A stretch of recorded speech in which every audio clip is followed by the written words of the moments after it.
Hello and welcome to King's Resort in Rozvadov in the Czech Republic. My name is Christin. I'm going to lead you through the final day of the 150 euro Czech Poker Masters final day.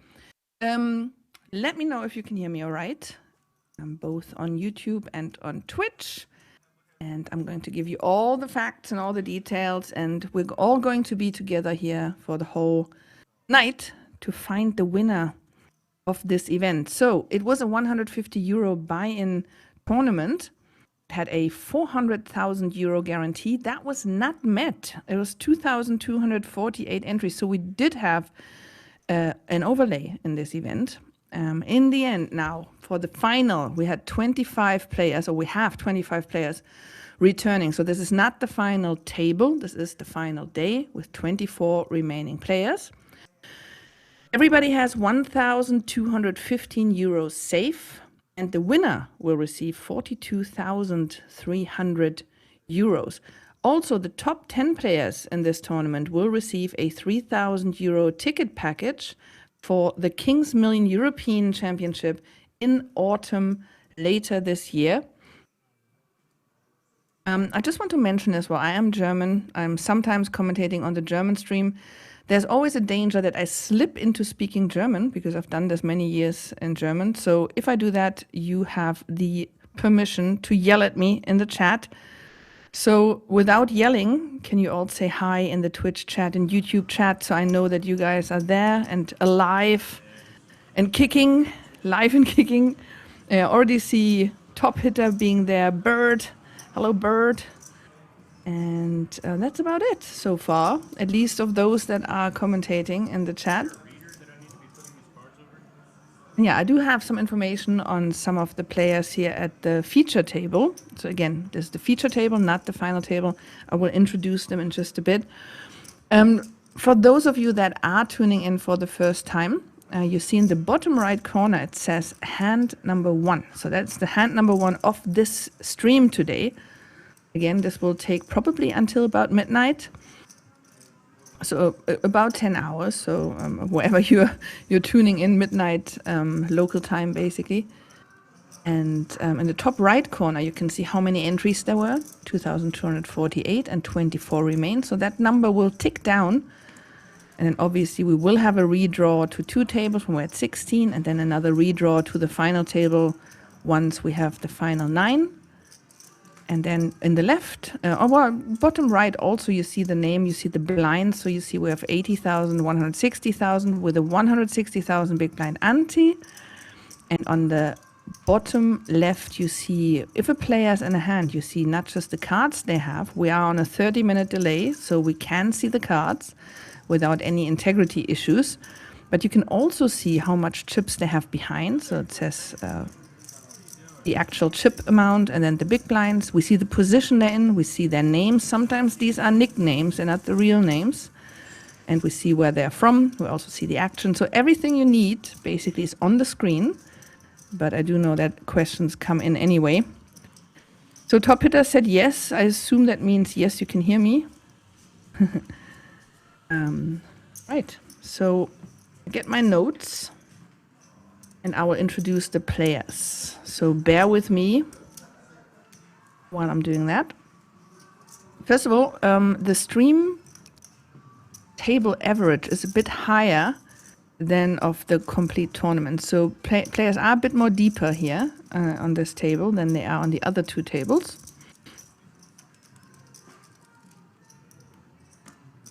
MWSC, is this Prague or Rozvadov? This is Rozvadov. Rozvadov, just across the border to Germany, near Bavaria, or like from Bavaria across the border. Just like 3 kilometers, I think, behind the border. Right, okay, so let's do the players. We have in seat number 1, Passion for Cards. So this is obviously a nickname. And that player actually started today as the chip leader. But because it's a nickname, we do not know anything else about this person other than that they are from Germany. Seat number 2 from Austria, Patrick Krutzler. Has 20. So basically, I got all the information from the Hendon Mob website. So some of these might be correct, some of these might not be correct. Some might be out of date, and so on and so forth. Sometimes there's results missing. So obviously all of this is with a grain of salt. So Patrick has $20,000 lifetime earnings. The largest cash was $6,000. So he has a good shot here to beat his own best score. 18 results, mainly in Slovakia and Austria. Seed 3, David Riha from Czech Republic, $28,000 lifetime earnings. Largest was $12,000. Okay, I still haven't gotten like information if you guys can actually hear me, so I'm talking a lot. Can you just confirm, please, that you can hear me? Seed, oh yeah, he has like basically all his results are in Czech Republic. Seed number 4, also from Czech Republic, Martin Novak, $40,000 lifetime earnings. Yeah, still don't, nobody's, okay, audio, all good. Thank you so much. Finally, somebody, Snacky Jack, thank you so much. Yeah, why is stream muted? Okay. So, seed number 4, Martin Novak, $40,000 lifetime earnings. Largest $20,000, 23 results, almost all in Czech Republic. Seed 5, we have an American, Nicholas Scott. We've seen him before with the cowboy hat. He has the, well, as far as we know, the biggest results on Hand Mob, $224,000. The largest cash was $60,000.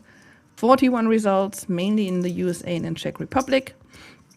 Seed number 6, Besim Masrakai, or similar, from Germany, with 8,795 lifetime earnings. Largest score, 3,319. 4 results, mainly in Czech Republic. And then we have 2 players with nicknames. So the thing is, I thought first it was a normal name, seed number 7, Hector Salenk. But then I was like, you know what? I'm not sure if this is real. So if I found it on, I didn't find it on Hand Mob, and then I thought, isn't that like almost a name as from Breaking Bad? I'm not sure. But I couldn't find anything information about this player, nevertheless. And then seed number 9, a player with a nickname Face. Also, because of the nickname, I couldn't look up any kind of information. All right.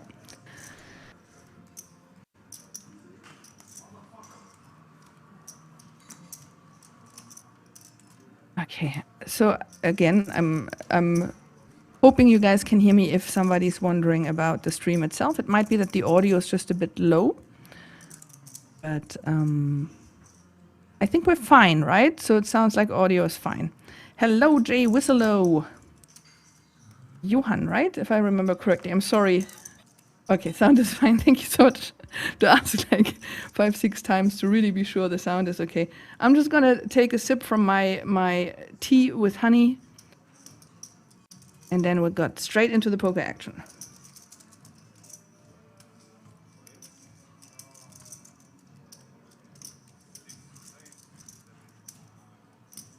Right. Okay, and there we go. We have an all in here already. Besim all in with 18 big blinds.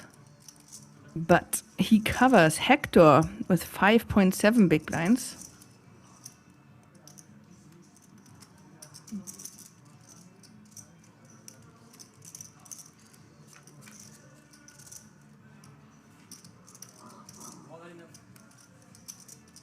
Right, looks good for Besim here, and not so good for Hector.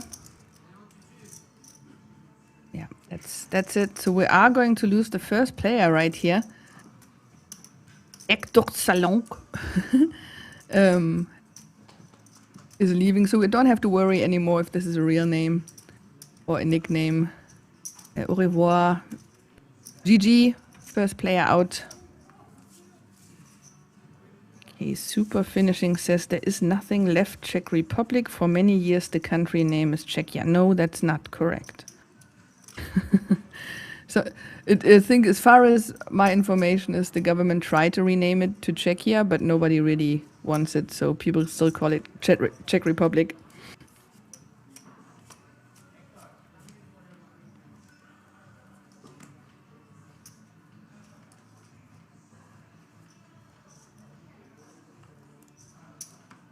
But I'm not from there, so who knows?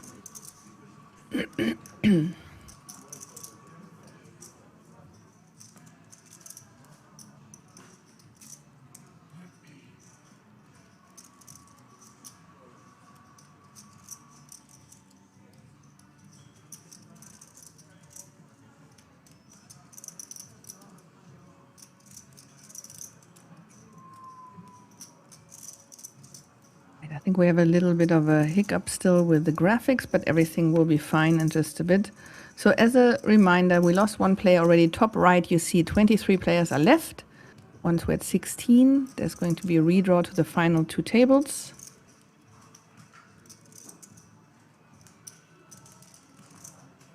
We are at blinds 80,000, 160,000, 160,000 big blind ante. And it looks like we're going to have maybe, no, at least two players in this hand so far.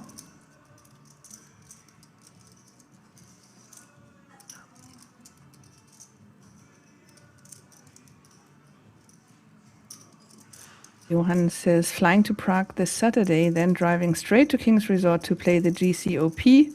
Looking forward to another great poker trip. See you at the tables. Well, I wish you all the best. Best of luck. I am not going to commentate on that event, unfortunately. Next time I commentate is in a bit over a month.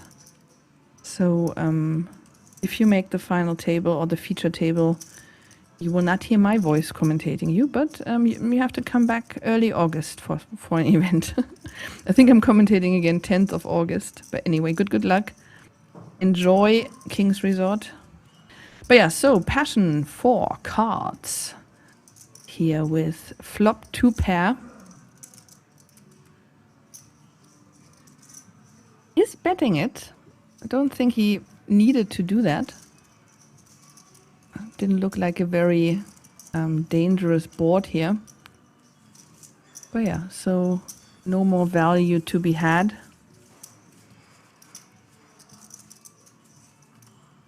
Thank you, Super Finishing. Thank you very much. Yeah, I had a situation on Saturday. I was playing poker in like a club, and then in Berlin, and it took about 5 minutes, and somebody recognized my voice from the German stream. And it's really weird when I talk and suddenly people stare at me and go like, I know that voice. It's pretty fun. Pocket tens for David.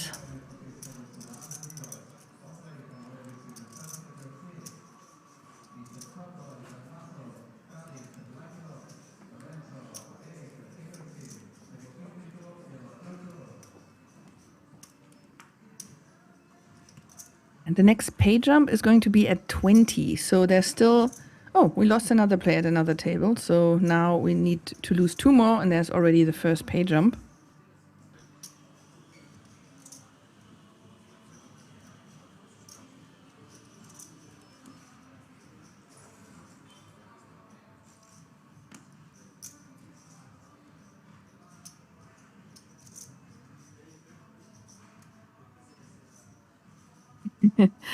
Lorenzo says, why watching WSOP when you have King's Resort? Right? Right?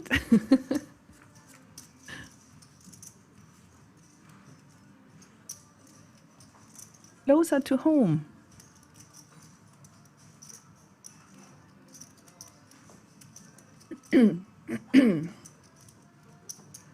Super Finishing, been to Germany 36 times. Wow, you counted? Nice country. Thank you. I left Germany 20 years ago. All right. Pot for the tens for David. Funnily enough, I'm actually commentating right now from Berlin. I'm actually in Germany right now. But next time I'll be... like last time I was commentating was from Bulgaria, the last couple of times. And the next time will be from Bangkok. So it always changes. But right now it is actually my home country. I'm in Germany, in Berlin. Where are you guys listening from? Type in the chat where you're from. It's always quite fun to know. But yeah, it's a very good point. Like WSOP is on, of course, so I'm very grateful for anybody tuning into this stream and watching the action at King's Resort. Luki Karel says, cheering for David. Okay, we have the first fan here in the chat for one of the players. Yeah, Johan just asked, where on the globe are you staying? I'm in Berlin. Berlin right now. Super. Finishing is from Istanbul, Turkey. Nice. I've never been. It's on my list.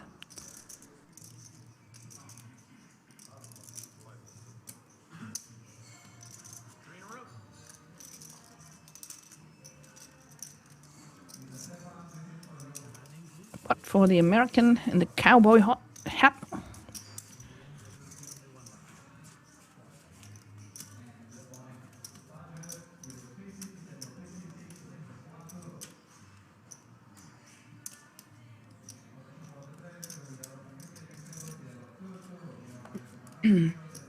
Yeah, if you haven't visited Berlin, Berlin is very different from the rest of Germany. It's almost like its own thing. Every time I'm here, I'm surprised. It's so odd. Like people in businesses and so on speak English, even if they are all Germans, everybody just speaks English. And it has a whole different vibe from all the other cities in Germany. So if you ever come to Germany and only visit Berlin, you haven't really seen Germany, because it's really very different.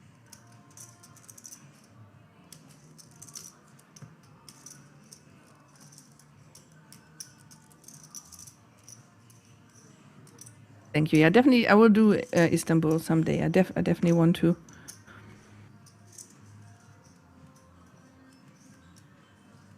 Very historic city. I like that.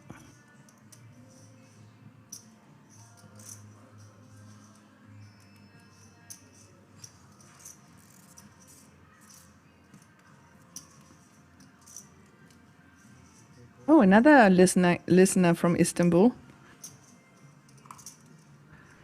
Following Onur Uzula, a good friend of mine. Okay, cool. I don't think he's at this table, so you might have to wait until he comes to this table. It's only a 2. It's 2? Yeah. You want one? 5 if you want. 5? You crazy. I've got Hafe if you want. You really want strong.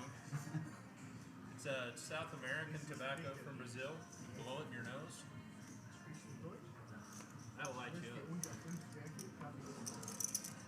You know, I do you one better. Instead of giving you my Instagram, I give you my Hentenmob profile.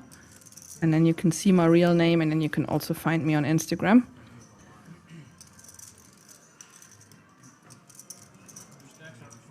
Okay, so Nicholas got ace jack offsuit, and Besim has queen jack suited. He hits the queen on the flop.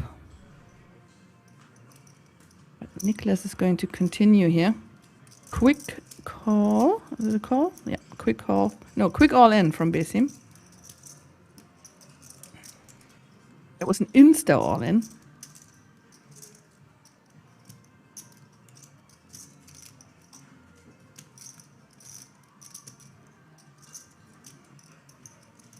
A quick fold as well from Nicholas. Besim has to be careful here. He did so many things, like putting his head down, looking at the cards again. You have to be very careful. Like when you make a move like this, doesn't matter if you're bluffing or value, it's better to just, you know, stay quiet. Just don't move too much. But again, like this was the first hand we see him do this. He obviously did have a hand. Let's see what he does in other situations. Always interesting to pay attention.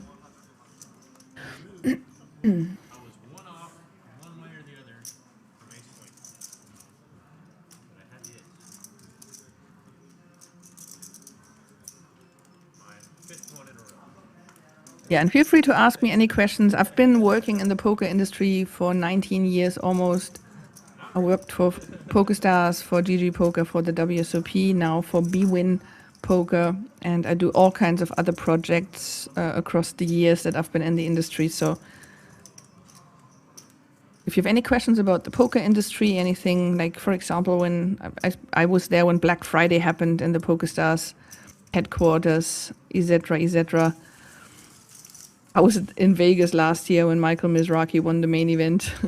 All kinds of wild stuff.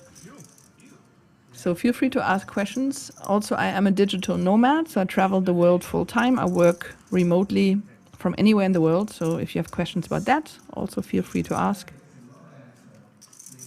I'm an open book.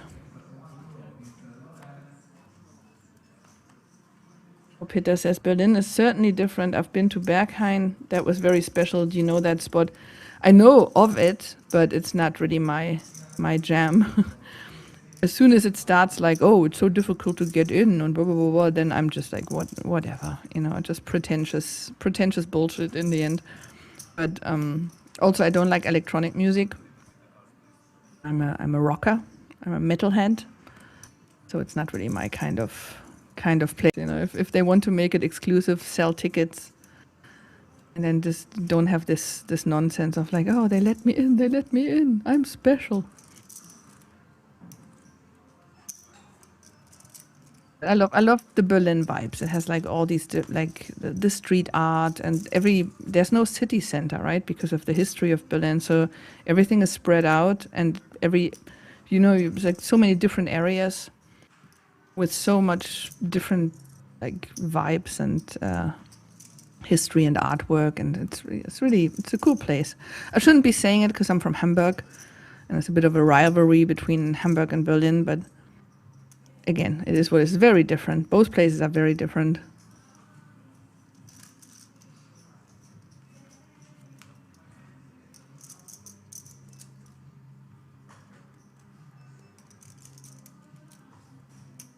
All right, at the moment here on the turn, we have Nicholas still ahead. He picked up a flush draw on the turn. Flush is coming in and it gives David a pair of queens. So this could cost him a little bit of money depending on what Nicholas is doing. We definitely did have Nicholas before here at a feature table. I remember him and the cowboy hat.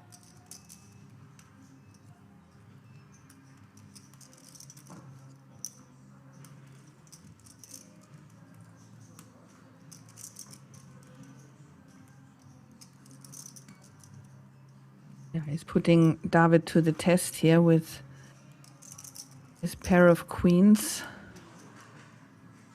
Yeah, I think he called that. Yeah, he calls and sees the bad news. There is indeed a flush.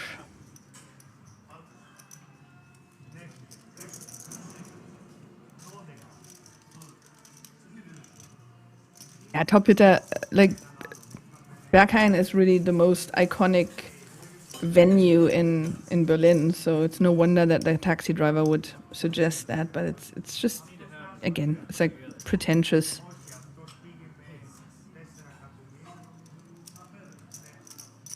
Like, oh, the bouncer didn't like your face, he didn't let you in, but he liked me.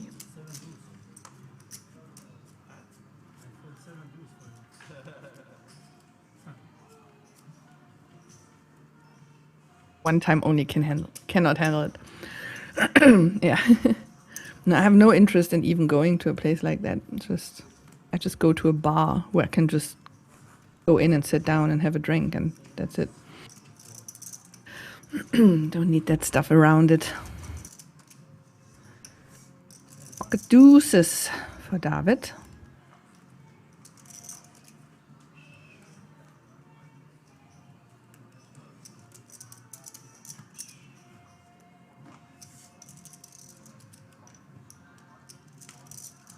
Same defense as big blind.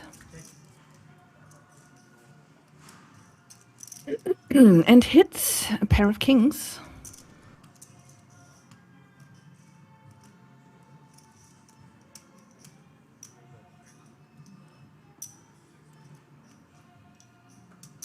Bet call. Checks in the dark. Besim. Okay, we're having a wild one here with Besim.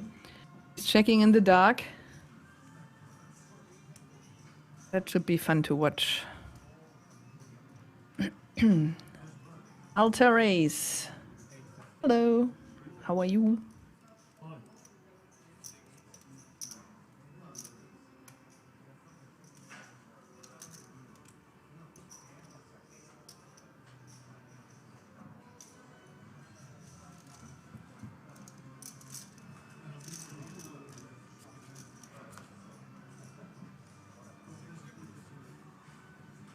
Six on the river, past the board.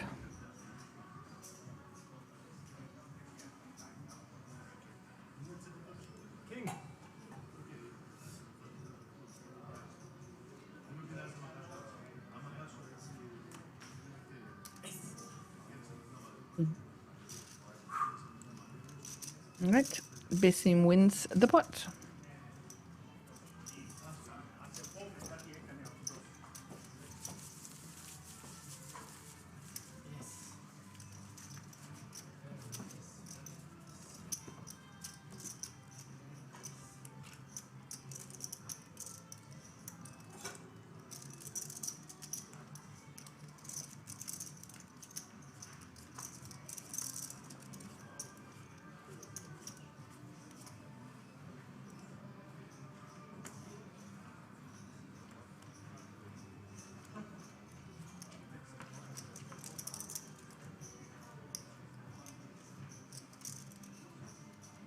This.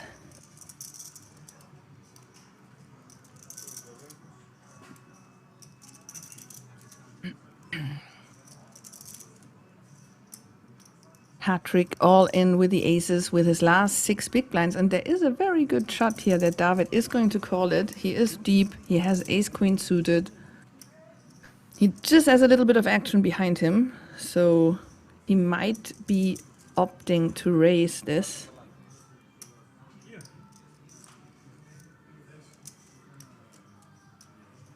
Thanks for explaining, Johan.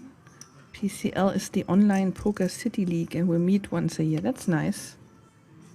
I love that. In the end, poker is a social game, so it's good to actually see people and make it a social event, even if it's just for drinks or some food. All right, as I just saw, we lost another player at the other table. Let's see what happens here before I update the payout information. So David did just call. No 3-bet from him here.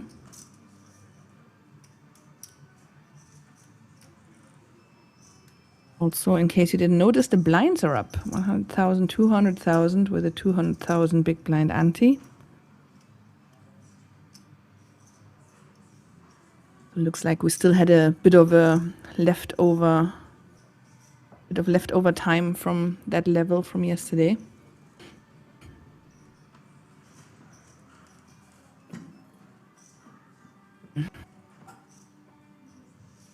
So yeah, face.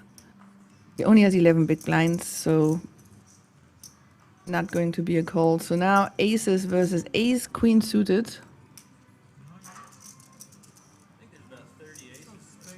Thank you, Johan. Thanks for updating. Okay, yeah, and as I explained last time for the mods, like I really like to have the payouts command to show all the payouts of the whole event and pay out only the ones that are left. All right, so there is still a chance. That does not look good. So aces actually hold double up for Patrick. Okay, perfect. So now all the players have 1,595 euros safe, and the next pay jump is going to be after the redraw to the 2 tables. So we're going to have a redraw at 16, and then at 15 we have a pay jump.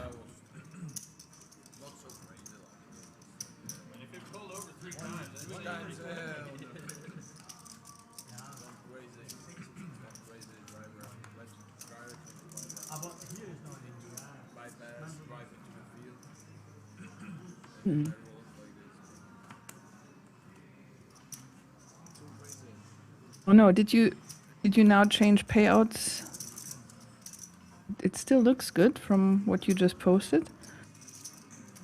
Because sometimes people would like to know what all the payouts were, you know, so it's good to have them in one of the commands. So exclamation mark payouts should stay all the payouts.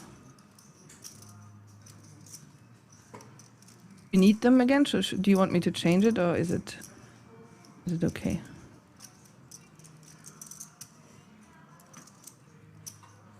It looks like it's okay, right?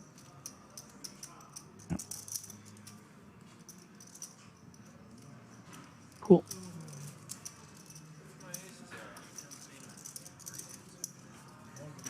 It's just how we do it on the German stream, and I think it makes sense. That's why I'm trying to adopt it here for the English stream as well. You know, if somebody was wondering, oh, my buddy busted in 80th place, and I wonder how much money he got, so then they can actually see it. All right, we have the chip counts here. Passion for Cards, who started as the chip leader for the whole day, not just this table, but the whole tournament.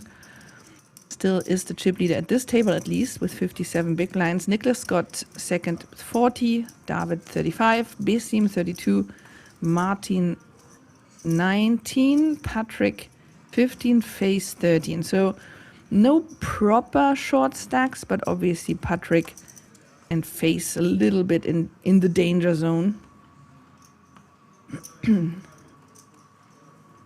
You'll adopt it. All right, nice.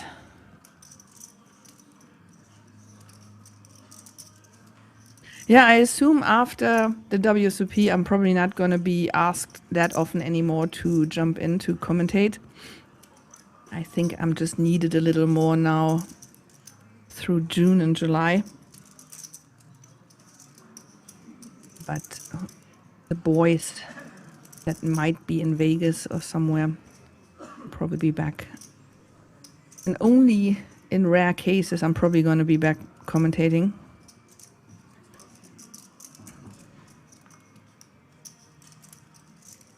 Raise from Martin, from Under the Gun +1 with Ace Queen offsuit.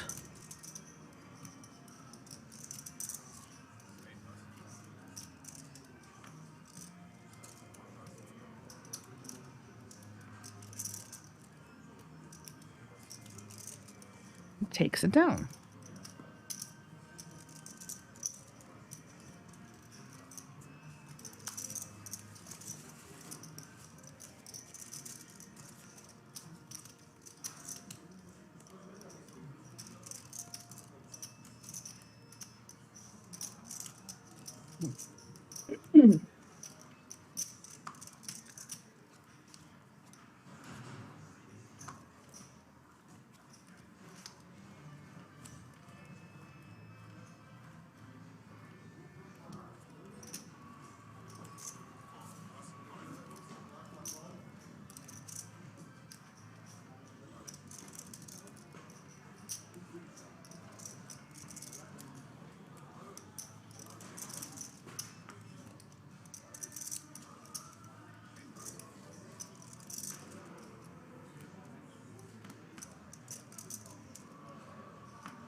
Not a lot going on. A walk for David here.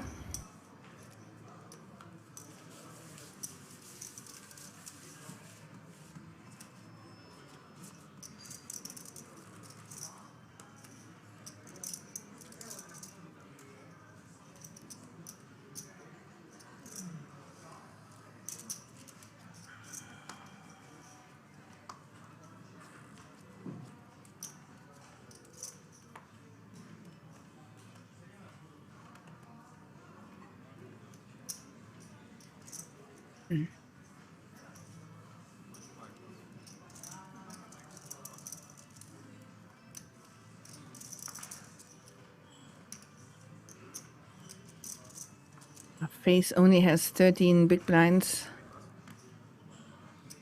His hands are a little tight now with what he can play. Passion for Cards has pocket fours in the cutoff.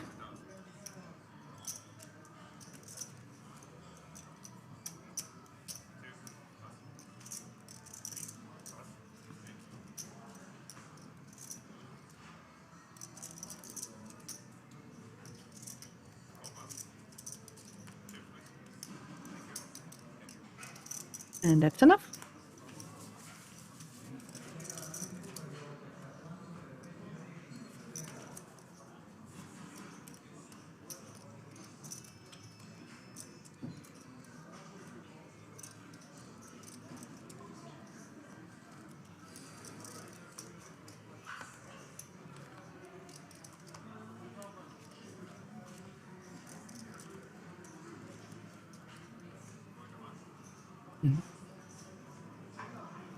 All right, Bissim, a bit tired. Keep in mind those guys have been playing for a couple of days already. And if you want to win this, you have to stay alert for a couple more hours.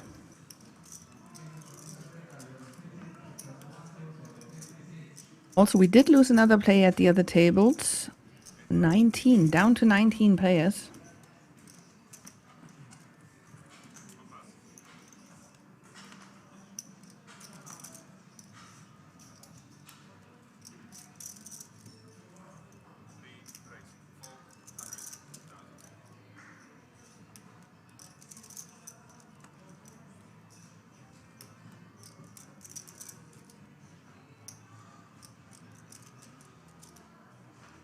A raise from David from the button with Jack 9 offsuit.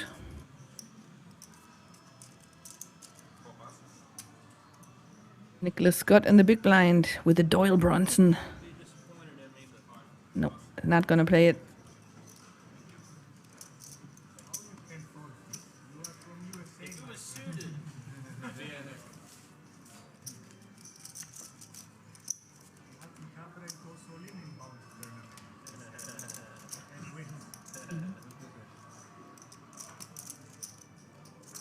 I have an exciting day tomorrow, actually. I'm going to buy a new computer. I bought my MacBook when I started my own business in 2019. So it's 7 years old. That's the one I'm chatting with you with, and you hear my audio through. It sometimes makes, it has a few issues. It's giving me some signs that it wants to retire after 7 years, and it's been in complete like full-time work. So I totally get it. And yeah, so I'm going to go to, it's one of the reasons why I'm in Berlin. I'm going to go to an Apple store and buy a MacBook with a German keyboard. So very excited about that.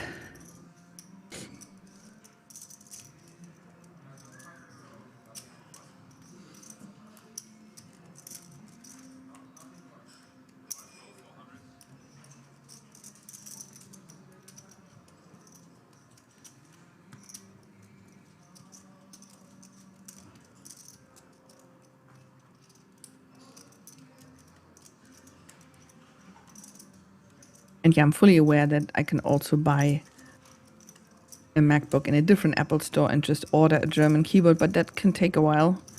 So I'll just do it while I'm here. And I will also buy some new Birkenstocks because I am a good German. I'm buying some new sandals. Ooh, that is as perfect as a situation can be if you're short at a table like this. Flopping trips with a backdoor royal flush draw. Oh no, the jack is already gone.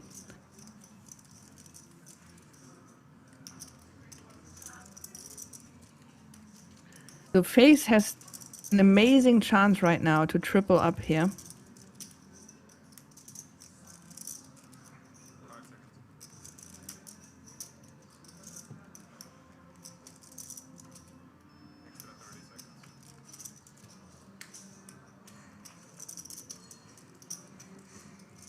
I have a feeling Bissim is a little bit of a loose cannon, so he can probably pull out some moves. Just the gut feeling I have about him from what we've seen so far.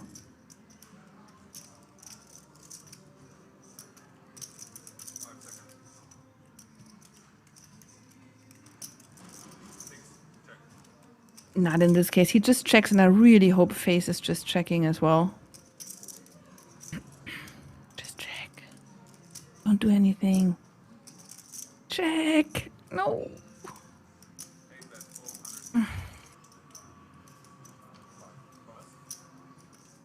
Yeah, it could have been a triple up. But he missed out on some value here. Like, these two players are very aggressive. I would not bet into them. I would let them bet on whatever turn comes. But by him betting now, he just chases both of them away.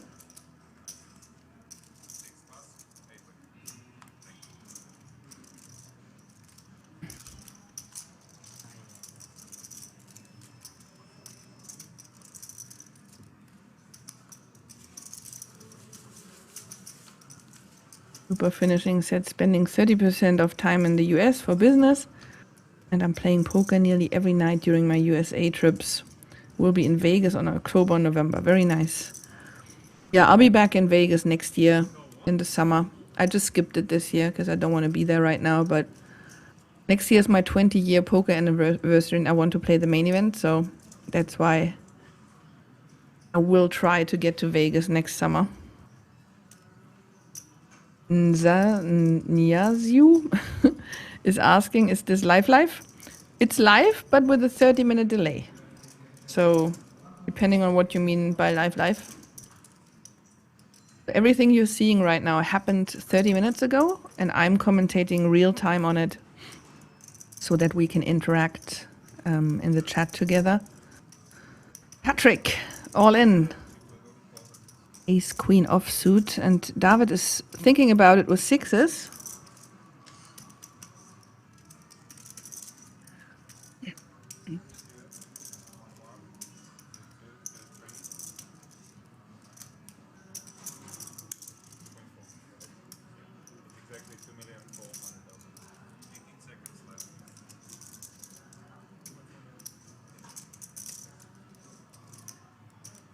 Yeah, poker is the best. Again, I've been playing for almost 20 years. Next year it's 20 years.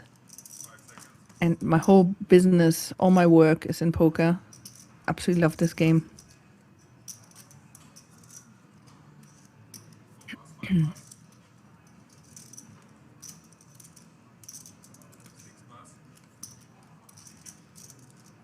Any note takers here for Patrick? Doesn't look like it.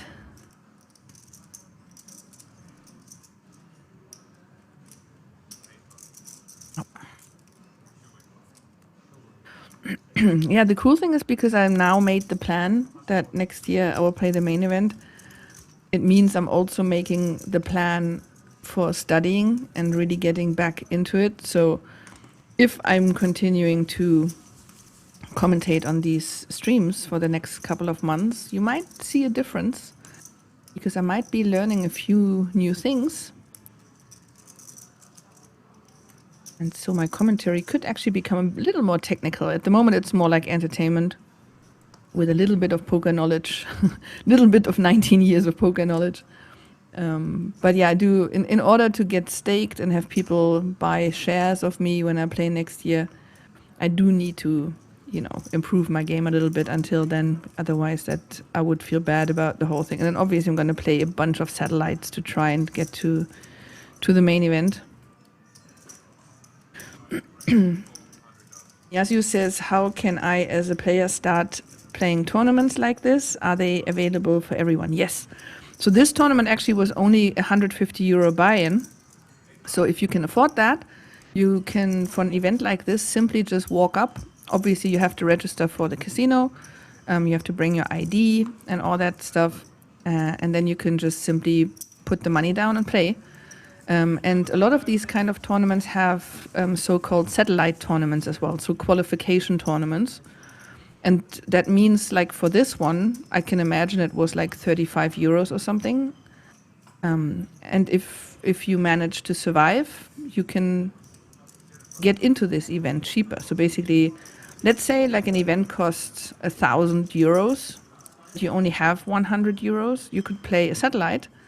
And then 1 in 10 basically gets a seat for the €1,000 one. And these kind of satellite tournaments are everywhere. And this is what I'm planning to do for the big main event in Las Vegas next year, which costs $10,000. And obviously I don't have $10,000.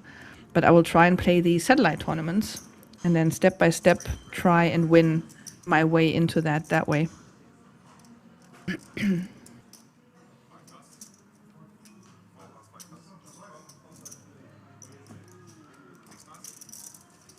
Mr. L. Okay, I don't know what the first word is, but he seems to be cheering for the lion, whoever the lion is.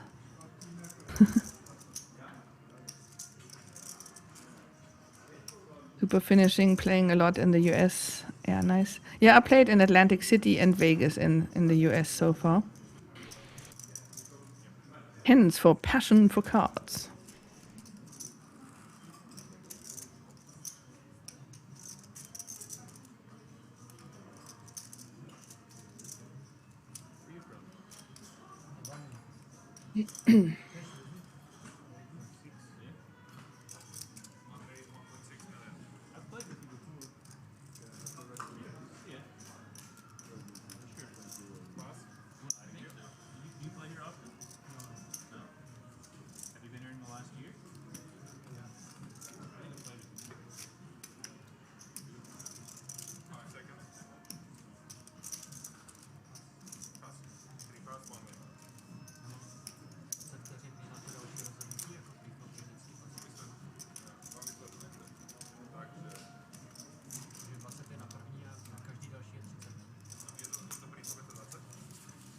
Yes, you says, where are you from, if you don't mind? You sound so German. Yeah, well spotted. I'm from Germany, that's correct. But I left Germany actually 20 years ago, and I've been traveling the world since then. I came back to Germany for a little while here and there, but I basically emigrated from Germany 3 times now.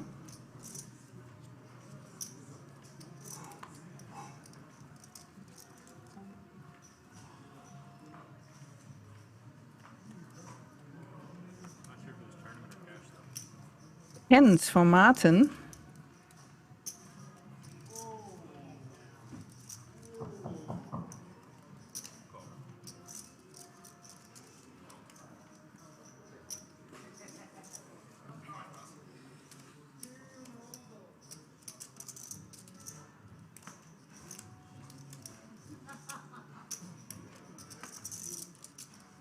Yeah, it's basically there's an English stream and a German stream from the King's events, usually every week.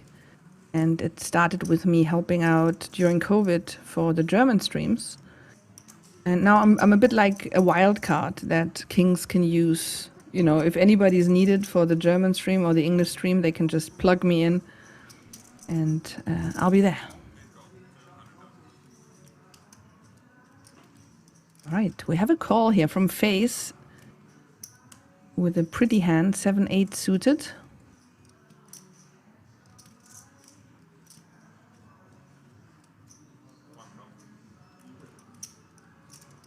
Passion for Cards is also calling with 9-10 offsuit.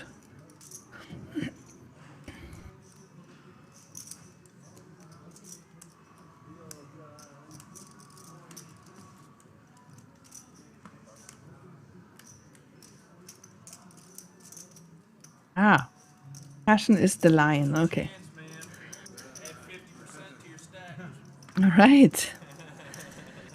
So Limpermans here, 4 players to a flop.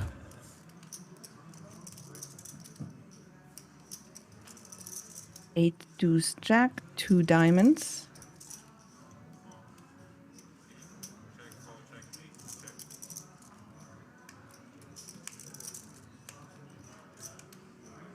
Yeah, and Passion for Cards now with an open ender. Pretty nice. We'll bet it.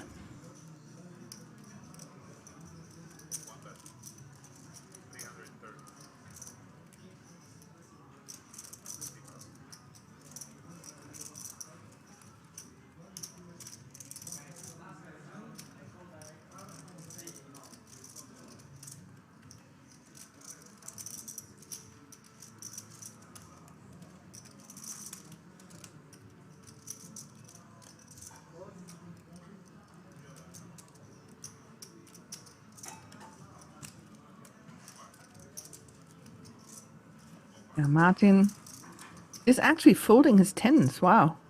Did not see that coming.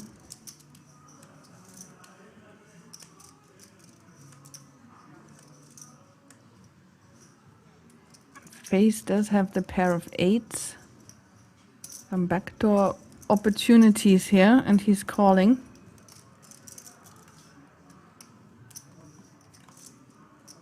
Yeah, he's only got 13 big blinds behind. The three of clubs does not help anything here.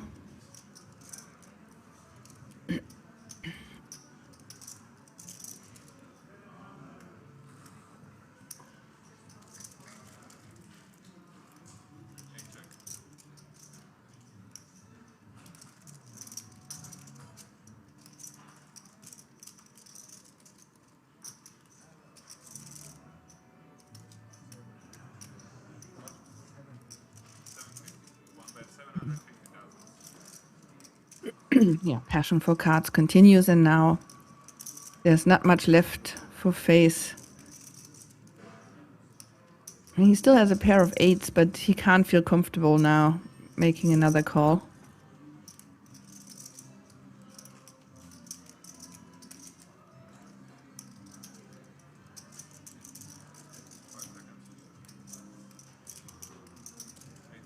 Yeah, there's the fold. Nestor saying, "Who are you, the voice lady? And what do you do for a living?" I'm Christine. Christine Maschmann. I play poker for almost 20 years, and I work in the poker industry for 19 years. I worked mainly in marketing.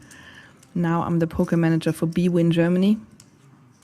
And before that, I worked for PokerStars, for GG Poker, for the WSOP. And I did all kinds of different kinds of jobs and gigs in the poker world. So basically, poker is my whole life. I play as well, but I don't have much time recently to do any kind of playing. So I'm mainly focused on the business side of things in poker. No, I'm not speaking. This is the English stream. I'm not going to speak German. There is a German stream as well, if you want to join that. Merle. Yes, Stefan Hachmeister is commentating on the German stream. Julian Semyonov says Bissim spielt professionell. So it's also German. So Bissim is playing professionally. Ooh, guys, just to let you know, there is a German stream. Just, obviously, I'm super happy if you stick around. And if you want to listen to me here in English. But there is a German stream also available.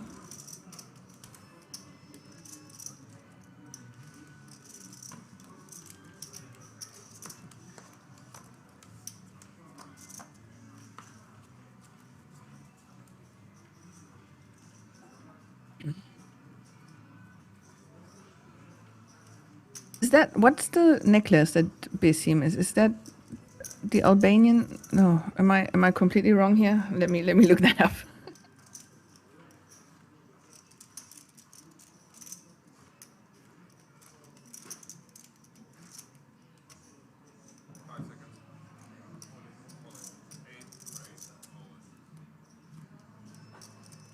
Yeah, is that the Albanian dragon from the flag? It's not a dragon, it's the eagle.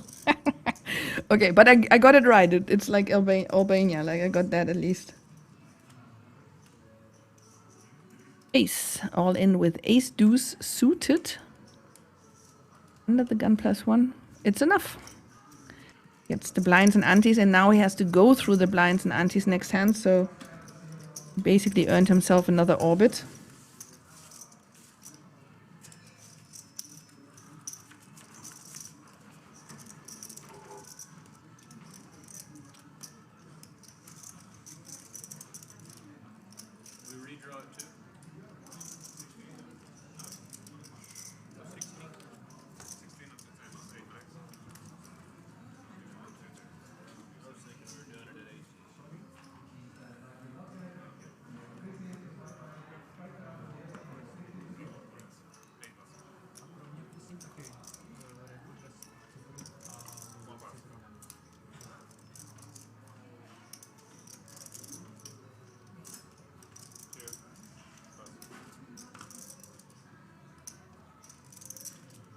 Thought it was a dragon.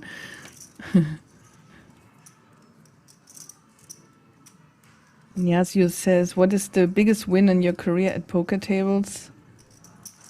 So for me personally, my biggest was online in 2009 when poker was still easy online. I won about $12,000 in a tournament, so that was pretty nice. And since then, in like live poker events, the two biggest ones were 6,500 euros. And then I had a nice score, which wasn't as high, but I'm more proud of it. It was a WSOP cash, $5,000. And that was in the Hall of Fame bounty tournament a couple years ago.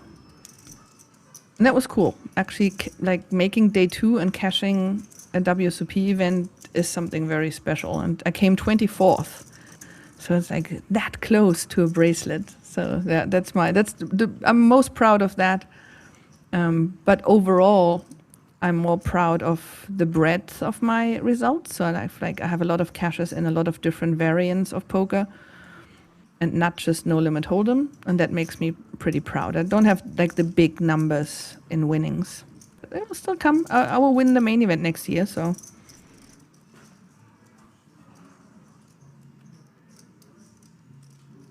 Yes, use if there is any other from playing casino, such as slot blackjack, tell us. Do you mean my winnings? I think the coolest was, I think it was like 3 years ago in Vegas, I won a video poker jackpot of like $4,000. That was pretty nice. Just like, boom, royal.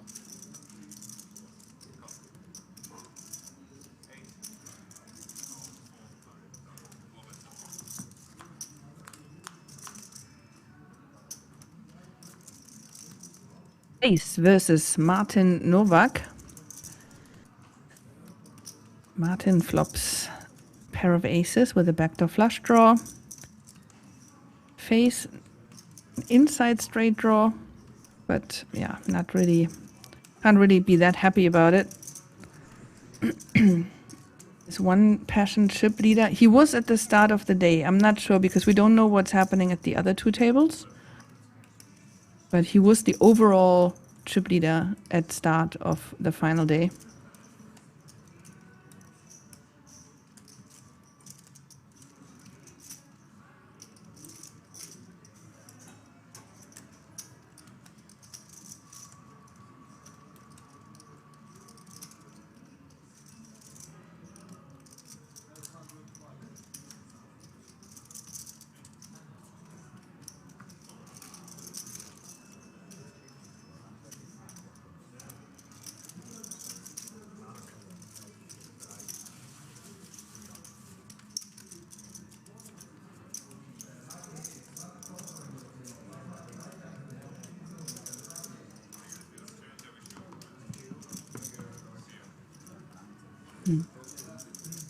Right, dealer change. That means we are gonna see the chip counts. And yeah, as you can see here, passion for cards, 33% of all chips in play at this table. So again, we do not know what's at the other tables, but he has 70 big blinds. So it's pretty likely that he's the overall chip leader for the tournament. Nicholas, David with decent stacks, Besim as well. And then it gets a little shorter for Martin, Face, and Patrick. Again, nobody's mega short. Nobody's in immediate danger. But Patrick and Face do need to do something.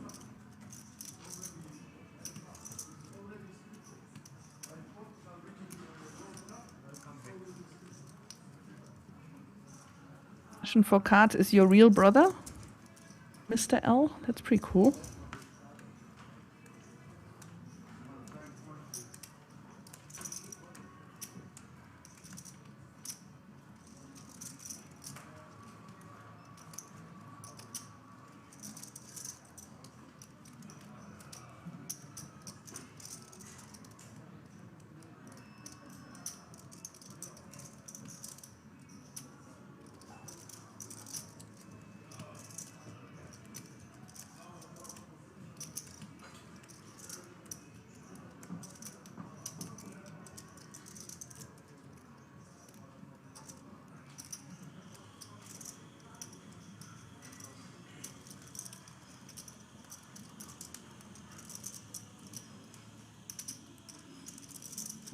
All right, there's an all-in from Patrick.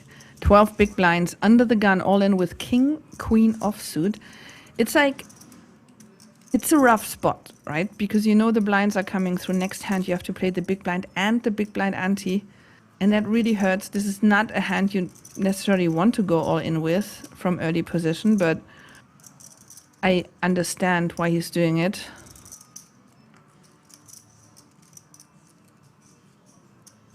I think if we still be without the big blind ante, this would be maybe a different situation. But because we do have the big blind ante in play now,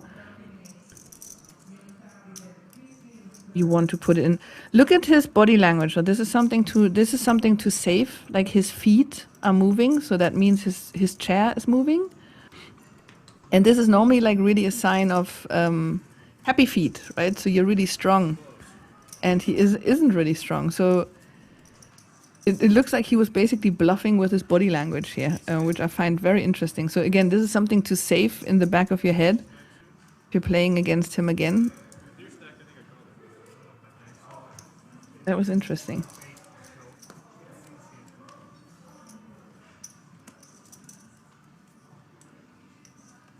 Yeah, Niaz, I just explained it a little bit. Like you are, obviously the blinds are always coming around, and you do have to at some point make a move.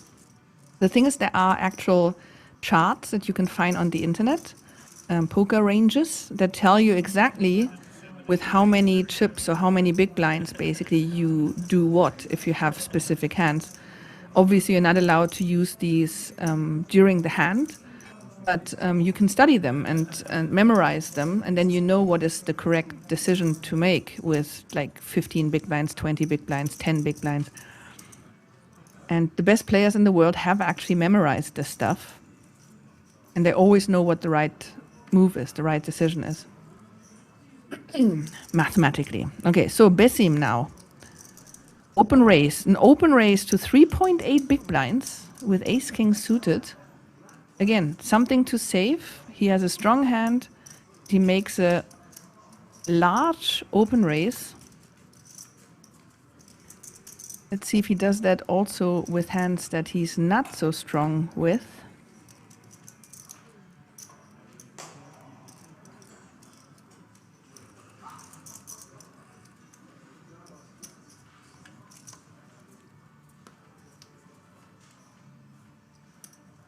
Yeah, so if you use like the ranges that you find online for tournament strategy, they usually are laid out in a way that wants you to win the whole thing, right?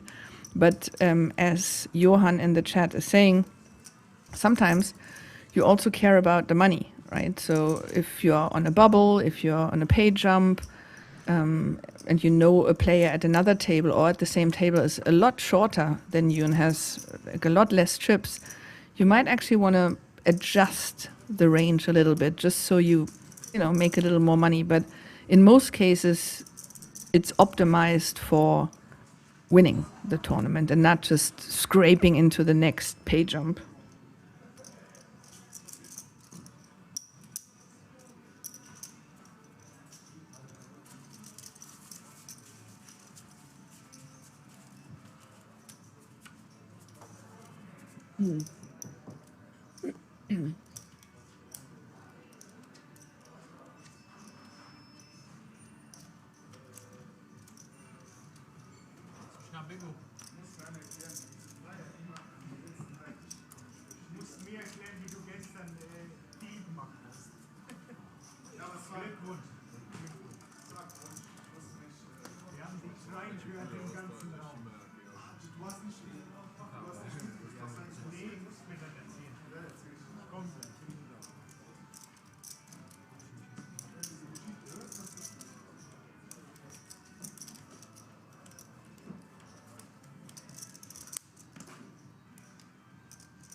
Open raise from Patrick. Ace deuce offsuit from the button.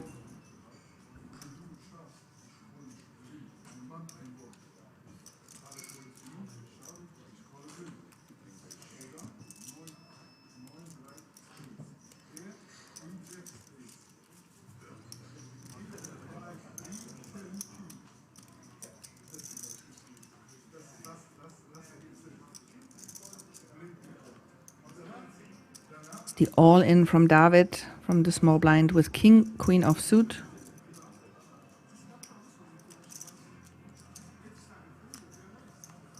Johan, don't advertise for websites, please.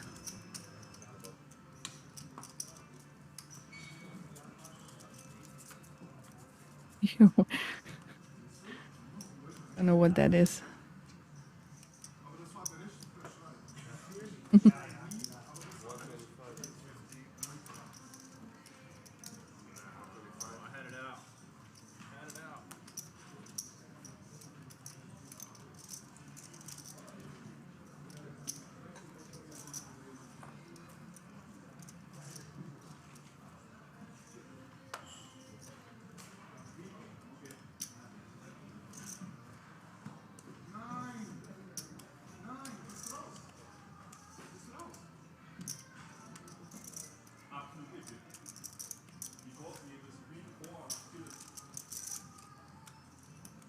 Threes. I think it's too early of a position here for Face to do anything with it. He only has 9.6 big blinds left.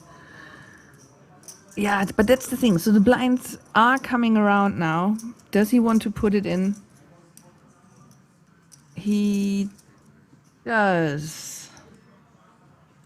There we go. Also, we're down to 18 players. Actually, 2 more, and we're going to have the redraw to 2 tables.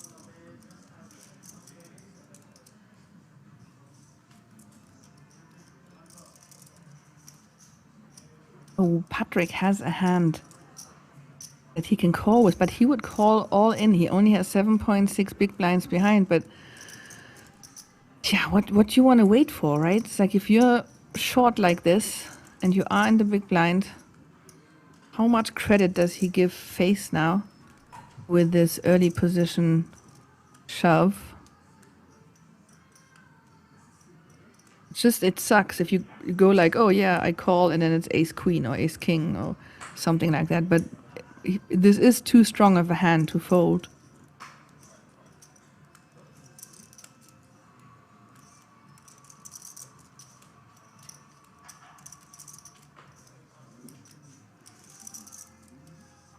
Yep, there it is. All in call.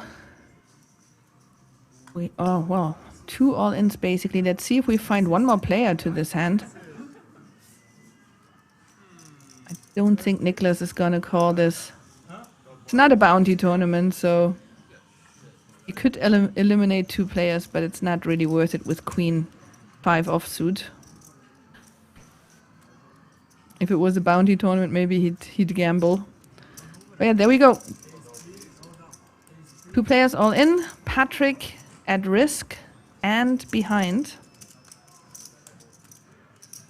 Queen 5 offsuit. Getting 3 to 1.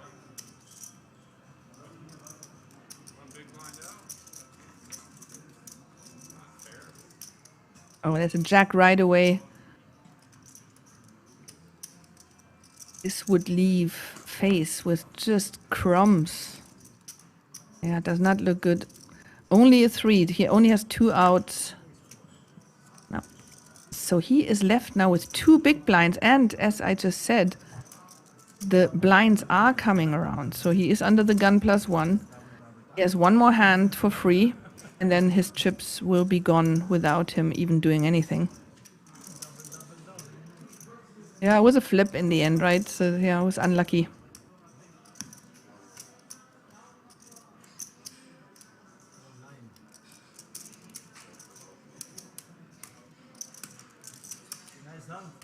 We do see the chip counts again. The blinds are up 125,000, 250,000 with a 250,000 big blind ante. And Passion for Cards still chip leader Nicholas Scott with 31 big blinds, David 28, Besim 23, Patrick 18, Martin 13, and then Face with a measly 2 big blinds.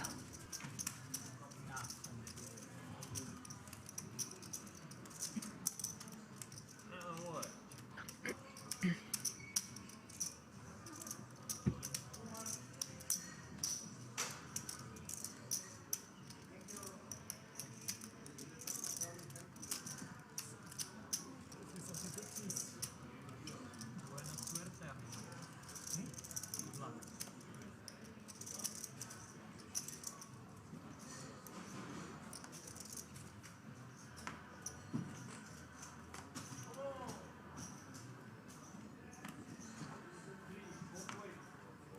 And there is the all-in with the 2 big blinds. Instead of waiting and being forced to be all-in the next hand. Oh, it says he's in the big blind. Oh yeah, of course. He is forced now. I thought he was under the gun +1.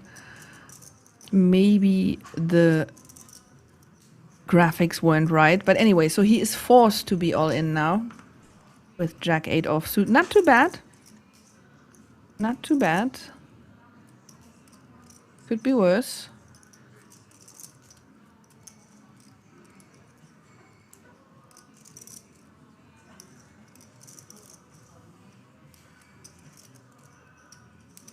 There was a raise from David.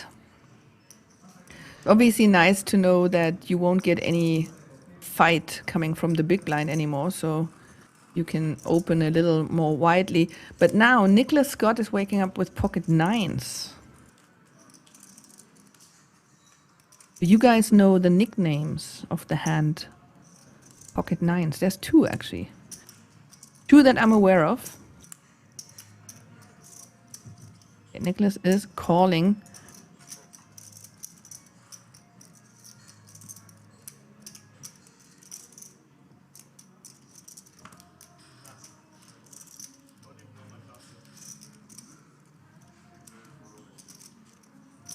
There's a chance for Face now for a triple up. Ooh. A set for Nicholas. 2 pair for Face. He must be so happy right now to see that he flopped 2 pair, not knowing that Nicholas has a set. Now there are some opportunities for a chop here. No. So yeah. Unlucky for Face. He will think that he made it, but he did not make it.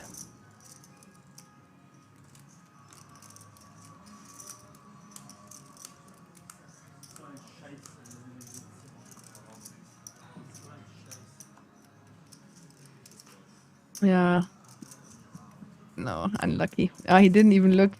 It's probably better. He didn't even look. He didn't even know that he was so close. All right, GG Face. We're down to 17 players, so 1 more, and then we have the redraw to 2 tables.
Hijack, open raise from David with ace-5 offsuit. Passion for cards and the big blind with 5-4.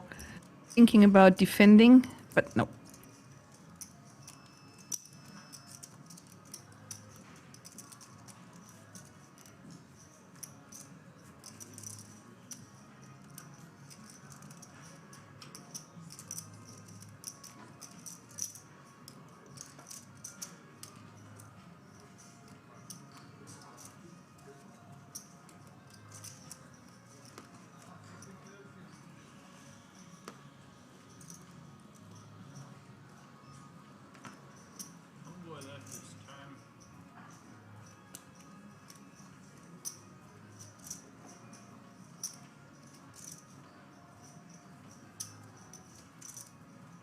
the guy that busted you, not the guy that.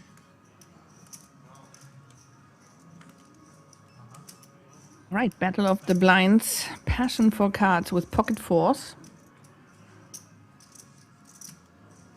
I think he has 6.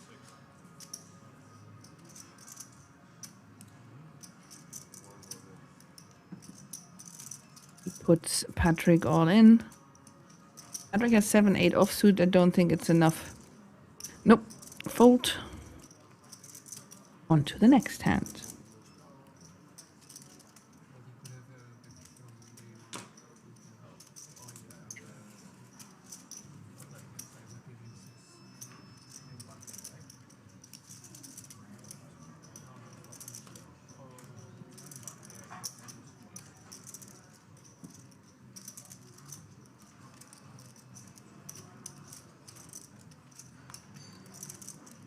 Bruggers. Hello.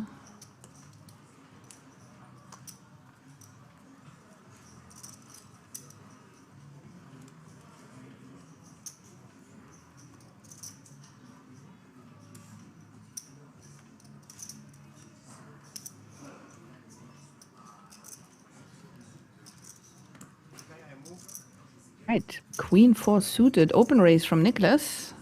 From the cutoff. I'm good. How are you, Bruggers?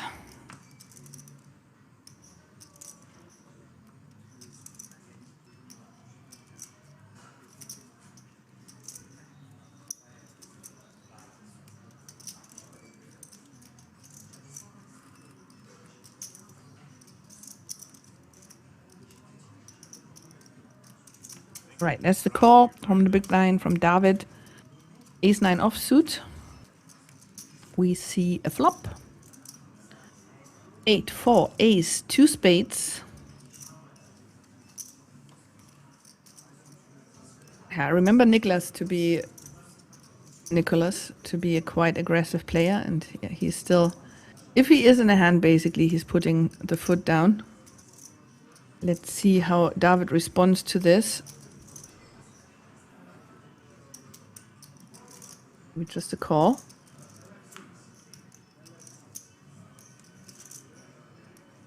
Queen on the turn. That means that's 2 pair now for Nicholas. This could get really expensive for David.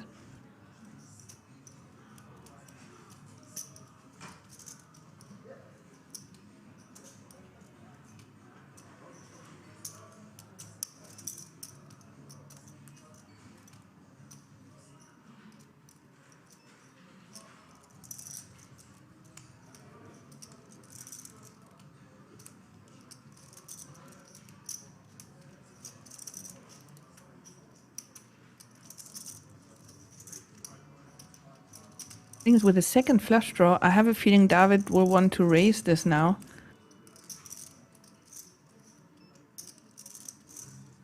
I think that's just, yeah, just a call. Oh, yeah, he leaves him 17 big blinds behind. It depends a little bit on the river now if he gets away from this. Okay, this is not a good river. Doesn't really change much, so Nicholas could get a little more value out of David, but he is fairly short here with 17 big blinds. Okay, check, check. Whew. This could have gotten out of hand here. David lives to see another day.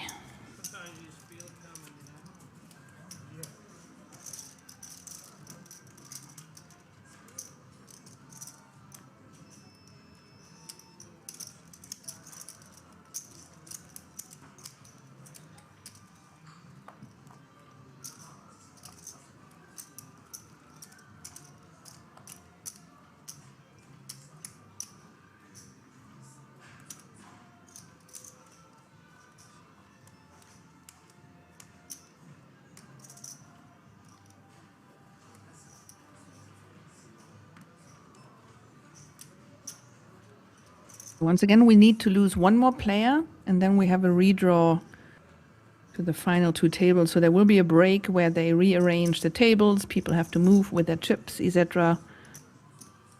And we are at 17 players, so we only need to lose one more for the redraw to happen.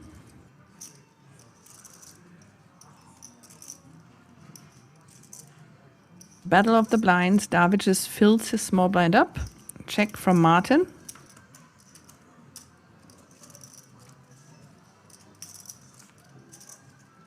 Six, six, five.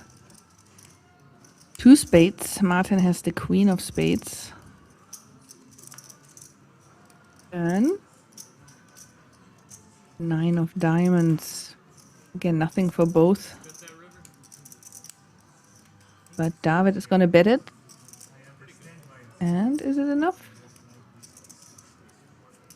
It's enough.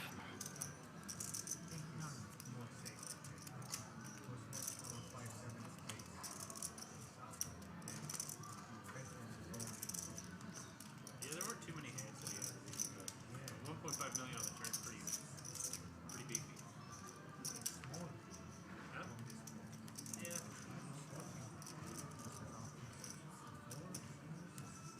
75%.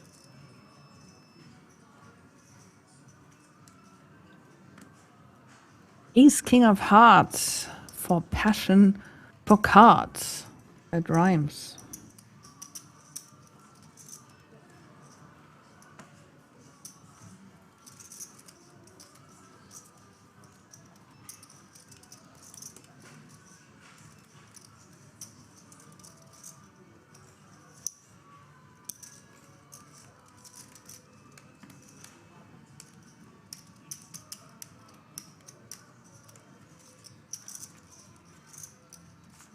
Right, big blind pays Nicholas, and he does flop a pair of jacks.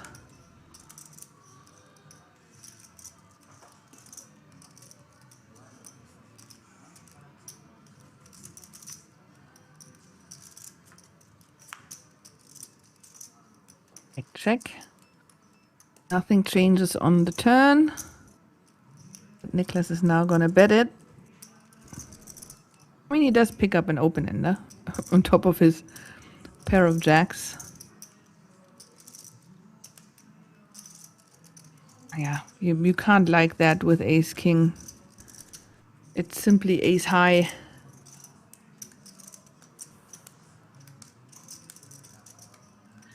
Digit. Yeah, there it is. There's the fold.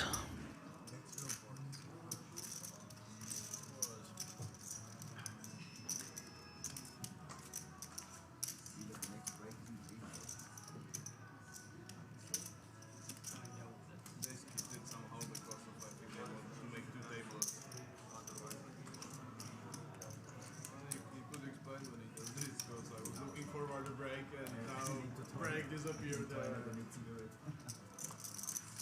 I think they wait for the one that goes off because the break was supposed to be right now. I think they want to make two tables and then break.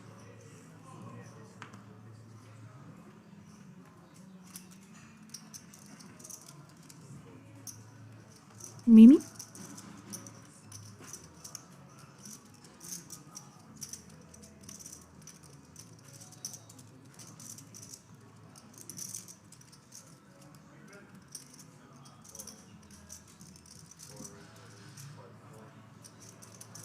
All right, all in from Martin. 10 big blinds. Shove with ace-3 offsuit from the button.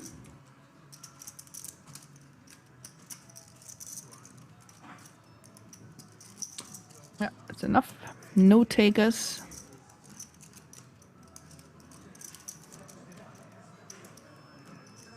But we actually have lost a player at the other table. That means we're down to 16 players, and that means we're going to have the redraw to the final two tables now. This will take a little while. It will take about 18 minutes to reset everything, and then we'll be back. So this was not going to be our table when we come back. It will all be mixed up. So we're probably going to see a couple new faces, a couple old faces. But yeah, this is not going to be our feature table anymore. And yeah, so there we go. There's the clock. We have a break now for about 18 minutes, and we'll be back with the final two tables and a fresh feature table. Until then.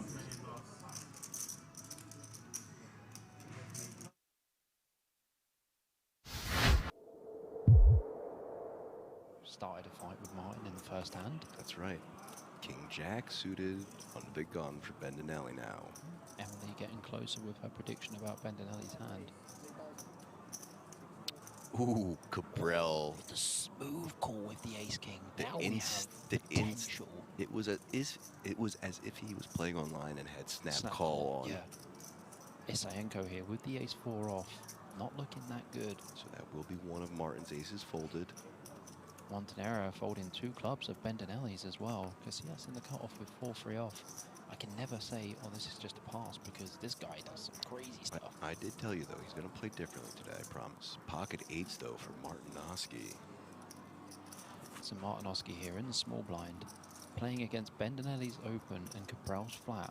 I just imagine Martinoski is just going to call here with the 8s. Seems like a really good spot to set mine. Yeah. He's got 157k. Stick 3k in. Seems reasonable.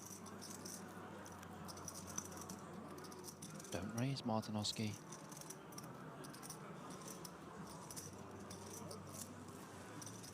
I can't see because someone's heading away, but this feels like a raise.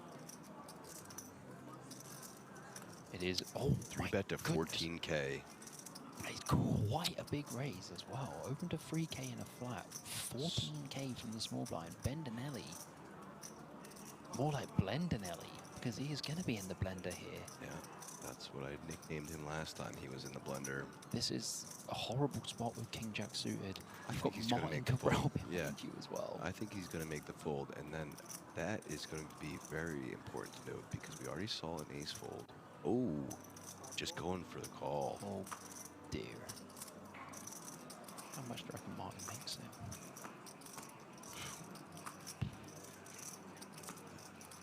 I think it's ace king, Martin. 55k? 40. I was thinking 45, but yeah, maybe a little larger. I mean, realistically, you're going to have to go above 50.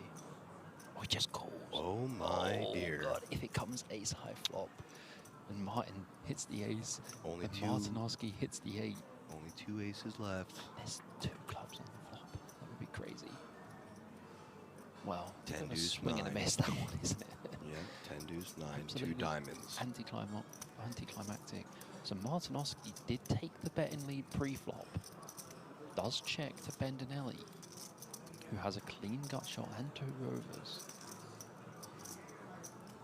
But I imagine Bendinelli's going to check because Martin can easily have 9s and 10s behind. 9s and 10s would play that way. Yeah, for sure. Like, you open, there's a flat. Checking the There's Martin. a 3-bet. You're just like, nines is close, but 10s is a call.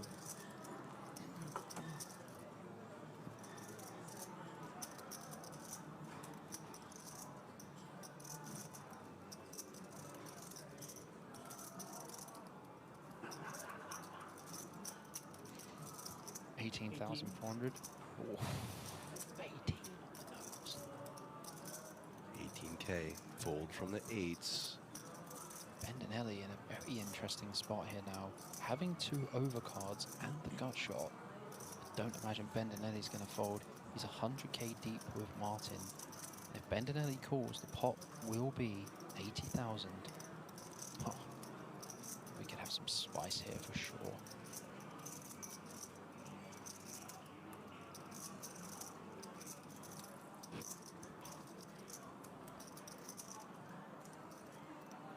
Oh, I don't like looking again. He's gone. Good fold, Take though. this down. Good fold and a takedown for Martin. Cabral up to 167k now. A friend of mine has gone on to start something beautiful, and by beautiful, I mean hilarious. If you haven't checked out his shorts and reels, please do. They are just pure comedic genius. And speaking of genius, Flugel with the queens. My guy with a nice jumper. here we go. Flugel opens the queens. Horn flats the ace-6 suited. And Peter with ace-7 of diamonds himself going to come along. Palatinas with pocket 10s. What is going on with all of these coolers, APK? I don't know. And the passivity as well. So another call into the blinds. Small blind. Jack 7 offsuit for Sinaj. Just going to let it go. What will our big blind have? The clean diaper. Oh, we're going to call with that And for only sure. 700 to call. We in there. Just 3 deuce against the world. I mean, 3 deuce has got 14% equity. Third. Fifth, 5-way pot. Fifth way, 5-way pot we've had. And a 3 right Oh there, my followed by a gosh. 3 and a king. Constas flops trips. Look at Constas. He's like, I'm having the time of my life. Oh boy. I mean, Ace it's got spicy. of clubs on the turn. So, in Horn's eyes, he's going to be like, this is the dream. By the way, one thing to say, Horn flopped the nut flush draw as well. In Still- this 3-way pot, it was checked so fast. Still drawing to that. Chislik comes in for the bet with the ace-7. Constas still unable to believe that he just flopped trips in a 5-way pot. Poor Flugel was like, I haven't had a hand for a while. Gets queens, gets 5-way pot. This is what Constance gets for making that great call earlier. Rewarded 5-way with trips. Redemption.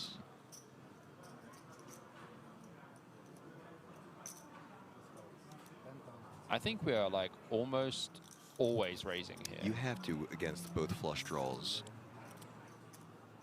Sure, but I think it's more about the fact that we just have to fold. And it's still 4-way, yeah. Yeah, we just have to thin the field out a Yeah. little bit here. Well, that's what I mean. 2 flush draws out there and 4-way is pretty scary, even for trips. Yes. Gets the call from 1, though. Well, Chiswick's going to need an ace and only an ace. There's only 1 remaining in the deck. That's right. We've seen a 2-outer. Are we going to see a 1-outer? We are not. We don't. Just a boat for Constas now. Just improves.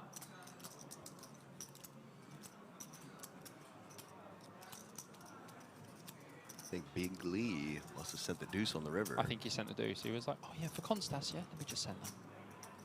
Once again, rewarding him for his good call earlier. So in regards to sizing on this river as Constas, we know we're pretty much just targeting ace-x. And because there is a king on the board and the board is paired, all ace-x would be chopping apart from ace-king, of course. So we can use probably quite big sizing here. I probably want to use around 20,000, maybe a little bit less, but I think 20K would be a nice size. So you need to think what an ace will call you. Yes, that seems like a good sizing to target an ace. I think you can only target an ace specifically in this scenario. Considering it was 5-way to start. And also, if Chislik is thinking, he knows that Constas might be trying to get him off a chop with the ace. 16K, that's a great size. Yeah, nice sizing. And a quick call, so plus 32K for Constance. He's up over a starting stack now. Yep. Good on him.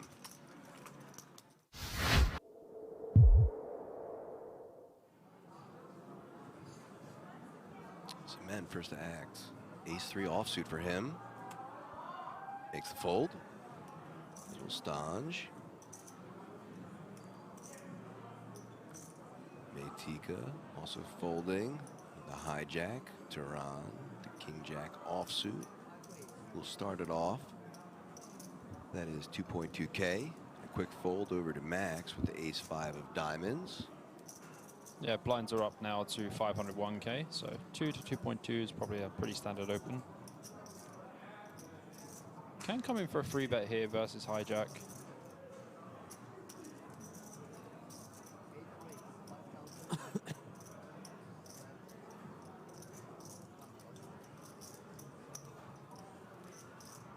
Does come in for the 3-bet on the button here. Makes it 5.5K. Turan, undeterred, does call. We are off to a flop. 13K in the pot. Flop is Ooh. 10-5-5. Great flop. I mean, Max was happy to see the 10 of diamonds in the window, thought that was a nice card, and then saw the 2 5s hanging out behind it. Like, hey, buddy. Very nice flop indeed for Max. really want to use some very small betting here. Like, even 3,000 seems a bit much. 4 seems a lot. I would probably bet 2K on this board. So 4K is the sizing. We have the board. Turan with just king high and 4K to call.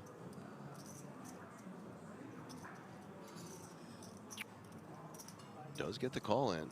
That looks like a raise, APK. Oh my. Oh my. He clicked it back. 10.5K, now 6.5K to call for Max in a lovely spot. Wow. I thought he was just about to throw the 1 chip in.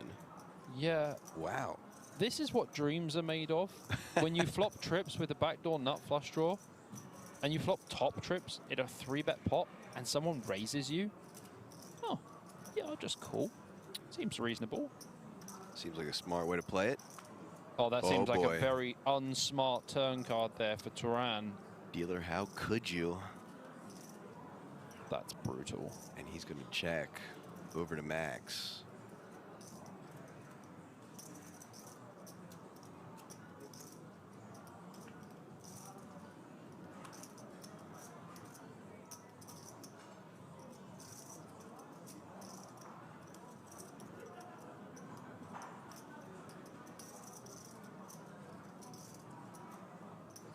Oh dear. This is quite a big bet. It looks like half pot from Turan. Does bet 16K. 16K. Yeah, that's pretty much half pot. And this is going to be a tricky spot for Turan once he sees what happens here.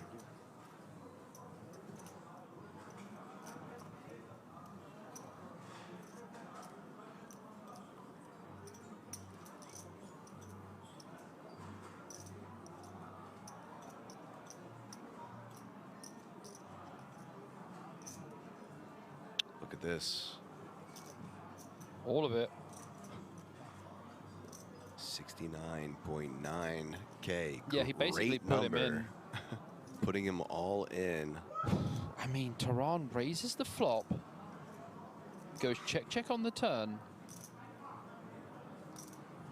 And now this spot on the river where Turan bets and Max is all in.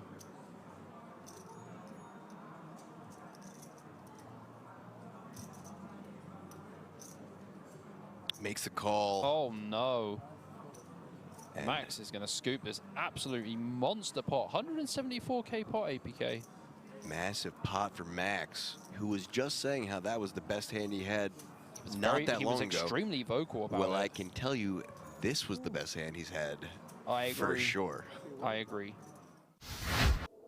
With my combo, yeah, probably. If you put third pot, probably yes. If you put pot. 30K.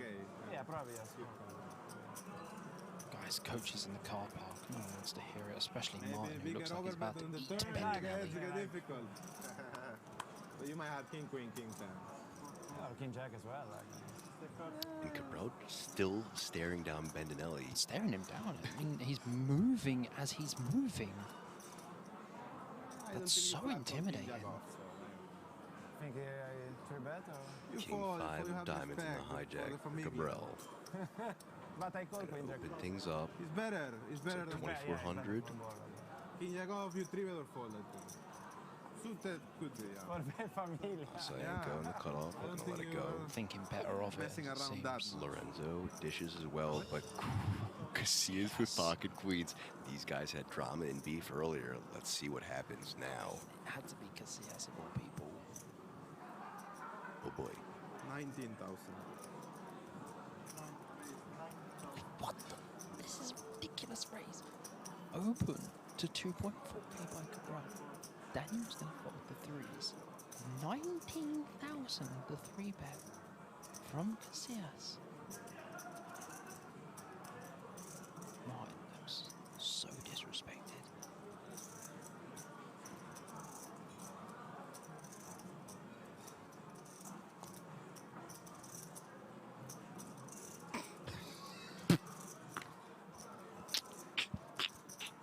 Even Sayanko smiling at that one. Did he just blow a bubble? He did. And then just call the free bet? What is going on? Whisper mode enabled. Sorry. ASMR. Back to whispers chat. Here we go. Flop. Queen. 2. 10. Only one more diamond for Cabral. Casillas first top set. Of the 3 bet. 17,000. And getting the call from Cabral.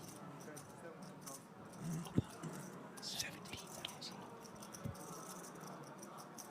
This could be disaster for Cabral because he's already tilted from Jose earlier. Listen, if Cabral calls this flop bet and turns a diamond or a jack of It's all diamonds, going in there. it's gonna be vile. All going in there. Oh my god, it's not folding. He calls. He's got king high. Hello? New player, and I'll tell you about him in a second. Who cares about the new player right now? Hey. 5 on the turn could be trouble for Cabral. Can you imagine Casillas checking now? If he checks, this could be wild.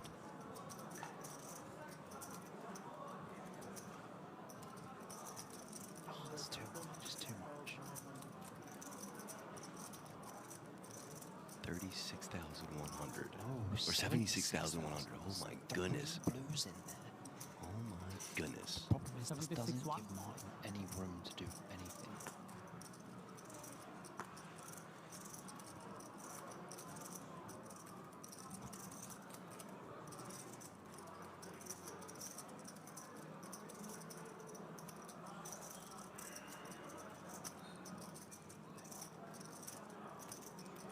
Oh, What are Bobby. you? Are you?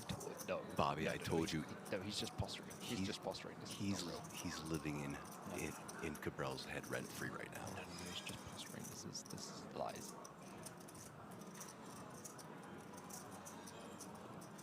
And then Ellie scoots his chair back. This is not real.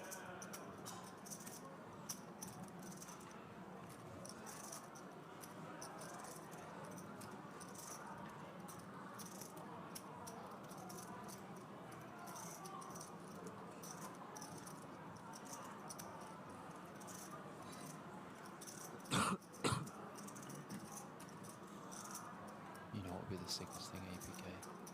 Is if Martin jams and Casillas slow rolled him.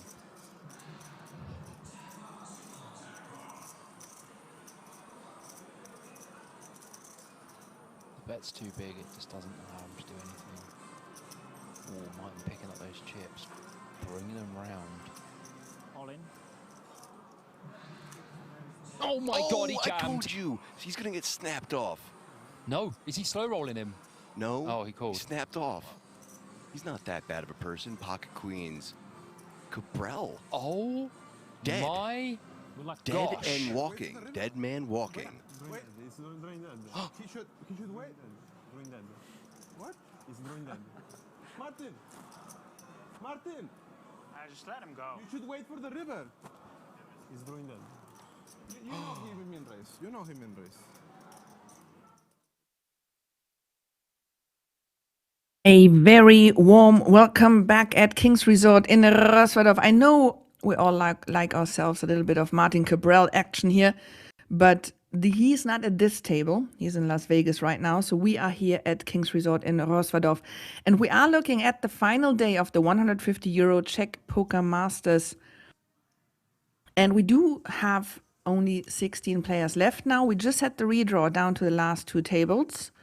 And we do have a couple of fresh faces here. I'm going to introduce them in just a bit. I just quickly recap what we're doing here today. So first of all, my name is Christin Maschmann. I'm leading you through this final day here at King's Resort in Rosvadov in Czech Republic. We will play down to a winner tonight. And yeah, we started with 24 players. We're now down to 16. In total, there were 2,248 entries. The tournament had a 400,000 guarantee, and that was so not hit. So there was an overlay. At the moment, all the players do have 1,595 euros safe, but we are on a pay jump. So if we lose one more player, everybody has 2,059 euros safe, but the winner will receive 42,300 euros. And also on top of the prizes, the top 10 players of this tournament will receive a 3,000 euro Kings Million European Championship ticket package. So that event is happening later this year, and it includes 4 tickets for that festival. So if you're doing well here, you will be back later this year. So we are going to have a ticket bubble and then the final table bubble. Right, we do see the chip counts here. Passion for cards, still the chip leader at this table. Again, we do not know how the other table looks like. This is not the final table, this is just the feature table. And he is the chip leader here, but we don't know how else. And everything got shuffled around a bit. In total, we have here 4 players at this table with nicknames where I don't get any information, but the guy who we see in the picture right now with the sunglasses on his forehead, that is King of Kings from Switzerland. He's definitely one of the regulars here at Kings, and we have seen him plenty of times at feature tables, so he is probably one of the most well-known people here at the table. But I will start from the back for a change. So I will just gonna introduce the people here. Seat number 9 is Florin Bilan from Romania. He is also a very regular face here at King's Resort. He is also, from what we know at the moment, the most accomplished player, because he has almost $1 million in lifetime earnings. His largest cash was $55,000, and he has 152 results on Hand and Mob, and almost all of them are at King's Resort.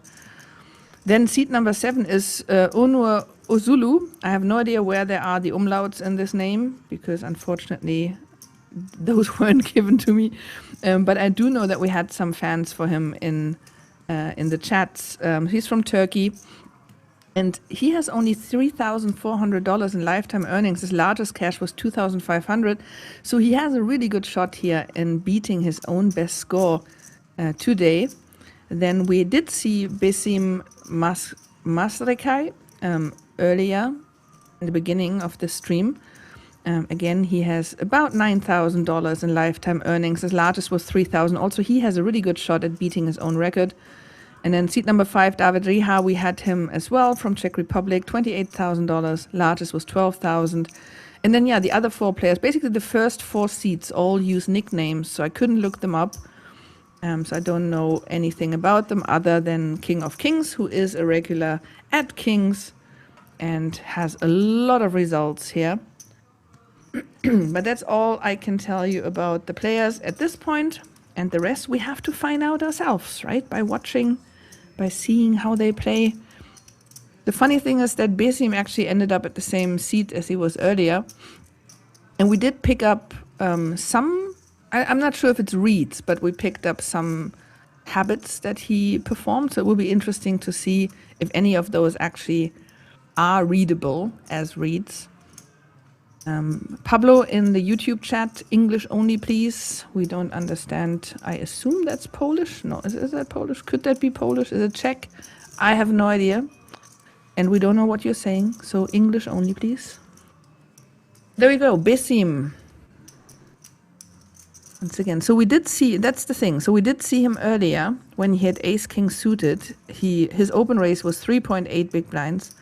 Now he's not as strong. Ace 4 suited, and his open raise is 2.6 big blinds. So again, this is something you can save. Doesn't mean anything right now because we've only seen it twice. So he makes a larger open raise with a stronger hand. But again, because we've only seen that in this one situation, it's not enough to actually make it like a proper read, but it's enough to put it into your memory bank. But yeah, Florin with a 3-bet here, with Ace King offsuit.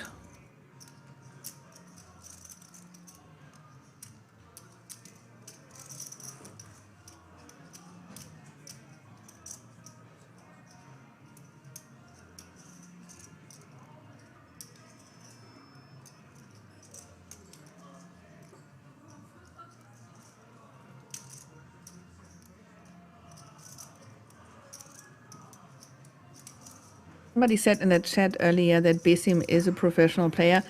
Again, just the fact that he changes his open raise sizes depending on his hand strength does not give me the impression that he's a professional player.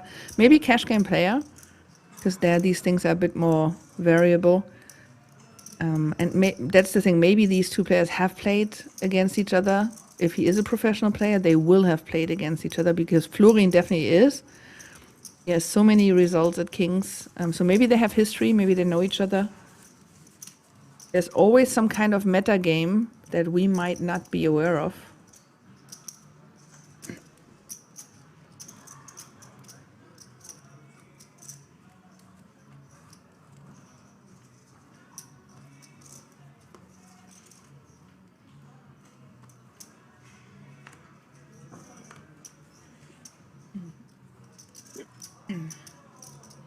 Ace Jack offsuit for David.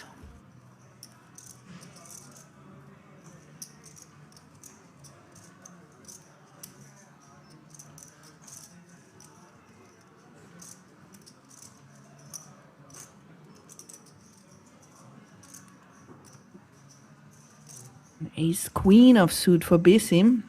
There's the all-in with 18 big blinds. Doesn't give David a lot of credit here after his under the gun +1 open raise. David has a similar stack, 17 big blinds.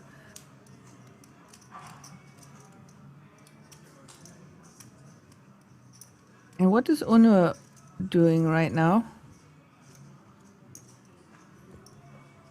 4-7 suited, asking for a count. This could be stalling because we are on a pay jump just to see what happens at the other table, but the pay jump isn't massive, so I think this is a bit unnecessary. Yeah, that's the fold.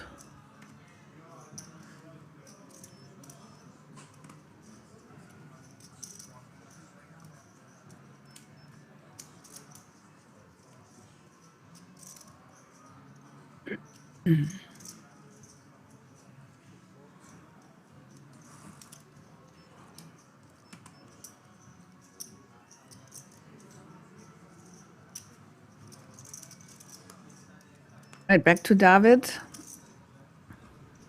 I think this could work. Because like he open raised and then you have Besim shove over you. Shows a lot of strength. He shows the ace? Yeah, I think he showed the ace. David says like, I have the same.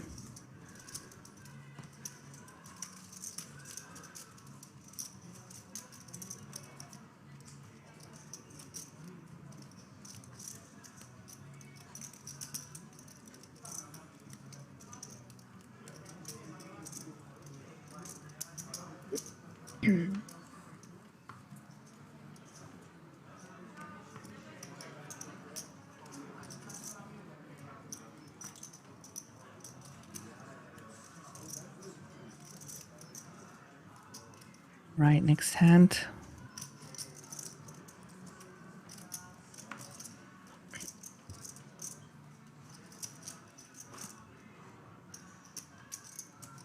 Okay, so I will give an attempt. Crovinores, his nickname. I'm pretty sure I saw him before in a stream, but I think he had a different nickname.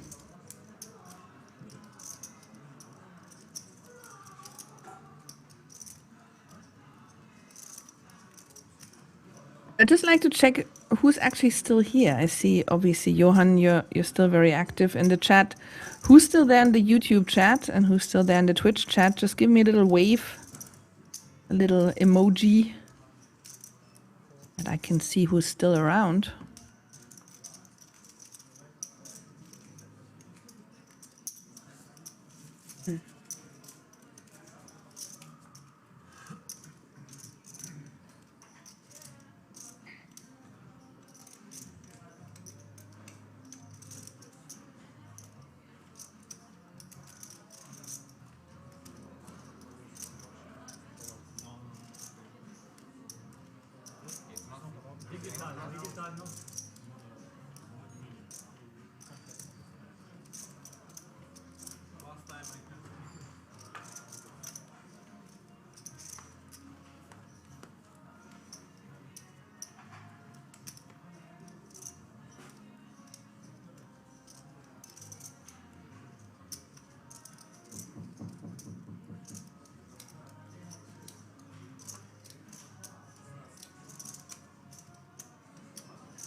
Yeah, the pay jump is just about, no, it's pretty exactly 500 euros. If we see people play a little more slowly, they might want to wait for the other table to finish the action and see if somebody busts there. Yeah, 500 euros, 500 euros. But now we actually might get a clash here.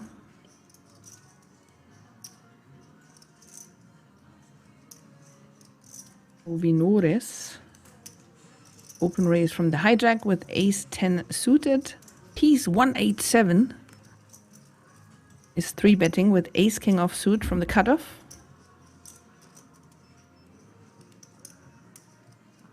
Oh, and David wakes up with ace queen offsuit.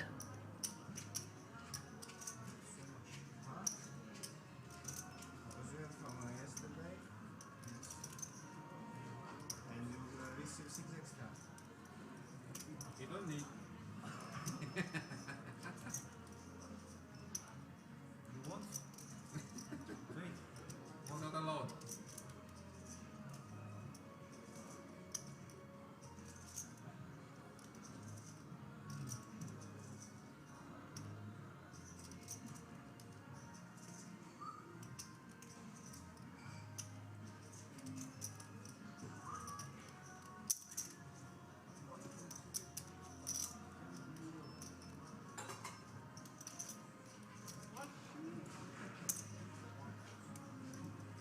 Yeah, ace queen out.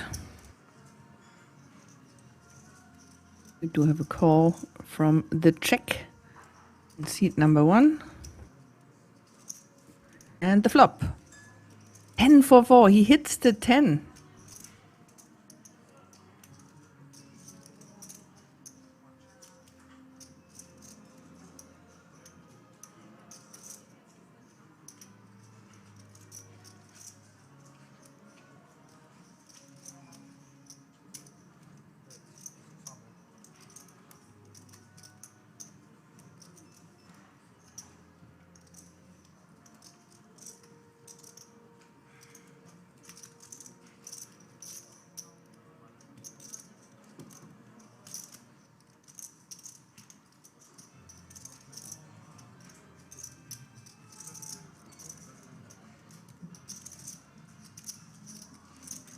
Piece is now betting it with ace king offsuit. And Krovinores is thinking about how to get most value out of whatever hand his opponent has here.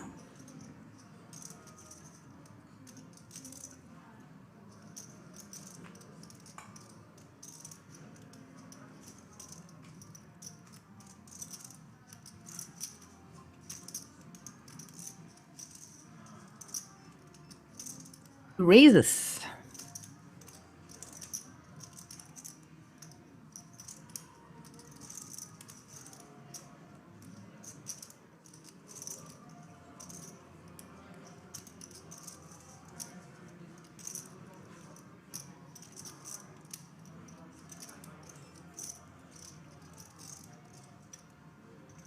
I call from piece.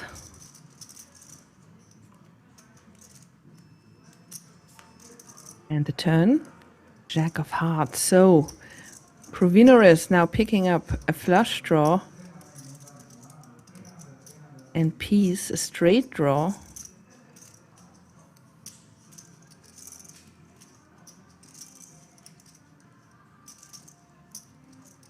Krovinores only 7.1 big blinds left. So the question is, does he put it in now? He leaves him something behind. He's not all in. Again, there is a pay jump, but it's a 500 euro pay jump. So it's not the world, but it's, I mean, it is valuable to just keep a couple chips behind and just waste a little more time to see if somebody busts at the other table and you just, you know, earn 500 euros more. This stuff is annoying to watch, but it's actually correct. So it's like what you see with the big boys when they play Triton and they leave like a chip behind or something. All that is for reasons. But again, it's like for watching a stream, this stuff is pretty annoying. And now he just calls. He doesn't even put him all in. He only has 2.3 big blinds left. Blank on the river. And yeah, so now the 2.3 need to go in. And we're still at 16 players, at least concerning the clock in the top right corner, or the counter.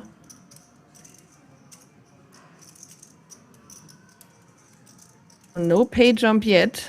How long is he going to take to put his last 2.3 big blinds in?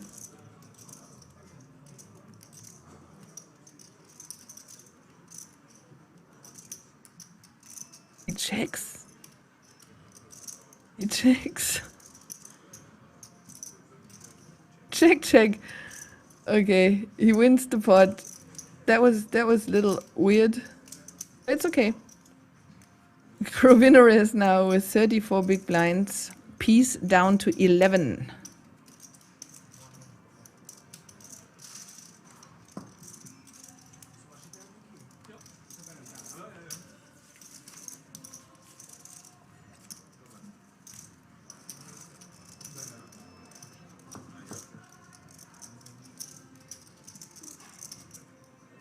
And the chip counts. We have a new dealer. That's usually the time when we see the chip counts. Passion for cards, still chip leader at this table with 50 big blinds. Florian close behind was 47. And we have a middle field and 3 more or less short players with Onur, David, and Peace.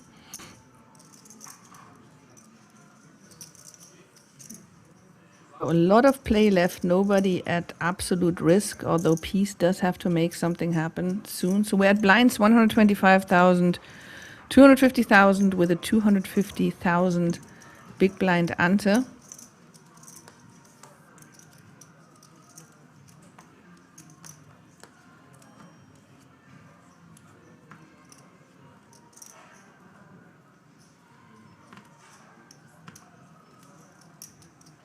Yeah, we're still at 16. So as soon as we hit 15, everybody has earned 500 euros more.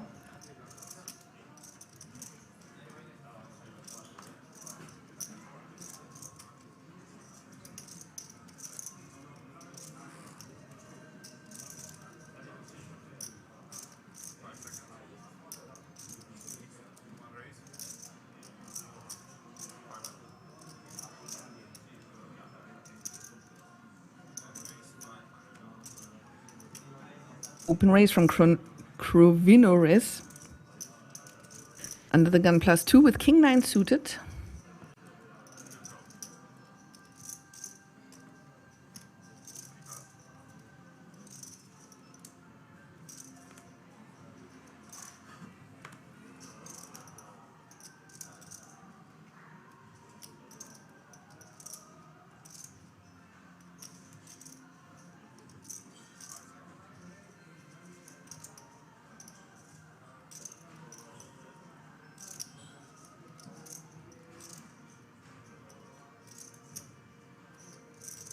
He's called with ace-5 suited and now passion for cards on the button. He's thinking about it with pocket 9s.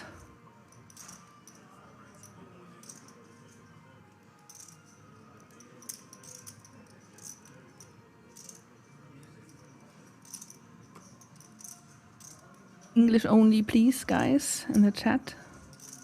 We do have a German stream.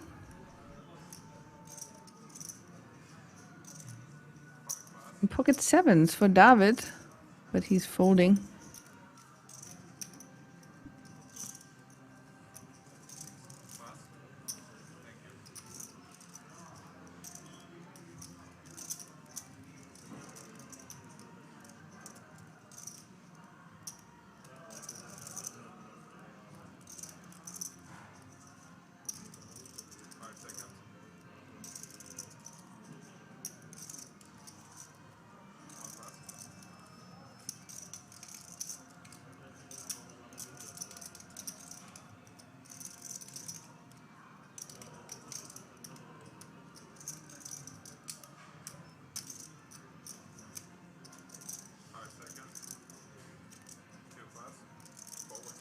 Right, pocket niners, 3-bet takes it.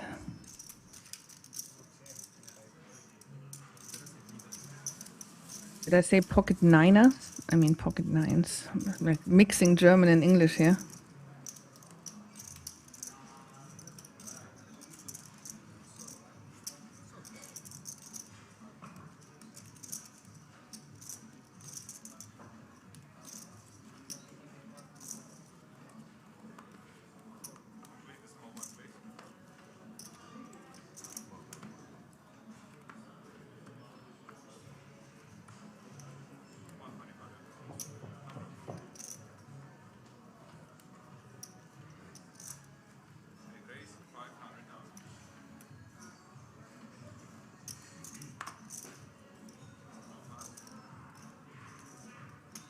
Okay, open raise from under the gun from Florin with King Jack offsuit.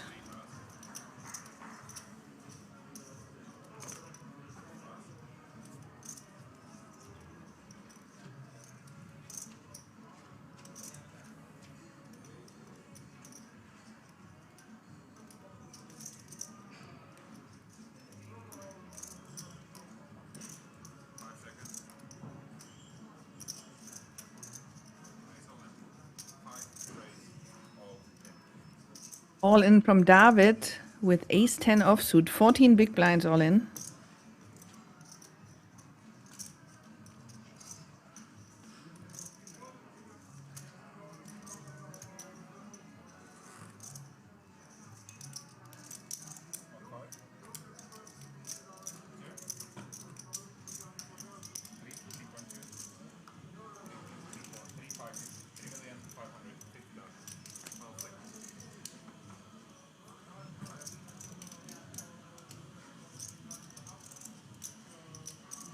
A little more Hollywooding and time wasting from Onur for the imminent pay jump. We're still at 16. We need to lose one more player and everybody has 500 euros more.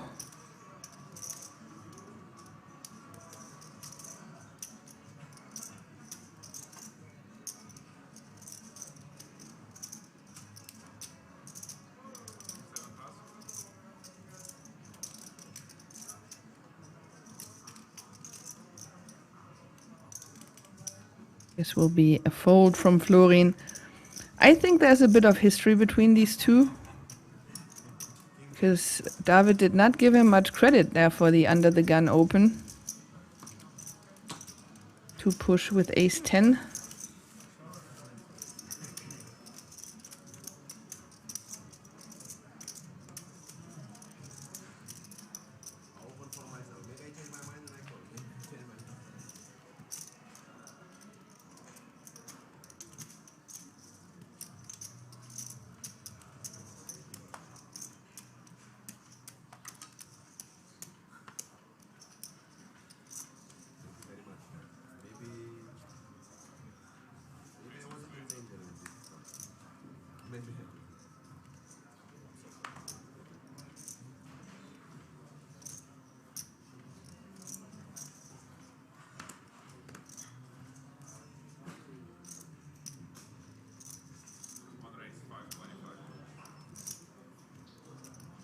Rubinors. Open raise from under the gun with ace-10 in clubs.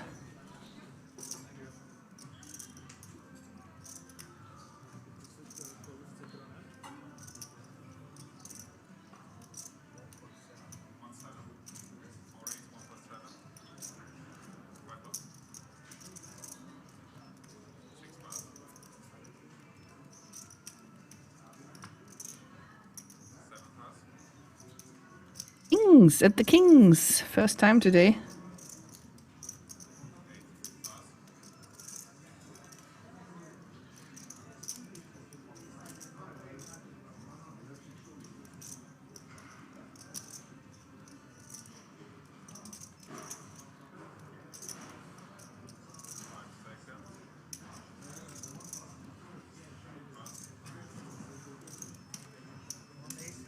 Yeah, it's enough. Passion for cards wins the pot with Kings at the Kings.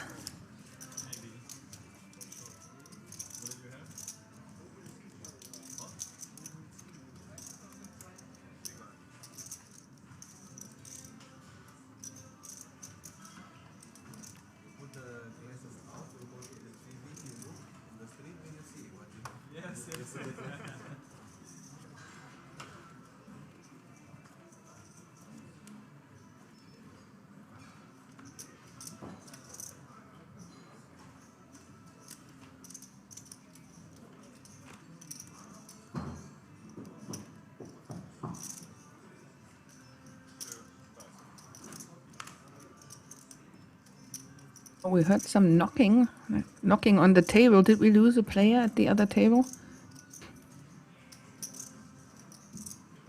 Might be. The counter still says 16, but now passion for cards with the next passionate hand. Pocket jacks. Pocket jacks are like speaking French. However you do it, it's wrong.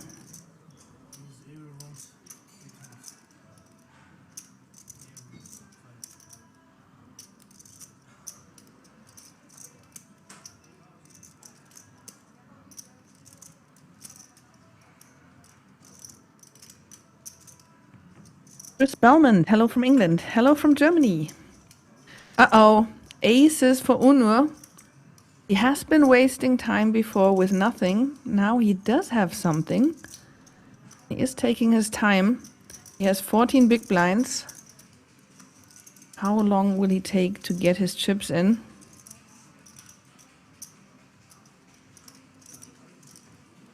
He's a little nervous with the time banks or what to do. Okay, just a raise. He doesn't go all in.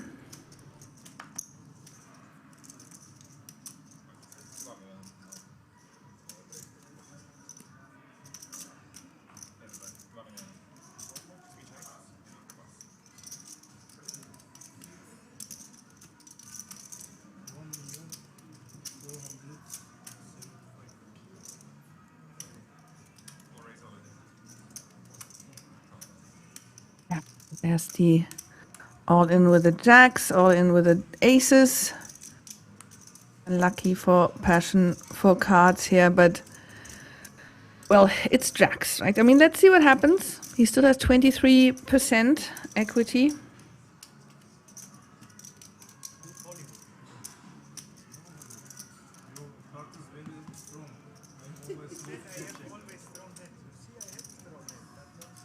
And are we gonna see a jack? No.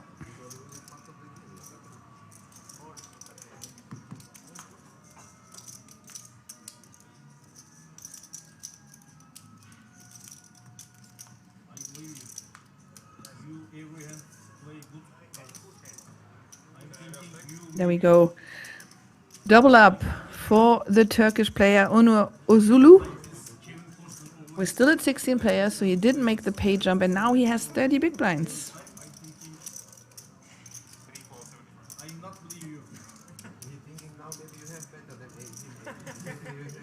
Now he doesn't have to waste time anymore. 30 big blinds, a bit more comfortable stack.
Queen 9 suited from Bissim is going to be an open race from the hijack.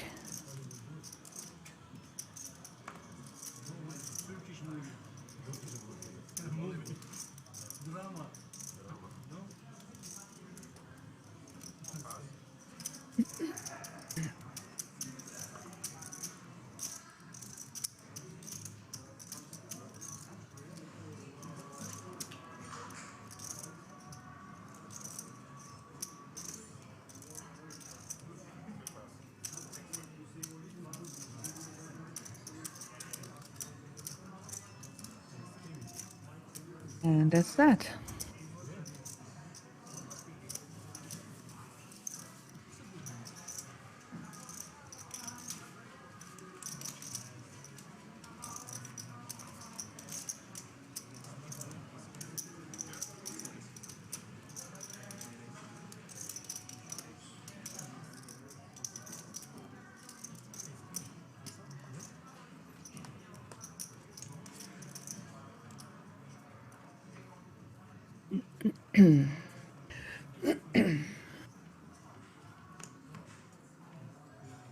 Hand number 49, you see it in the bottom right corner, and you also see we're at blinds 150,000, 300,000, 300,000 big blind ante, and we're still at 16 players, so we still haven't made the pay jump.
King of Kings rocking the Cats musical t-shirt. Has anybody watched the musical?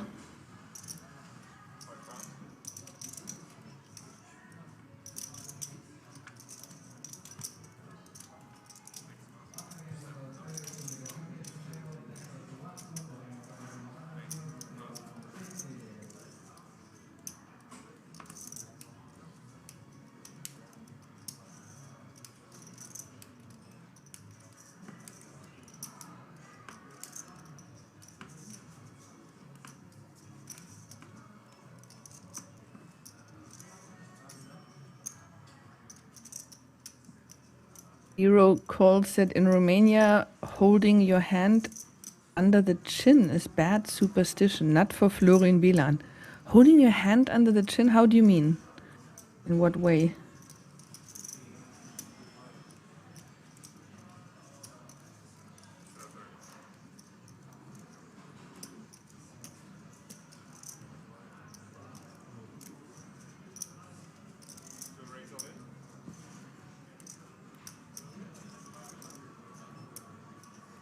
Like cupping your chin?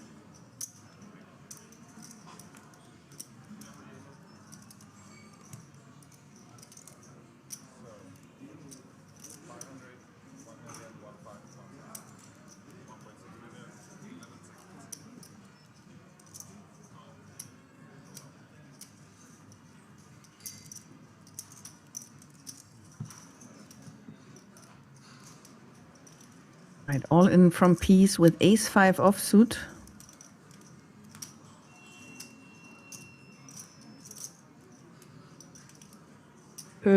City on Twitch says the Cats musical looks unsettling. You mean the whole musical? Like humans dressed as cats? All right, we have a call for the all-in. At the moment, ace-5 still ahead. Oh, and there's the queen on the turn for passion for cards. So now it's just 4 outs, an ace or a 10. Otherwise, we do lose piece on that. That's it. That's it. That's our pay jump. GG piece 187. He finishes the tournament in place number 16.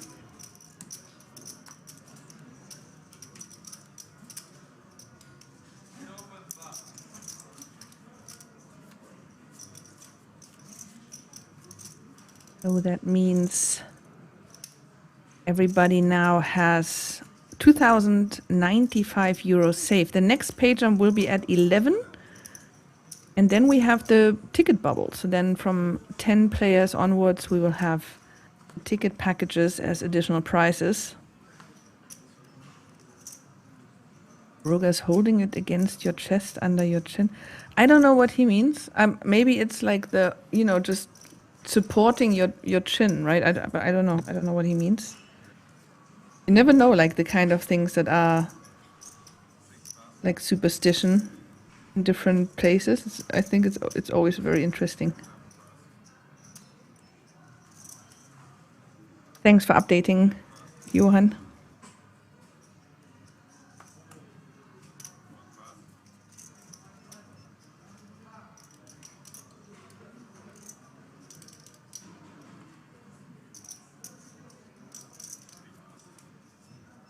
Also, what do you think are the odds that we're going to have a jackpot go? Like all the last streams that I was commentating, we did not hear the slot machine jackpot music in the background.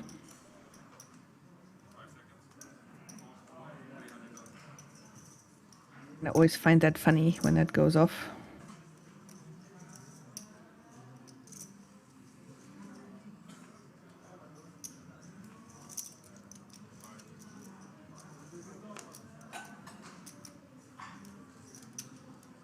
Like once in a stream that I was commentating, we had 2 of the jackpots go off at the same time. So it plays Ode to the Joy, and then it played Ode to the Joy twice on top of each other. And I felt really sorry for the players. They had to focus, and you just had like, ba, ba, ba, ba, ba, ba, ba, like double. Pretty fun.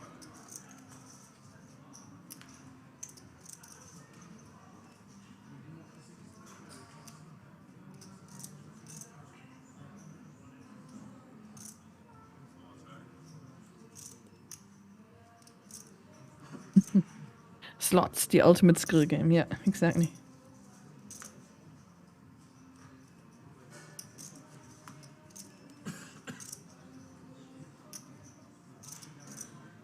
Slots are not there to be played for skill. They are played for fun, for entertainment.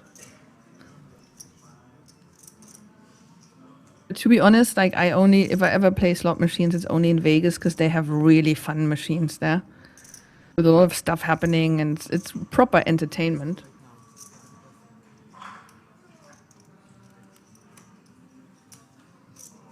Like almost like you're part, like in a movie with like movie scenes happening and all these random things.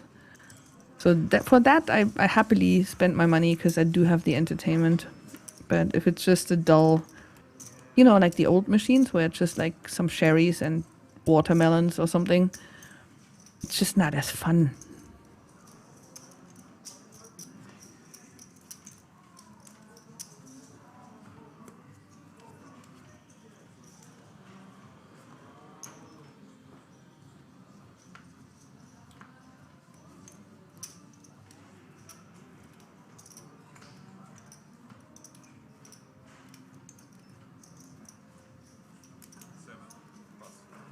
Broker says I never play them. I have mates who love them. Yeah, I totally get it. Like I enjoy sometimes just switching my brain off, just pressing a button and get entertained. But like again, like I only really play the slots in Vegas because there are such fun ones. Like I'm telling you about my favorite one. If you ever make it to Vegas, it's called Invaders Attack from Planet Moolah, and it's basically it's so stupid. There's like aliens that look like cows, and so they come to Earth to kidnap cows because they think they are part of their own race.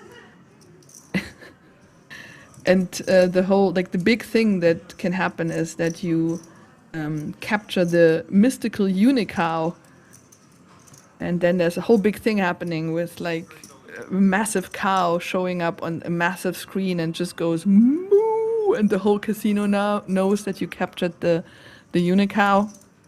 And it usually also means that you win like a big prize, and then there's people gathering around and congratulating, oh, you caught the unicow. And it's just so much fun, like especially because it's like you usually sit with like 4 people next to each other, and like people are high-fiving, and it's just I don't know why that slot machine is doing that, but it's just creating like this whole communal experience, and it's a lot of fun. Oh, you have seen videos of it, yeah. Yeah, Buffalo is fun as well. There's a lot of different Buffalo variants, but the Invaders Attack from Planet Moolah is, I think it's like one of the best new slot machines. Yeah, Google it if you like. It's actually like really silly and funny and very entertaining. And again, like the whole thing that you have, it somehow creates this atmosphere that you like high five the people around you and all that. It's just it's really cool. It's different.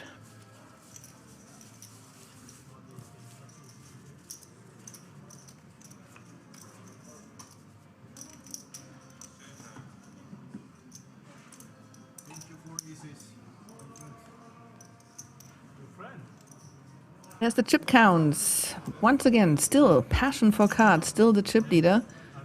He started the whole day as the overall chip leader, and he still has 47 big blinds. He's very, he's not splashing around, right? You don't see him very often involved in hands, and so he still keeps holding on to his big blinds. He chooses his spots really well, and we don't have like a proper 40 right now, so still a lot of play.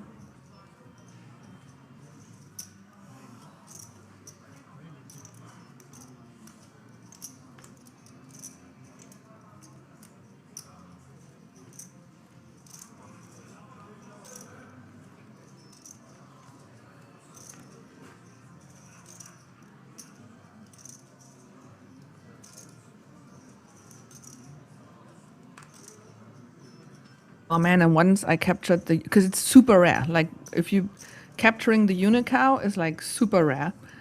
And once I captured it, like I think it was the first time I ever captured it. And I was so excited, and it goes like moo, and people come from all over the casino, and people are like, congratulations, you got it. And then I won $40. I was like, what? How? Like, it's such a rare bonus that you capture the unicow, and then I win $40. I mean, how unlucky can you be?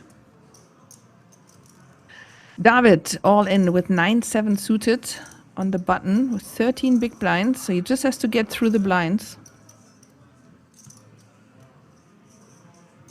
Yeah, all that for that. Like, and I was so embarrassed. I was like happy that nobody was watching anymore when I got the $40. Uh-oh, is Onu actually thinking about it? King, queen offsuit.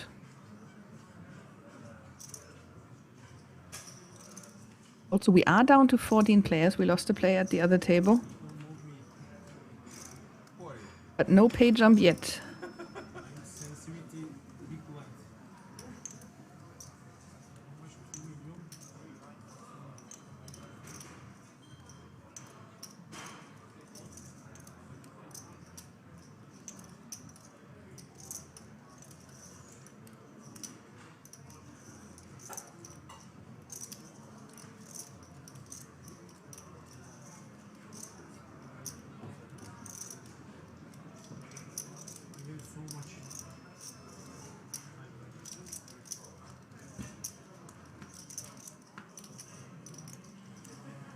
Is it stopping today at final table? No, we are playing until we have a winner. So I assume local time this will be around midnight. So we are playing down all the way to the winner of the 42,300 euro top prize. Okay, there's the fold. 9-7 suited takes it down.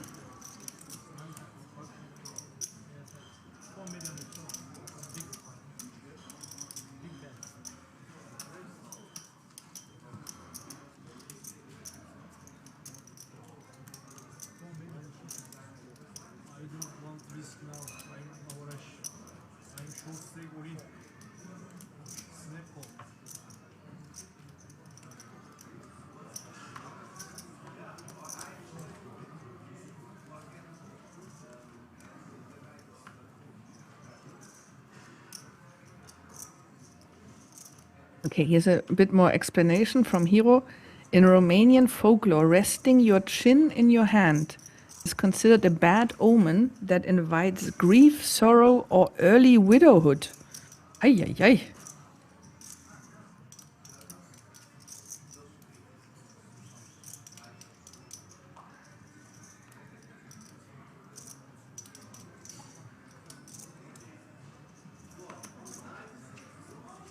Nobody does that in Romania? Is that like that bad? To rest your chin in your hand? Never heard of that. That's crazy.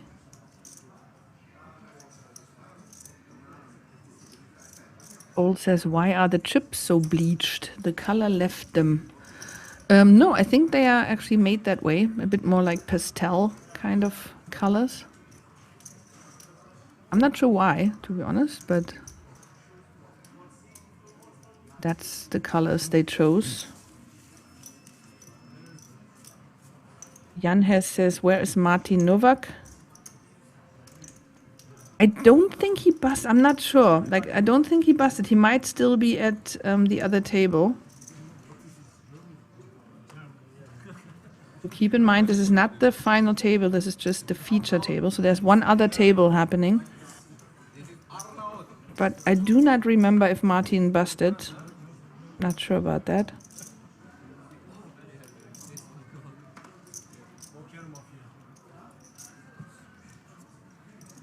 Ah, only for gamblers, that is, when you rest your chin in your hand. Okay. So that's only counts for gamblers. All right. Interesting. Jan Hess, is it stream table also? If you mean the second table, no. We only have this one table. But again, we need to lose 5 more players, and then we have the final table.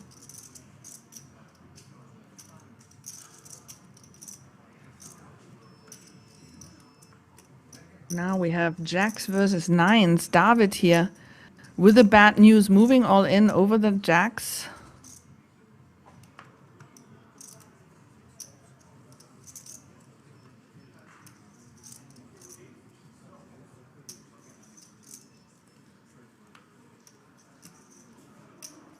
Passion for cards did have the jacks earlier, and it didn't go well when he ran into the aces. Will he be able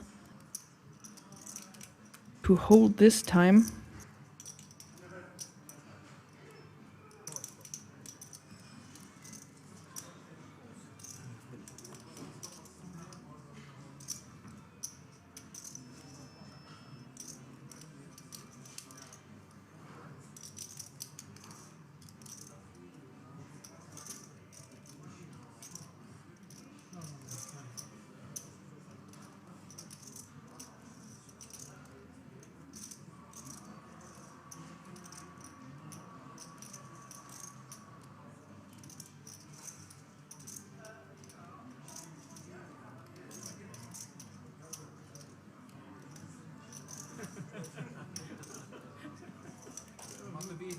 Yeah, not the aces this time. All right, so we had 1-9 already mucked, right? That means that David only has 1 out. 7 deuce 3. Yeah, we see it on top there. It says 1 out. Just the 9 of hearts is still in the deck. 1 out. Nope. Only the river. Can the 9 come? Nope.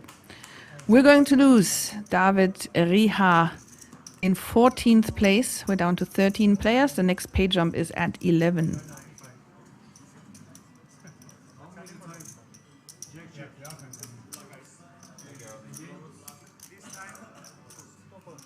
Did not see him bust early, to be honest. Like, I felt like he had the potential to go all the way. Very unfortunate. But yeah, the rich get more rich. The rich get richer. Passion for cards here, extending his chip lead even more.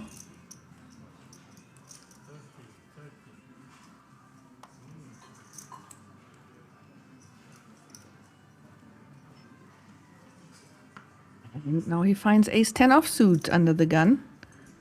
Playable.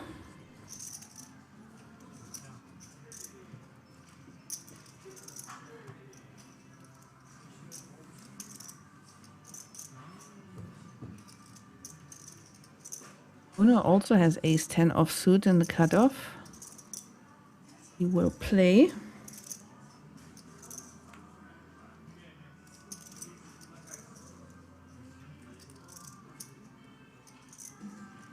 What's with the jacks? Like, we have jacks again.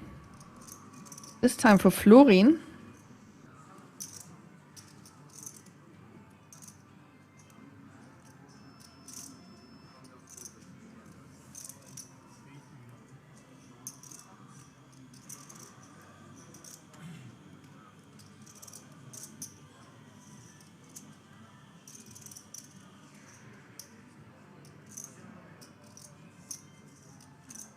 Yeah, jacks are doing the rounds.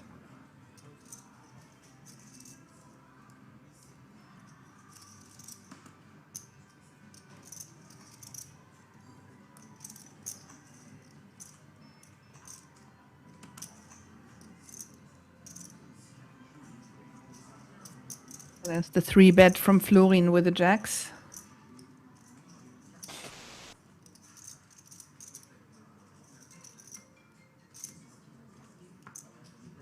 By the way, Hero, you told that story with holding your chin in your hand, being unlucky for gamblers in Romania. The only other thing that I really know of that sort is in America, like, or in Vegas, it's unlucky for gamblers to buy into a tournament or something with $50 bills.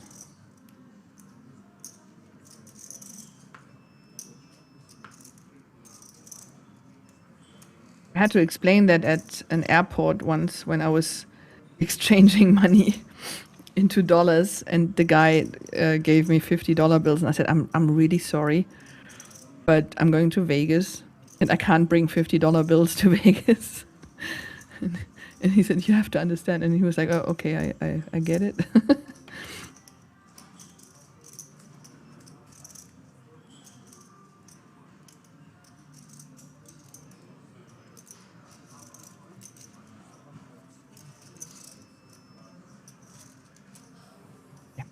Florin wins the pot.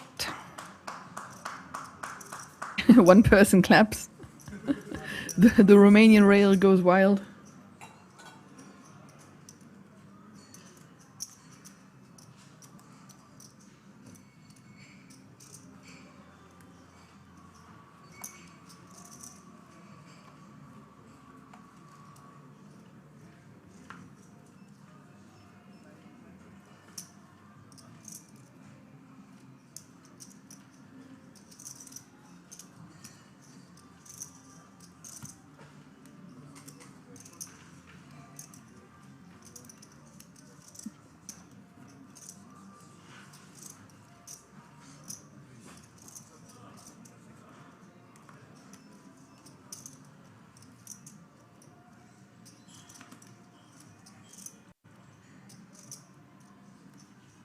Open raise from Onur.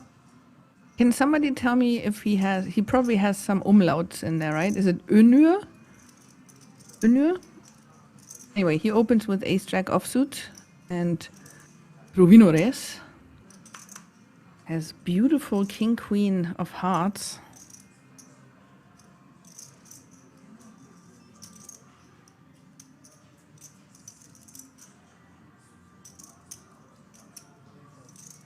Calls.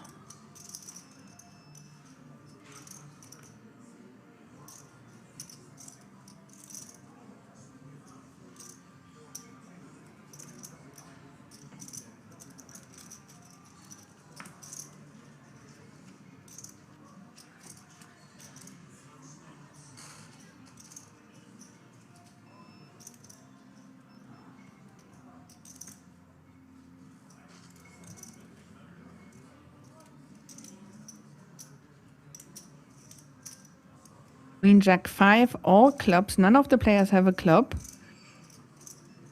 And both players have hit. This could get expensive for Unur.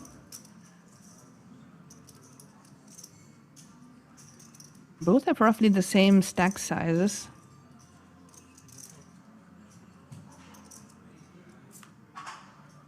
But what's with the first name? His family name is Özülü. And what's his first name? Unur? Unur Özülü?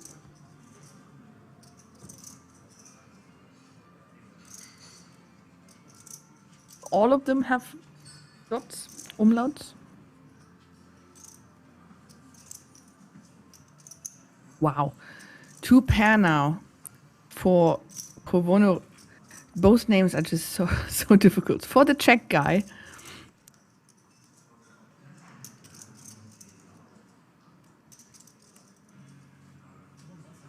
Onur. So that's without the dots. Okay. Onur Özülü. Okay. Thank you. Thank you very much. Stratos, hello. How are you?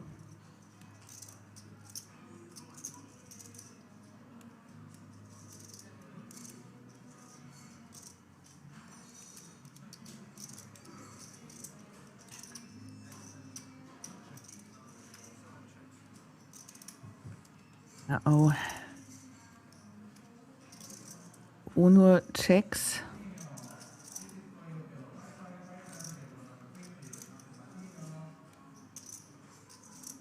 Can Kovinores get any more value out of the Turk?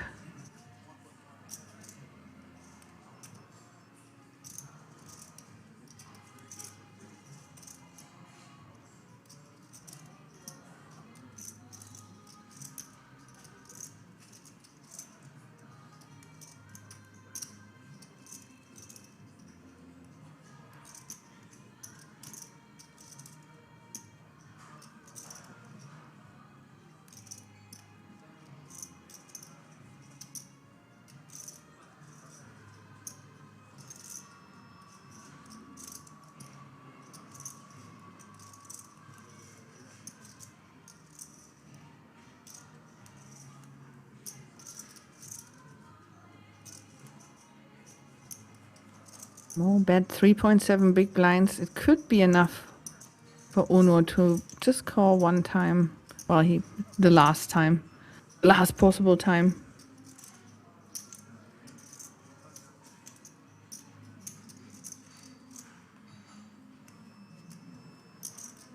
He's playing one of his time banks.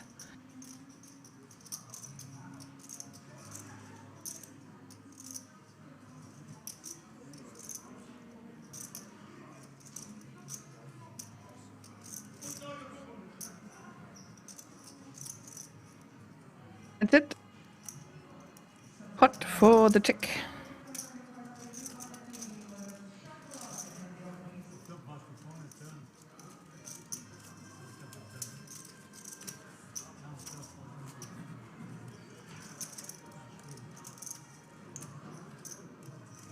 Vinores. It sounds like a Spanish name, right? Provinores. I think he folded. Did he call? I'm sorry if I missed that. I thought he folded.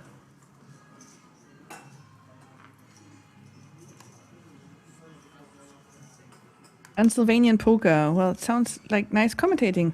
Good job, whoever you are. Sorry I missed your name. Thank you very much. My name is Christin Maschmann. Put it here in the chat.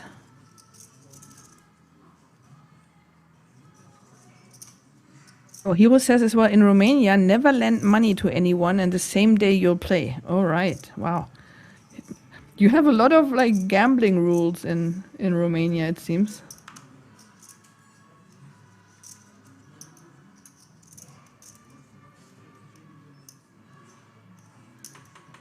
Graphics said call 3.7 big blinds, but maybe he folded in the screen. Yeah, well, maybe he did call. Maybe he sized it just right that he did make the call. I'm sorry that I missed that. I mean, you guys could just like rewind in the stream. Unfortunately, I can't do that in my tool here. But what is happening here? All kinds of stuff. Pocket 4s, pocket 9s, king 10 suited. Jack 8 suited.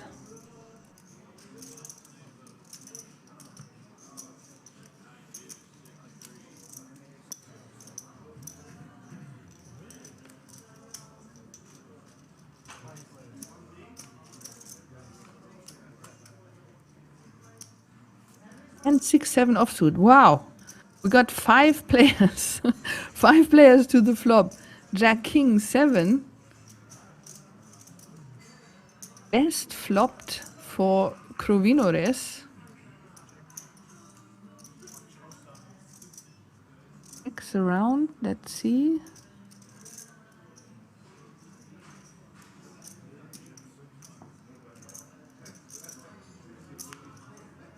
X around. Wow. 8 of spades on the turn. So we have 3 spades now.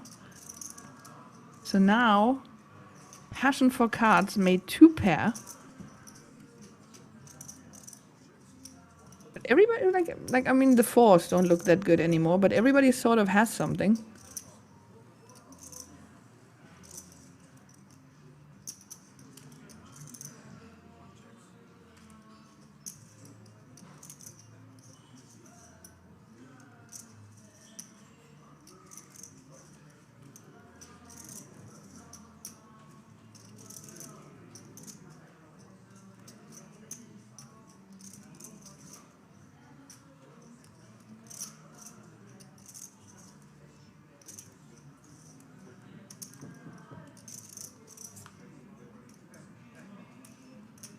And another spade on the river.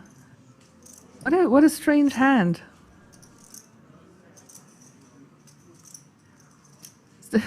That's so annoying, right? So you actually make a set, King of Kings, but there's 4 spades on the board. And is everybody checking? No. Provino has to bet this, right? He checks. And now it goes to King of Kings. Oh no. It's actually showdown. That's so wild. The rivered set of 4s is good. But what is like 5 people and it just got checked through. This is wild. Nobody spade, yeah. Pocket 9, pocket 9.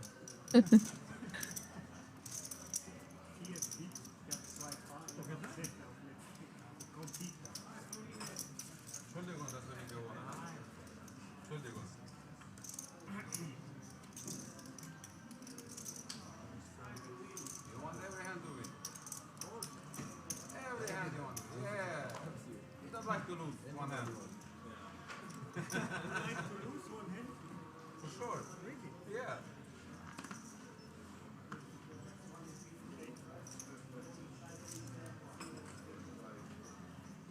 Jacks.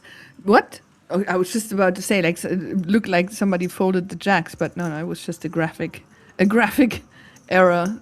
Jacks again, this time for the King of Kings at the Kings. The jacks really are going around here.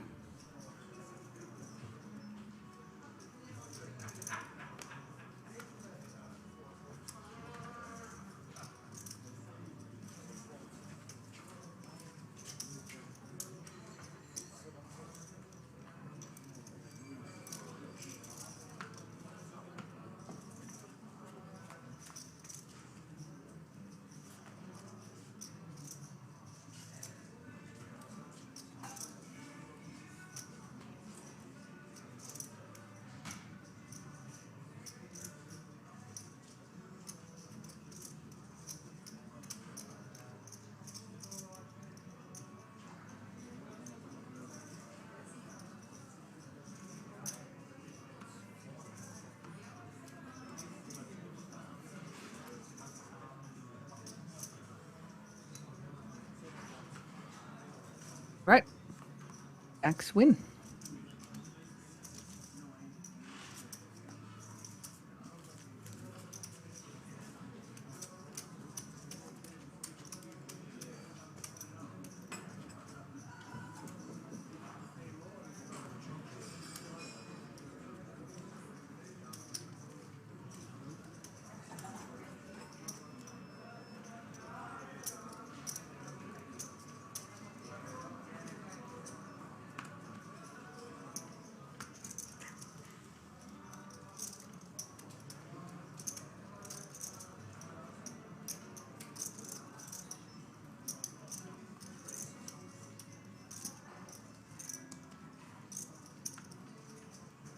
Pocket 8s. Or Crovinores. And a beautiful 6-7 suited 6-7.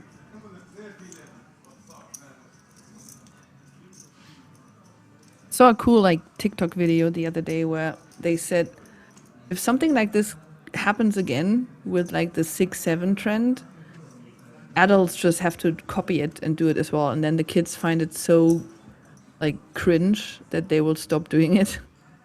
So we have to remember that for next time when there's a trend like that.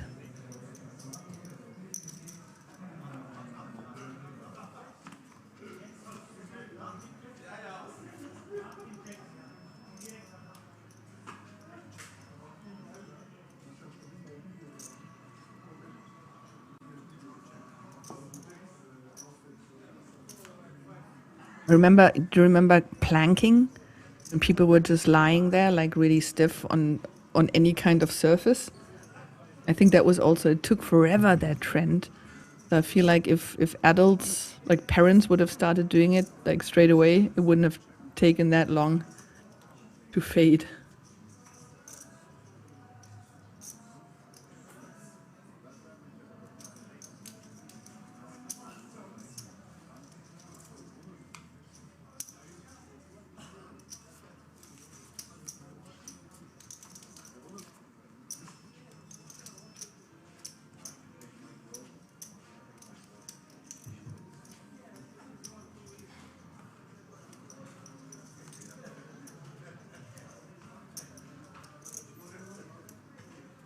Like in a way, yes, it was annoying. It's still annoying, the 6-7 thing, but in a way, I do like random stuff. And that was so random how that came about and how that became a thing. And I actually do enjoy like random stuff like that. I see the humor in randomness.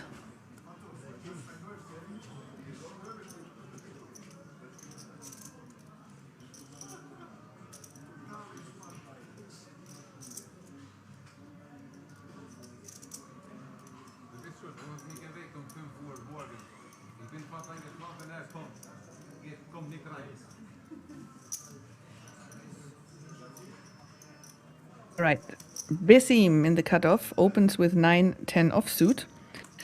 So this is interesting, right? So we noticed earlier that he was raising like unproportionately big with a strong hand. It was 3.8 big blinds as well when he had ace king suited.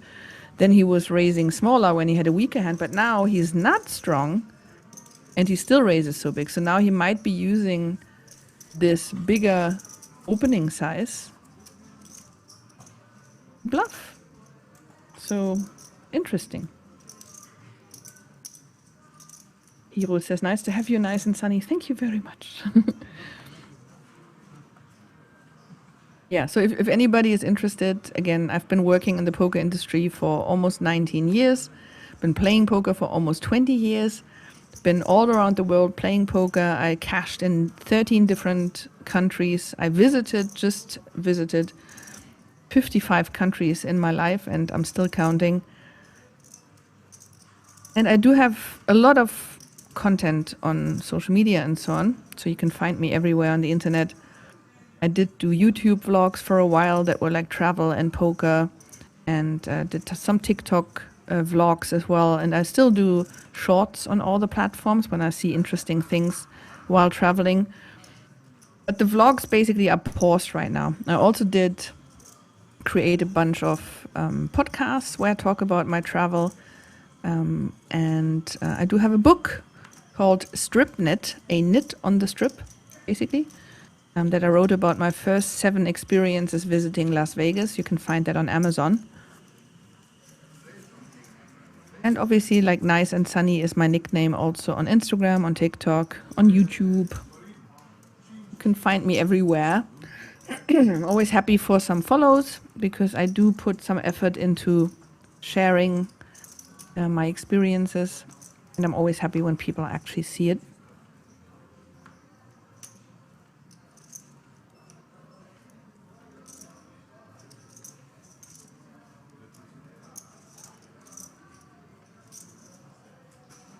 Roger says, nice, we'll have a look. Thank you. Awesome. So we'll actually, this month, I will actually visit at least one new country.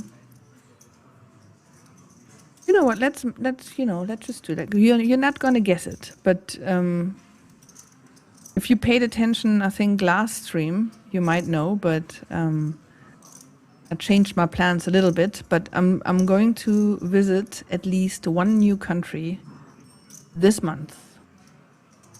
Do you want to guess which one? I don't think you're going to get it.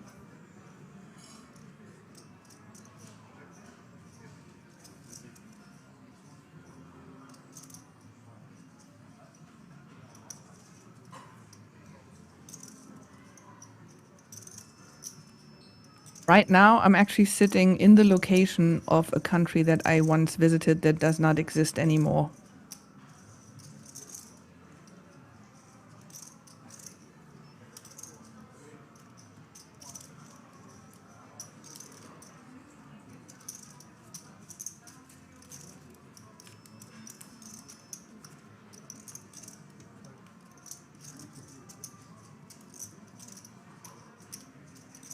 You mean North Korea with writing NK? I'm actually I'm not opposed to visiting it one day when they open for tourism again. I'm somebody who likes to stick to the rules, so I don't have any issue going to North Korea and sticking to the rules, but being able to actually say, oh, I've seen this, we're wild. Hero says Curacao. Is that even a country? Isn't it like a Dutch dependency or something? I don't even know if does it count as a country? I had that argument with, it was interesting, with none other than Benny Glaser, he's a friend of mine, and he's from England. And he actually said that he wouldn't count England, Scotland, Wales as countries. It's like the United Kingdom is the country. And I was like, I disagree. But he's from that country, but it was super weird.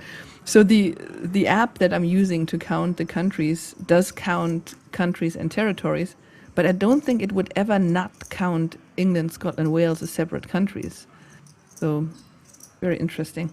But we do have an interesting hand as well. Uno is all in 6.3. So he did call earlier because he only has 6.3 big blinds left now. And Krovinores has called, and Besim is now thinking if he also wants to get involved, but I doubt it with King 7 offsuit. So we will have Onur Özülü at risk here with a flip. You see it's almost exactly a flip. 51% for the pocket fives, 49% for ace queen offsuit. So ace queen does have to hit.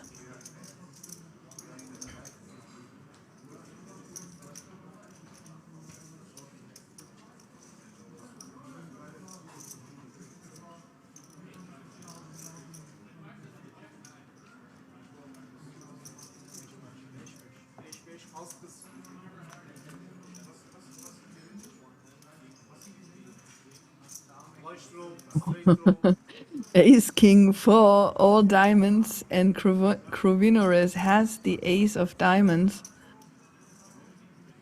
So many outs, 15 outs, ace, queen, 10, any diamond. There's the diamond.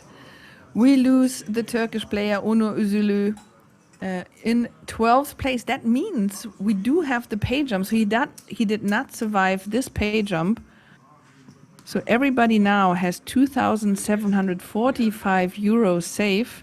And now we are on the ticket bubble. So that means the top 10 players of this event will receive a ticket bundle, a ticket package worth 3,000 euros with 4 tickets for the Kings Million European Championship later this year in autumn. So everybody who wins that package will be able to play 4 of the tournaments of that festival later this year. And here we see our remaining 5 players at this table. Passion for cards, still chip leader. We don't see much of him, but he just keeps holding on. to that chip lead. Florin second in chips, King of Kings third, Provinores fourth, 38 big blinds. So the shorty at the table is basically with 18. That's not really very short. So pretty sturdy table here. So, and yeah, as I said, so now we have the ticket bubble. And then once we hit that, then we have the final table bubble. So at 10, everybody gets a package. At 9, we will combine to the final table.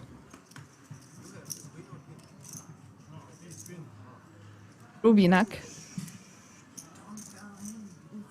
Yeah, it sounds like he Spanishified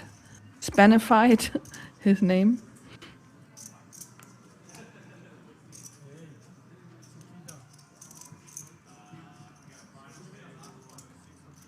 Yeah, Bruges, right? I beg to differ. Scotland is my country. That's the thing. Like, do the countries, did the countries, Scotland, England, Wales, Northern Ireland, lose their identity as countries once they became the United Kingdom? No, right? But what is the United Kingdom then? It's not a country either, right? It's so if the United Kingdom is the country, then all these other 4 places are basically territories that are part of the United Kingdom. That's basically what Benny said. And I disagreed. I said, no, these are all countries, and this is just a union of those countries. But yeah, anyway.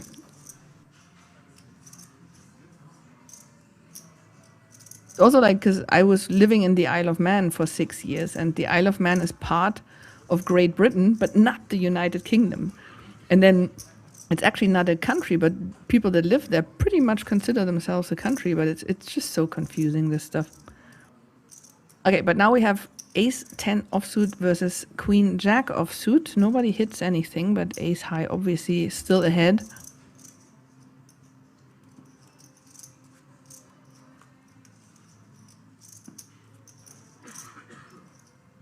Rofi says why there are not showed all player chips just from TV table. Yep, because this is the table with the cameras. But again, we only have to lose 2 more players, and then everybody will be at this table.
Rufy, no, we only know the chip leader at this table and the shorty at this table.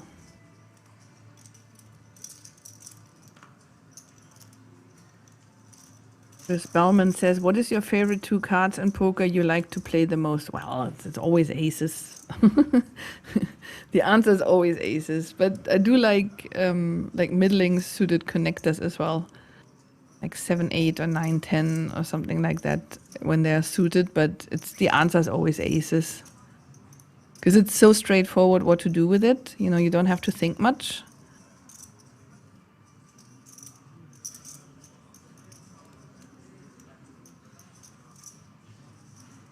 Yeah, so here we have 3 players to a flop. Florin has flopped the best with a pair of queens.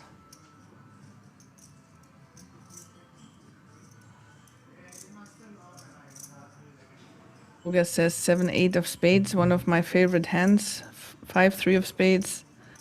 Spades is my favorite suit. Yeah, it's a nice suit. Spades and hearts.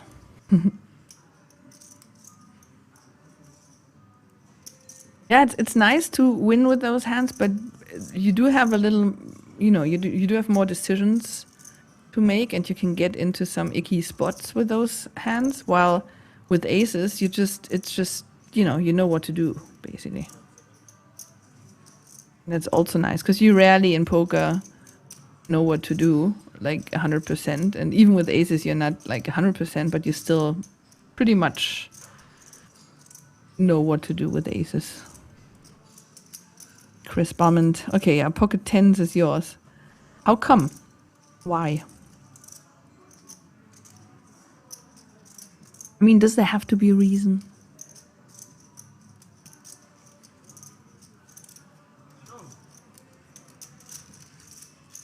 Yeah, but you also stack aces with those hands. Exactly, yeah. And that's the thing. I mean, even if you play aces perfectly, you still only have 80% to win, right? So.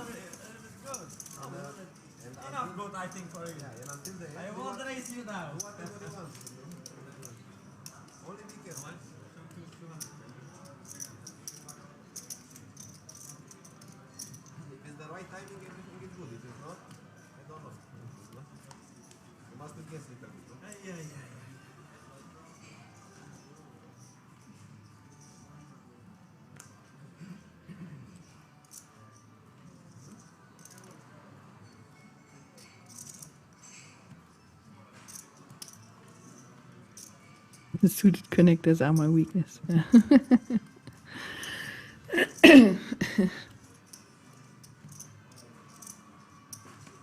But it's suited.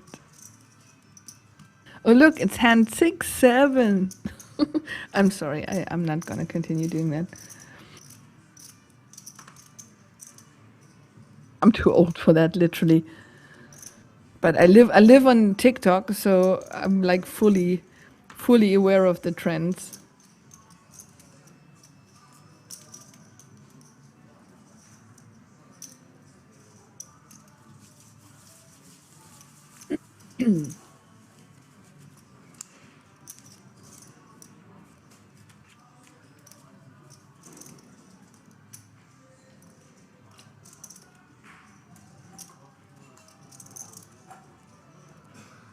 Oh yes, when you're next time in a Lex Veldhaus stream, say hi from me. Maybe he remembers me. It's been a couple of years. I think he should still remember me.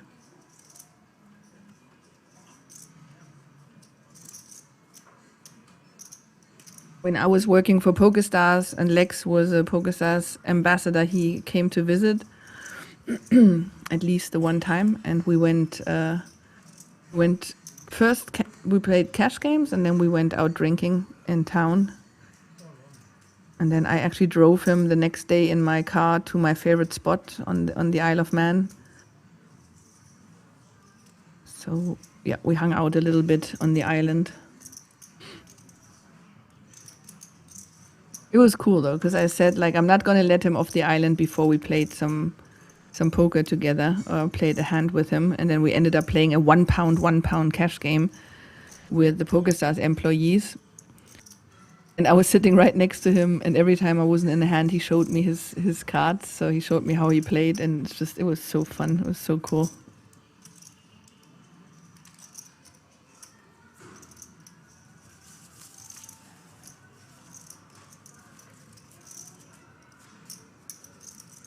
I mean, you don't have that very often, right? You have a player like Lex Veldhaus just showing you like how he's playing his hands. It's pretty cool.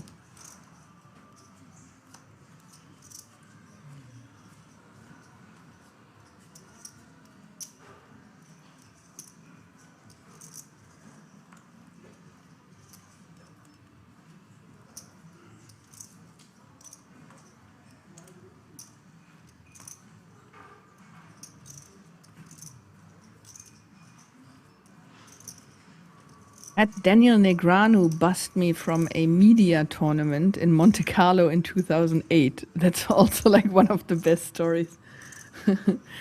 Like the the third poker event I ever worked at was EPT Monte Carlo. And I played in the media tournament and, what's his name? Forgot his name right now. The founder of the EPT was sitting at my table, but then he wanted to go and have a cigarette, and Daniel just took his seat, and then he busted me.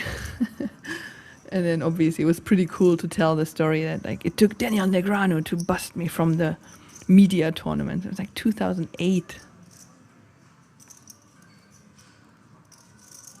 All been around for so long. So fun.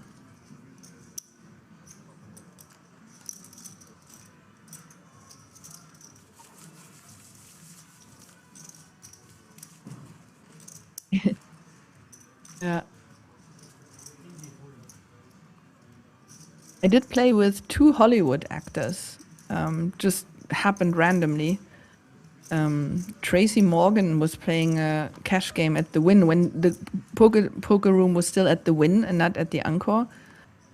So I played one hand against him and I won. I remember that was pretty cool. And then in the Hall of Fame bounty tournament where I came 24th, I actually sat the first day I sat at the table with Vince Vaughn, and he had a $10,000 bounty on his head, and it was like, and there was like cameras around us and all the media and so on. And I got a selfie with Vince at the table, which was pretty cool. But unfortunately, I didn't bust him and get the $10,000. But yeah, so I played with 2 Hollywood actors. That's pretty fun as well. Ace Jack. Suited is also fun for passion for cards. Yeah, he's drinking something. I'm going to take another sip of my now cold tea with honey. I should have ranked that faster.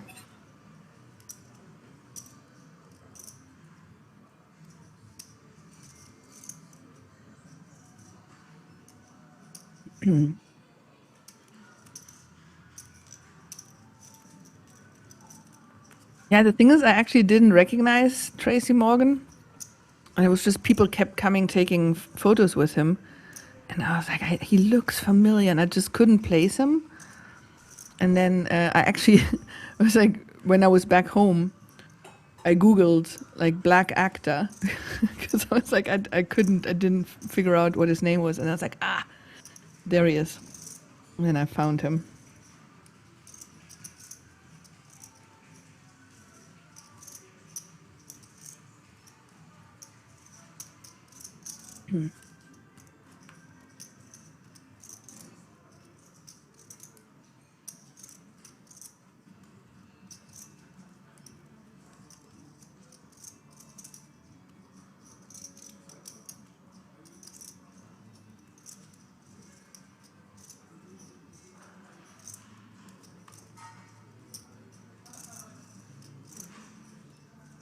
Right, Ace Jack was already leading, now making 2 pair on the river. Can he get any value? No, I don't think he can get any value.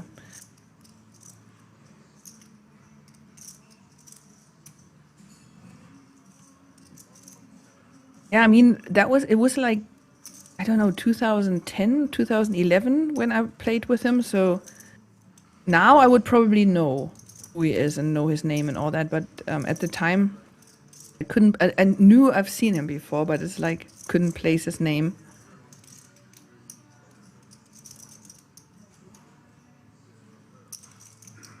I think he was actually practicing because one of the movies that came out a couple years later included some poker. So I think he was actually practicing for the movie. But he didn't seem like, it was a 1-3 game and he didn't seem like he was really knowing what he was doing. He probably didn't want to practice in some high stakes home games in LA.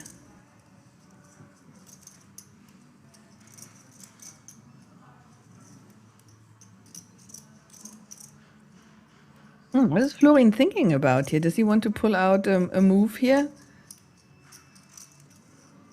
He doesn't seem to be believing Passion for cards.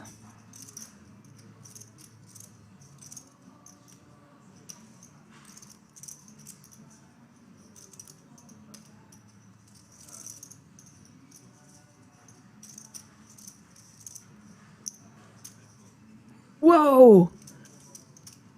Whoa, he's hero calling with King 8. What? Wow, he did not believe him at all here. Wow. I'm completely baffled. Welp.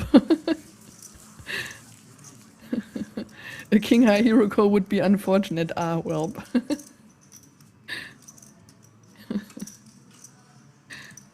Hero call with King High. Yeah, I mean, again, like I'm saying it again, like I always say it, but who knows how much these two have played together, right? Like how much history they have, how many hands they've played, how much they've battled in the previous days, maybe even weeks, months, years. Do they know each other? How well do they know each other? Maybe Florin had like a read that was wrong. You know, maybe he saw something in his face that looked like weakness, and he placed his whole decision on that. Who knows? Like, I wish we could ask him now, because that was interesting. Like, what did he see? What made him make that call? That was pretty interesting.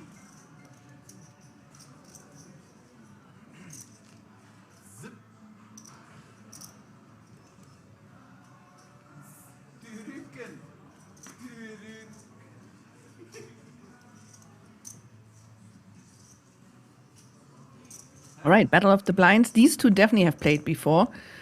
Like the banter earlier showed that they know each other. Battle of the Blinds between the Romanian and the Czech.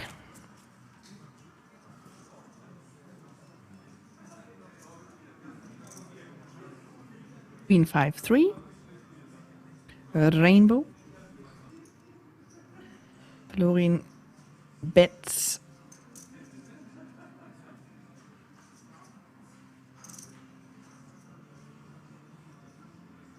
He would do that here with, like, I don't know, 85% of all flops. He would bet here. I've learned this trick a couple of years ago from a professional player, and it almost always works, as you can see.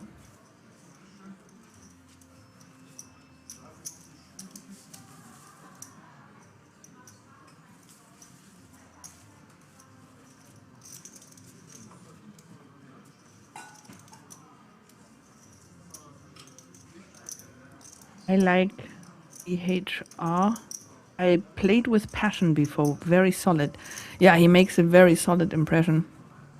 I said it earlier, it's like you don't actually, like, you don't notice him being involved in a lot of hands, but he just keeps holding his chip lead up. He's very, very calm and collected and solid.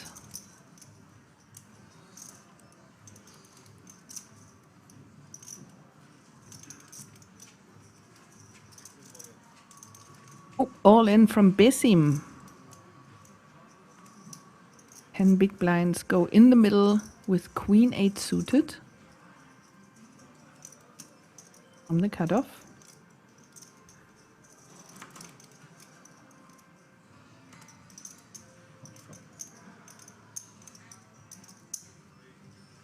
Thomas Raag says, that's why I hate playing versus the blinds. Range is super wide on those spots from defending. Yeah, well, that's why, that's the thing. So it's like, if you don't want to get in those positions, you probably just have to be more aggressive and actually raise it up. Because then you always be in that situation. It's like, they could have anything.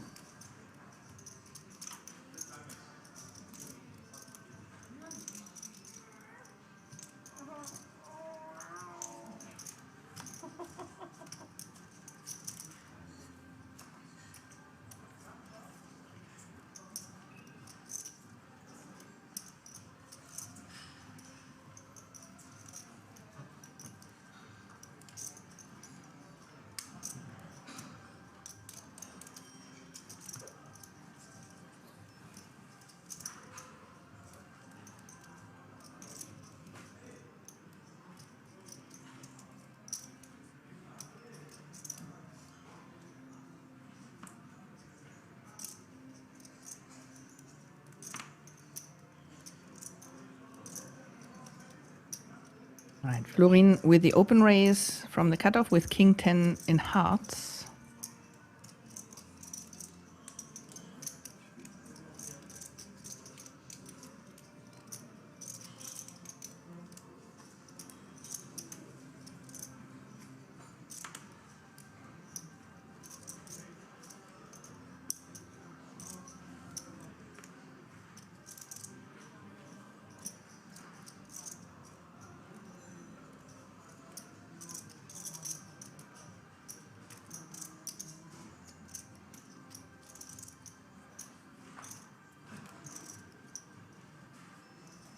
Right, that's enough. Pot for the Romanian.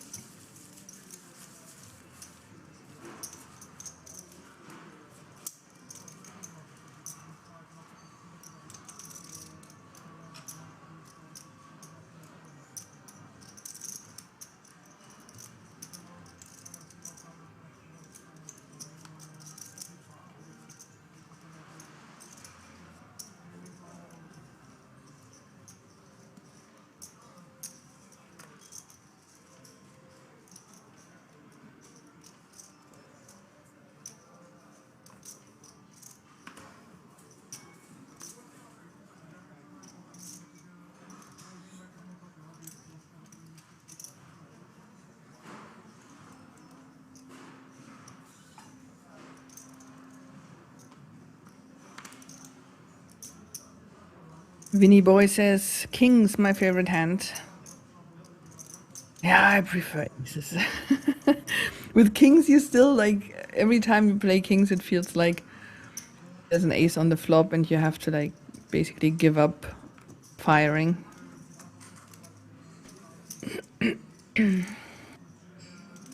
Yep, we're still in the ticket bubble. One more player needs to bust, and then everybody gets a 3,000 euro ticket package for King's Million European Championship in September.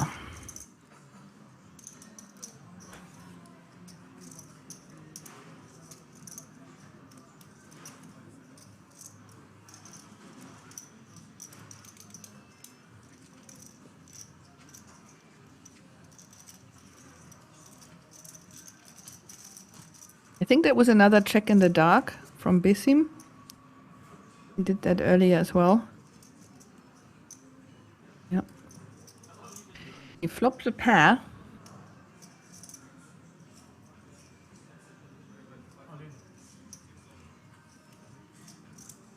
Bet from King of Kings and a very quick all-in from Bissim. 9.5 big blinds.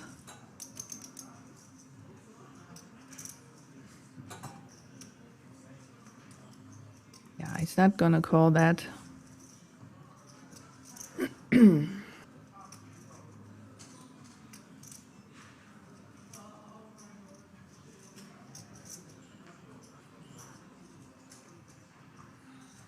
fold. Another king high hero. Not this time.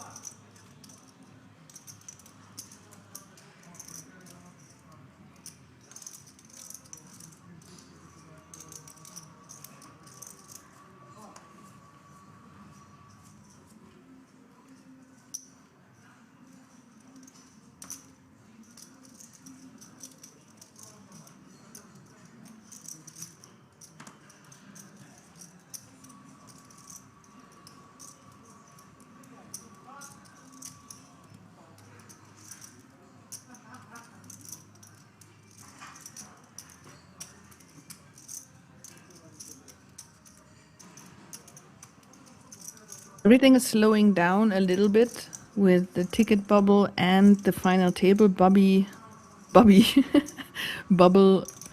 looming.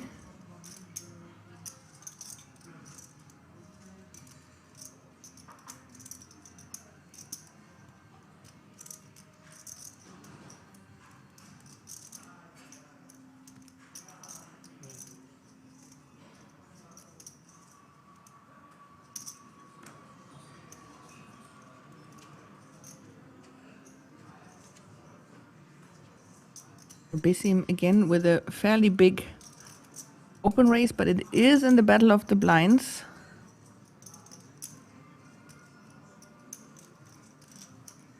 It's the call from Florin. And the flop. Ace, 4, queen. This looks pretty good for Florin, but Bessim was the pre-flop aggressor. Could very well represent an ace, but he's just checking. Okay, he's giving up already.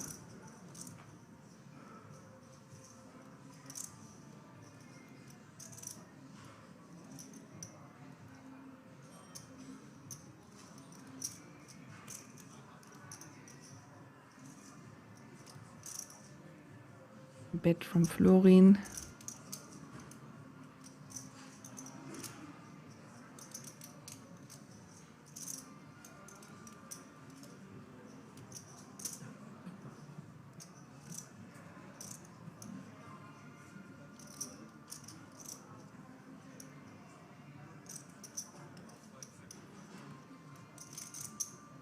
What's the plan? It's like if you're opening this from the small blind, then you do have to continue on a flop like this. Otherwise, why are you like if you're only doing this to actually hit something or to get the big blind to fold? I don't think that's the right strategy here. You have to continue telling the story.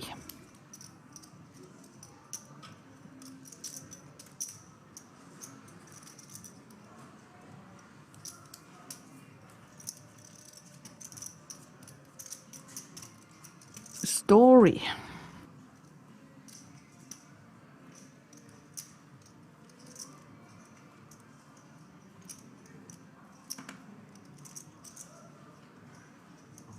Pocket fours for the King of Kings.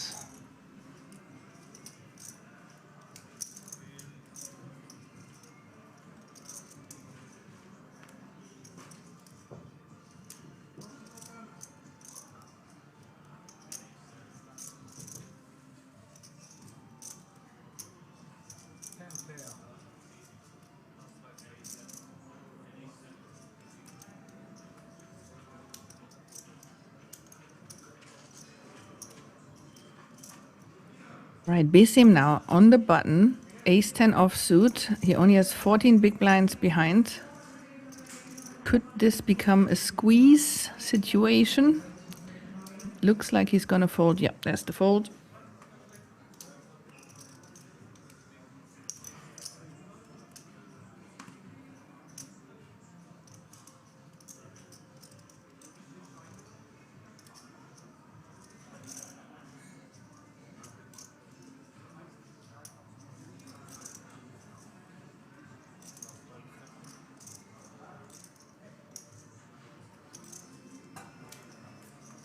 And a fold from the big blind.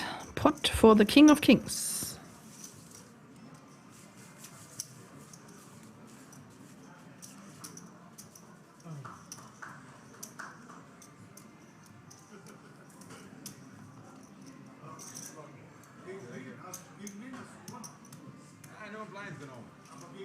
And a dealer change means we are seeing the chip counts again, passion for cards. The chip leader still the whole day being the chip leader, at least at this table. We assume it's for the whole tournament. 52 big blinds, big difference to Florin in the second spot with 32 big blinds, and we have two players with 23. Bessim with 14 big blinds being the shorty at this table. Again, we do not know the chip count from the other table. Oh, look at that. We lost a player. We actually have ticket bubble burst now.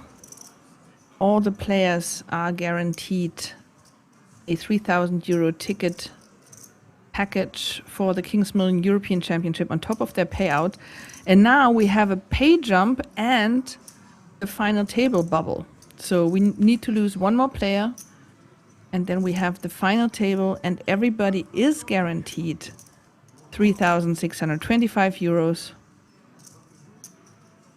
And the final table is going to be quite aggressive then. Like ninth place is 3,625, and the winner we get 42,000. So there will be quite some hefty pay jumps for a 150 euro buy-in here. Now Florin with pocket queens. Only called the open from Passion for Cards. I'm telling you, these two have history. He's only calling with the queens. Passion for Cards with Jack Queen suited.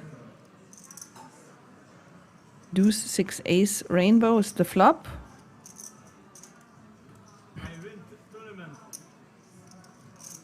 Both don't like to see the ace, of course. It's more likely to be in Passion for Cards' hand because he opened pre-flop. From under the gun as well. And now he continues. So what do you do with queens? You don't want to see the ace, but it's also like you don't want to fold queens at this point. So he does call. A non-descriptive 4 on the turn doesn't change anything other than locking it in for the queens. So Passion for Cards is drawing that, but he can win the pot by bluffing it.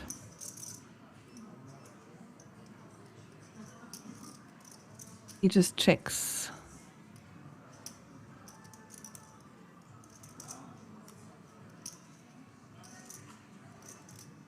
Back behind, all right. River is the 9 of diamonds, still doesn't change anything. Passion for Cards still drawing dead and can only win with a bluff.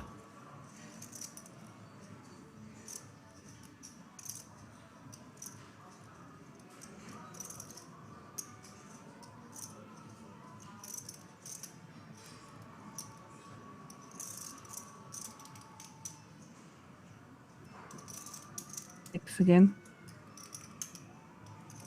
Yeah. I think he missed the bluff here, but then again, earlier you had Florin do this like king high hero call against him. So maybe you're a little bit like, I don't want to bluff this guy.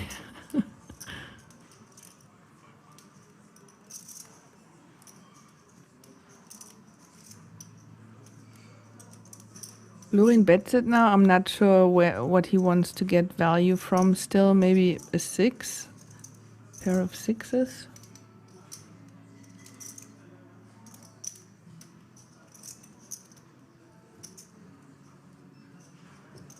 Hey, Ray's Chili Dog. How are you? There's the fold. That was that for this hand.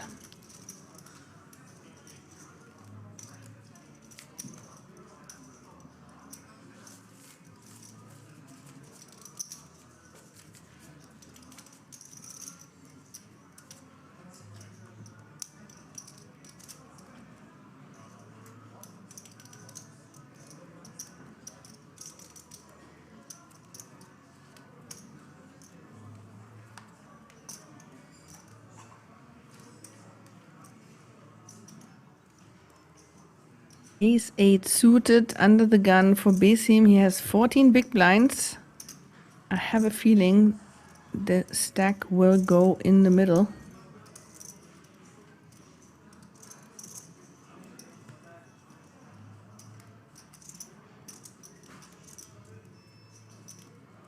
No, he folds.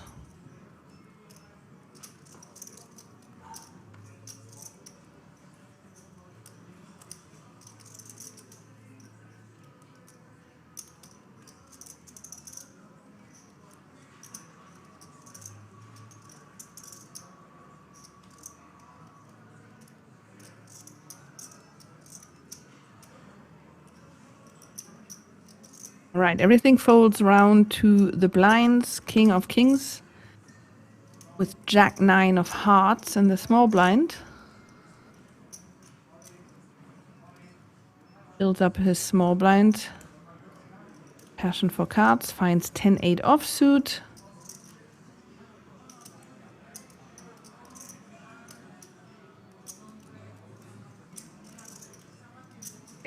All right, we're gonna see a flop.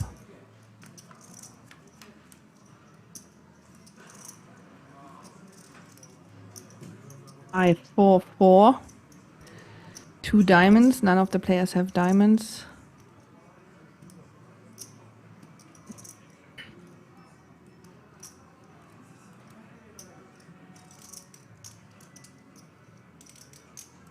Check, check.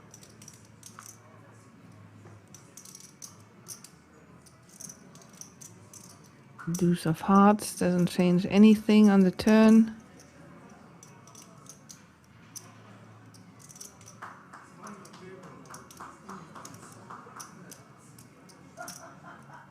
Oh, we're down to 9 players. We just heard a little bit of applause from the other table.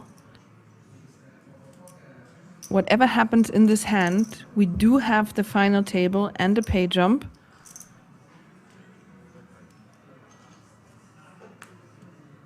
So everybody is safe 3,625 euros.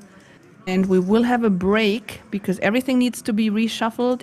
All the remaining players will be brought to this table now. And we will have the final table.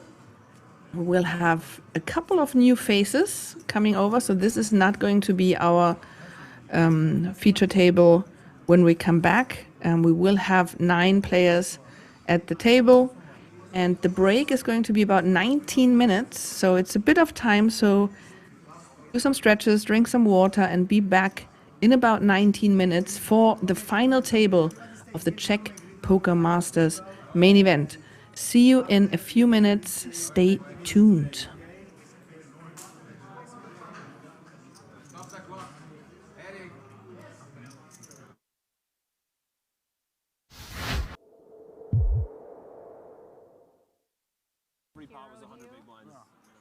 One day, Jesse, one day. Hopefully one day soon. That thing is beautiful. That is really absolutely gorgeous. That was sick. So, done a little bit of research, didn't make it hard. Apparently, Nicholas Astet, Lena, opened from the button. Surzat Hisu, remember our German friend, 3-bet to 75,000. Astet then 4-bet to 150. Then we had a 5-bet to 300,000. And Astet moved all in for the remainder of his 800,000 stack. So we had a 1.6 million chip pot. Ace King versus Kings. And Lena's Ace King, no good. And Hisu now up to over 2.2 million chips as a result. Wow. It's been a nice day so far for our man Hisu.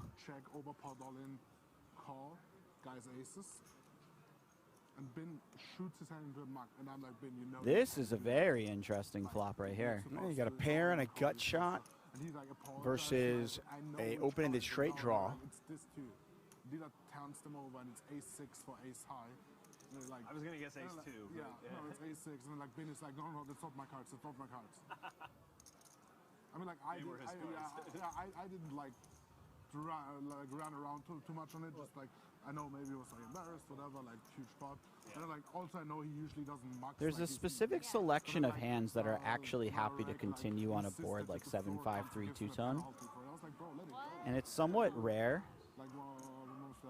Yeah, I mean, if you think he's like... It's somewhat rare that you see both of those types of hands at the same time, because the cards tend to interact, so they block each other. And we have one of those situations where both players have towards the higher end of their range on this board. Yeah, more often than not, when one player is 8-6, the other player is 7-6, the flop comes out Ace-Jack-4. Or on 7-5-3, one player has 8-6, the other player has Queen-Jack offsuit. Right. Something along those lines. So these are the kind of spots I find really fun to watch. I'm intrigued to see how Bedell plays this. He's checked. Dvorak bets 120 into 148. This feels like too much hand to fold at this point. There are so many potential bluffs. Dvorak, stuff like ace-6 suited, king-6 suited, 8-9 is a double gutter, 9-10, 8-10 suited are all gut shots, and 2 overs to a 7.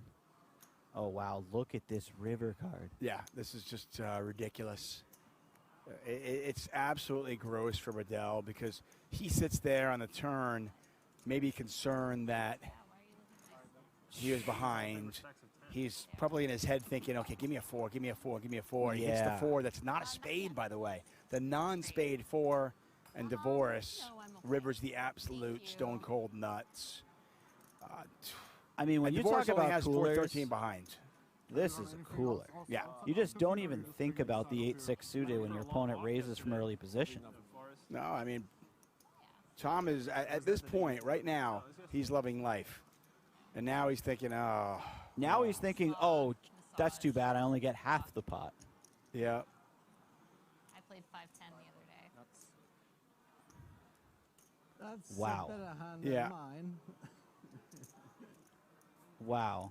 Yeah. Ouch. Just an absolutely horrific river for Bedell.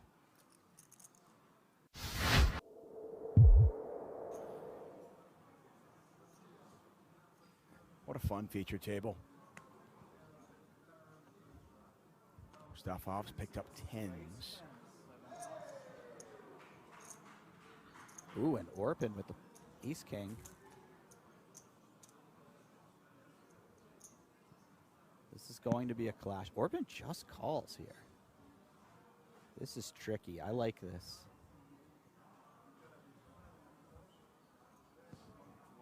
Unfortunately for him, it will allow his opponents to get in there with some speculative hands.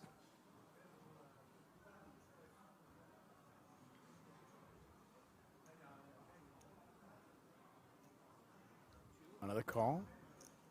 Action on Foxen. Foxen, by the way, Heads up, yeah? busted twice yesterday in the 25K GG Millions to her husband. No, So I don't want to be at that dinner table. both times? Well, I mean, she might have busted more than that, but I'm saying she busted twice to him. Wow. Yeah. So look at this flop here. Hisu with top and bottom. Orpin with top pair, top kicker. This was a raise, no 3-bet, and we see it 5 ways. I can't imagine we aren't going to see some level of fireworks here. Mustafov coming in with the bet. I did not think he would be the man to kick it off, but here we are.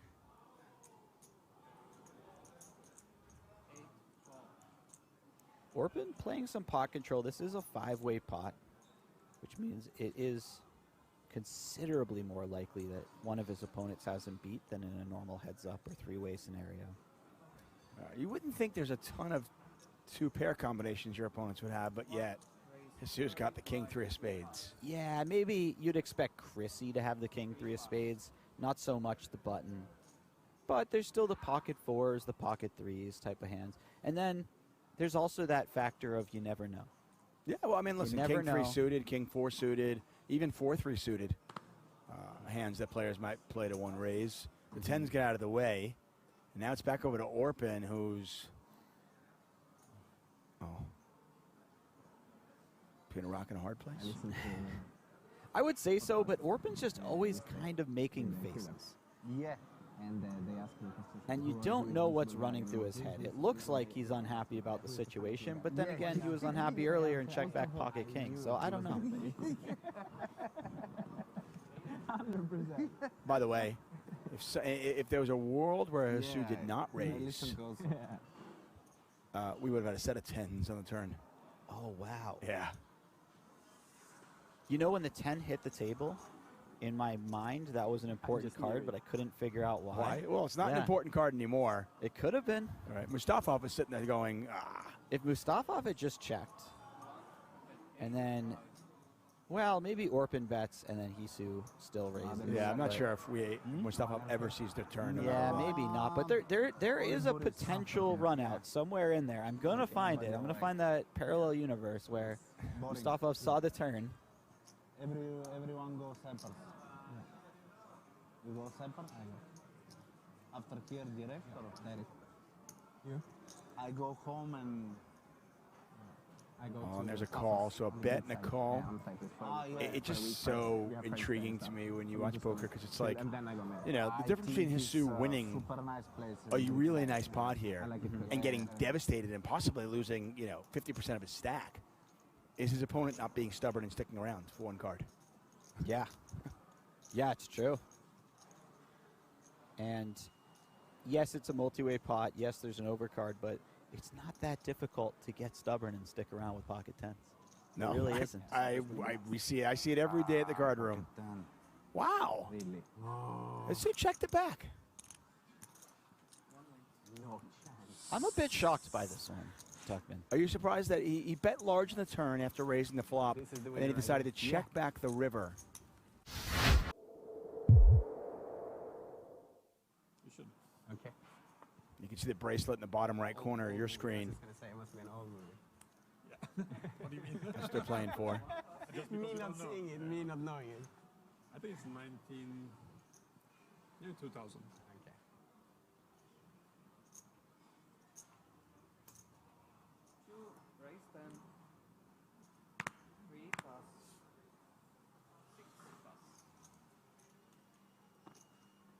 Nicholas has a very real hand here. Type of hand that you could go either way. He's gonna go. He's gonna go upstairs with it, though. That's the way he's gonna go. I'm not surprised. Oh, wow. This is wildly unfortunate for Lena. They are deep enough that if Orpin picks a smaller size, which I imagine he will, Lena will feel very compelled to peel. C3 cards.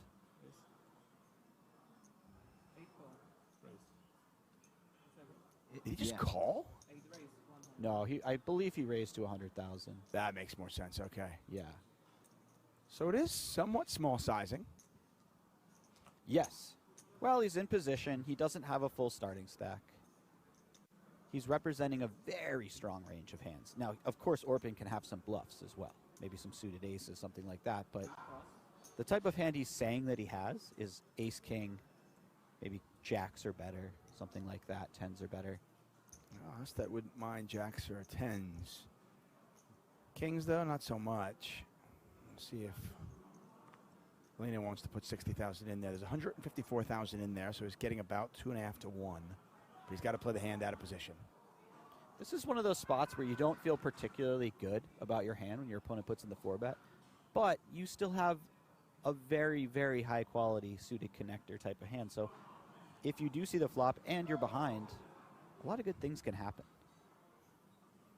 And look at this price he's getting. It's only 60,000 more. It's not like he has to put in a tremendously significant portion of his stack or anything.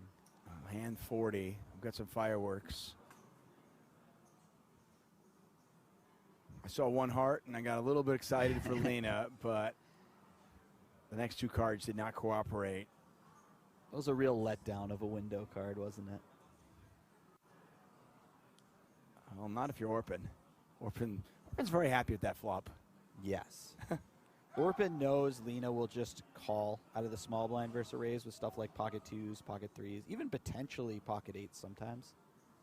And if that's the case, Orpin has nothing to be worried about. You know, every now and then his opponent's trapping with pocket aces, but if that's the case, he was going broke either way. Tiny bet, just 40,000 in the 210. What do you do in these situations where you're getting a good price, your opponent hasn't bet much, but it kind of feels like death by 1,000 paper cuts? You're just going to take 40,000 here for it, and I keep getting the right price to call because, well, it's so cheap. Well, if you're me, I personally don't like giving my opponents the pleasure of those paper cuts, so I tend to fold early on if I've noticed a trend of them doing that when they have it. For What if you're Lena? This is grounds for a check raise. Yeah.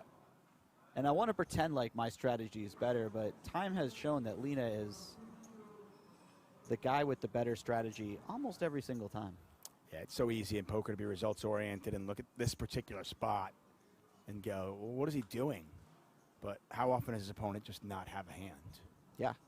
Even if your opponent has something like ace-king, ace-queen of spades, for example, They're in a really tough spot right away. Yeah. Well, there's 534,000 in the pot, and both players with less than that.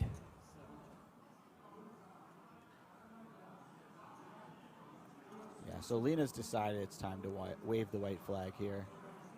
He can still check raise again. You never know. Never know with him.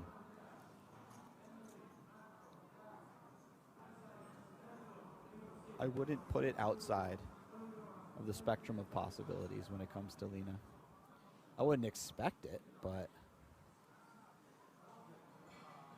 when you watch some of the best players in the world, you learn to expect the unexpected a little bit.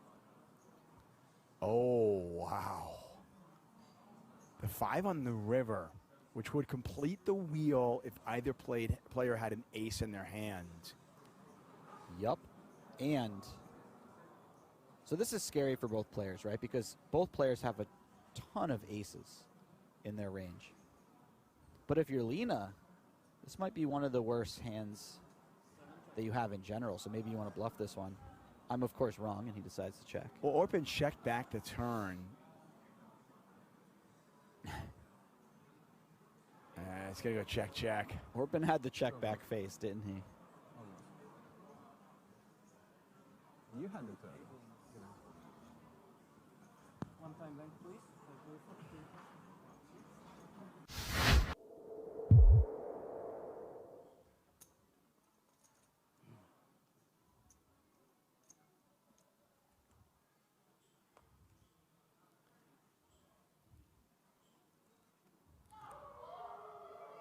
The World Series of Poker Europe has one more stop this year.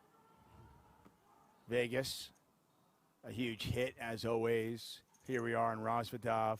Next stop, the Bahamas. In December. I have to imagine those are very different climates. No, Rosvadov and the Bahamas are almost exactly the same. It's weird. Yeah? Yes. What? Western Czech Republic? You got to worry about a lot of bull Caribbean? sharks in Rosvadov. Rosvadov is such a quiet little town.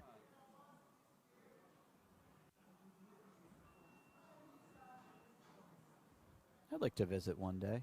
You should. You should. It's like it almost feels like it's taken out of, like the town in Beauty and the Beast. Like it's a small little quiet little quaint town, and then you've got this beautiful resort casino right in the middle of it. Orpin 3-betting, Foxen calling, and Orpin has hit a pair of queens, backdoor spade draw.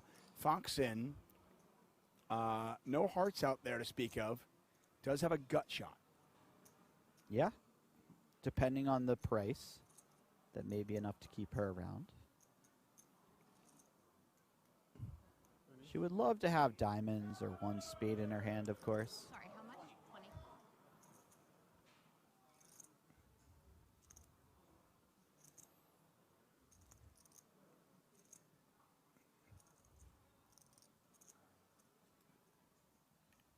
Chris is going nowhere. This is just a great price to hit her gut shot, potentially win a huge pot, or maybe some doors open up to find a bluff later on in the hand.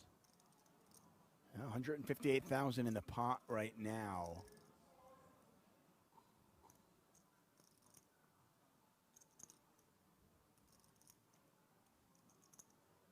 You can see the players' country represented next to their name. Orpin representing Turkey, Foxen, the United States. Orpin finding the check here, opening the doors for Chrissy. Opening the door to what? To bluff? Yeah, but and lose more money? She lose would more chips? need, well, possibly win a lot of chips, but she would need to find a turn and river bet. I think she said 90. Yeah, this is starting to set up something big. I mean, there was a raise, a 3-bet, and a call. And when you've got second pair, it's a little concerning. Yep. He also does block his opponent from having spade draw. He does, and that's something that's going through his mind right now. I don't know if that will affect his river decision because missed nut flush draw isn't the type of hand that Chrissy would be looking to bluff with. I don't think that would be our leading candidate. It would be something more like the Jack 10 suited type of hands. Oh, that's a really bad card for Chrissy. I don't know if she'll be bluffing this one. Yeah. And I think it's fairly certain to say that Orpin's not going to fold, no matter what she does. No, I don't think he will be. However, she may think he has something occasionally like pocket jacks or like a king 10 suited. It's just too risky. 340. Wow. She goes for it. I'm a little surprised that she finds the bluff here, but not in the other hand. She goes for it. And Orpin has not folded, has not called yet, but I cannot imagine a world. Yeah, I didn't know what was happening, but I assume he's giving it a little tank before he puts her all in, just so as to not make it so obvious that he has it. I mean, sure. Yeah. Yeah, there it is. Oh, Is that all then? what a gut punch. Yeah, that's... What a gut punch when you get, you're going for the big bluff on the river and you get raised all in and you can't even call for your last 55,000. That's really, truly brutal for Chrissy.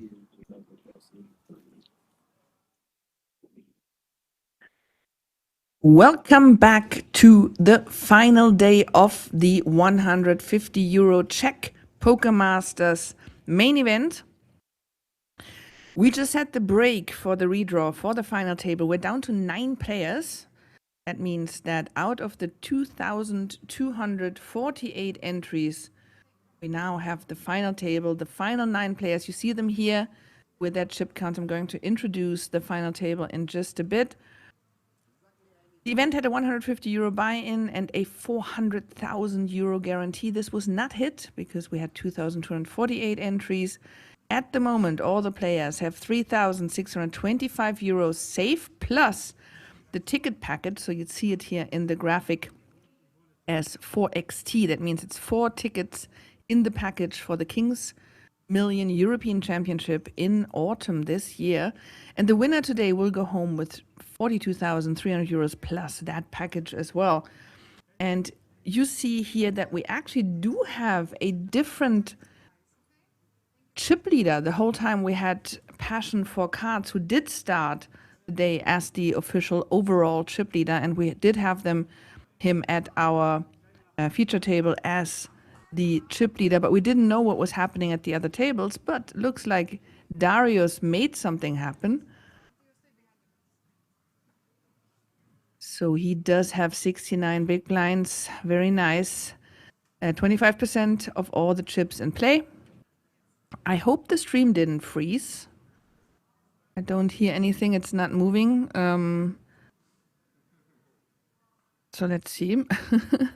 That would be funny to come back and having a frozen stream. But yeah, my name is Christin Maschma. I'm going to lead you here through this stream till the end. Oh yeah, something was just moving there. Great. And we are going to play down until we have the winner. Keep in mind, deals are possible. So the players can at any point decide if they want to make a deal. There's always 10% of the prize pool that they need to play for. And obviously, if there is a trophy, also for the trophy. But this is at any point possible that they have this conversation. It won't happen now. There's just too much of chip discrepancies here. Discrepancies that would happen at this point. That looked like the trophy. Right. Okay, I guess they took probably like a final table photo. We do have a couple of new faces here, but I will start just from seat number 1. Somebody asked earlier for Martin Novak, and he is obviously still here in seat number 1. We did see him at the very start of the stream. He has $40,000 in lifetime earnings. His largest cash was $20,000. Seat number 2 is King of Kings. He is obviously playing under a nickname, but we know that he's had a lot of results here at Kings. That's why he gave himself the nickname King of Kings. He's from Switzerland, and he is always crushing. We see him all the time here. Seat number 3, Martin Rapp. Actually did not look him up. That rhymes. I forgot to look him up. But the name looks familiar. I will have a look in a bit for his name. Seat number 4, Besim Masrakach. 8,795 lifetime earnings, largest cash 3,319. So he does have that beat. So this is now officially his largest cash in his life. If all the, obviously I'm getting all these numbers from HentonMob, so none of that is set in stone. But do you hear the table sound? I have a feeling the table sound disappeared. Yeah, there it is. All of a sudden, we got it back. Seat number 5, Florin. He is, as far as we know, the most accomplished player at the table. He's from Romania. He has almost $1 million in lifetime earnings. His largest cash was $55,000. And he has 152 results on HentonMob, and almost all of them are in Rosvadov. He is a well-known player here at King's Resort. And then we have in seat number 6, this is a new player that we haven't seen so far today. He is our overall chip leader, Dariusz Giera from Poland. And his lifetime earnings are $53,000. His largest cash was $34,000. If he manages to win this, he will beat his best result so far. Seat number 7, František Vitek from Czech Republic. 15,000 lifetime earnings, 3,000 largest cash. He also now has his best result with this event. And then seat number 8, Passion for Cards, our second chip leader. Because it's a nickname, I couldn't find any information. Seat number 9, Krovinores from Czech Republic, also nickname, and also couldn't find any information. Right, that's all we need for now. Let's dive into the action. And I also want to know who's still there, like who's still out there listening to this on YouTube and Twitch. Say hi, say hello, say where you're listening from or watching from. And let's do this. Let's find the winner of this event. Oh, we always choose our favorites as well. Maybe tell me where you're watching from and tell me who you're supporting at this table.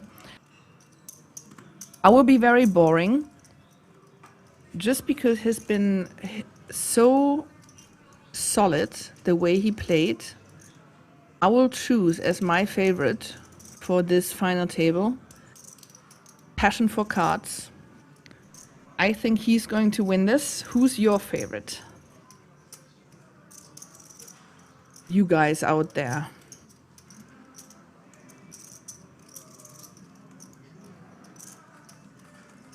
All right, Ray's Chili Dog still there. Hello. Johan still there. Hi. Jan Hess, Martin Novak will win. All right. Ray's Chili Dog. Who is the short stack? Hang on. Hang on. Oh yeah, you want to bet on the short stack? Give me a second.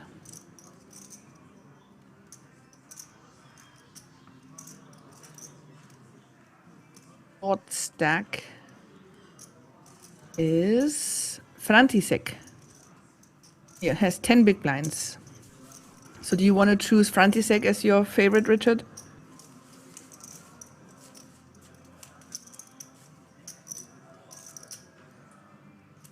Martin Rapp. Yeah, I wanted to look up Martin Rapp.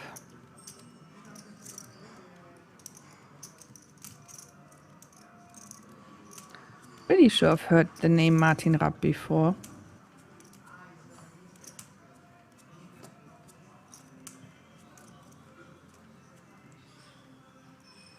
All right, so I found him on HentonMob. He has 33,000 in lifetime earnings, biggest live cash $3,000. So also this is the biggest for him. Pretty cool. We have 3 people who can enjoy having basically their biggest cash ever in this event right now.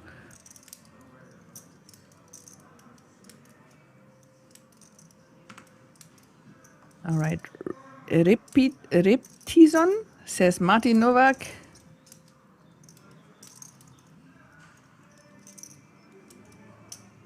Jan Hess says, do you know Mirek Kritka? He is also a proficient player. No, I don't know him, unfortunately.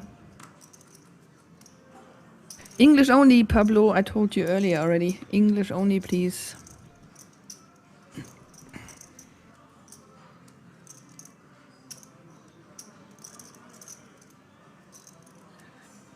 Johan, when it comes to football, I always predict a 0-0 draw. I actually won a poker ticket for an online game with that recently. That's not dumb.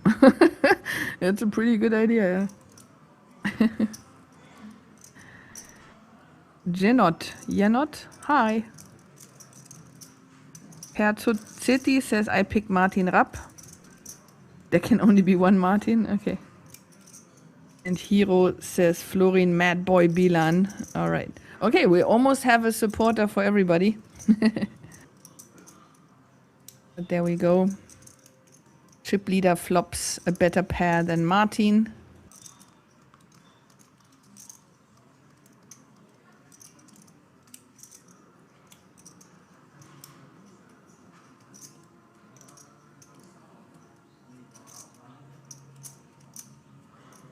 Martin is not. Darius. Okay, I'm mixing up the players. This happens every time when we have new faces that I mix up the players. Okay, so Darius has the better pair. Martin has a pair of 4s.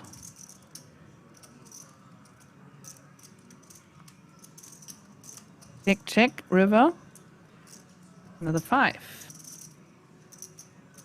So can Darius get some more chips out of Martin?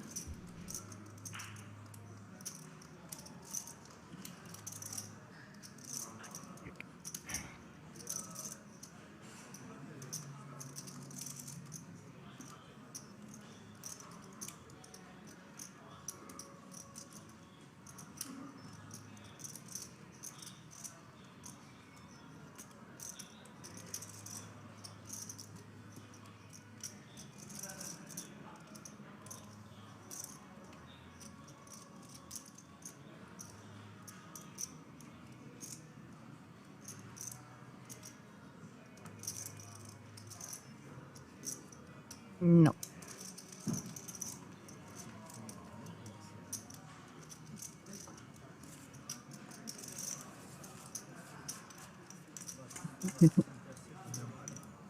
Yeah, Richard is rooting for Vitek.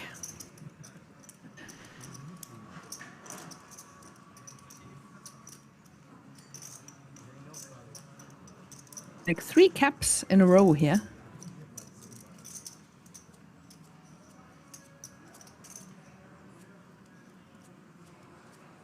The hat corner.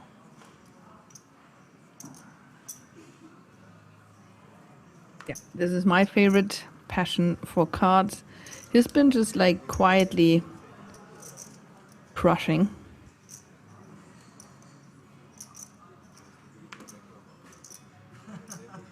Laudiu says, my buddy Florin will take the first place. He is the best player from Kings.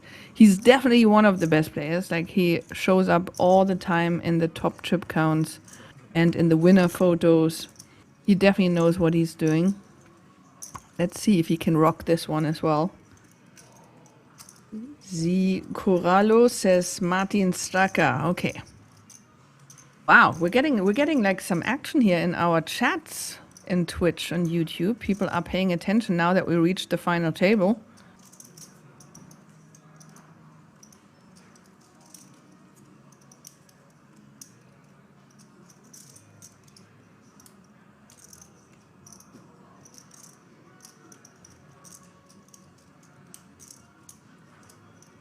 Yeah, to recap, everybody has 3,625 euros locked up, and the next pay jump will be going up to 4,750. Herzog City, why are they able to do fake names? It's allowed at Kings, so every card room has the right to decide if they want to allow this.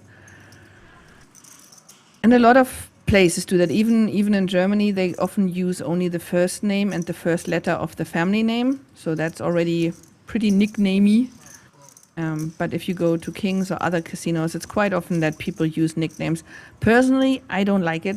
Like, it's, I think people should play with their real names. But then again, there's reasons. So if people, like, if it means that we can get more players if they can play with nicknames, then that's cool. But yeah, look at this. Flopped a straight for Darius. That's how you become the chip leader. I don't know exactly what the action was. Oh, Richard. Richard, are you still there? You're AFK for 5 minutes. Your guy is all in against the flopped straight. That does not look good for the underdog here. 3% for František. Very slim pickings here for him.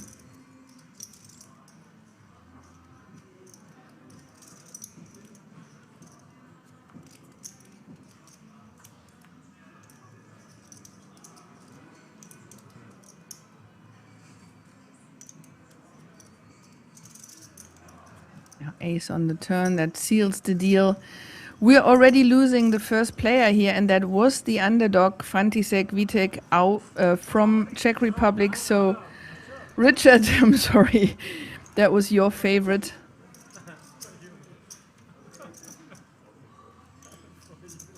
Your favorite busted first. So that means everybody is guaranteed now 4,750 euros. The next pay jump means people will get 6,250 euros. Treon PL. Hello, everyone. Hello. How are you? Does the PL mean that you're from Poland?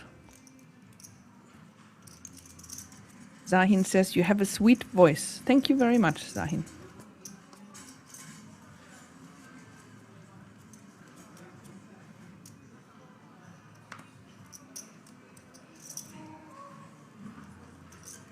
Yep. All right. I don't think I have a mod there right now to edit the payout, so I'll do that myself. Boom. Update it.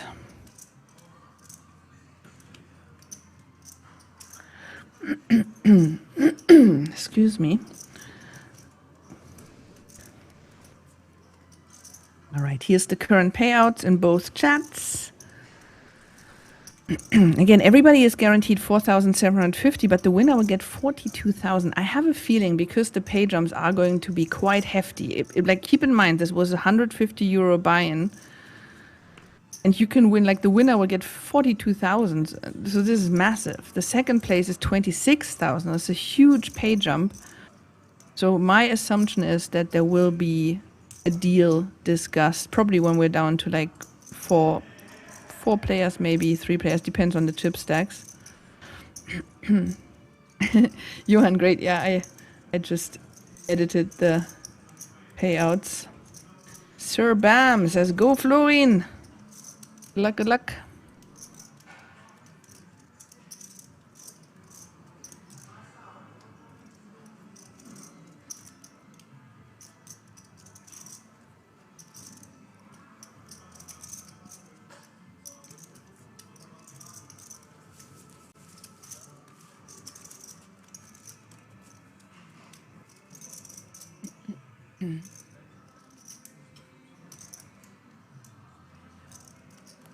Johan, don't need to delete that. Okay, but no caps.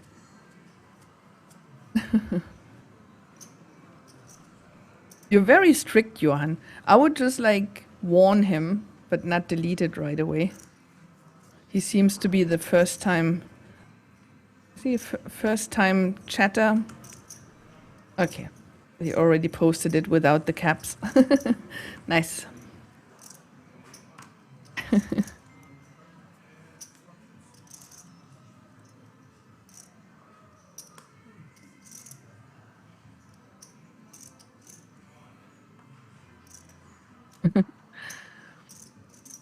Yeah, sometimes Nightbot just does that as well, and just like bans everybody for using like emojis too much or something.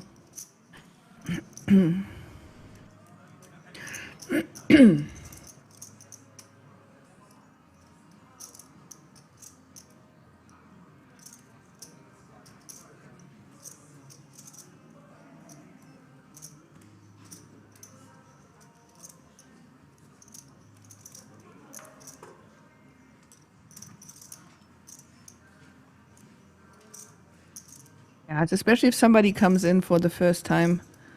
I don't think we need to delete Like those things, just give them a warning. Same with like if somebody writes in a different language, just leave it there and just say, hey, dude, English only, please.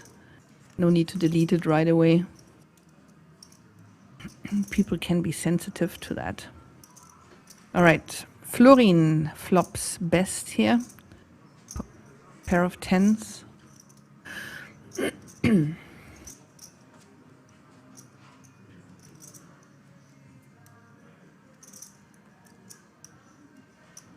Yeah, now it's 2 pair for Florin. Straight draw for Krovinores. But I don't think we're gonna see a river.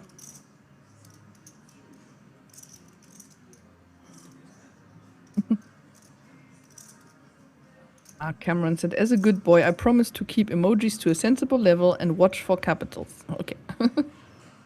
Thank you.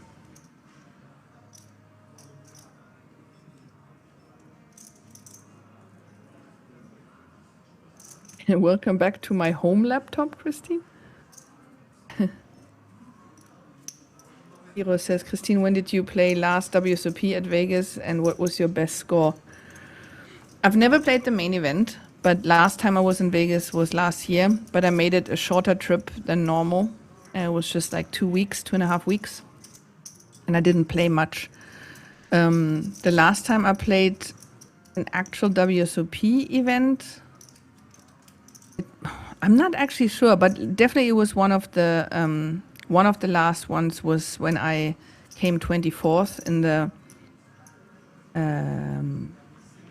Hall of Fame Bounty Tournament in 2022. But I must have played something since then. I'm not sure though. But I was very proud of that, like $5,000, like making a day 2 in a WSOP event. So that was pretty cool.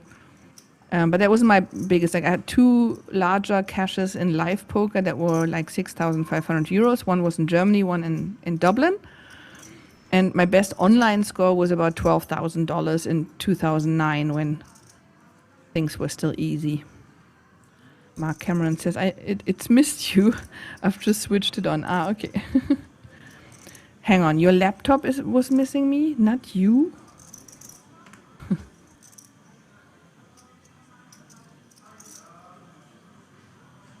Well, just if you're tuning in to listen to me, the next time I'm going to commentate is going to be early August. I think it's the 10th of August, but that's it. Like, because I think the normals, like commentators, are going to be back from Vegas and from other events, and I'm usually just the stand-in, right? If they need help, I'm coming in to commentate. So I only know about this one other date. I think it's the 10th of August. But after that, I don't even know when I'm going to be back.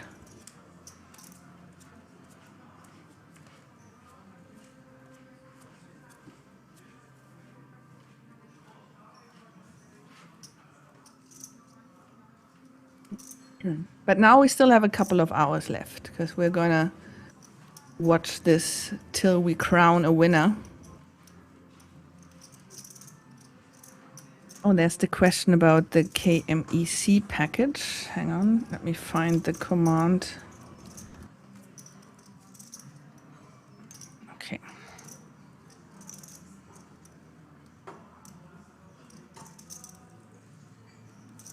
So Dimitri, I'm posting the answer in the chat. There you go. So the King's Million European Championship ticket package is worth 3,000 euros and it includes 4 tournament tickets for the event, for the festival later this year.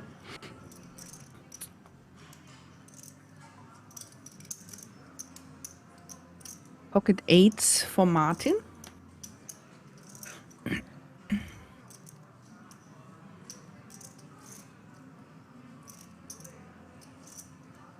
Imagine, and honestly, I'm always like, you're paying 150 euros for a tournament, and you go home with like 42,000. Like this is crazy.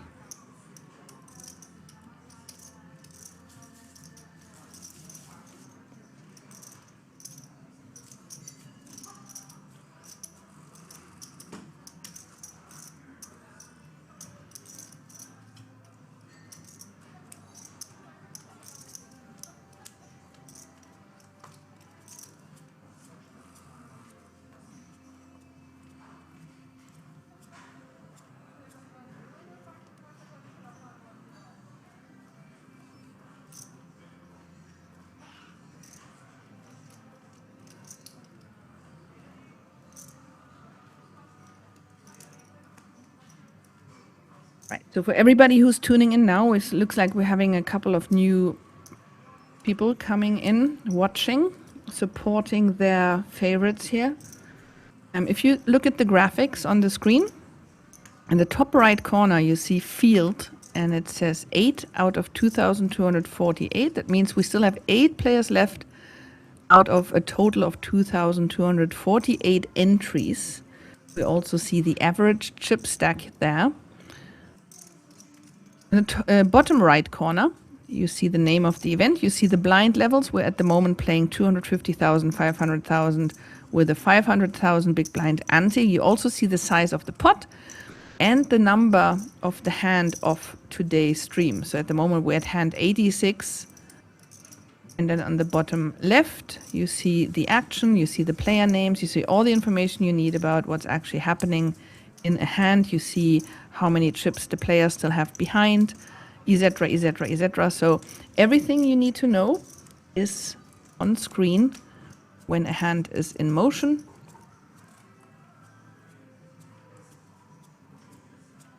And you can get all your questions answered there. But if you have any other questions, feel free to ask them in the chats.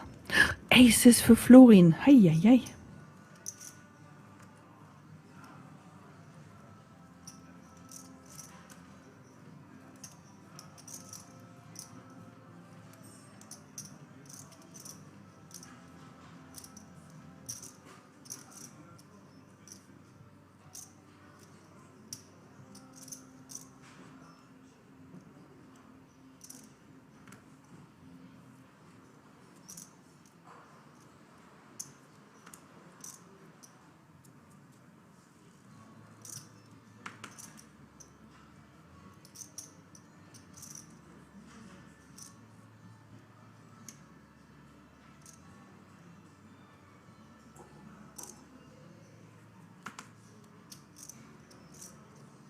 Seven deuce. Can you get any customers for his aces? Oh, does not look good.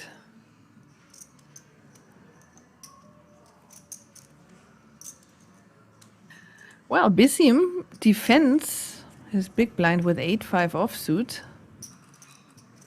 Yeah, but that doesn't look like anything he can work with.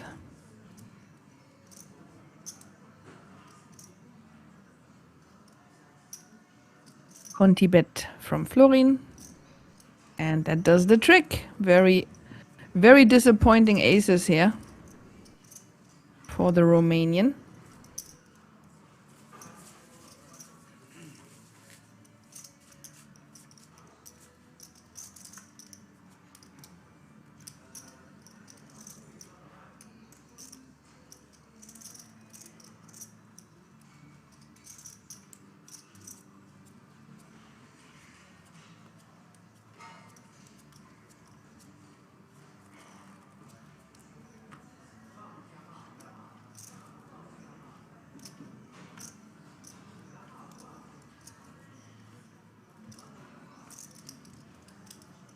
Pocket nines for the Czech.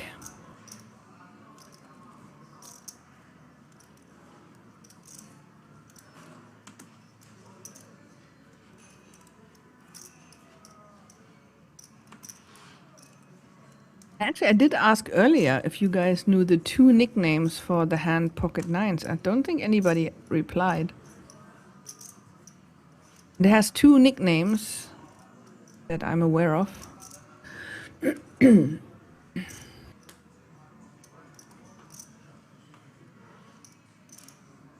No, fishhooks is jacks.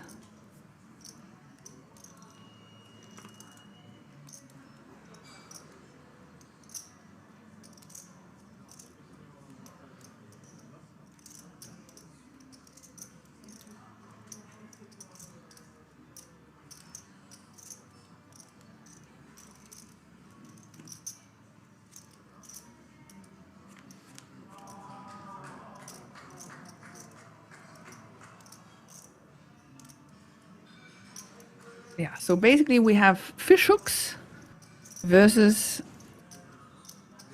stars nuts or the German Virgin. 9-9.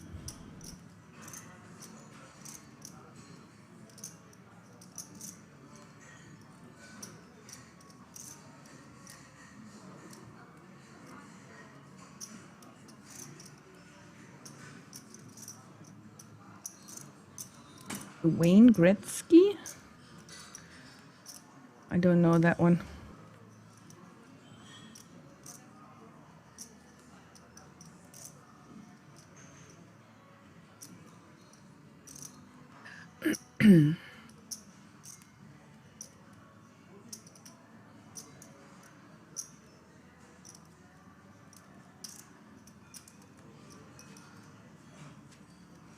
Right, we got the river. The jacks do have the 100% check mark here, but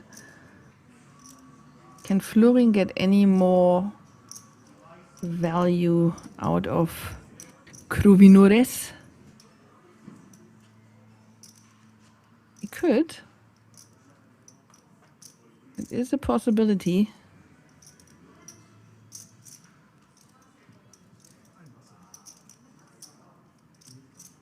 His jersey was 9-9. Okay. What game?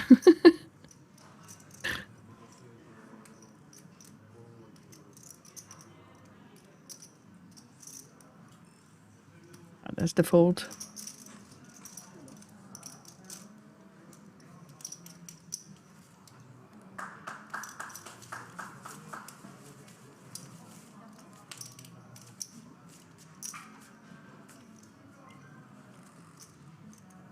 All right, dealer change. That means we're seeing the chip counts. Darius still chip leader. 31% of all the chips in play are in front of him. Two players with 38 big blinds. Then we have 26. And then we have basically four relatively short stacks. King of Kings with 16, Martin Rapp 15, Corvinores 14. Still playable stacks, but Bessim is the only actual proper shorty with just 7 big blinds.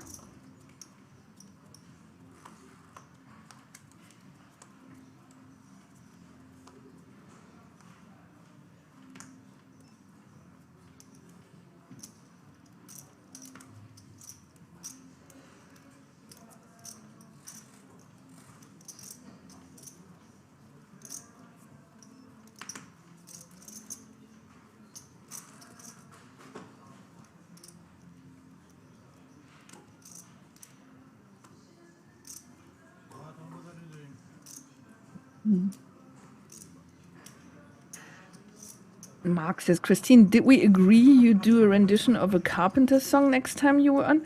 I don't think we agreed on that. I wouldn't even know like what songs the Carpenters sing. Probably like when you tell me, then I know the songs. But ice hockey. Okay.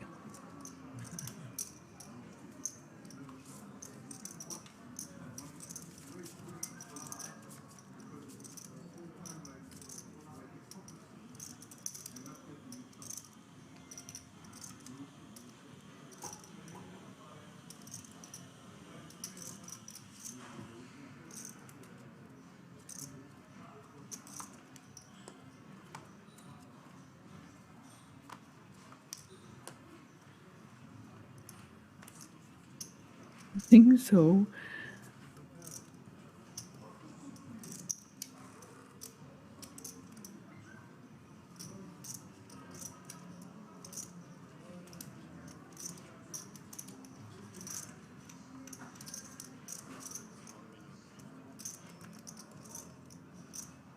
Christine, how do you find this nickname? Colin Steisan?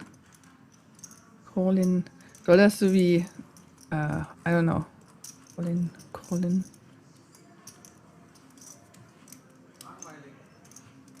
I'm not sure.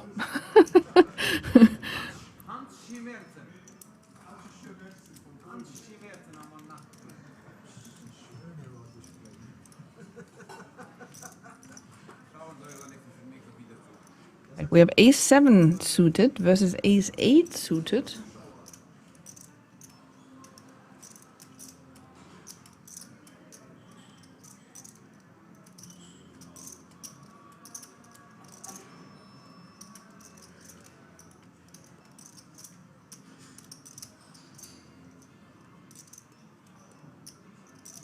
Ah, station. Colin Station, huh? Yeah, I'm not sure. I don't think a lot of people will read it that way.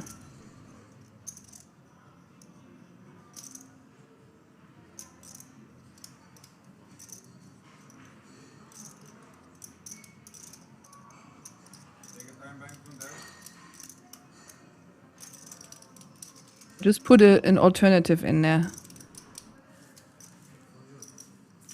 In the chat.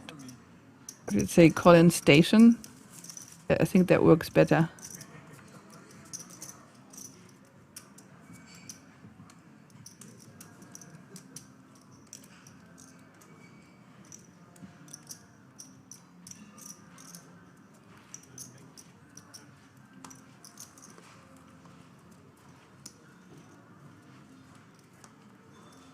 Bastu Batman, hello.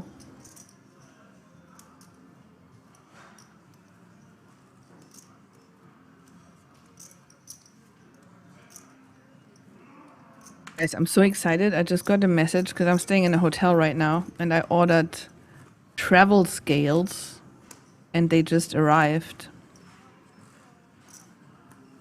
And I'm so excited because I've never had scales that I can actually travel with. They only weigh like half a kilo and they connect to my FitnessPal and I'm like on a weight loss journey right now. So I'm so excited.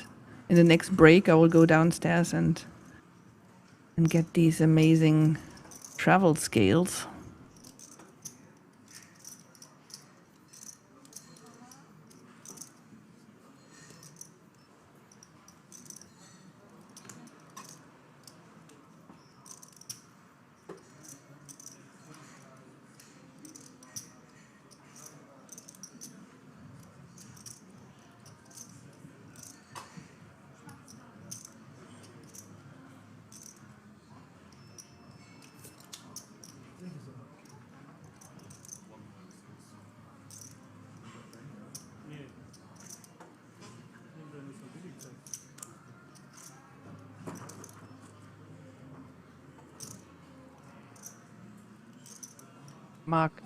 Mark says, how much do you presently weigh then? Don't ask that. I'm just gonna tell you I want to get down to 85 kilos. That's like, cause when I did CrossFit, like a bit over 10 years ago, that's what I got down to, and that was with muscles, and I don't think I can get lower than that really without being really unhealthy, so 85 is the goal. And I want to reach that. I'm giving myself enough time. I want to reach that by May next year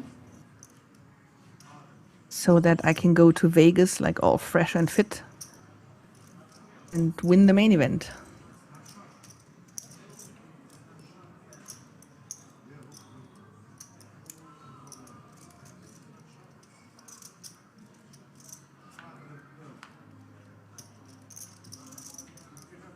Right, a full house now for Passion for Cards.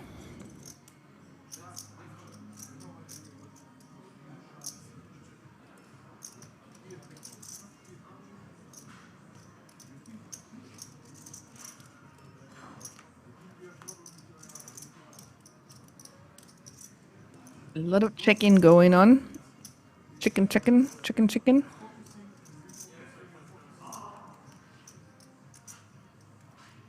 Yeah. Bets the chips. I didn't even hear the all-in. He basically puts Krovinores all in. He has king high. Is he gonna hero call this? This would be wild. It's absolutely possible that he could hero call this with king high. We've seen wilder stuff at this table. So let's see if he's doing the call. Like that's such a good bet. Passion for Cards. Let an ace high or king high hang themselves.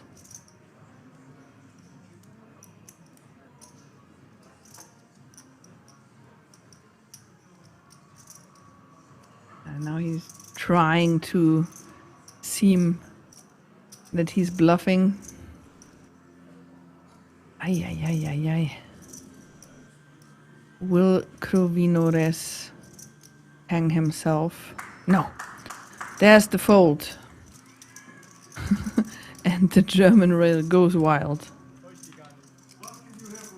Johan says, I also want to lose weight and get down to 85 kilos. I'm currently at 87, so I still have a little way to go. My goal is to get my diabetes under control. Yeah, I mean, I don't have a reason like that. It's more like I don't feel comfortable in my skin right now. It's not even to like look nice or something. I don't really care. It's more like I don't feel like myself. Because like when, again, like I did CrossFit before, I've been in a really, really good shape. And I'm 47 and I want to get back into a really nice shape before I turn 50 and then keep it that way for the rest of my life. That's the plan.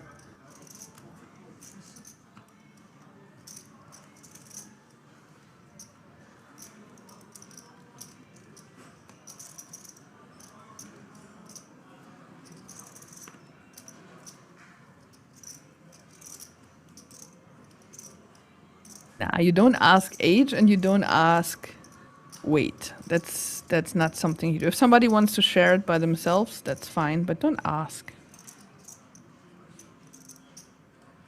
That's what said, these king high heroes are stressing me out.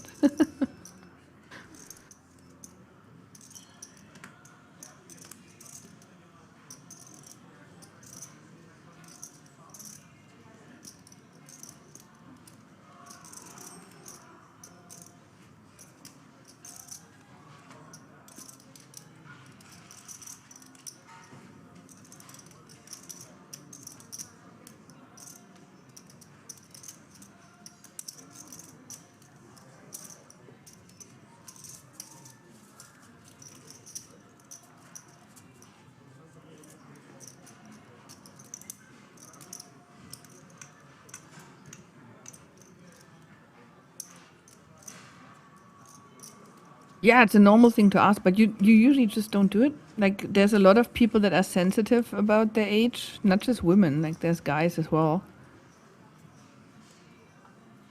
I don't get it. Like, I'm happily sharing that I'm 47 years old. I don't care. I'm sharing that by myself.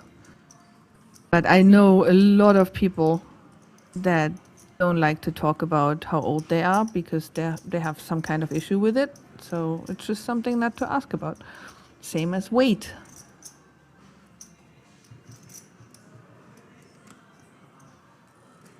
If you don't have an issue with it, you share it. If you have an issue with it, you might not want to share it.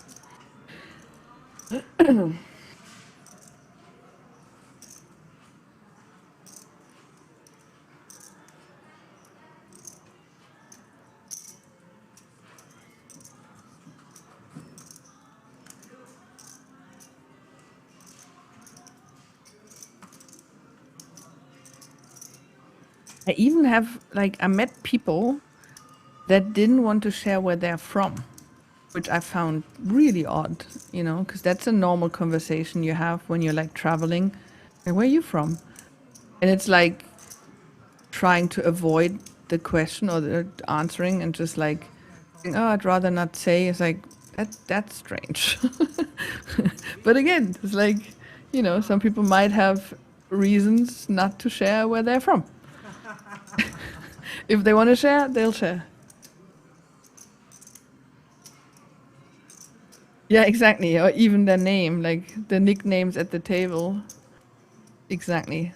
Some people might not even want to share their names.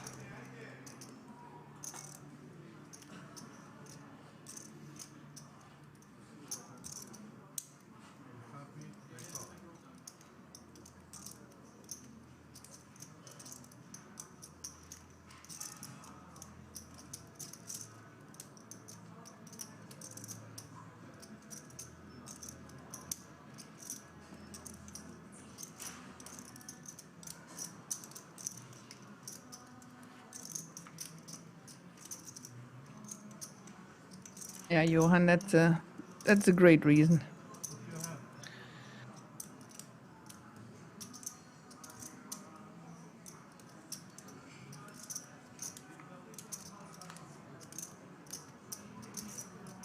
Oh, wow. Did somebody fold the king of clubs and is now going, I folded the royal flush.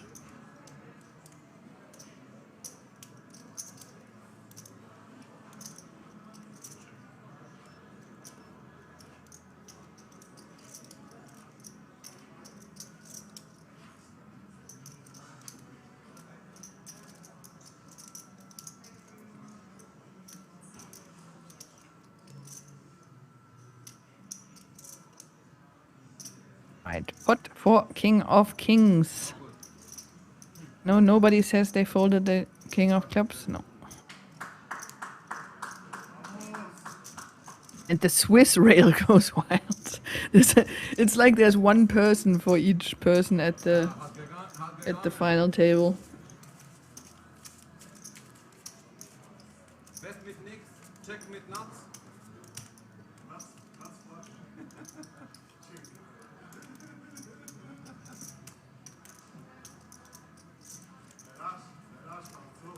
Hat getroffen. Hat getroffen, aber River habe ich auch getroffen.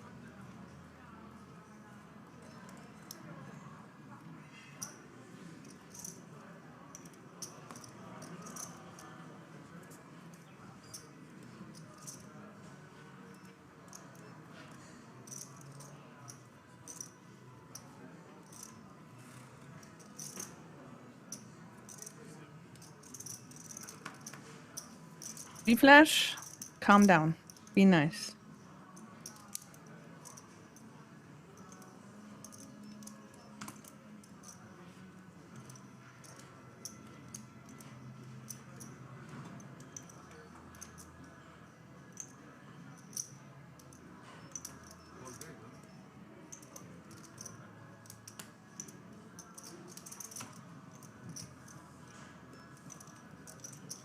Right, Battle of the Blinds.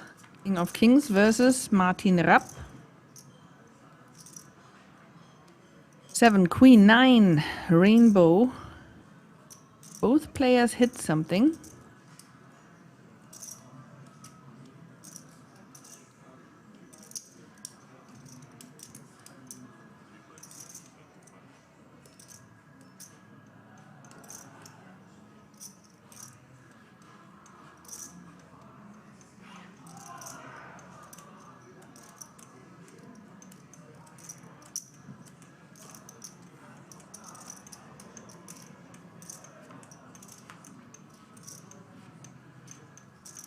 Back on the turn.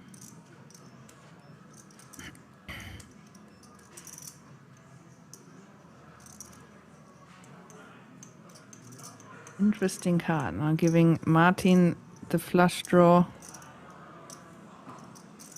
and a straight draw.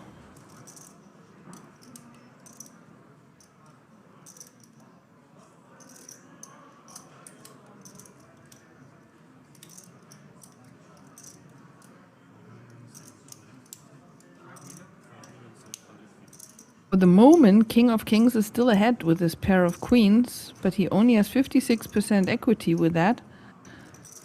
If he calls the all-in, it's almost a coin flip.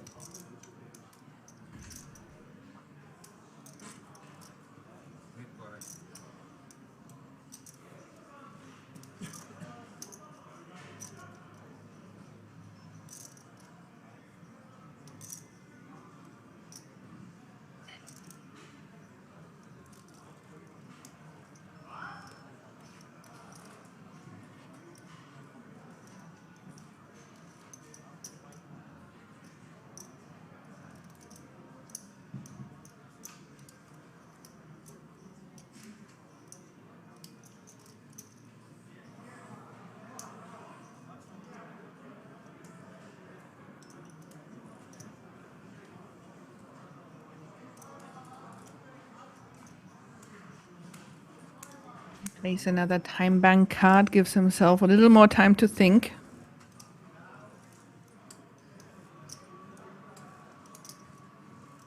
Oh, I'd be careful. If I was Martin, I would try and stay as calm as possible because King of Kings is a very accomplished player.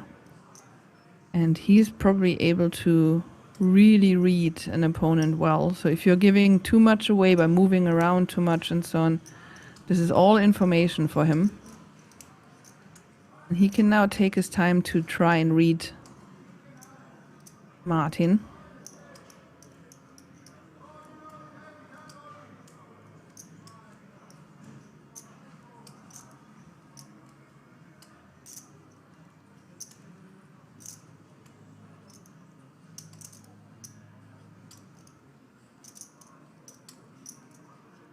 Yeah, it's dangerous. You should really never move.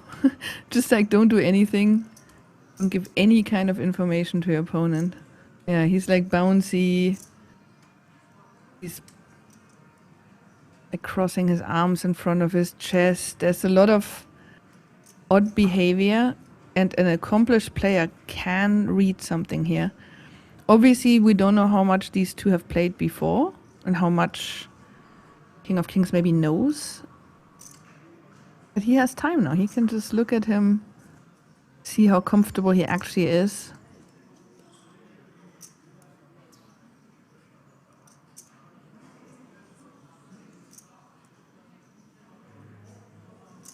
Yeah, Martin, I would really work on that. Don't move around that much.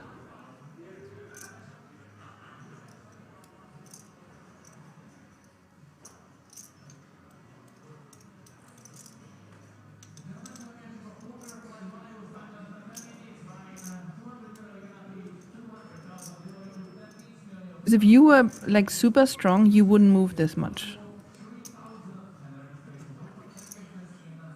Like if he, for example, had a straight, he would not move. So King of Kings knows that. He knows like, okay, he is fidgety, he is moving around, so he doesn't have the straight, but what else? Like what does he have? Because it was the battle of the blinds, because he was in the big blind, so he could have anything.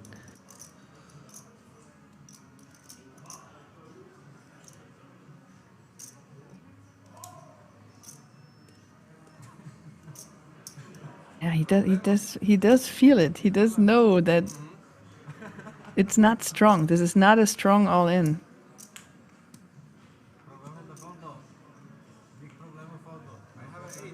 Oh man.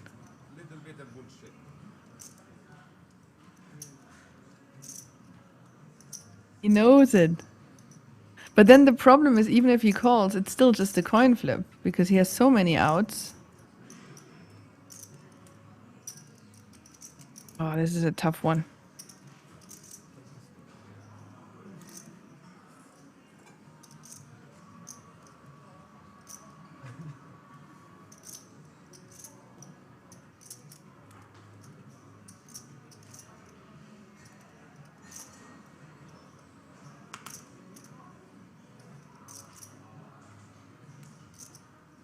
Ah, he's gonna fold, isn't he? He's gonna be yeah. He's folding. He's gonna be so upset.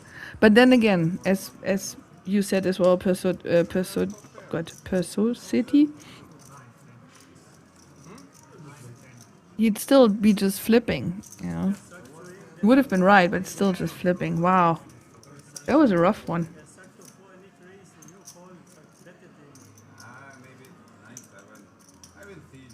UN240798, thank you for subscribing with Prime. Thank you so much. I have an 8, you know, so 8-6 don't have, so Jack 10 maybe, but I don't know if go all in Jack 10. Oh, that was cool. I like that. And now we did get some information on Martin just to see. No, Martin? Yeah, Martin. How he behaves in future hands. Like if he's actually really strong, I think if he's actually really strong, he will not move around like that as much. Hi, Simeon.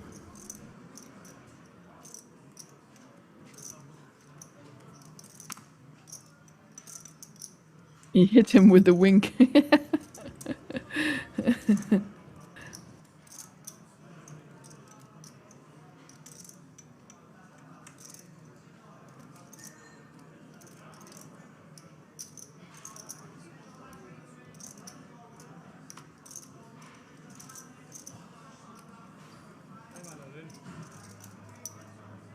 Oh, ace queen suited for Besim. All in, 8.5 big blinds. And king of kings gets smacked around again here. He only has 16 big blinds behind. He can't call this. But I don't think it's correct.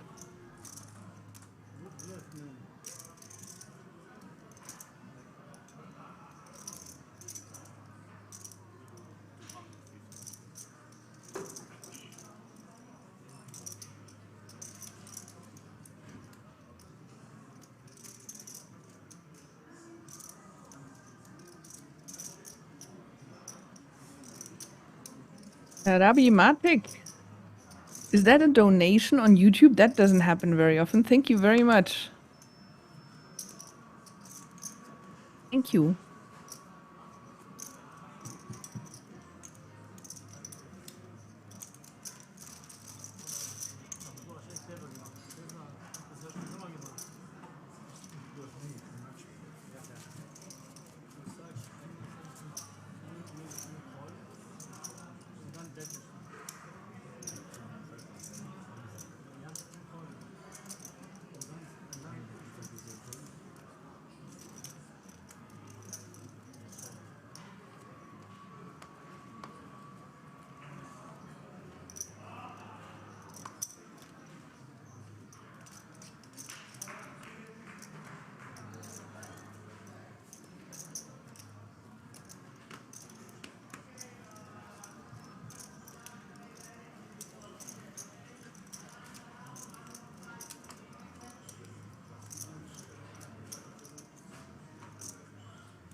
Right, folds around to the blinds and Besim now in the small blind, only having 12 big blinds. Finding ace-5 offsuit.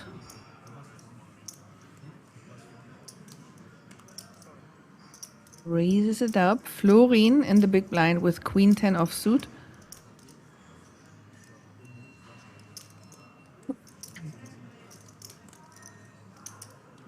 Call. We are gonna see a flop. Ay, ay, ay. King, Jack 9. Florin flops a straight.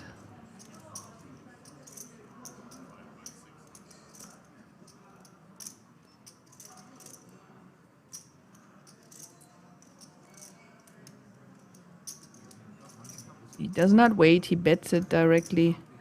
Trying to get Besim's chips in the middle.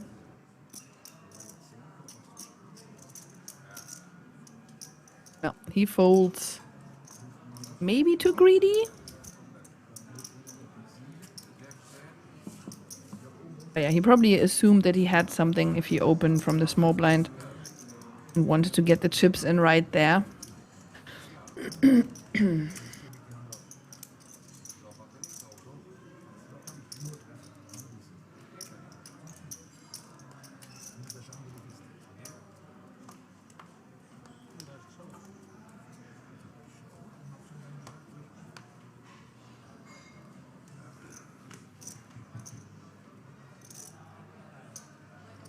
Ace Queen in diamonds for passion for cards.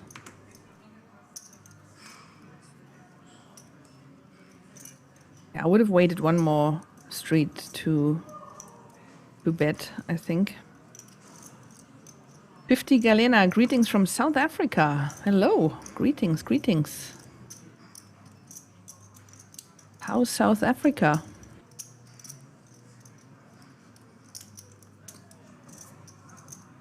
Are you in the same time zone? I think so, right?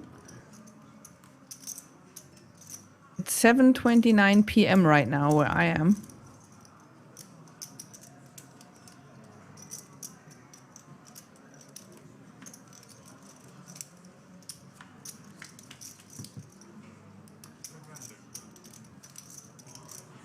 Queen in the window, 9-9.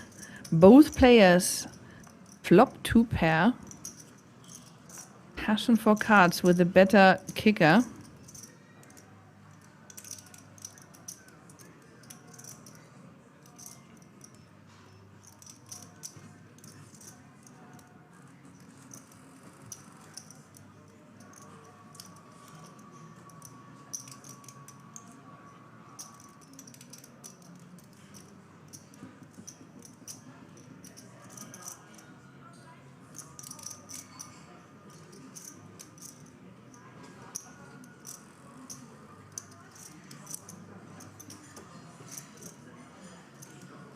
Dimitri is asking how much time is delay from live game. It's 30 minutes. So the pictures you see happened 30 minutes ago. And I'm commentating in real time on it.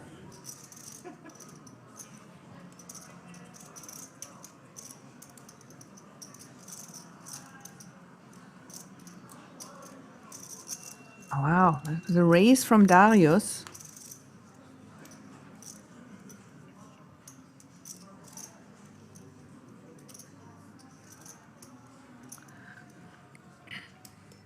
Oh, check on the river. Passion for cards wins this one. And the rail goes wild. Florin clap. I love it.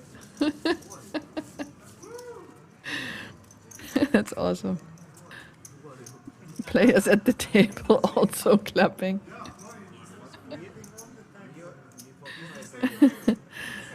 Okay, we have a dealer change. That means we see the chip counts. Darius still chip leader with 60 big blinds. Passion for cards, 51 big blinds. Florin, 39. Martin Novak, 22. Martin Rapp, 17. King of Kings, 16. Besim, 10. And Pruvinores is our shorty with 7 big blinds.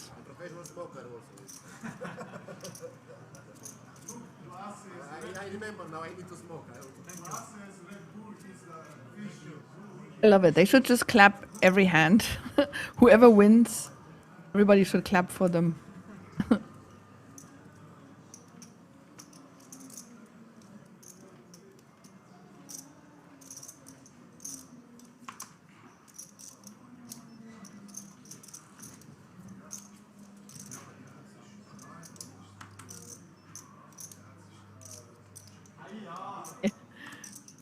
So Seti, sorry, I really don't know how to pronounce your name. I like to imagine the rail is just one guy total and he's clapping for everyone. That would be so cool, like a general hype man on the rail. It's just like cheering for everybody. I actually had a similar situation. I have to keep an eye on this hand, but when I was living in the Isle of Man, there was the UK IPT, and I was working for PokerStars at the time. And so we were all there, like, playing every event, and it was really cool because a lot of the pros came to the Isle of Man to play that event because they called it, like, the PokerStars home game. So there was, like, Chris Moneymaker was there, Liv Boree, and a bunch of other people. Daniel Negreanu was there as well, like, at least for a little bit. And there was the high roller event, and basically, like, I liked everybody at the final table. It was like Chris Moneymaker, it was Liv Boree, it was Dara O'Carney, it was the other Dara that I'm friends with, and I think David Lappin was on the table as well, and Adam Owen. So I know everybody, and I'm friends with some of them. And I was literally sitting at the rail going, "Go, Dara, David," just like cheering for everybody because I really didn't care who won. And then in the end, it was Adam Owen who won the event, so that was pretty fun.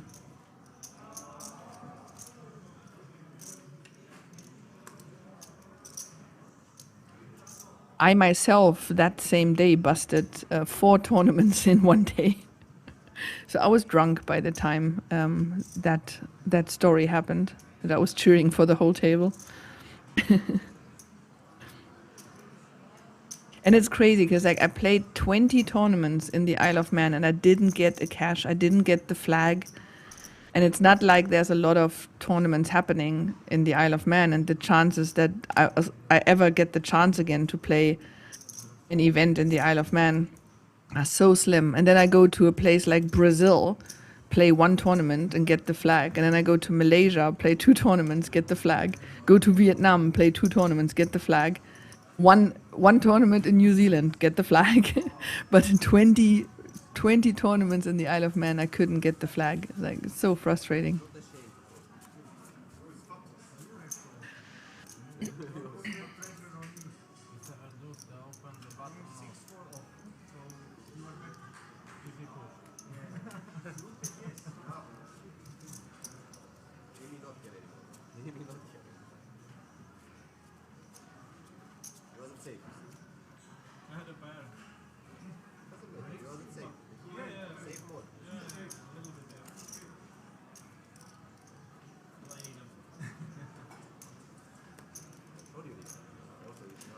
At 4 for Besim, is it enough to put his chips in the middle? 10 big blinds. It's not the best spot, but then again, like, he's under the gun +2, the blinds are coming round. Yeah, just lets it go, not this time.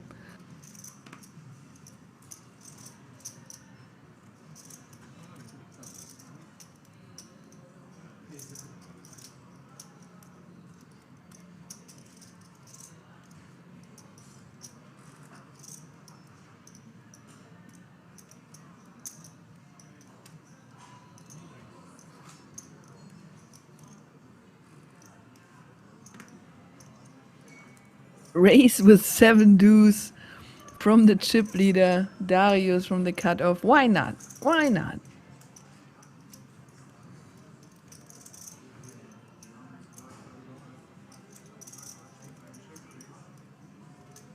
And he's gonna show.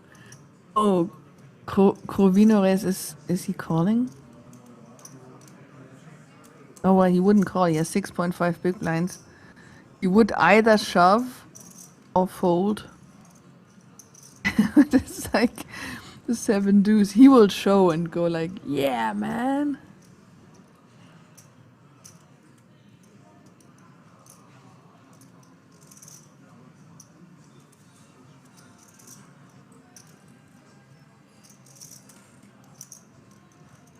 Yeah, everybody folds. He's showing. No, he's not. He's not. Come on.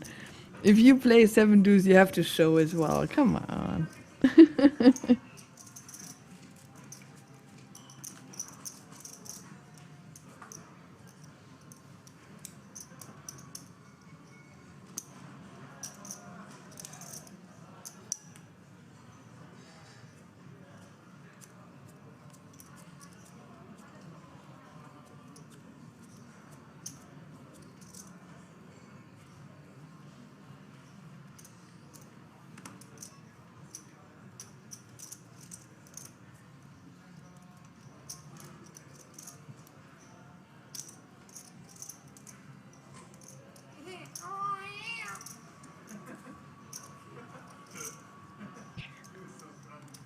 Table is getting silly.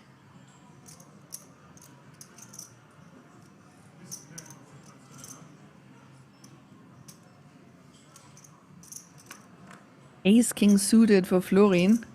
7-8 suited for Darius. Oh, he's folding. Such a pretty hand.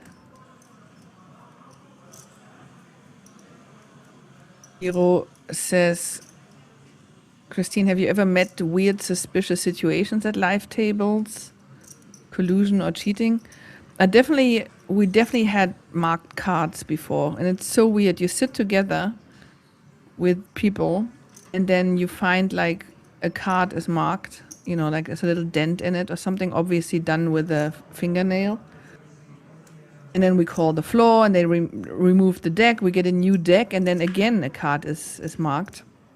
So you know, you look around, and you're only sitting there with like 8 other people, right? And you look around, it's like, who's doing that, right? And you know somebody at the table is trying to cheat. And it's such a weird situation. Like, you look at the people, you look in their faces, and it's like, who does that?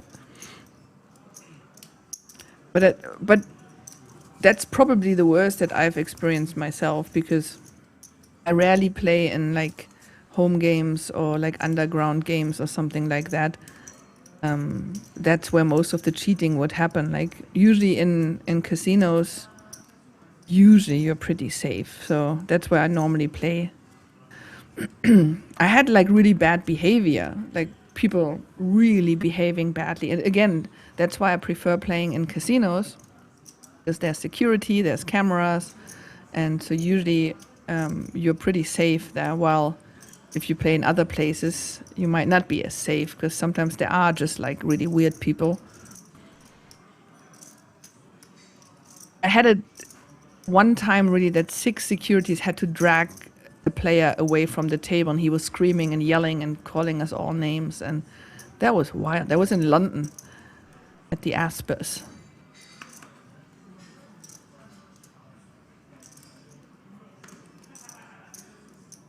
Ace King offsuit or passion for cards. What do you think about the famous hand Jack 4? I really don't know. Like, I haven't looked at it enough, but it's very weird. I don't wanna make any assumptions. No, I'm not gonna say anything about it, because it's like, it's such a weird one. I think it could be anything, really. So, no comment. All right, so we did have a raise from Besim off a very short stack with 9-10 suited, and now passion for cards is 3-betting. Ooh, Martin Rapp with a nice hand. Not playing it. Too short of a stack. So now Besim is in a bad situation. He actually puts it in. All right, 9-10 suited versus Ace King offsuit.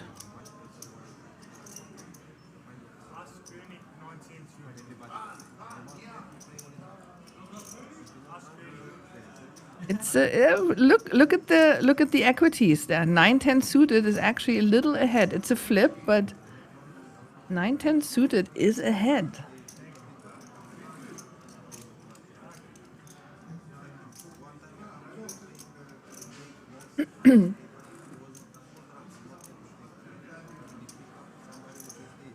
If we see an ace or a king, we lose Besim.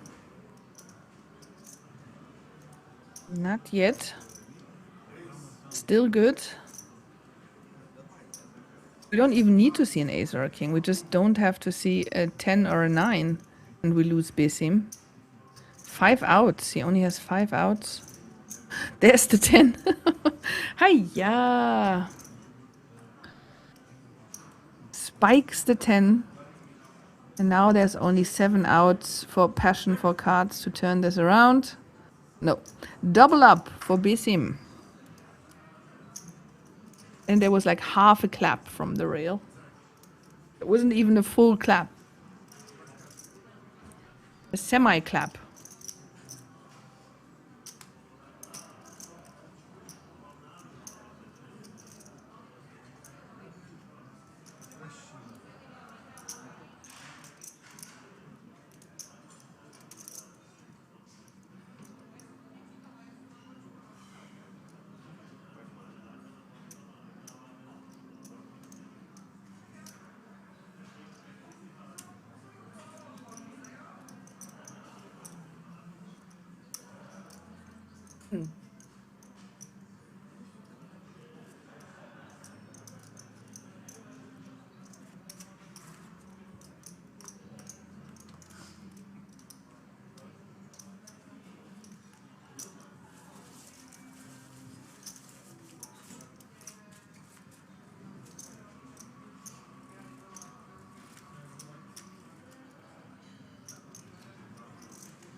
About the Jack forehand, I actually do have an acquaintance I'm always careful to call some people friends because I don't know how actually what they're doing.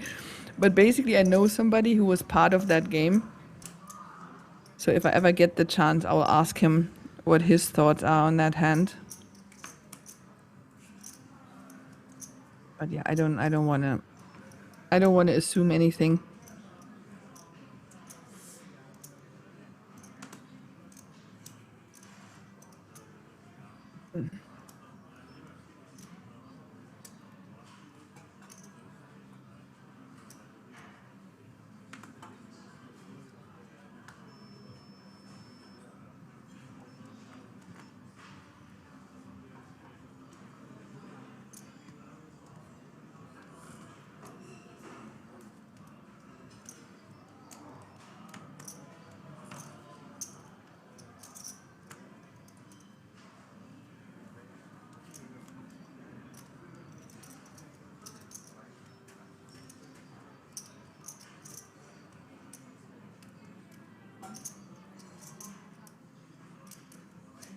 Wow.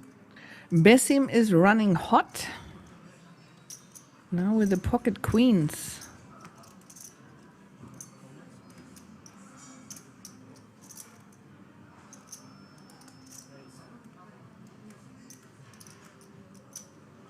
He actually does have Martin Novak covered as well.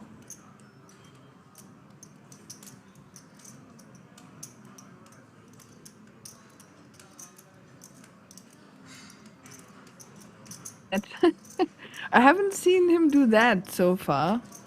The way he just like bet the chips and spread them out, that was interesting. Definitely again something to save in your memory bank and see. Okay, so he did that with queens.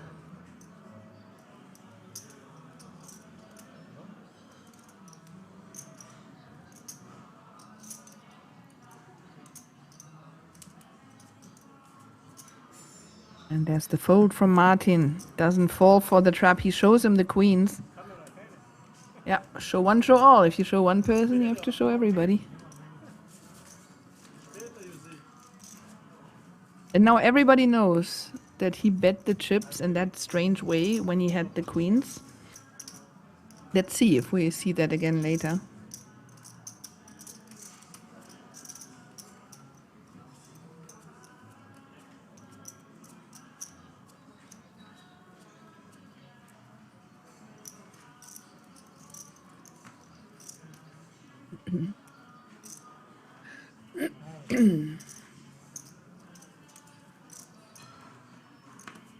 Pocket sevens for Krovinores. He only has 5.4 big blinds behind. This needs to go into the middle.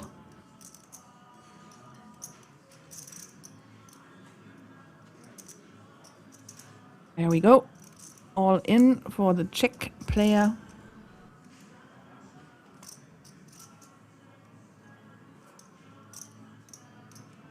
Deuces for the King of Kings. He's super short though. He's not gonna get involved here. Everybody's short, it seems. I think we have like 2 big stacks.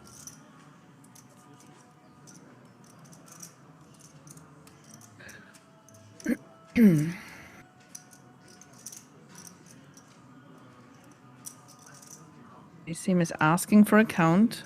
He has 22 big blinds now. Ace-3 suited. I don't think that's good enough for Besim.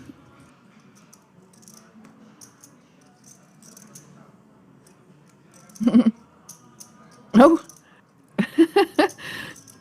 Is it? Is it good enough? Suited ace? Time bank?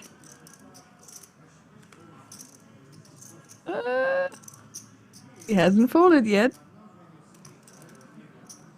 He's running hot.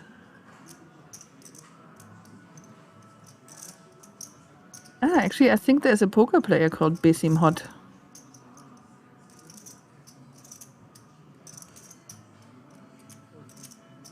He has the calling chip in his hand. No. Florian queen for offsuit, I don't think that's enough for him either.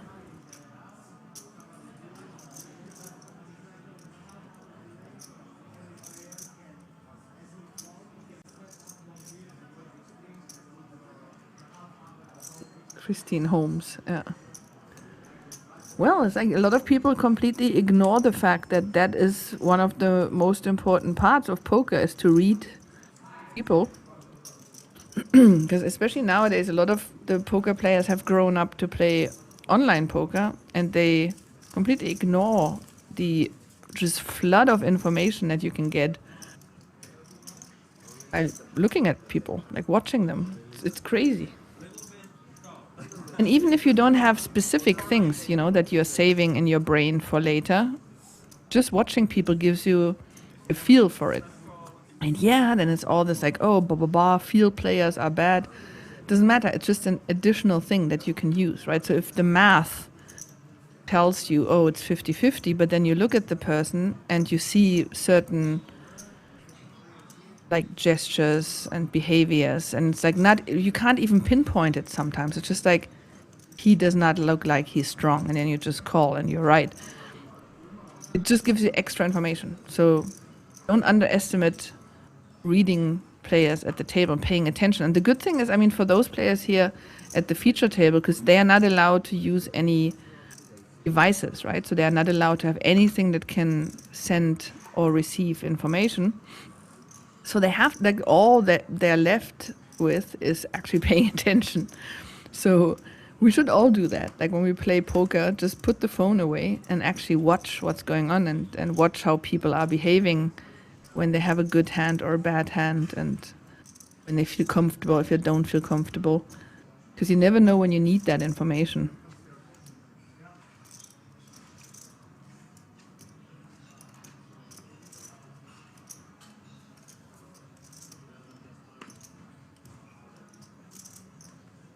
Right, folds around to the blinds. Florin in the small blind.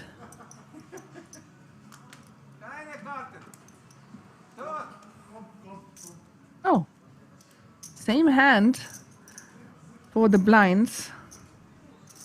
You know, deviations from GTO based on reads, exactly. So if you're actually really, really good at poker and you know, like, GTO, that's the base, right? So you know this is the mathematically optimal play.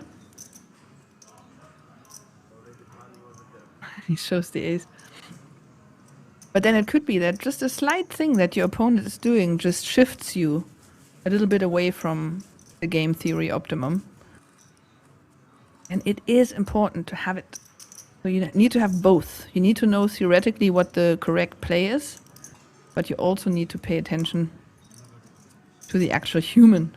Because in the end, mostly we are playing humans.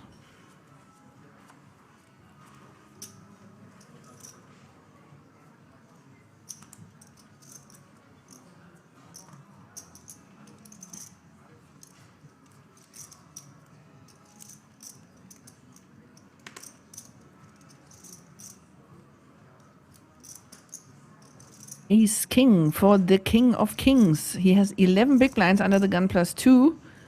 Does he get it in right away? Or will this be a standard open? It will be a standard open. See, friends, this also has changed over the years. Like 11 big blinds a couple of years back would have gone all in. There's no open raise from an 11 big blind stack nowadays. Yeah, there is.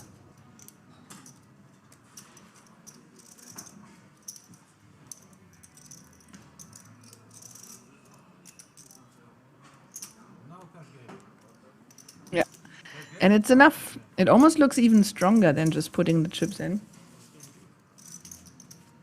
Putting all the chips in.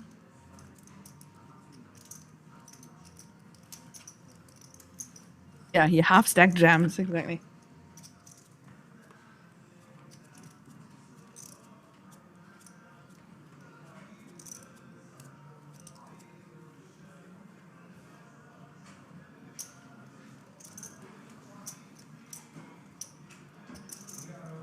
Yeah, it was a half stack raise. I didn't see min raise. I said standard raise. It obviously wasn't a standard raise. It was bigger than a standard raise. Guys, like this is so typical, right? Like two people that haven't written anything in the chat before. Like one, as soon as I say something that's not 100% correct, they come out of the lurking mode and go like, "Oh, you just said something wrong. That wasn't a standard raise. That was a 5 big blind raise. Oh." All right, Florian with aces.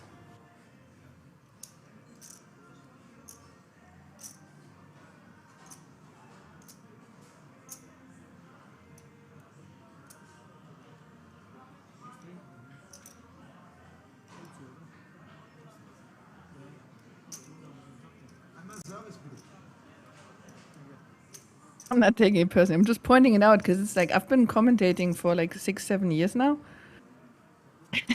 It's always the same. It's like everybody's quiet, and then but that's the thing, right? That's how you get engagement. That's why people actually, like in TikTok videos or something, they on purpose say something wrong because then everybody jumps in the comments and is trying to correct the person. They do that on purpose. There's this one guy who gives information about like interesting websites. So he goes like, interesting websites you should know, number 384 or something. And then he goes, so let's take this picture from the city Miami. And then everybody's like, that's not how you pronounce Miami. And he just gets all the comments from people trying to correct him how he pronounces stuff. And that's how you get engagement. And it's it. So I should keep saying stuff wrong, and then the chats go wild.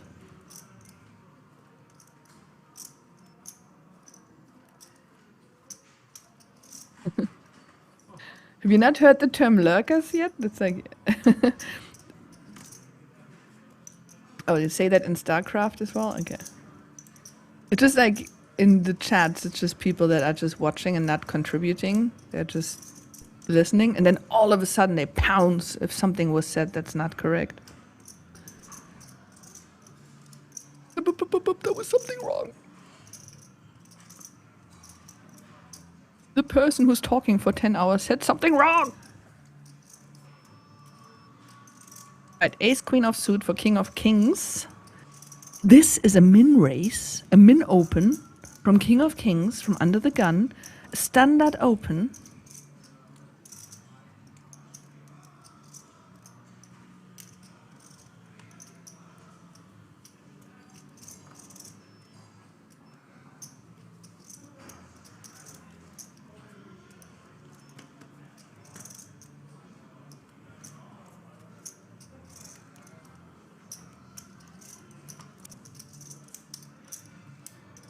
Misspeak is unacceptable.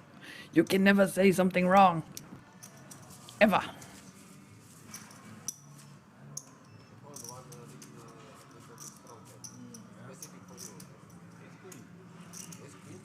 It's like the wildest thing sometimes when like the focus is going after a couple of hours of commentating. And sometimes I just completely get lost in the hand. Like I mix up the players. I don't know who bet and who, like it's just the whole hand is a mess. I'm getting completely lost in it, and it's so embarrassing when you're just like, oh God, I don't even know what just happened. Like I'm like half asleep already. And usually then when like I'm completely commentating a hand, then people come, hey, don't worry, it's okay, and so on. But if I say one word wrong or one small thing, they all come out and just like with the clubs and the forks and all that.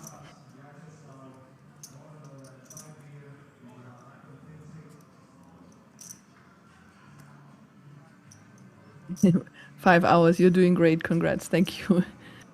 Yeah, and I assume we still have like 3-4 hours to go. Like I would assume, I would have assumed that this goes way faster,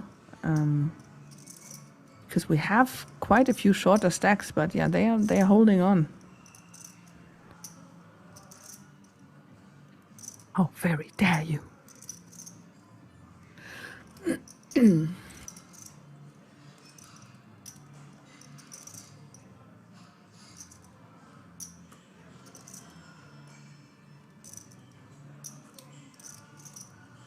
míos, tíos.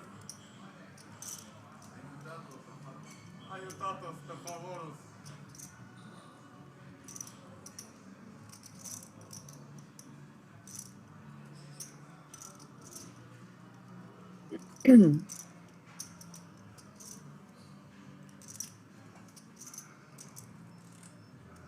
There was an open from Passion for cards with King Jack suited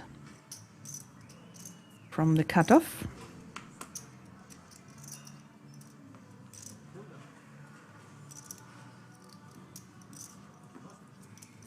And that's it.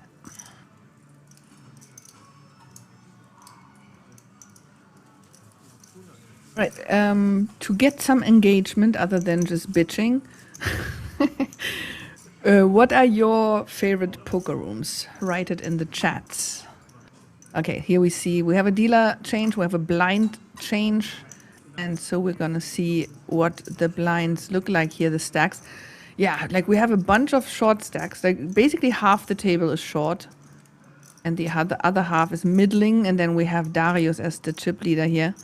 52 big blinds, but Provinore, so the two Czechs are basically in immediate danger, and Martin Rapp as well, King of Kings as well.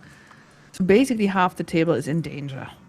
And I assume they will probably start talking about a deal when they're down to 4 players. But again, it depends. Like if we have like a super shorty when there's 4 left, then there might not be deal discussions. But if you look at the pay jumps, they are really big. And again, like it's a 150 euro buy-in tournament, and all of a sudden you're playing for like a 15,000 euro pay jump or something. So I'm very much assuming that there is going to be deal discussions at the latest when they're down to 3, I would think.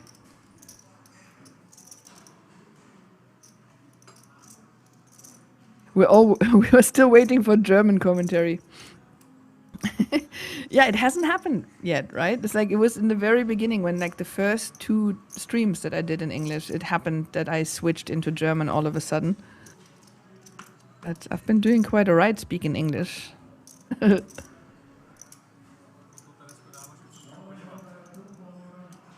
Dren said the final 4 will be regulars, I think, so I doubt it, but we'll see.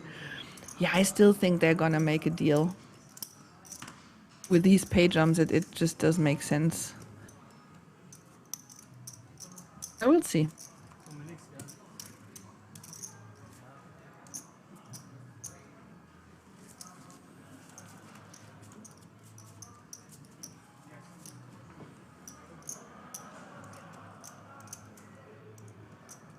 Almost bedtime too. Yeah, for me, honestly, this is now bedtime for me.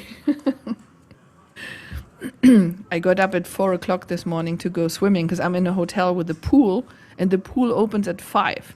And I was right there at 5 a.m. swimming for an hour. So good.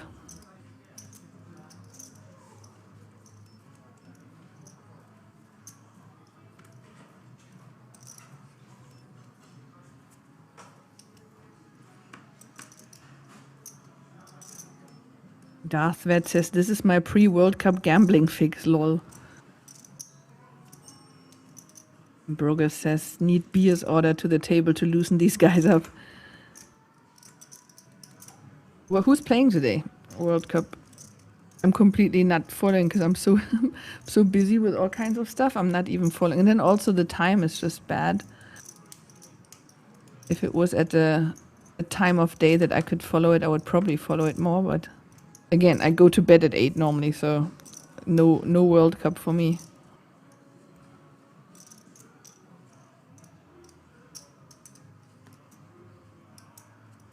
Portugal, Spain, and USA, Belgium. Cool. When are they playing? So if we're still streaming, then you need to update what's happening. I'm really like active on TikTok, and the FIFA account on TikTok has highlight videos, like 1 minute highlight videos of each match, and it's just the best for me. Just look at it in 1 minute. It's like, okay, that was a near miss, that was a goal, okay, cool. That team won, thank you. And don't have to watch 90 minutes, I just have to watch 1 minute. Oh, Portugal-Spain starts in 1 hour. Cool. So we could have like chat commentary on the game, and I will commentate on the pokers.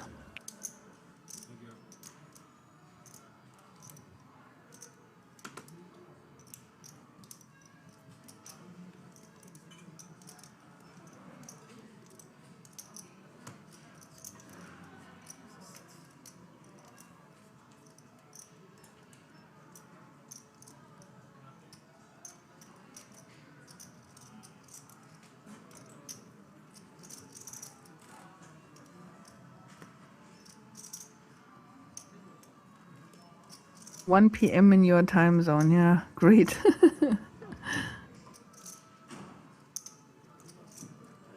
Yeah, well, normally in summer, I'm always in Vegas, but it's just, again, like I don't want to be there right now in the US. But I've followed so many like World Cups and Euro Cups and so on being in Vegas, and it's so much fun. Like every time Germany plays, we all go to the Hofbräuhaus in Vegas, and there's like all the German players, the poker players, doesn't matter what time of day. Everybody's there with the big beers and everything. It's just so much fun. And then I had it before that in a poker room, I asked them to switch on the Germany match, and none of the Americans cared. It was like cheering at my poker table, and it's like, so I've done that so many times, but now I'm not in Vegas, and now it's the whole thing is in America, and it's like I could have followed it even better. But yeah, anyway, next year I'll be back, but then there's no football.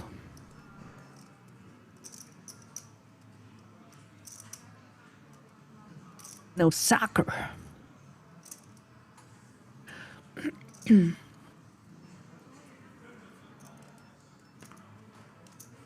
it's the only football I watch as well, because I don't really like club football. Because for me it doesn't make sense. It would be cool if it's actually like people from a city playing against people from another city, but it's always like, who's the best manager? Who spends the most money on the best players? And it's just all about like who's actually the better manager and not the better team. And that's why I just can't get into club football. But I do watch the international matches. I know that's controversial. So. Flush draw for King of Kings. He's really nursing his small stack really well. He's in a lot of hands without actually getting too much into danger.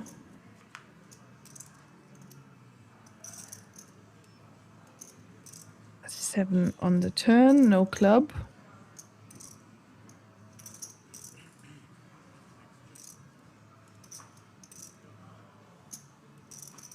And me too, I only care about it every 4 years. Yeah, well, me every 2 years, because it's the Euros as well.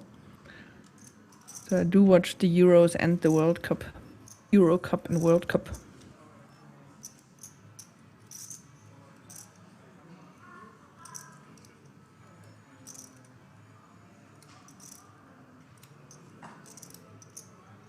Hey, pot for Darius.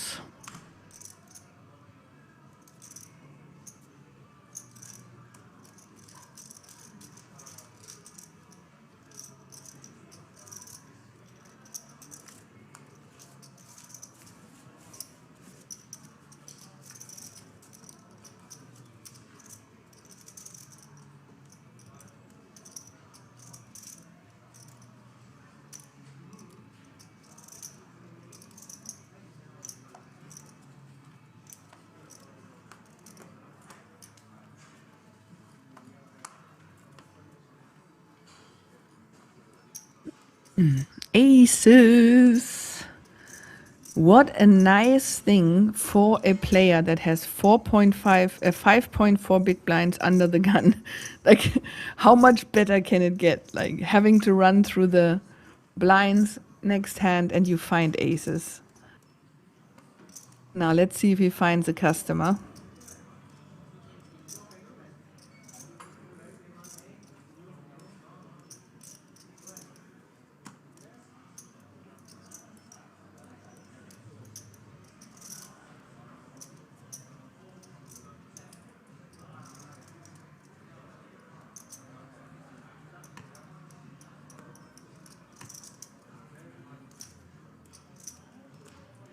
A6 for Florin.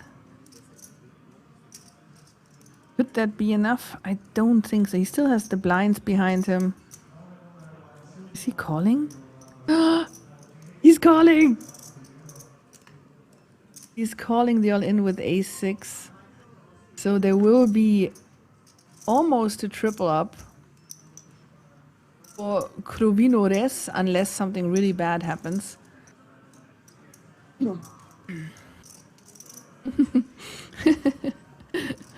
What a setup.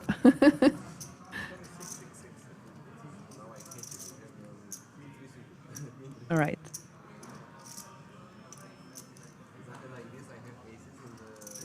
Yeah, almost a triple up if everything goes right. Ooh, there's a 6.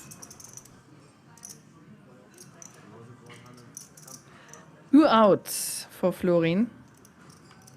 Just a 6 to eliminate. Ooh, that almost looked like a 6. Just 2 outs. A 6 and a 6. Double up, almost triple up for Kruvinores.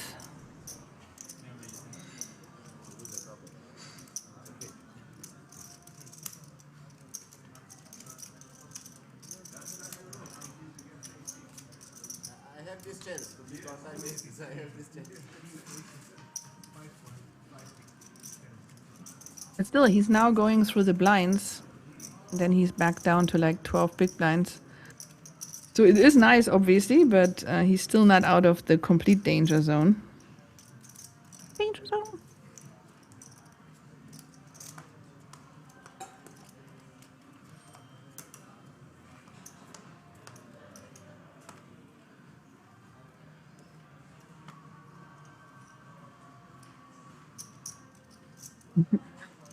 It always has to be sweaty, oh my god, yeah.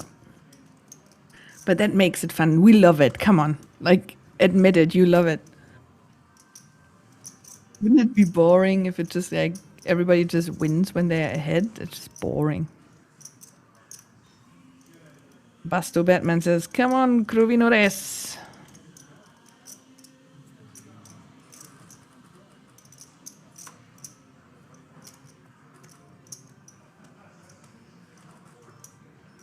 Darthvet says, actually wanted to ask, like, for pronouncing names, does it get tricky with the constant code switching between German and English? It does.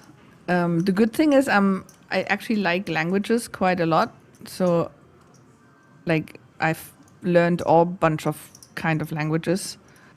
So I'm okay with, like, figuring out some of the pronunciations. But then there's some, like Darius, for example. Like, I don't know if it's Darius or Darius. And then the R, is it Darius? Darius? And then if I pronounce it English, Darius. it does make it a little tricky. I hope it's not annoying, because like I'm probably switching sometimes the pronunciations. Provinores. Provinores. Provinores.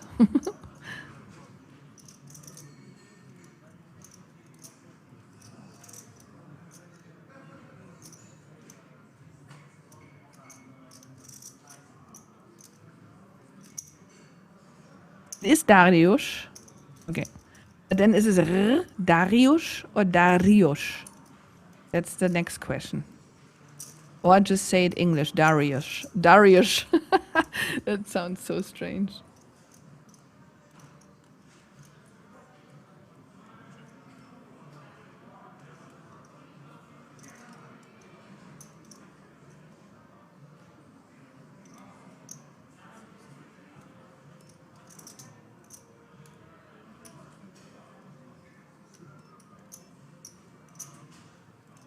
All right, all in from Kruvinores.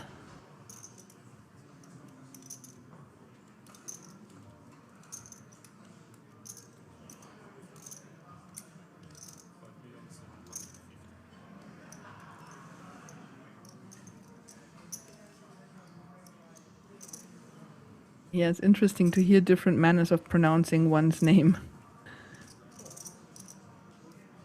All right, we have all in call. Krovinores. All in, at risk, but ahead. He does not want to see a 4 or a 3.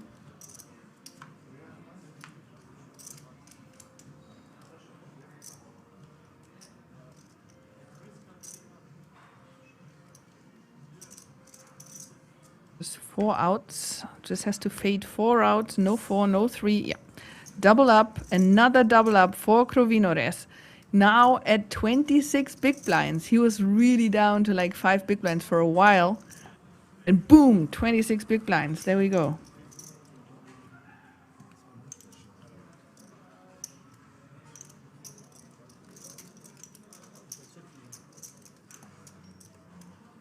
Two doubles in a row, yeah.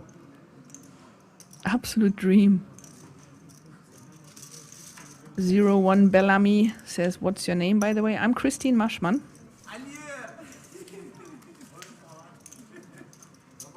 Hi, Eddie. This is my name. You can find me everywhere on the internet, also under the name Nice and Sunny. Instagram, YouTube, TikTok, even a podcast. And basically you can follow me there on my journey around the world because I'm a digital nomad. I travel the world full time. I live out of 3 bags.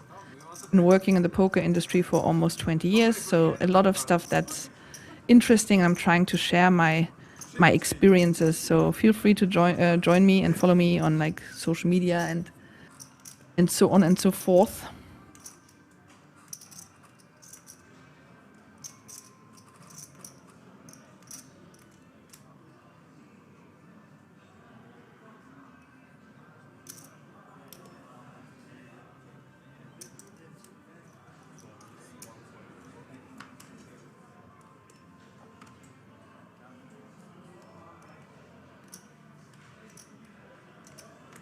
Madame Christine, did you play poker?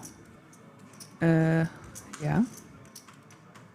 And I will play poker as well in the future.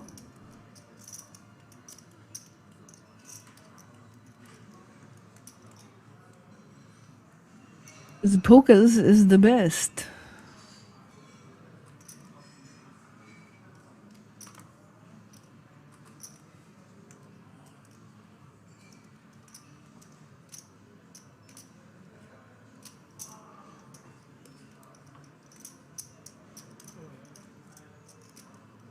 All right, action. 3 players. King Queen versus Ace 8 versus Jacks. Once again, the Jacks. 3, 6, 10, 2 clubs. Nobody hits anything. Jack still ahead.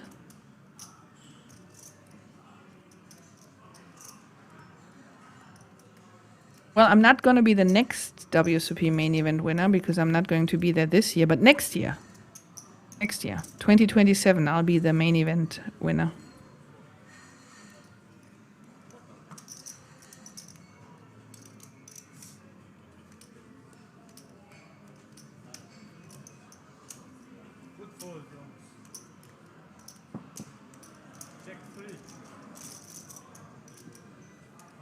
Yeah, I'm not a high roller. That's just a running joke from Top Hitter.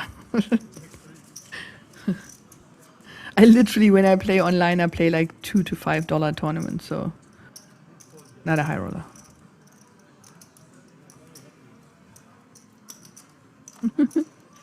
Yeah, exactly. 2027, Christine Maschmann, WSOP main event champion. There you go. First woman to ever win it. That's me next year.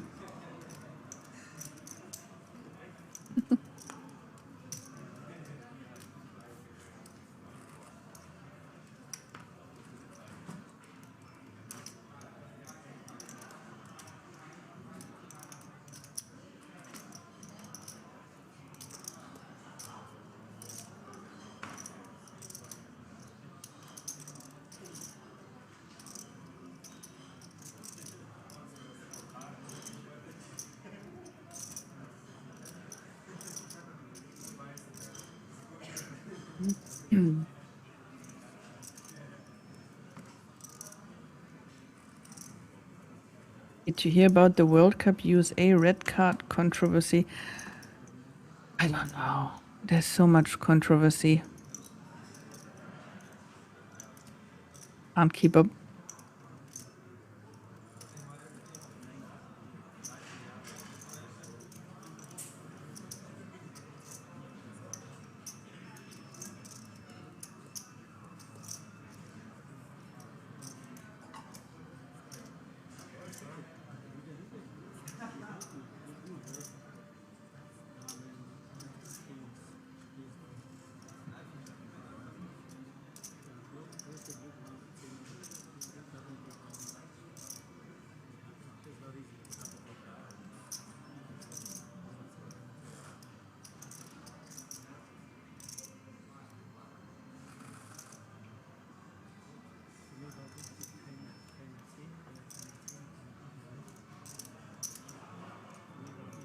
All right, we have 2 players to a flop.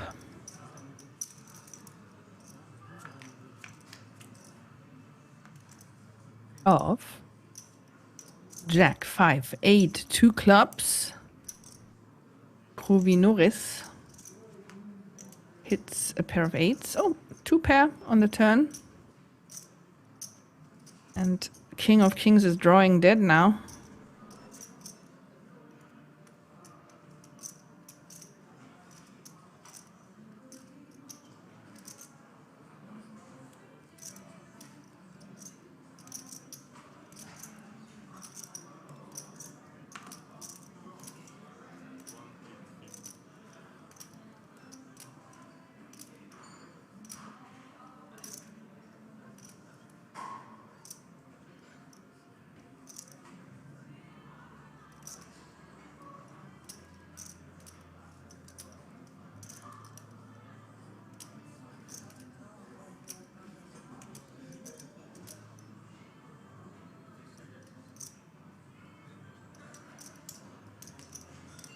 All right, there's the fold. Another pot for the Czech. Up to 28 big blinds.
Passion for cards? No, I was just thought he's starting to have an idea now with 9 deuce offsuit. Something is wrong with the graphics. He did not go all in.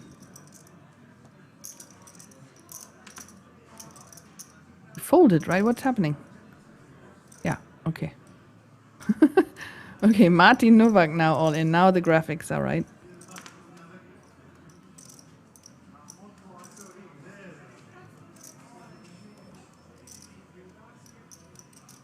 Yeah, no takers.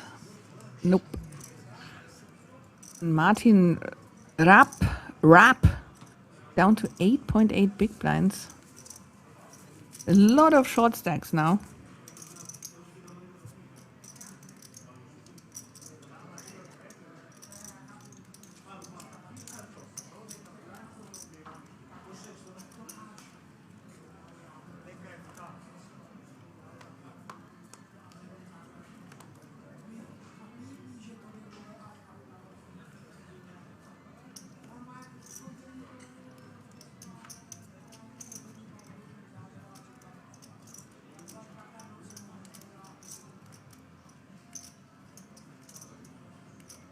Gas says, Dear Christine, Clovinoris is der Heckenschneider of Deutsch. Okay. So the hedge cutter. Not even sure what the correct English word is for that.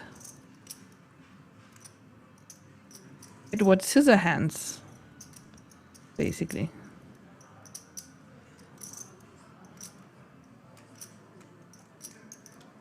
Hedge trimmer, right? Is that the right English word? I think so. Darth Vet says, still prefer those rectangle hard time cards. Those look so flimsy. I don't mind them being flimsy, to be honest. Like, but it's like they are too close to both in my eyes. They are like round enough to be mistaken by a chip if you look at from the wrong angle, and they're also card-like enough to sometimes might be mistaken for cards. So that's more my issue. So I would also prefer these like hard rectangle plaques, because then they won't be mistaken for a fold or a call or something.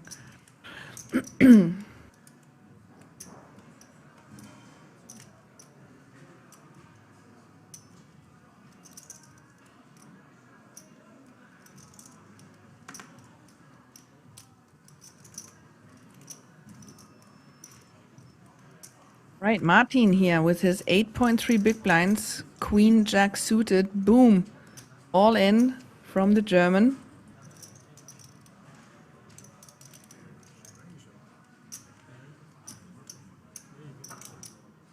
We looked at him earlier, how he was acting when he was all in, and he wasn't like super strong.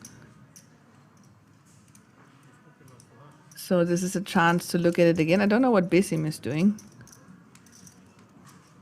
He just doesn't. Okay, this is an ego thing. He just doesn't want to give up right away. He knows that he's folding, but if you fold too fast, then that shows too much weakness. So I would have like folded like 20 minutes ago.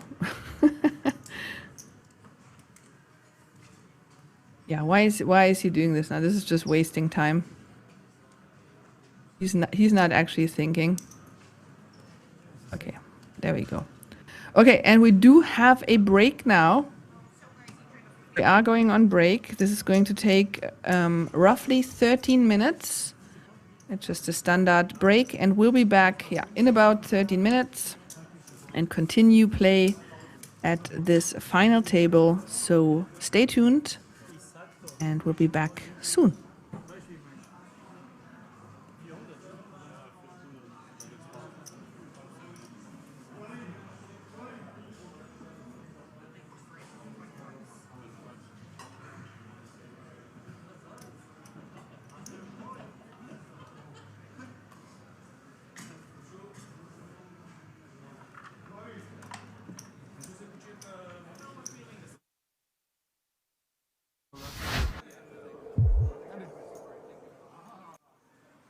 So for the integrity of the game, we do make sure players do not have any electronic items on them. Oh, it's interfering with the card reader. Okay. Yeah, I can appreciate that general idea, although it sounds like they couldn't read his cards because of it. Sure, no problem. I didn't know that. That's wild. Are you going to Cyprus? Yeah, I'm going like Technology is such a mystery to me, Tuckman. I was kind of considering it. Yeah, you don't. You and technology fight all the time. You guys don't get along. Okay. Well, it remains a little bit outside of my grasp. Let's put it that way. No, I have been like for the party poker. Like then in Rio de Janeiro. Chidwick coming in. No, I've been in Sao Paulo. Poker there is great. It's fun too. Yeah, I remember. I think I like the mustache even more than Chidwick's little profile picture down there. Can I see? Okay, thank you. Sort of leaning in with it. Foxton's going to get a count. She does have Chidwick covered, but both these players are quite deep, although stacks now relevant, where it almost feels like they weren't relevant 3 or 4 hours ago. Yeah. Now, I mean, you're talking about, 85 big blinds effective. You know, when you're 500 blinds deep, you're like, I'll figure out if you have 500 or 550 if I get to the turn and I want to raise. I'm not going to worry about it pre-flop. We're not there yet. Why just call here for Foxton out of the small blinds? I think sometimes she calls, probably most of the time she's re-raising. but she's decided that active stack depth, it's not like this offsuited hand plays extremely well out of position. It plays fine because it's ace-king, but also it plays well if you occasionally have it as a trap. And your opponent, if your opponent never thinks you have ace-king and the board comes, let's say, ace-king in another card, they're going to assume that you don't have certain two pairs that you can have. Right, like in a situation like this, Chidwick can sit there and think, well, I have all the ace-kings. I'm the one with aces. I'm the one with kings. You never have that strong a hand here.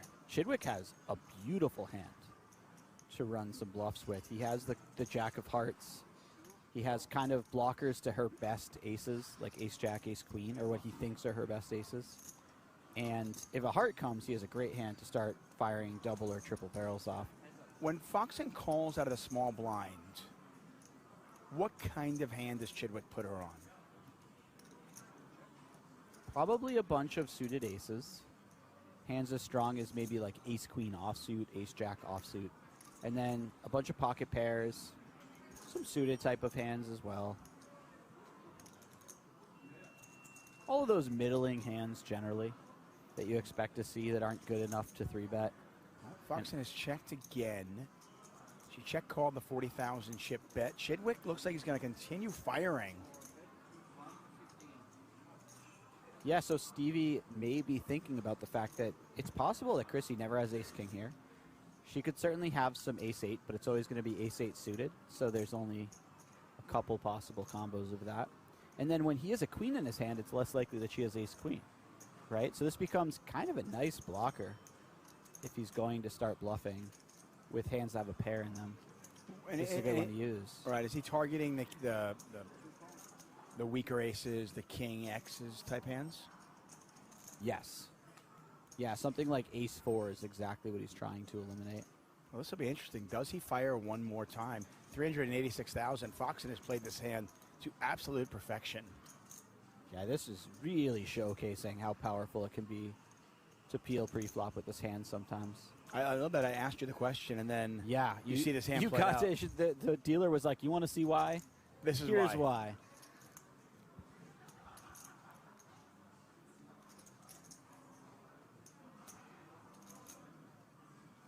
Looks like Chidwick is going to go for it. If he's bluffing, he's going large. Yeah, well, not as large as I would have thought. Yeah, I would have thought maybe a little larger as well. Still a healthy size bet. 2/3 of the pot. But clearly bluffing. And for Chrissy, this just becomes, do I want to shove, or do I think that that will... If she shoves, can she get called by worse? I would imagine. I mean, if she shoves, she definitely thinks she's getting called by worse. I would imagine that ace-queen has trouble folding to a shove. Maybe something like ace-jack or ace-10 occasionally call as they're blocking what they perceive to be the type of nutted hands that she could have.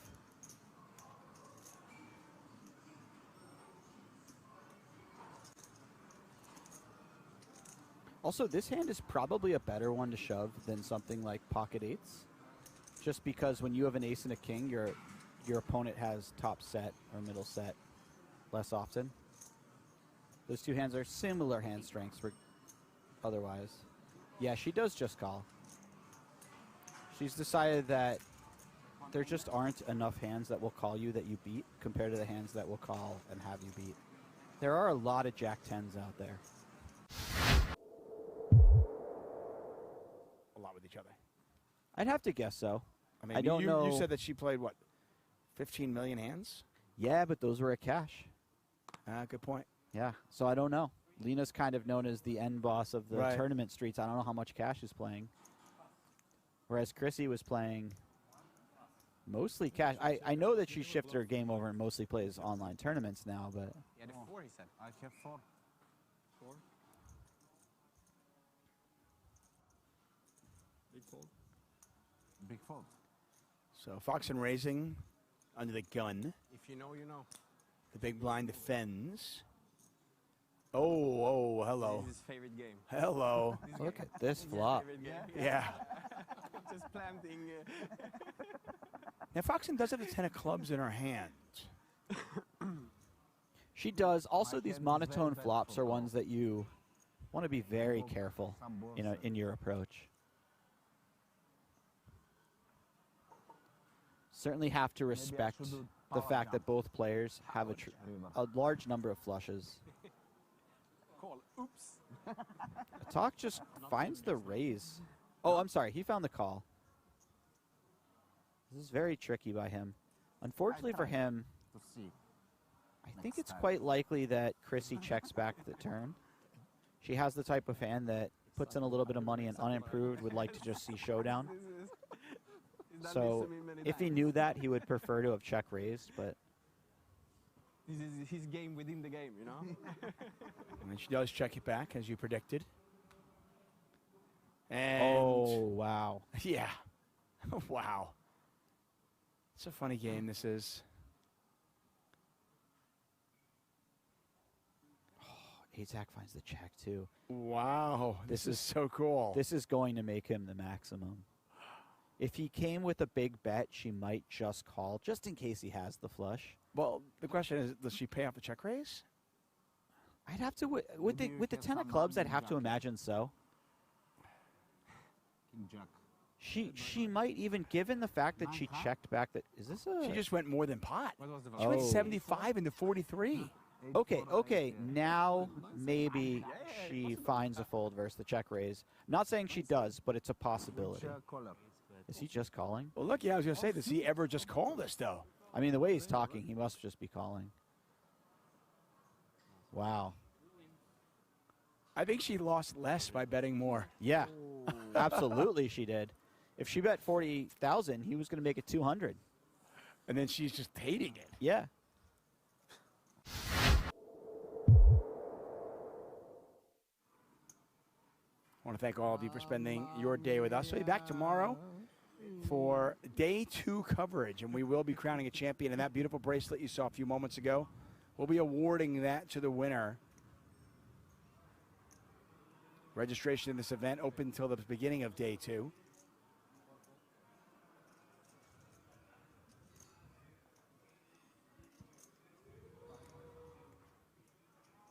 Blinds are 6,000, 12,000. This is level 8. And this will be the last level of our coverage. The players will continue for 4 more levels after this, though.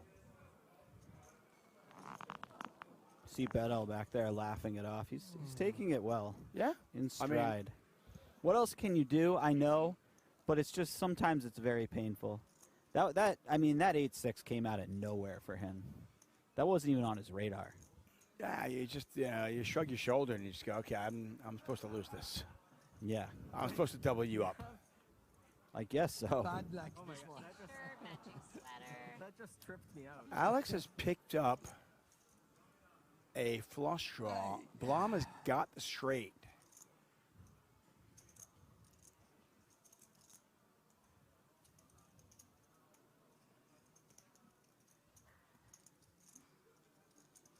This seems like a natural bluff for Foxen. You have 4 high. You can't win the pot.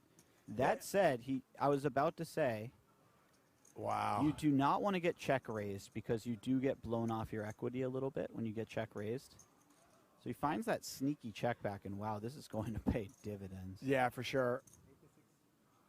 He checks back, realizes his equity, doesn't get blown off. It hits the spade, and now Blom bets, and No, I just saw the sign. I was like, even though it's a relatively large sizing, you got to expect a raise here from Alex, huh?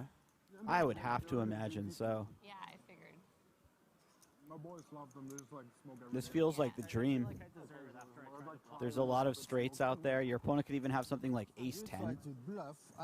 That felt like the mega nuts on the turn. And yeah, getting value here seems incredibly important. Anymore, that's for sure.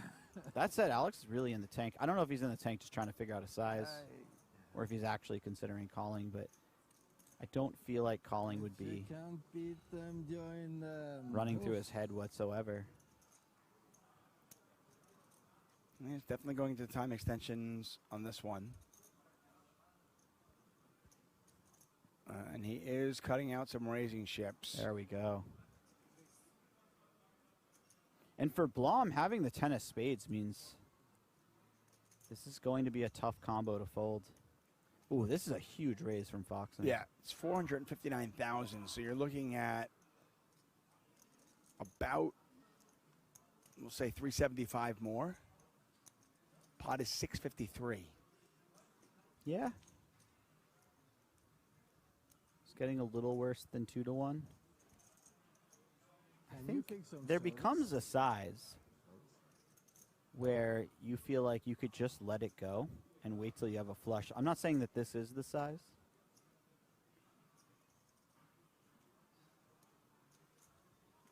So 653,000 in the pot. Blom behind has to call another 375-ish.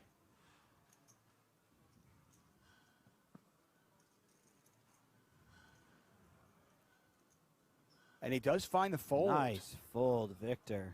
Wow. I mean, considering it's 10 of spades as well. Yeah. We'll see later anyway. Yeah. Well done. WSOP final table with random players or high-stakes cash game with poker legends? Definitely WSOP Europe final table. Because then you're going to become a legend and you can play with the legends. One thing that tilts poker players the most? I think River, for sure. If we be not River, we'll have a lot of happy players. Describe your job in 3 words. Dream, achieve, and celebrate. Pineapple on pizza, yes or no? I mean, I'm Italian, but yes, I like it. During our flip and go tournaments, pineapple means that you are getting 1 more card, and before dealer is dealing flop down a river, you just fold 1 card and you play with 2. So 1 more chance to win spot. What should we ask Federico next? Drop your ideas into the comments and don't forget to like and follow for more.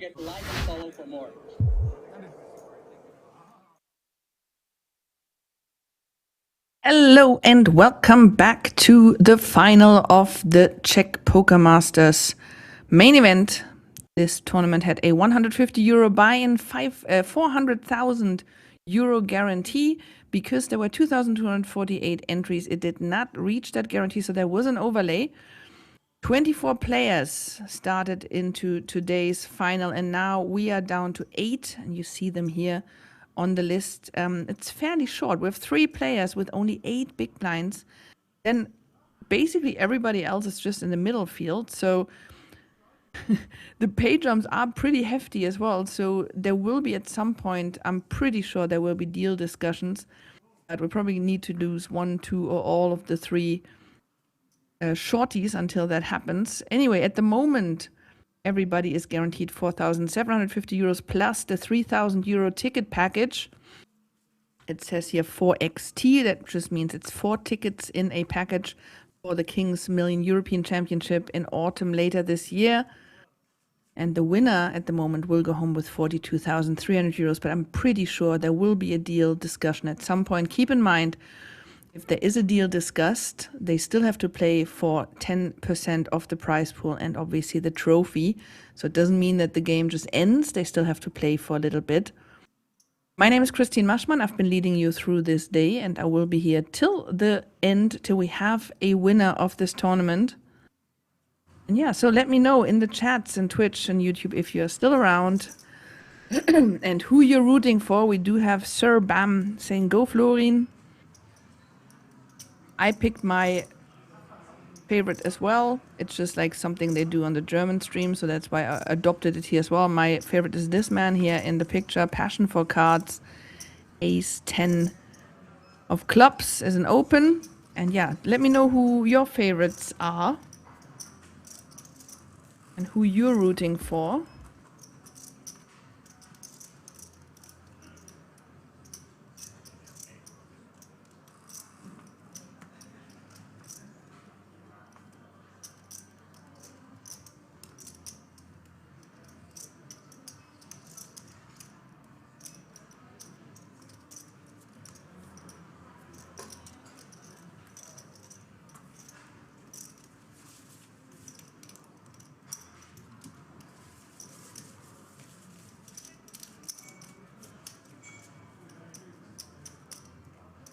Pot for Passion for Cards.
Rufy says Darius, definitely.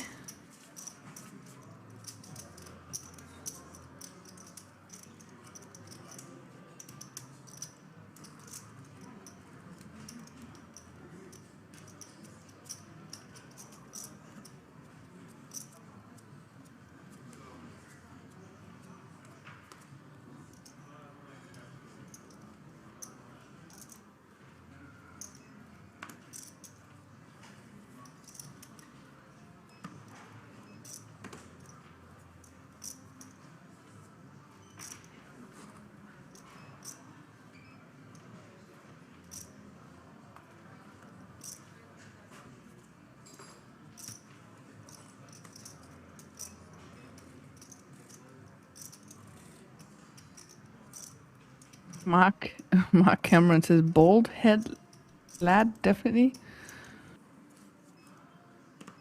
Well, that's Martin, I assume you mean. And he only has 8 big blinds, but yeah, it's cool to have somebody root for him. 3 players with only 8 big blinds.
All right, this is always the same when you come back from a longer break or from a break in general, that the chats basically fell asleep. Just hoping that we didn't lose too many people.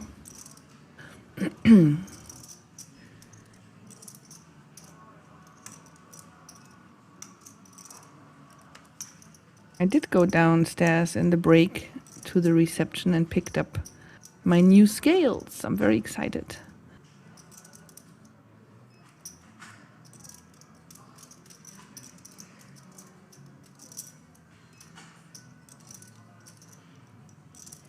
Double scales.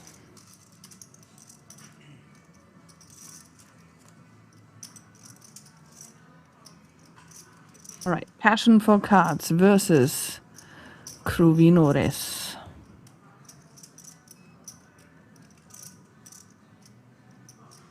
I ordered food during the break, better hurry up. Yeah, that's the thing. I was thinking about that and I was like, what if they come while I'm working and I can't really go, hey guys, just wait a minute. I'm running downstairs. So no food for me. I do have like some ready stuff in the fridge in the worst case.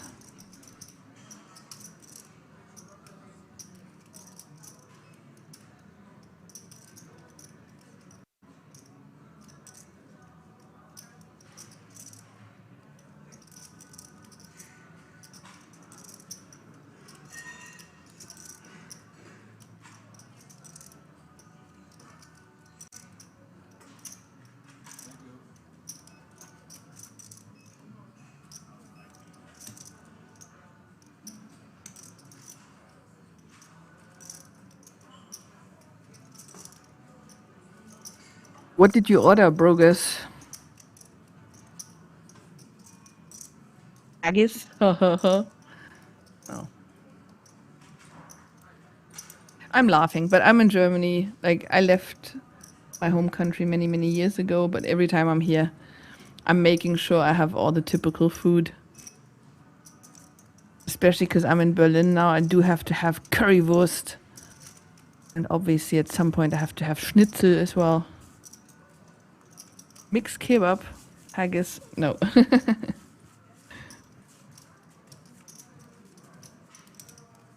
Yeah, exactly. And Dona. So if you're in Berlin, those are the two dishes you have to have is currywurst, so curry sausage, and Dona kebab.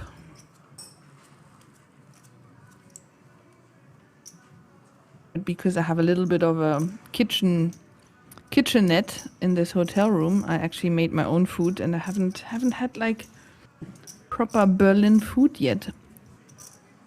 Still have a couple days left here though. Sir Bum says I hate curry. Oh, how? Missing out on so much.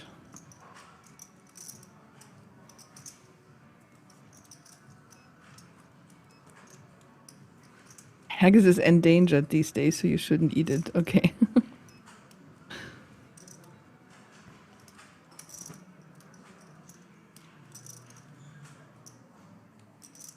Could soon be extinct. I'm pretty sure I visited a haggis farm. You know, you don't just find them in the wild. They like being bred nowadays.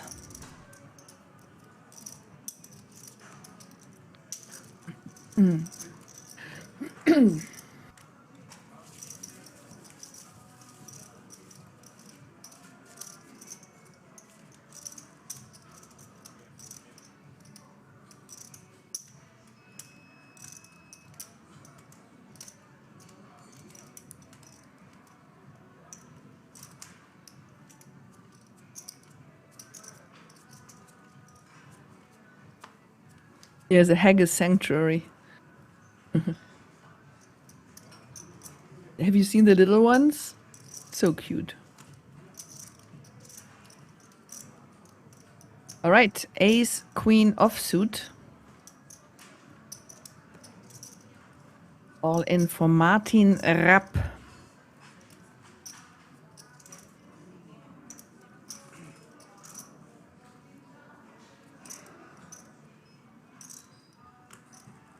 What's the national animal of Scotland, Christine? Yeah, haggis, no?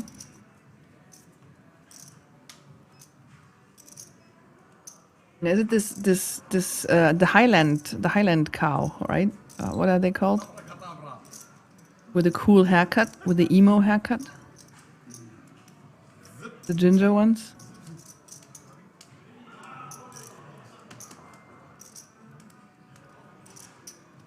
Yeah, I think he's getting this through. The unicorn is a national animal of Scotland. Really? Yeah, he got it through. Big breather from Martin.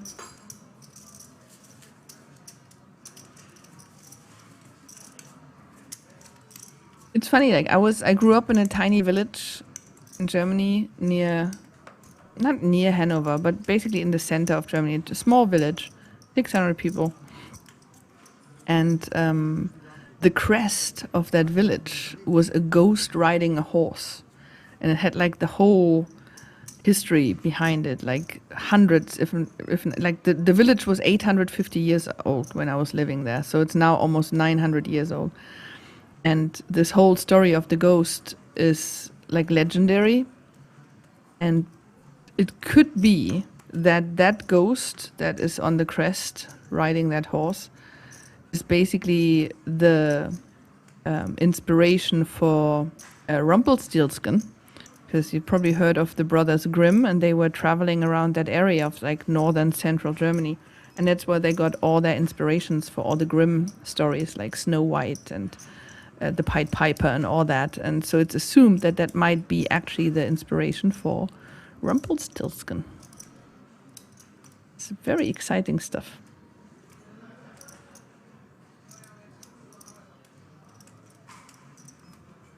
Yeah, my brother and I completely went down the rabbit hole when we were living there, trying to find, because that was obviously before the internet, so we were trying to find old books where that ghost was referenced. So his name is Hödeken, and so it might be the inspiration for Rumpelstilzchen, as we say it in German, Rumpelstilzchen. And there's all these like old tells of the stuff that he's done over the centuries, and that's why he somehow made it onto the crest of the village. So it's really cool stuff. I love that stuff.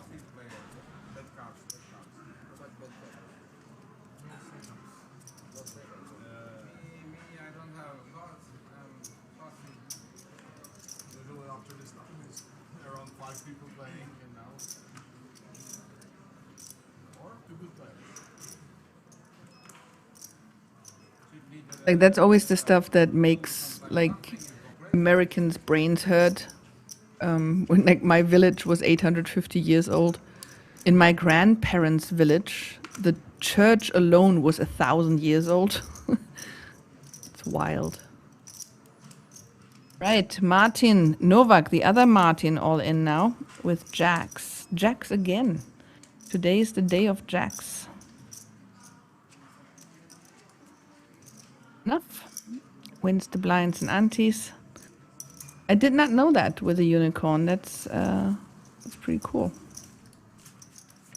Scotland's national animal is the unicorn. So when did it become the national animal? Can somebody explain that? Because just like dragons, I always feel like there must be some kind of truth to it if it just made it through the centuries.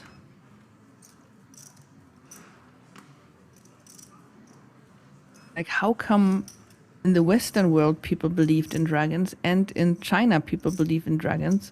Like there must have been something that inspired it at both ends of the world, basically.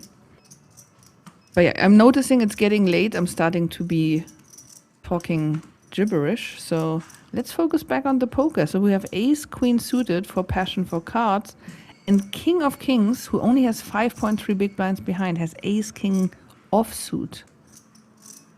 So those chips need to go in.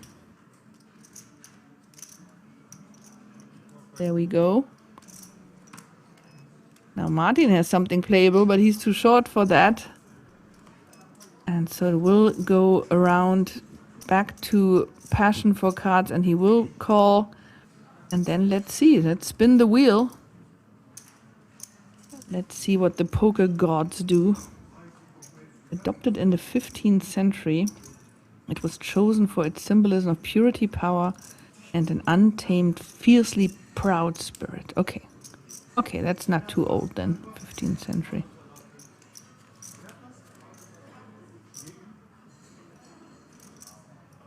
Ooh, diamonds. Diamonds are passion for cards' best friend.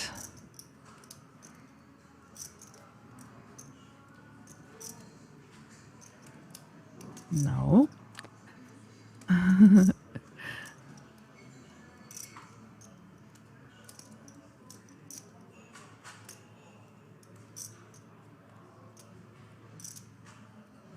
And a diamond? No, not a diamond. Double up for king of kings, up to 13 big blinds. All the shorties keep doubling up.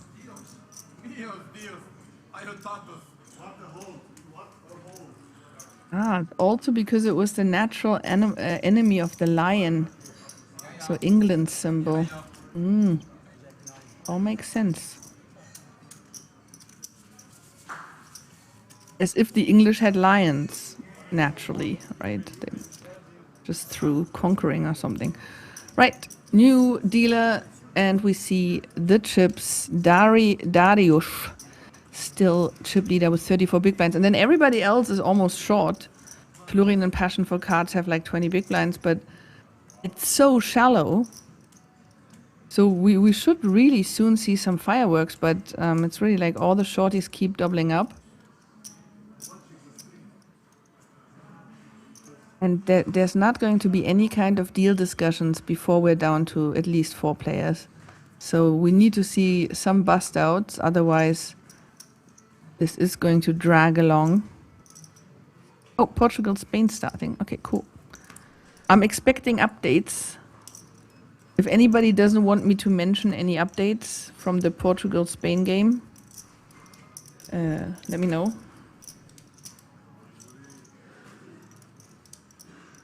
Otherwise, I will be talking about it.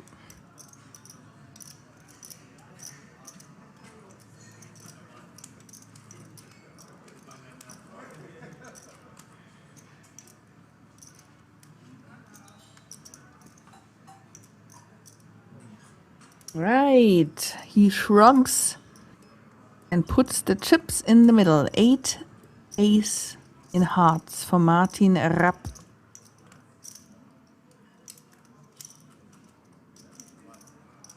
And I don't know what it is with Besim, but he doesn't really want to call this. I don't know why he keeps doing this.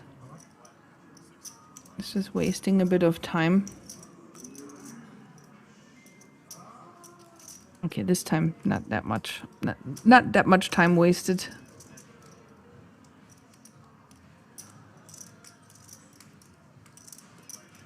And it goes through again. 11 big blinds now for Martin Rapp.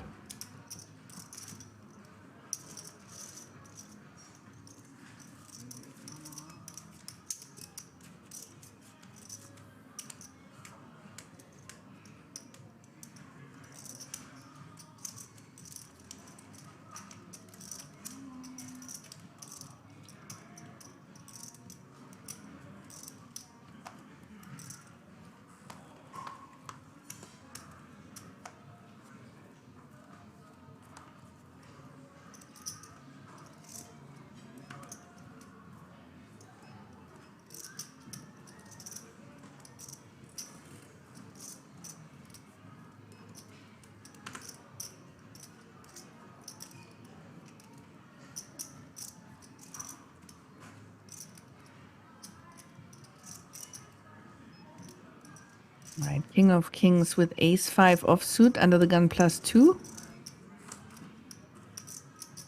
He is min opening.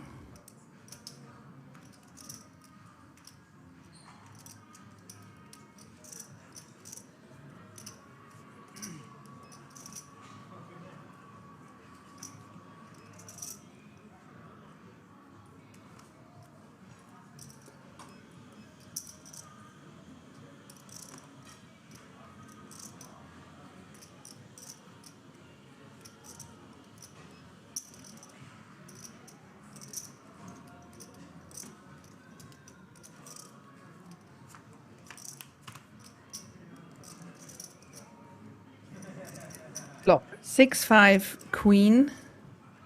King of Kings hits the pair of fives.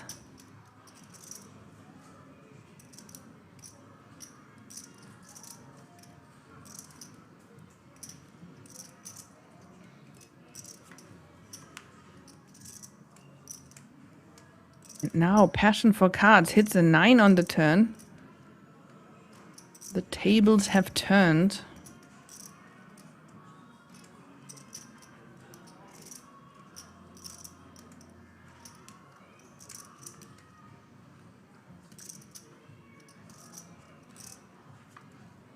Check, and the river, ace. Tables turn again. Back to King of Kings. 2 pair now.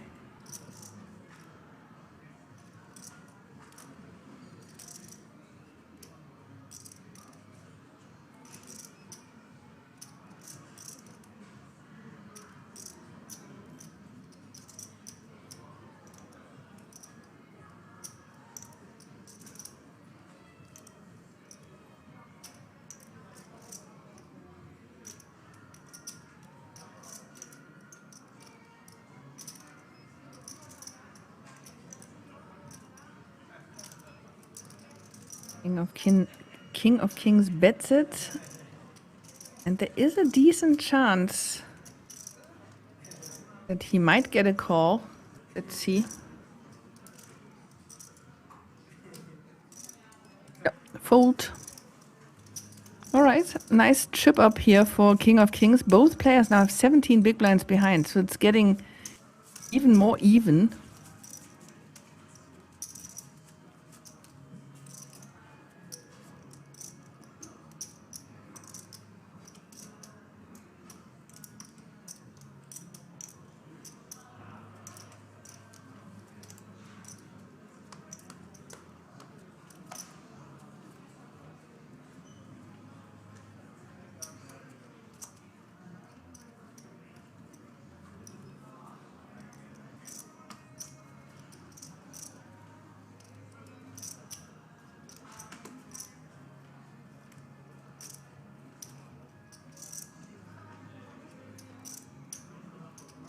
And King of Kings again with Jack 10 in spades, open from under the gun +1.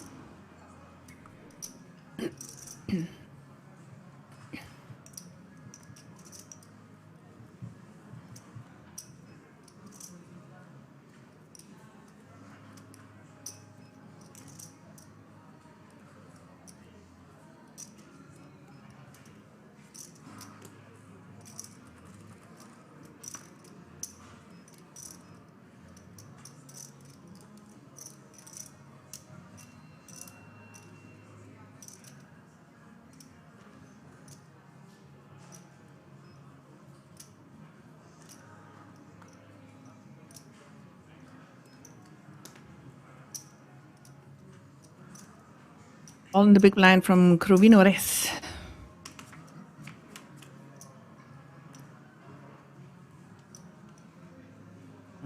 Interesting flop. 9-3-8. The diamonds are irrelevant. But Crovinores is flopping a pair of nines. King of Kings with an open ender. And now the flush draw.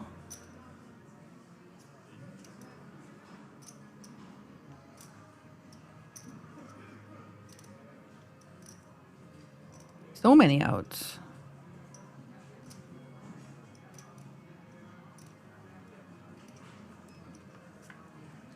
Exit. Check, check. Oh, that's a boring river. Okay. Crovinores checks his pair of nines. King of Kings can only win this hand if he bluffs it. And there's a good chance because the last two cards were ace and king. He could represent a king. Could give it a shot, but he cannot win this hand on showdown. He checks, he gives up. Definitely too many outs. Yeah. I'm a bit surprised that he gave this up. It's because everybody's so shallow, nobody wants to make a misstep.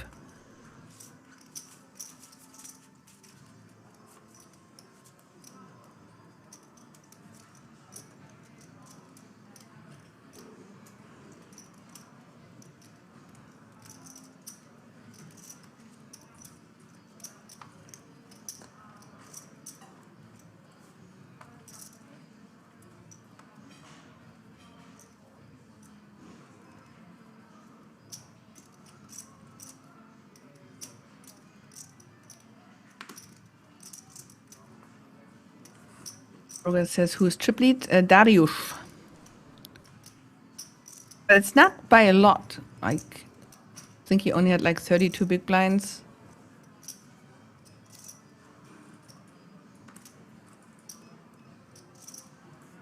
Yeah, 31 big blinds. Ace, queen offsuit for Darius now. Okay, Andrew Sparks, you seem to be very far behind the live stream. He just goes, unicorn! I think you're like half an hour behind the stream or something.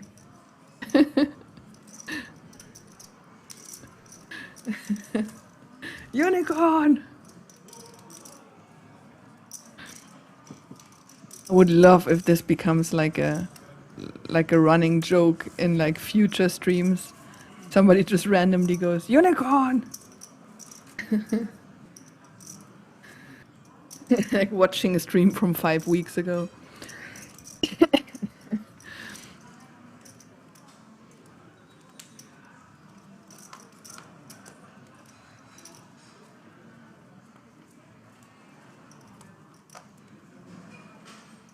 You probably have an English equivalent for that or something. There's this running joke at German music festivals where, I don't know, 20, 25 years ago or something, somebody was trying to find their friend Helga. And so they were like yelling across the festival grounds, like, Helga, Helga! And then other people started yelling, Helga! So it's like the woman's name, right? And it just became a thing that in all festivals in Germany, just randomly somebody starts at some point to shout, Helga, Helga! And like many people, like in first time I've heard it at a festival, I was like so worried. It was just like, oh my God, like what's with Helga? What happened? You know, everybody's looking for her. And then somebody told me that this was already like 1997, like a running joke already in 1997, before the internet actually did its thing. It was already viral, a meme.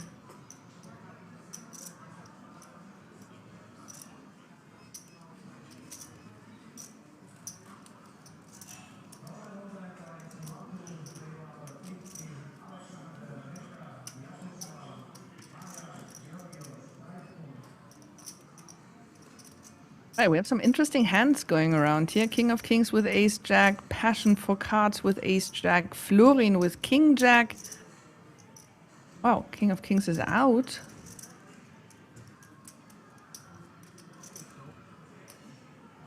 I think there's an English equivalent. I think in England something like that developed as well with some name.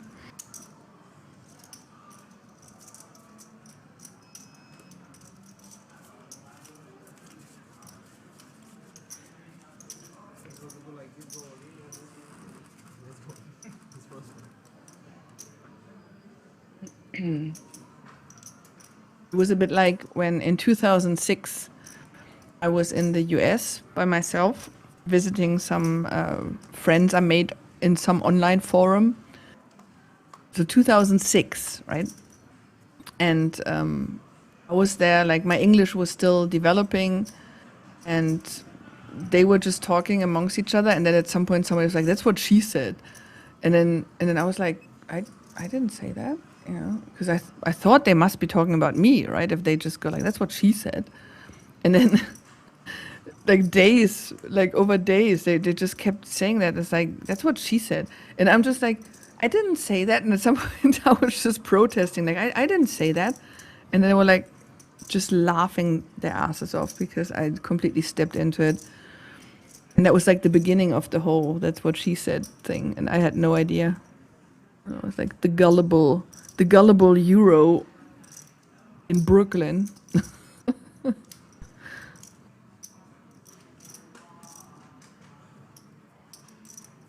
Let me Google that. I'm pretty sure I've seen a TikTok of the same thing happening in England with like somebody's name.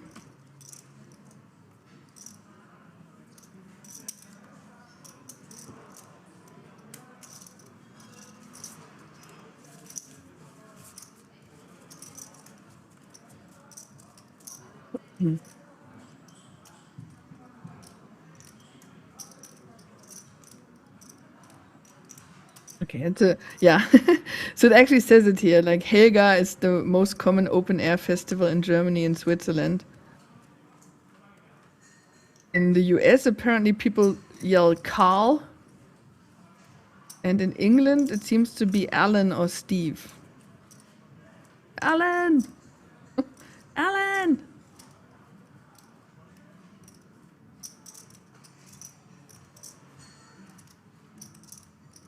In the Netherlands, it's apparently Michael. I don't know how you pronounce Michael in Dutch, but apparently that's the name people shout at Dutch festivals. So it's not just the Germans being weird. Everybody's weird.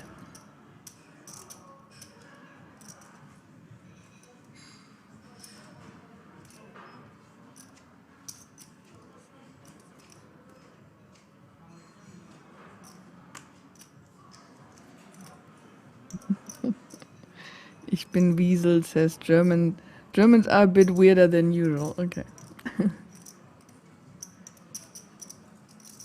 But that's the thing. It's like usually people say Germans are boring, so if we're weird, I'm cool with that. I'm not so cool with being boring. I had that once. I was with a Spanish friend of mine in Dublin on a bus, and there were like a group of other Spanish people, and they were just like bah, bah, bah, bah, bah, bah, bah, bah, bah, just at a volume. It was so loud. And then I said to her, "It's like, you Spanish are so loud," and then she immediately goes, "You Germans are so boring." And I was just like, fair enough.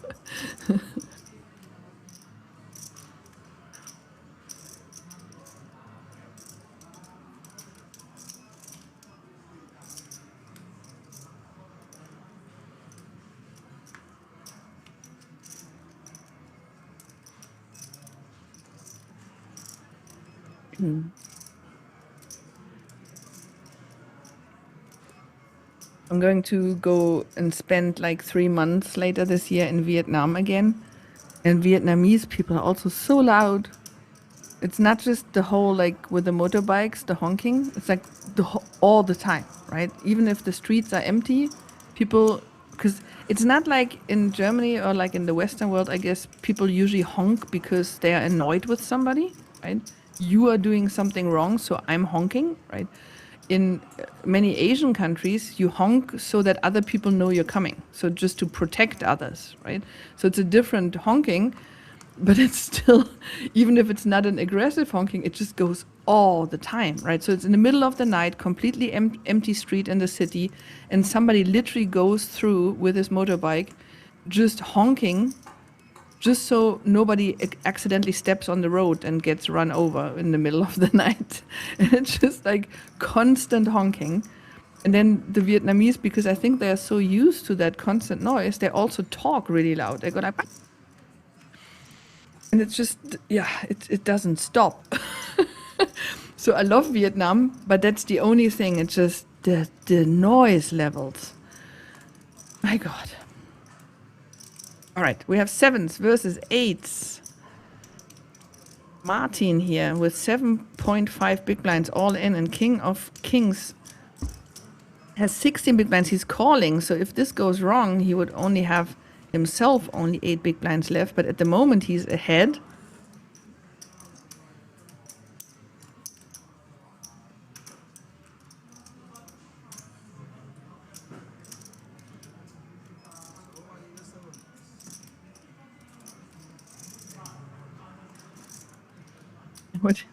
Okay, this is good. I would increase the time you have to spend at the red light for each honk. It should add 15 seconds per honk. It's like a time bank, like a shot clock.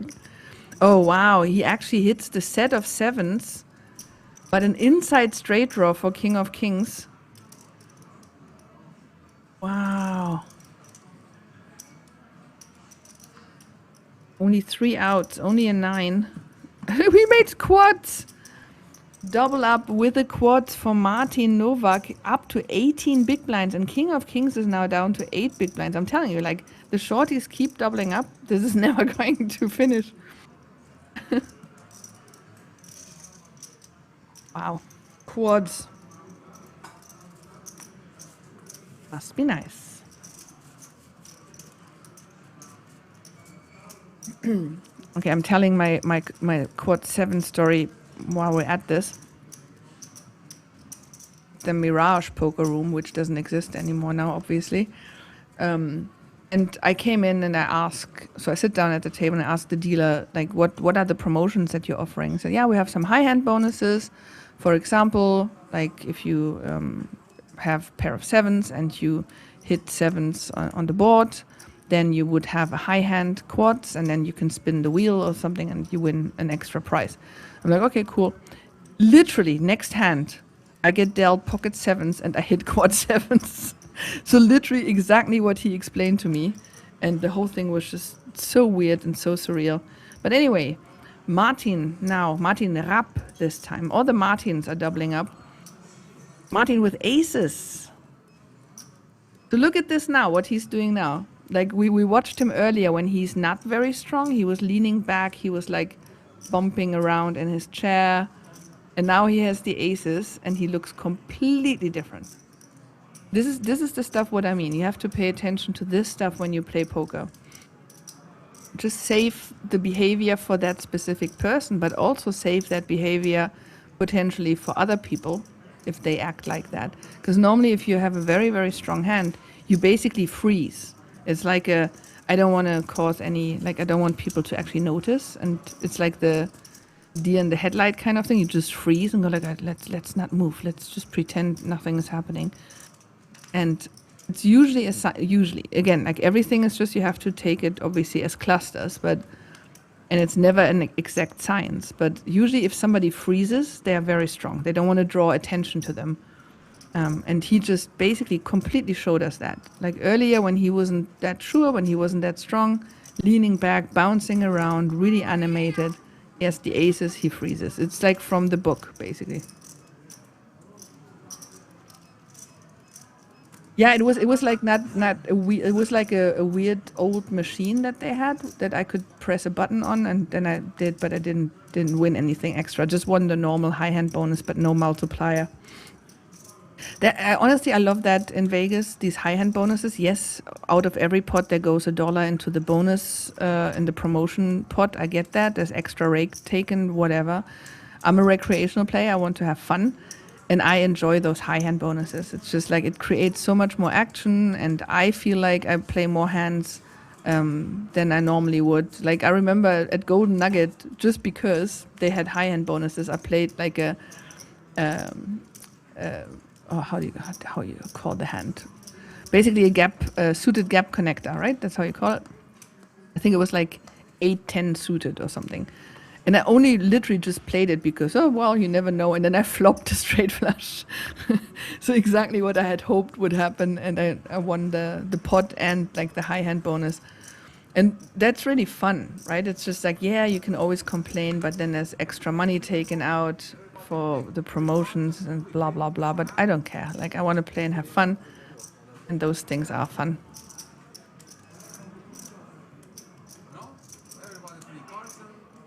That was, by the way, also that poker room is dead now. Excalibur in Vegas, they had an actual wheel. So when you had a high hand, you could go and spin the wheel, and one of the prizes was something for the whole room. So everybody was cheering for you, and everybody was like with it when you went to spin the wheel and so on. It's such a fun idea.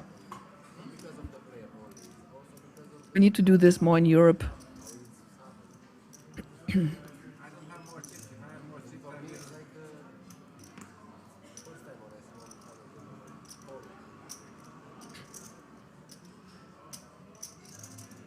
Or like the Luxor poker room back in the days, they had a wall, and it's like, if you had, for example, let's say quad deuces had like $50 bonus, and then if that was won, it went up.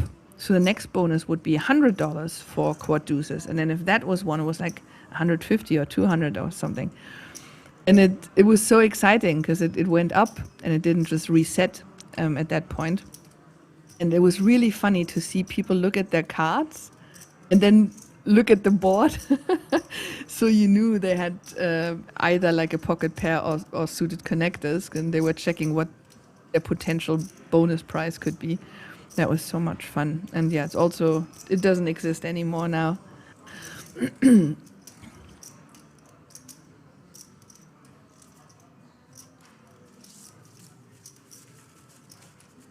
The MGM, sorry, I'm just like babbling about Vegas right now, but there's just not too much happening here. But like the MGM Grand, for example, they had the last 2 years, if I remember correctly, they had a thing, if you played in a certain amount of hours per week, you got a multiplier for all the bonuses in the next week. So if you played, I don't know, 40 hours, you got like a 2x multiplier. If you played 60 hours, you got like a 3x multiplier or something. So if the week after you won any kind of high hand bonus, like 100, 200 or something, it got this 2x or 3x multiplier. So it's really for locals to just play in that room was so juicy and so valuable. Then you really don't care if there's an extra dollar taken out of the pot. But yeah, again, I love it. That's why I'm looking forward to next year when I go back to Vegas to actually grind the cash games. Normally I don't really play much cash games, but there it's just fun because of all these extra things. Anyway, enough of Vegas. We're talking about King's Resort in Rosvadov. Queen Jack suited for passion for cards. He's opening from the button.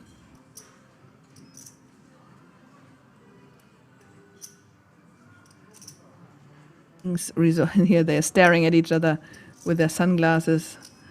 There's this TikTok trend, and he looks at me, and I look at him, and he looks at me, and I look at him.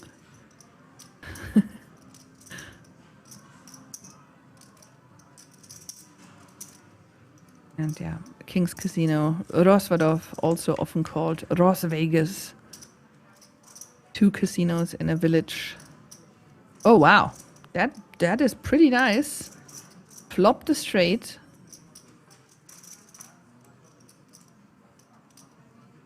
Now stay cool.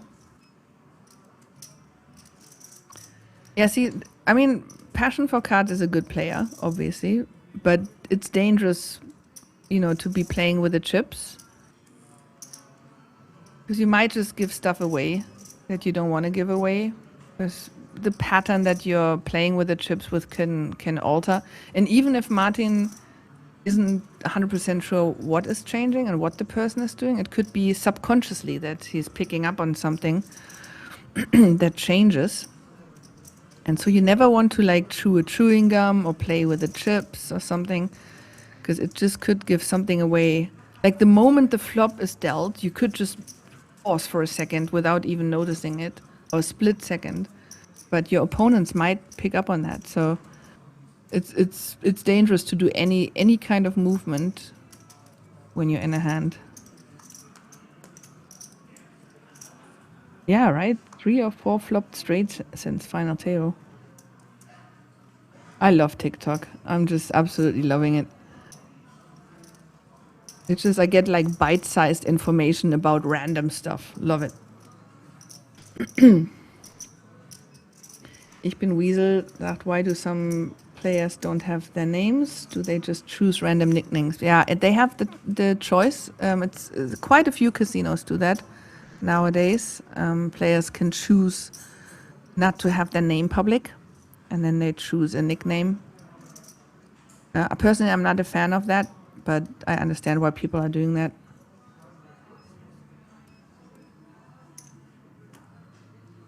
Nice raise from Martin Rapp with King, Queen suited.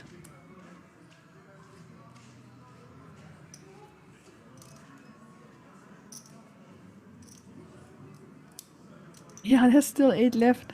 And they're all so short. Like in this hand, for example, 14 big blinds, 11 big blinds, 29 is the big stack.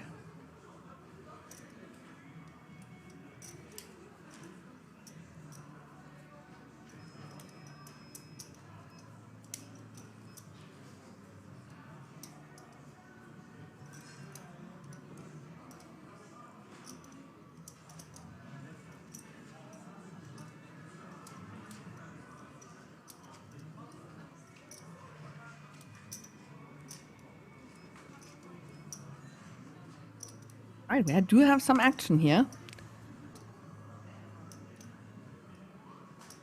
At least 3 players to this hand. Yeah, there you go. Ace Jack versus King Queen suited versus Ace 9 suited. Let's spin the wheel. Let's see who hits something. 9, 8, Jack, all clubs, everybody hits. Martin with a flush, nut flush. Martin with a nut flush draw. Darius with a pair. That's not that exciting.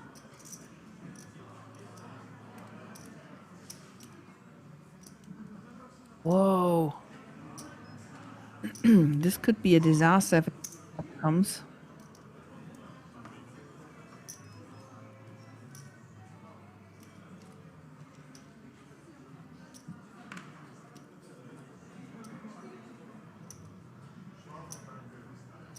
He's like, oh, no. I have a big flush.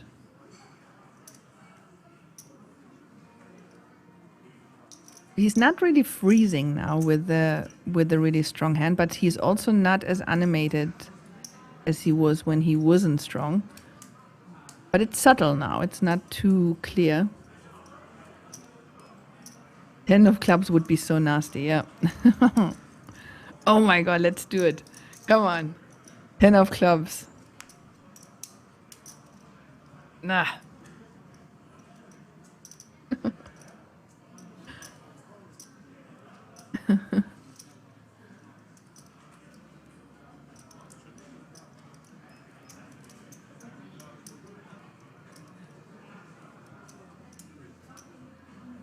He's eyeing his opponent's stack all in. Martin, yeah. Ah, this sucks. Like top pair, not flush draw.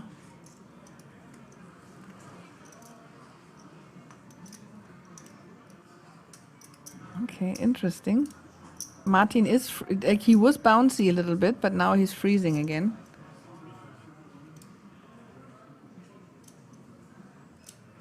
Ah, this, oh my god, Martin, I'm so feeling for you.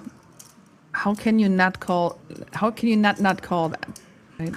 He has to call. Crying call.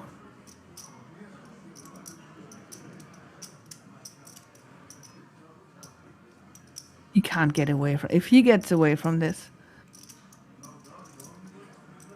I have to change my favorite for this tournament if he gets away from this.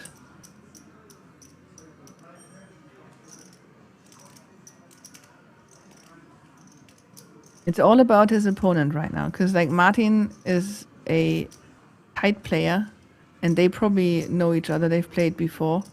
He might be picking up on the same thing, that he's not like bouncy and stuff. But he's gonna call. Hey, ay, ay. Crying call.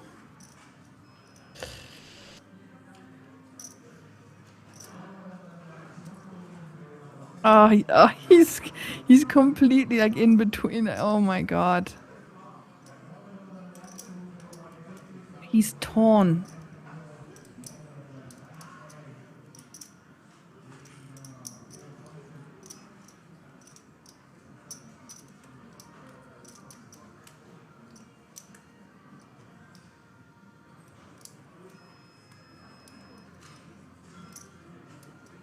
It's another time bank card. Not a call, not a fold yet. No decision has been made. Oh, he's in pain. He calls. Ay, ay, ay. He sees the flush. He does have outs. Where is the 10 of clubs? Why doesn't it show up on the top? What happened to the 10 of clubs?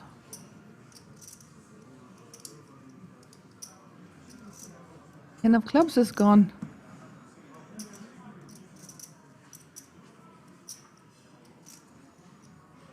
Something is weird, because like,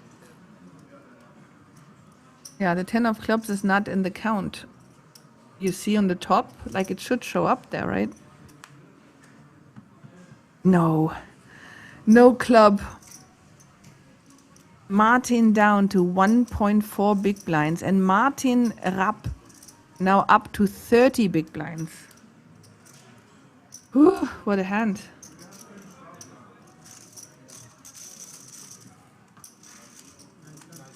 I can't believe he almost folded that.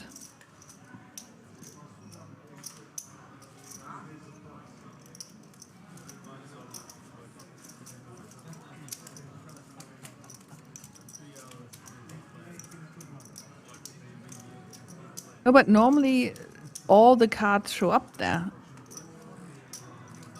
Oh, it was not an out for, yeah, of course, it was an out for the other guy. It's not an out, yo.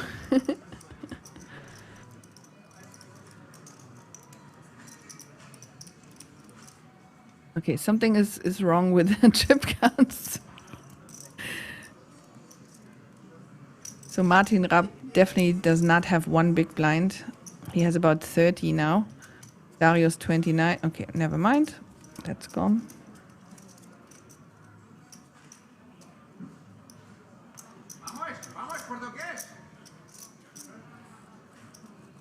Who's yelling? Yeah, Rab is now chip leader by one big blind. Hmm.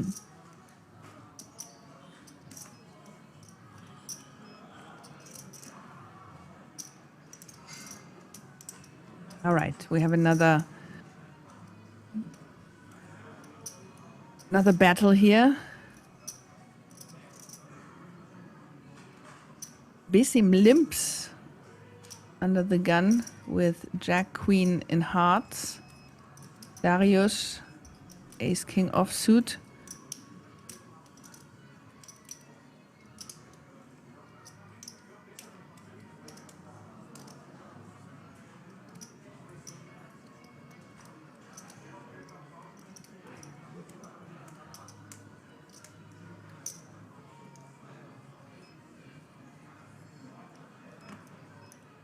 I haven't noticed that from Darius before, that he's like somehow moving in slow motion. But I haven't really paid too much attention to him. Has anybody seen this before? That he's like completely all of a sudden moving like in slow motion? That's interesting as well when somebody does that. It's almost like freezing. It's like you're freezing but you're still moving. Slow motion activated, yeah.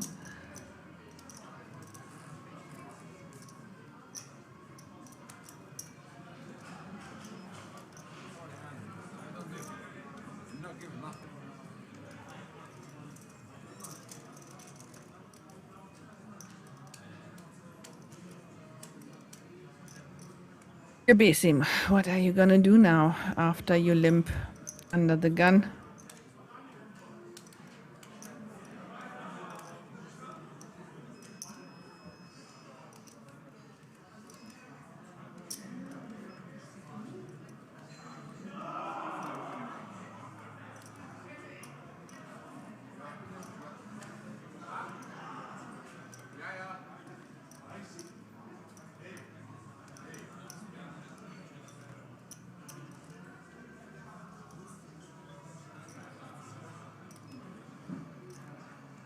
Yeah, fold finally.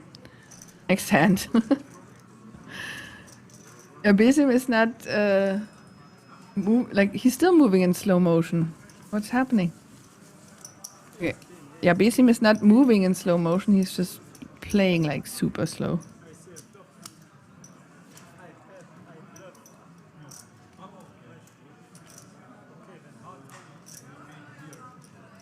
And like, do you know that which movie is that? Ooh, what's it called? The animated movie Zoo something? Zootopia?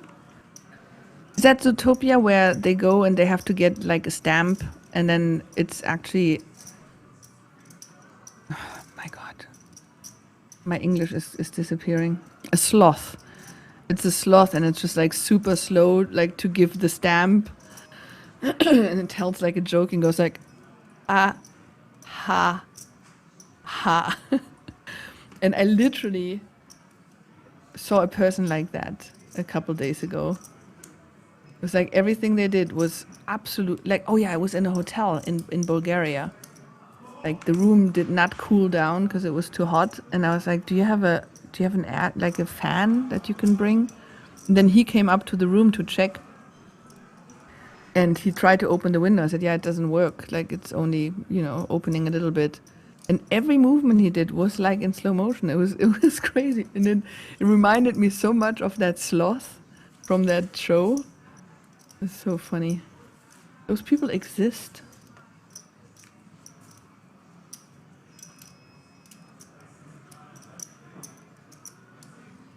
Bird. Why did you change the payouts? Listen, Bird. we agreed we're changing this. So like the command payouts with an S, like plural, should always show all the payouts for the whole event. So that if somebody wants to know, oh, my buddy became finished like on 60th place, you should be able to see that. And then the command payout without the S should be just the remaining. So I think you just changed that would be okay. I don't even know how to give like that information to like all the mods that so that everybody knows. It does make more sense to have like both. You can see all the payouts and just the remaining payouts. Thanks, Johan. Thanks, Johan, for fixing.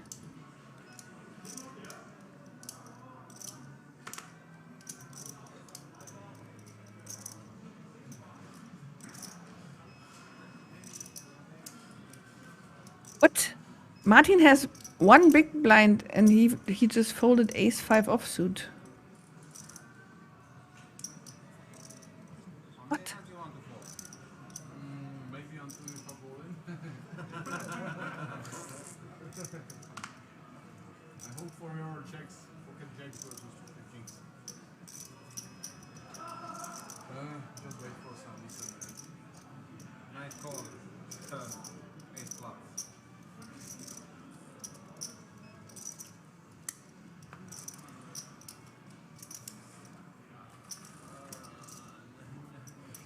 I pulled out kings.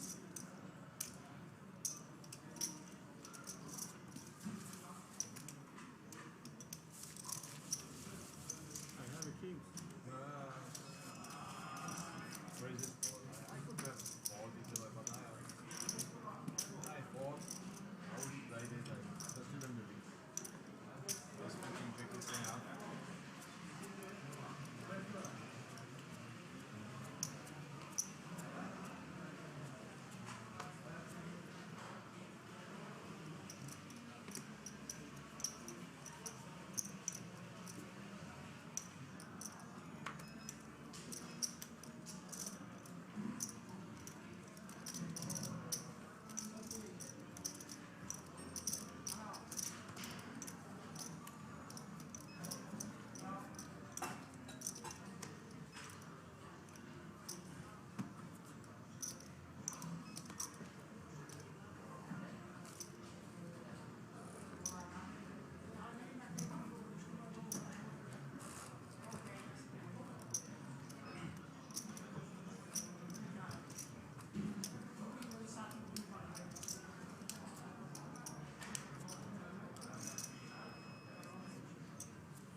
This table is so shallow. This is why. Thanks, Richard. Unicorn. Nice.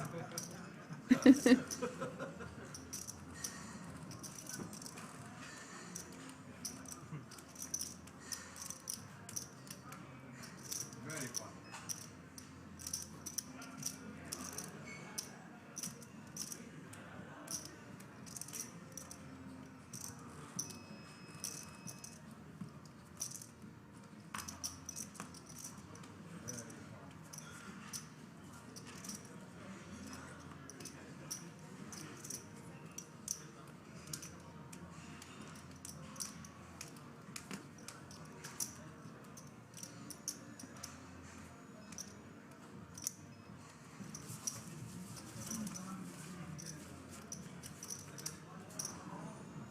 The last time you can fold. After you cannot.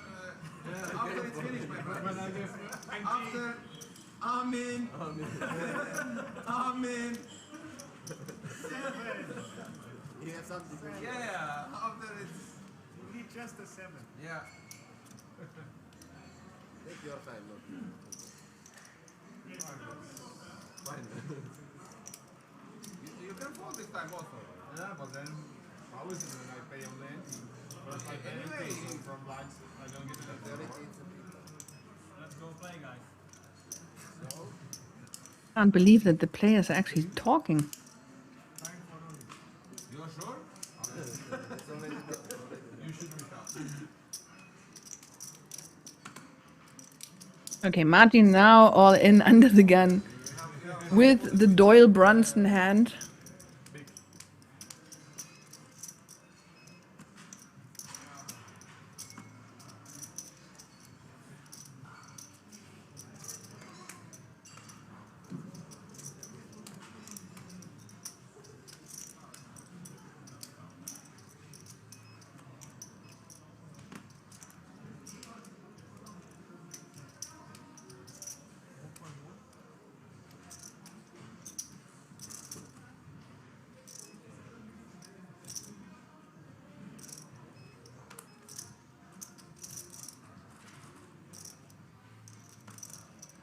Okay, chance to triple up for Martin.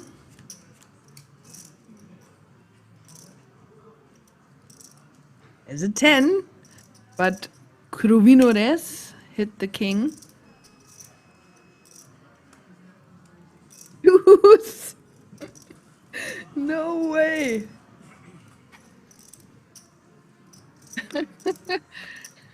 It's never over till it's over.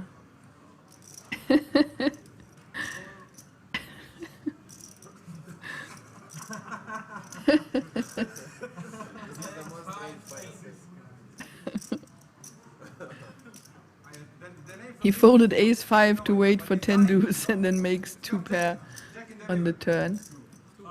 6 outs though. This is like a triple up. Chip in the chair. Up to 4.3 big blinds with the Doyle Brunson hand.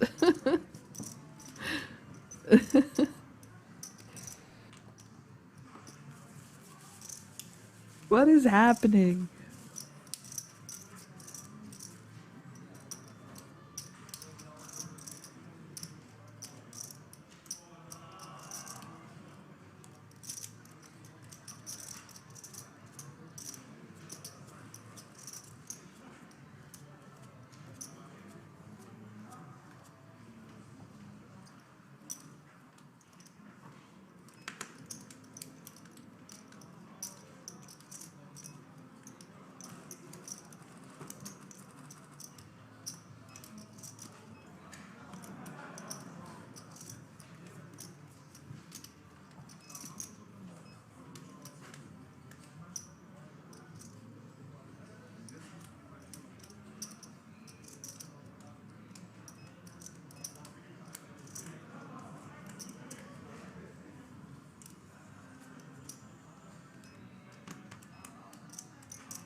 Good 6s for Florin.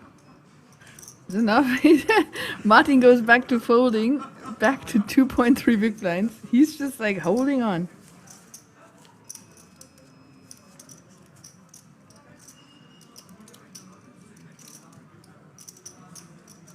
Now I believe exactly everything is possible in this game. Everything. This is not game. Maybe it's better to not play level 150 by 150. This is not game. The chip leader is sleep. He don't want to make pressure, nothing. The other one also. Let the people in peace. You think you know the game. You know, yeah, pull up.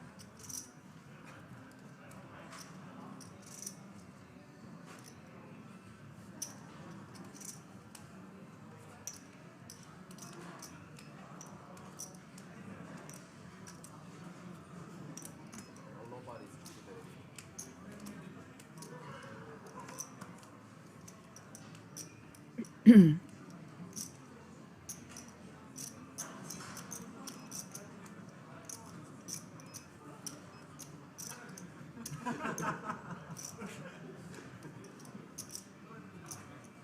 thinking to don't look, just to put in.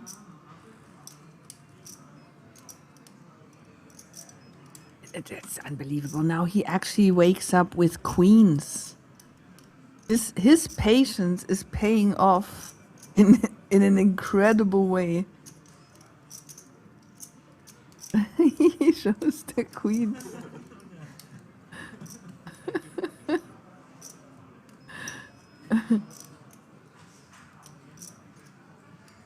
All right, thanks for the football update. Oh my god, this is wild.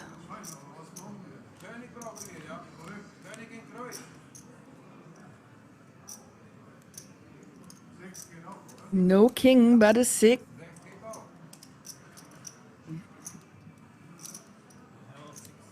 Five outs for Krovinores.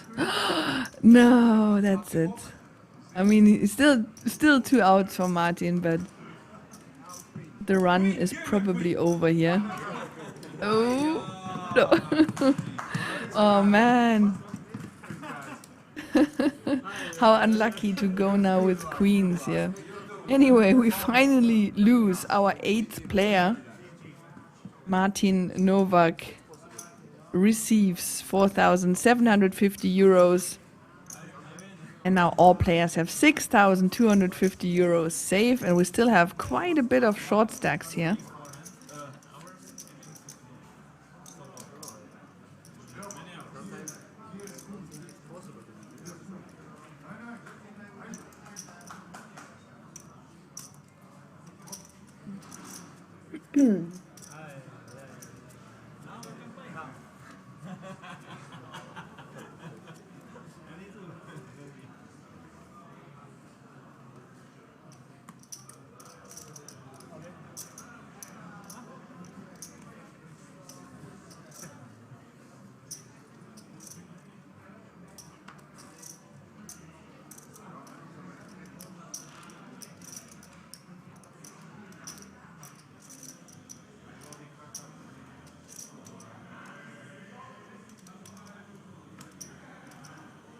Besim now all in with ace king offsuit. His last 5.2 big blinds in the middle.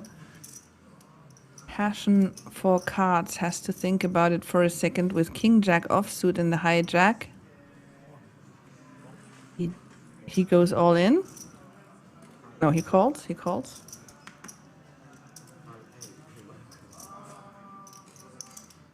Fastest he's acted in 4 hours. Yeah. Yeah, not good news here for Passion for Cards. Dominated.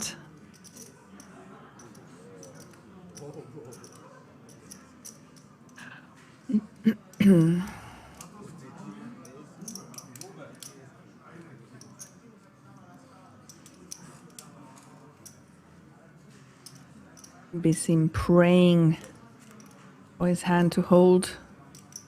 He does not want to see a jack. Oh, there it is. It's not over. There's a lot of chop opportunities. But a direct out would be a queen. No queen here. Queen or an ace for Besim, otherwise we lose him in 7th place. That's it. Gets his ace king cracked by king jack. We lose the next player, Besim Masrakaj, in 7th place. He will take home 6,250 euros, and now all the players have 8,200 euros safe. Now it goes like super fast. Okay, let me update the payouts.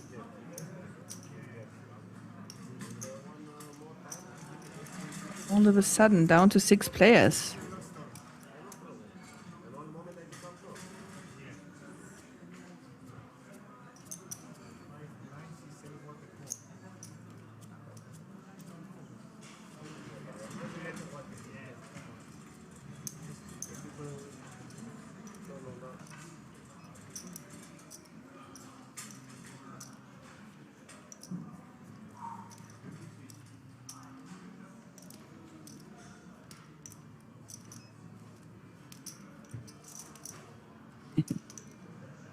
What time is it there? It's almost 10 p.m.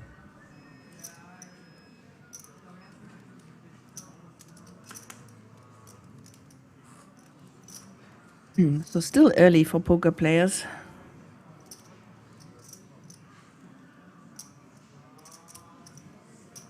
But it's a school night.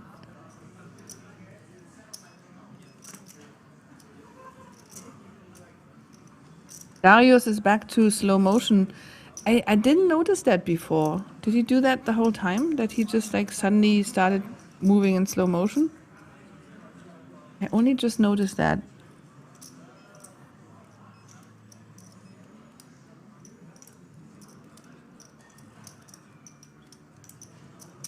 Now King of Kings all in with only 1.8 big blinds that he still had.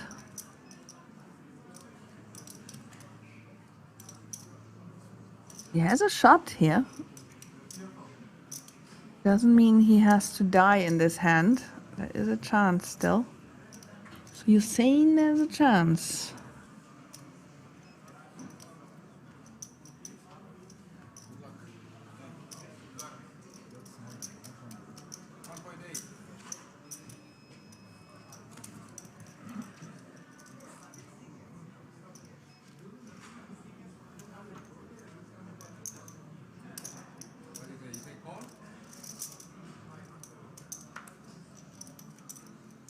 All right, looks like we got 3 players. King of Kings all in. He does have a good shot.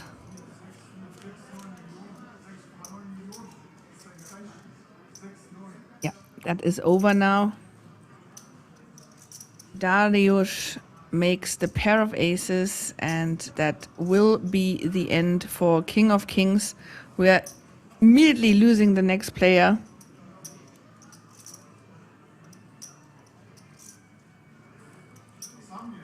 Yeah, he knows it. GG, King of Kings wasn't supposed to be today. He finishes the tournament in 6th place, earning 8,200 euros, and now we are 5 figures. All the players have 10,800 euros safe. The next pay jump will be almost 4,000 euros. Well, 3,000. I'm not good at math. 3,300. So we are getting into deal communication territory. But I don't know the exact chip distribution. Oh, now we're going to see it. Ha! As if I had asked for it. There we go. Now, it's not going to happen yet. We still have Krovinores and Florin being fairly short. We probably need to lose 1 or 2 of them before there's any deal discussion going to happen. We're still not very deep here, right? So it's like the big stack has 33 big blinds. So let's see if this continues. We're losing like a player every second hand.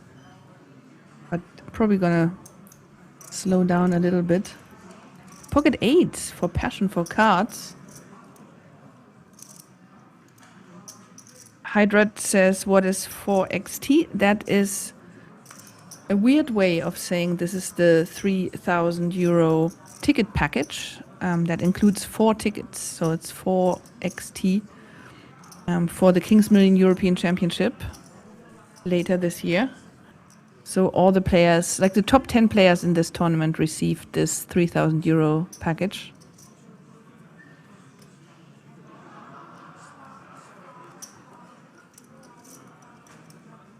That's pretty cool. I start liking ticket packages, ticket bundles, like more and more. Especially if you're like for a live event and you make the journey anyway, and then you already have the buy-ins for basically the main tournament. So it's a pretty cool idea to do like a package deal. I mean, you still have to book the hotel yourself, but at least you know, okay, I got all the buy-ins.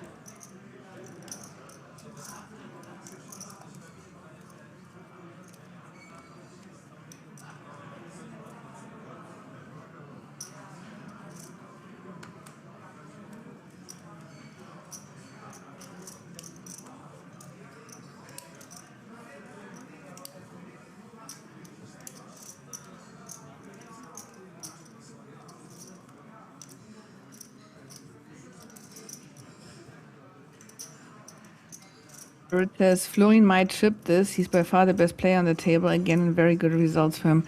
He definitely has the biggest results from what we know because he's using his real name. But Passion for Cards, we don't know his real name, but he is playing like super solid.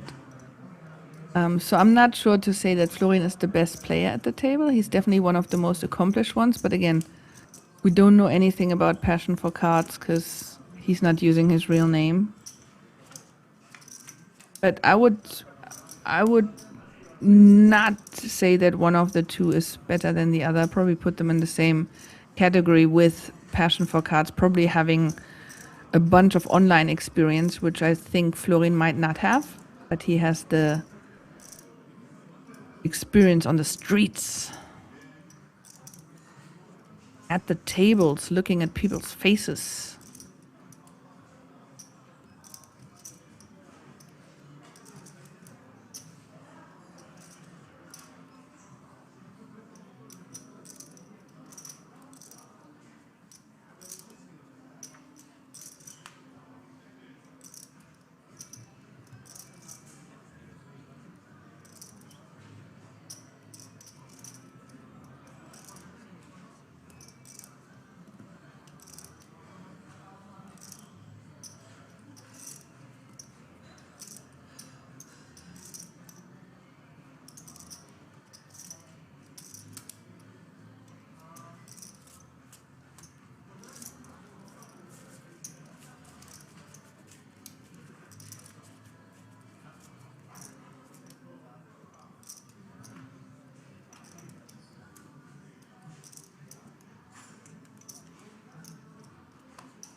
All right, walk for Kruvinores.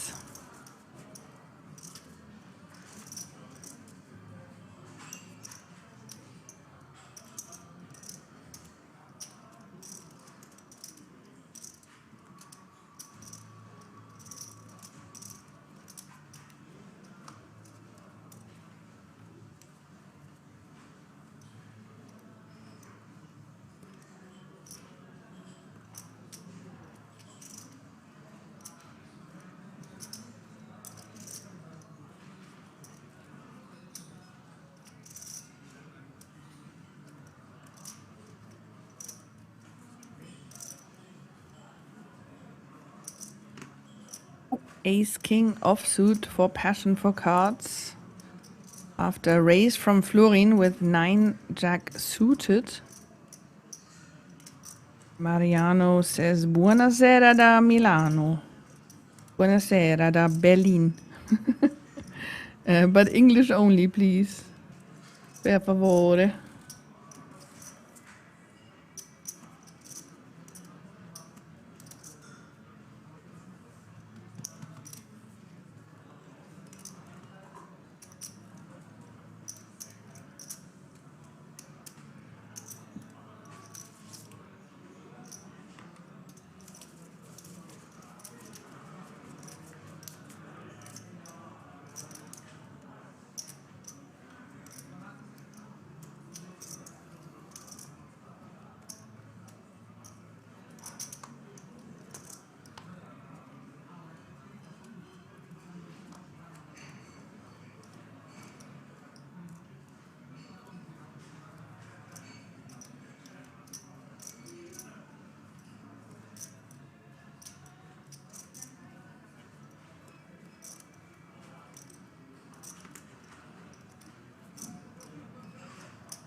Martin hits a king on the flop.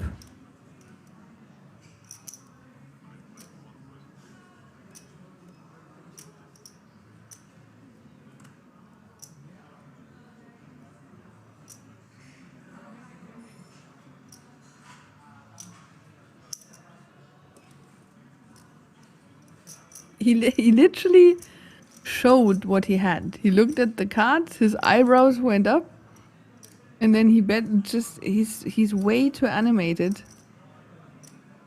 But Florin didn't seem to notice.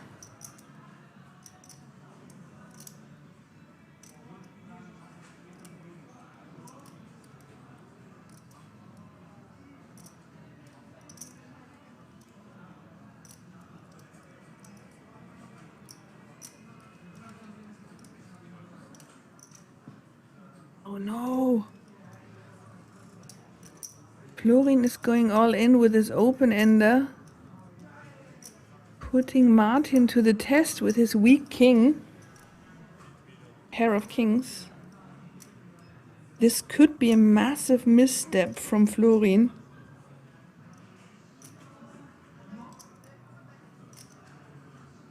Like I was saying, he has the life experience, but he did not pay attention here to Martin. He basically was giving it away what he's having.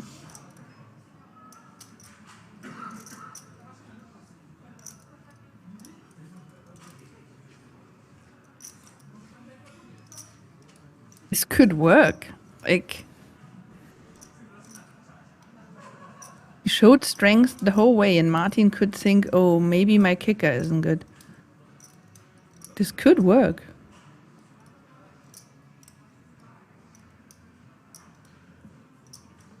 It works, he folds. Florin, beast. Wow. What a move.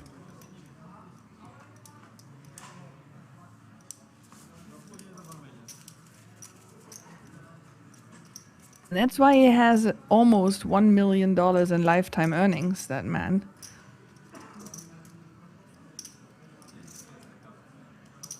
He made a statement here.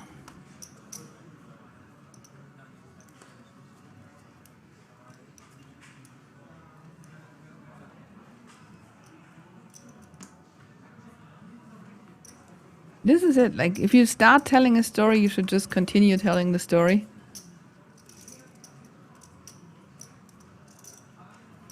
That's how you do it.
Adios, king, queen suited.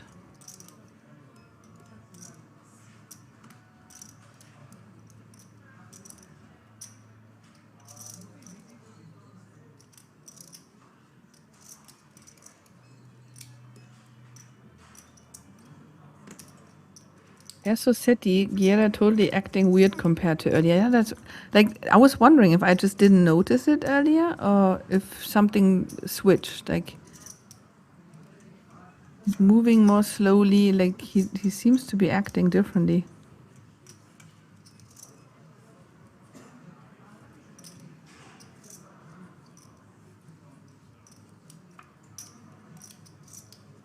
Eight. No. Okay.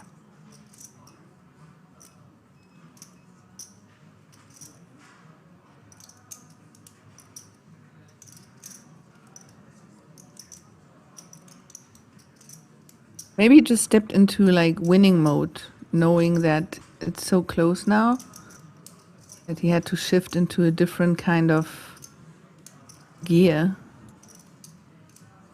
Gear.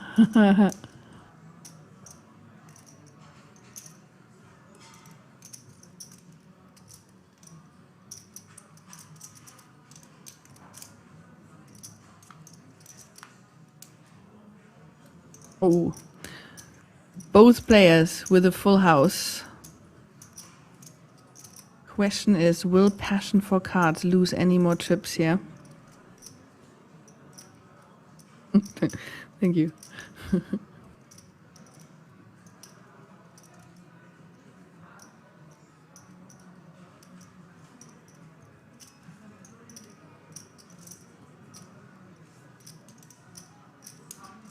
Look how heavy he's breathing. That's wild. It's like he's having problems breathing. And passion for cards sits right next to him and stares at him and sees that. That's the weirdest check. If somebody's like breathing that heavily, that's usually a sign of massive strength. He's checking to passion for cards, probably thinking exactly that he has a deuce. Wow, is he's falling into the trap now. Oh. Just look at him. Look at how he's breathing. Yeah, look at him.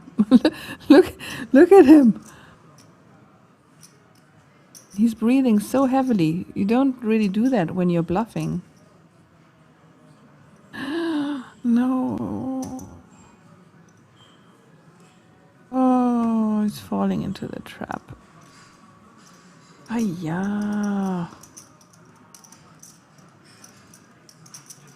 He fell for it. And this is what I mean with, like, I don't know passion for cards, but he looks quite young. So that's usually you have to suspect these players to have played a lot online. And he missed out on like such a clear tell of strength. Like this is something I would not expect anybody to purposefully like breathe like that. I don't think people do that really. This was a natural reaction to being super strong and your heart beating fast and you have to like inhale really deeply. I would have read this as massive strength. But then again, how would you fold a full house? You know, it's like, it's rough.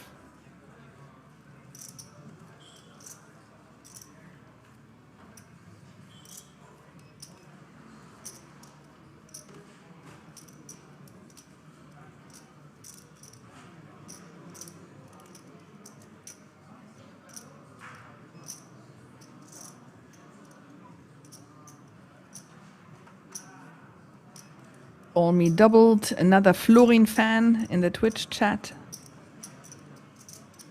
Roger says, especially blind on blind, yeah. Oh man, that was a tough one.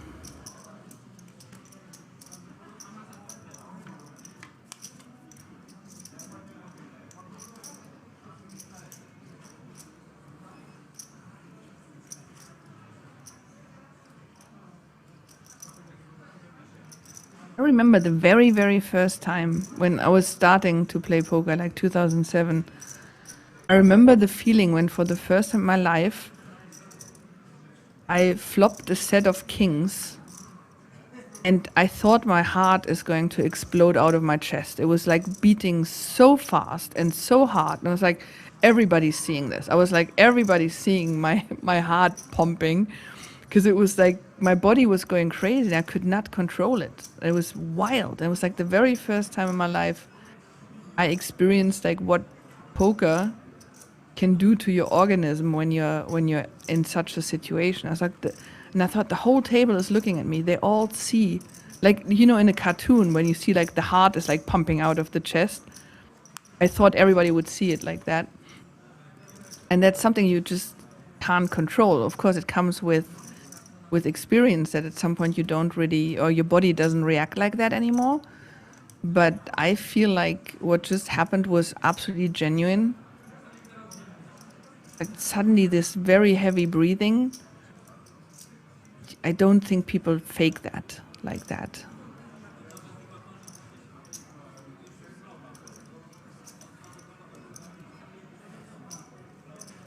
It's crazy. I remember exactly where I sat. It was at the Fitzwilliams Card Club in Dublin, and I know exactly the table and the chair I sat in when I flopped my first set of kings, and I thought I got a heart attack. Yeah, right. Weird that it happens this deep. Maybe he didn't do it on purpose. I don't know. But he's been acting a little differently.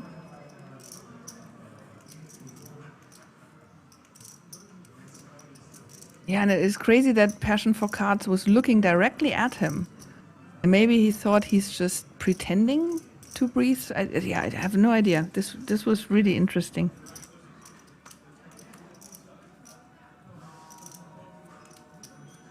Ah, okay. So it wasn't just later. Okay.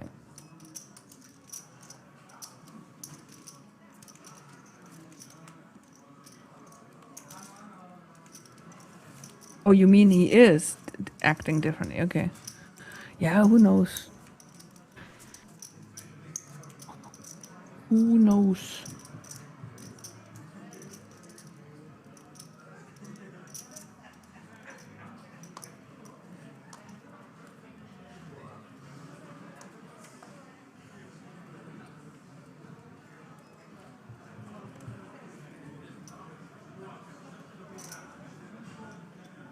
Loreen. Jack Queen offsuit. Oh, Darius with a legitimate hand with Ace 8 offsuit. Does he want to play? No.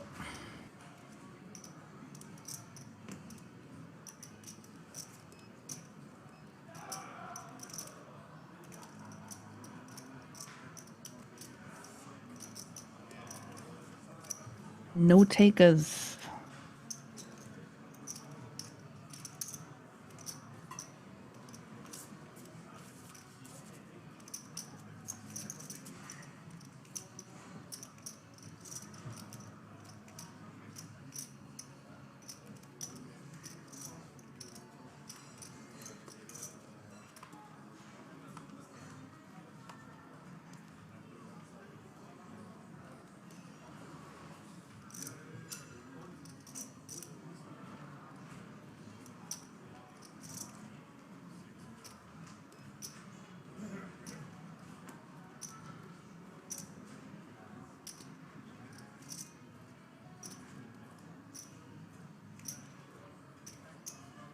Right, Passion for Cards in the cutoff with Ace, Deuce in spades with an open.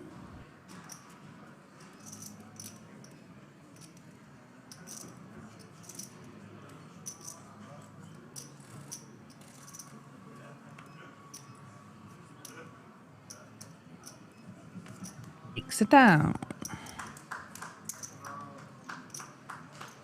Lorin only has 14 big blinds now.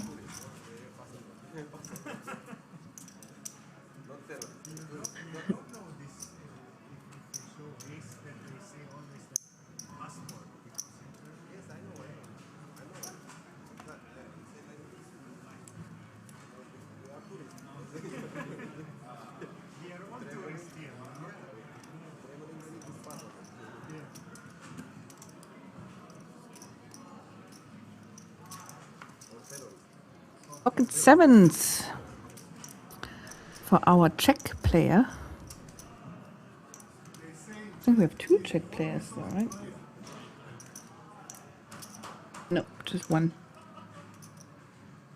All in with the sevens.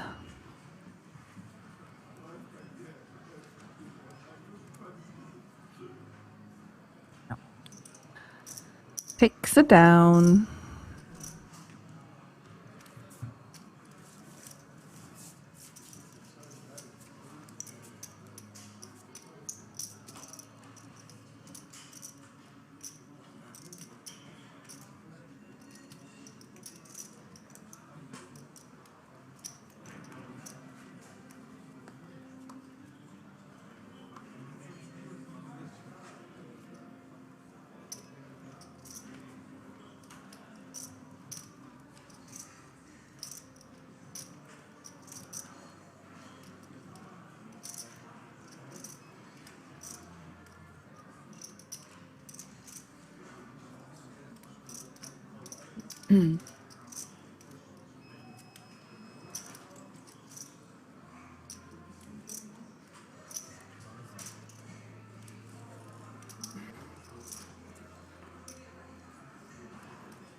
Ace Queen offsuit for Dariusz. Yes, 33 big blinds. In the small blind.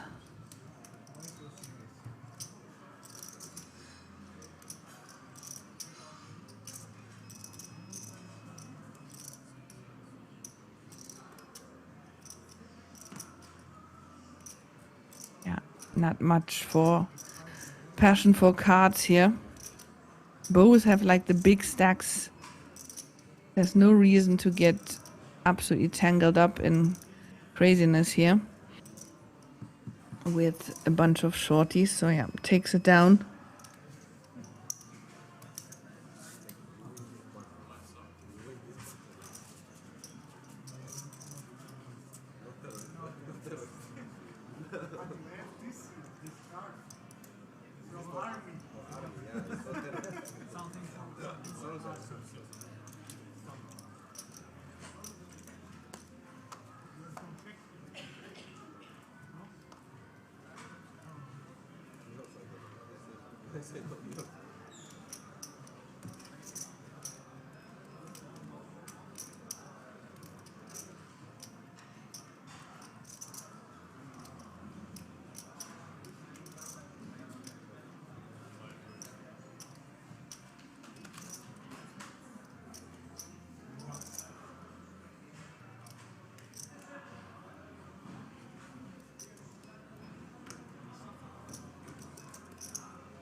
No takers for Florin.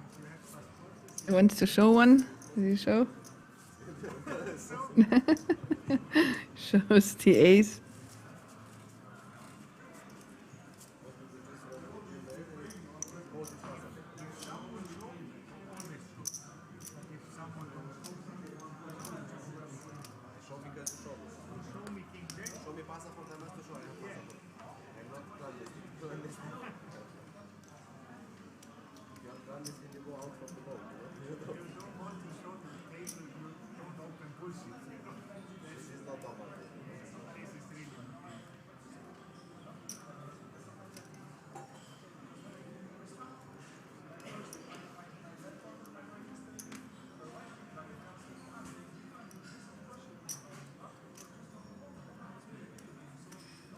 Pocket fours for passion for cards.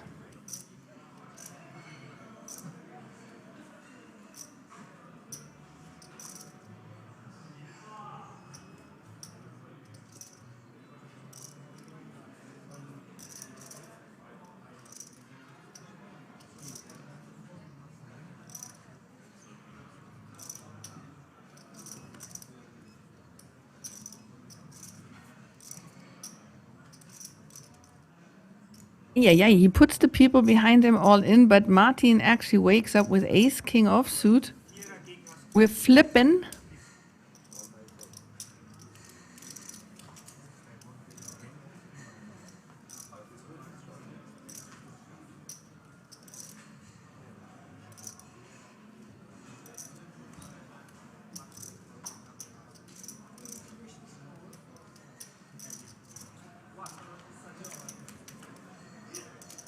And the flop.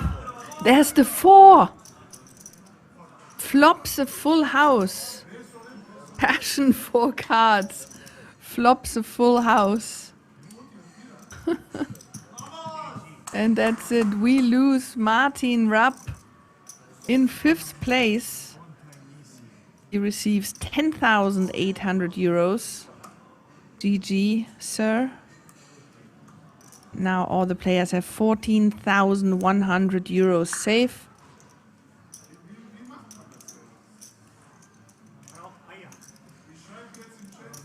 Probably getting close to some kind of deal discussion. The next pay jump is almost 5,000 euros.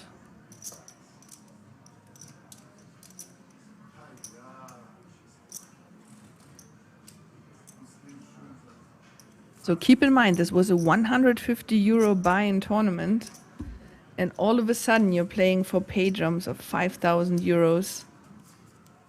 And yeah, right now it's 10,000. It's 14,000.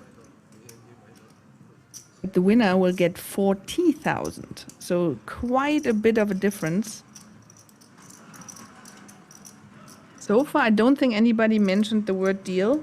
So let's see what's happened. What happens during this level. Here we see the blinds. Yeah, that's the thing, because Krovinores is still so short with 8 big blinds. And also Florin was just 14. There's no point yet to talk about a deal.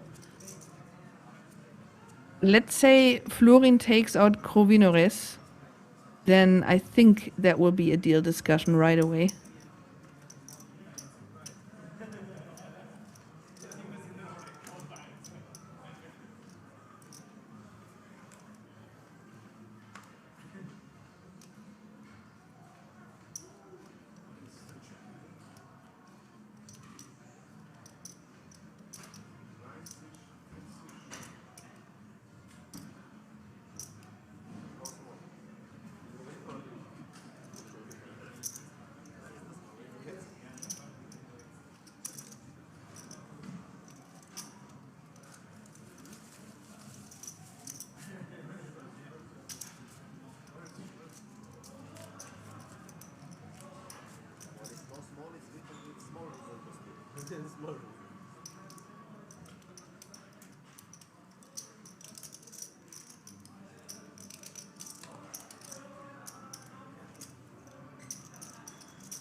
Ace 10 offsuit.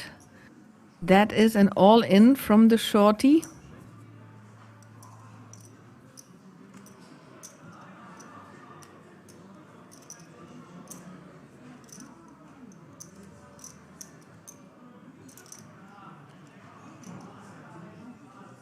Ace 9 offsuit for Darius. That's the thing, it's a 9.8 big blind shove, and Darius has 27 big blinds. It's a third of his stack if he calls and is wrong.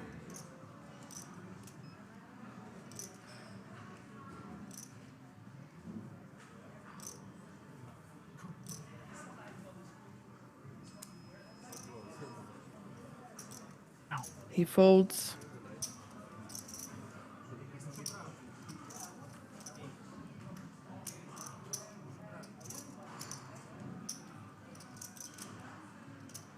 Or was it a call?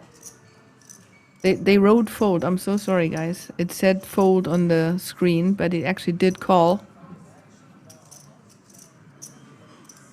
Ace 9 versus Ace 10. Krovinores at risk, but ahead. And there's the 10 right away. He tossed the chip in. Okay, I missed that part. I was reading the screen. Okay, now there's some chances for a chop with the queen. No. Double up. We're not losing another player, but Darius now down to 19 big blinds. Krovinores up to 21 big blinds.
King Jack offsuit, Florin, all in.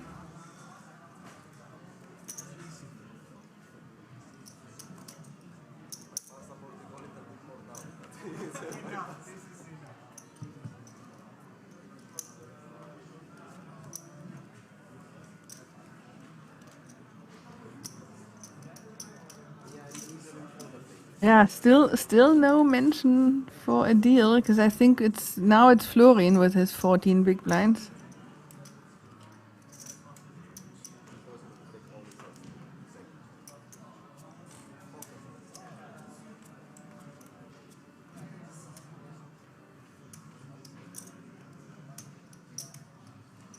And again, ace 3 suited now for him. Is that going in again? Quick count.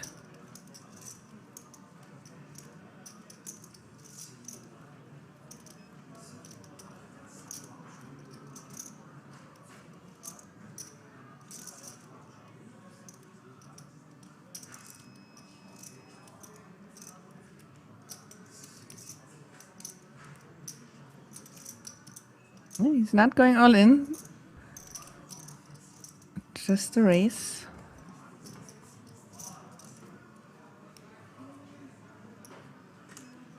Oh, and 5s for passion for cards.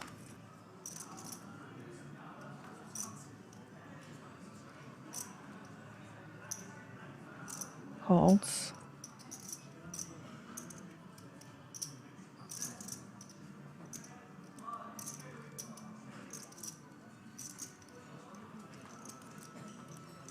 Oh, it wasn't a race, it was just a limp. All right.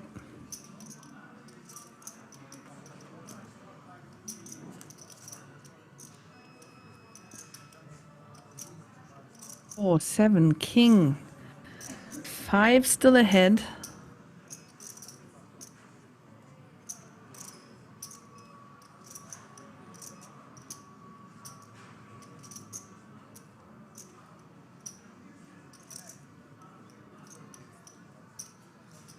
He flatted ace 3, yeah.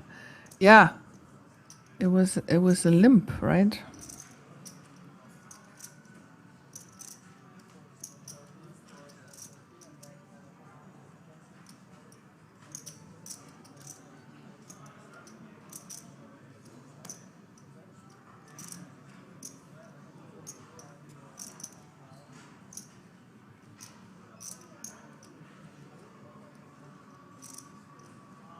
Best hand folds.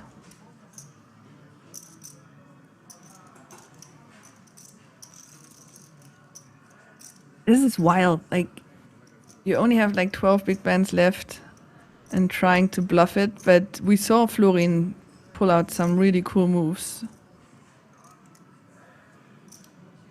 Let's see if he pulls the trigger here on the 7 turn.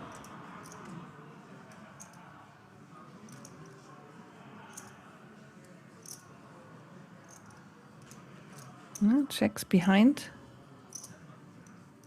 River. 9. Flush comes in. It's actually Krovinores's pair of 4s and are ahead here. He checks. Yeah, checks behind with ace high and loses the pot. So Florin now at 12 big blinds, and he is going through the blinds now.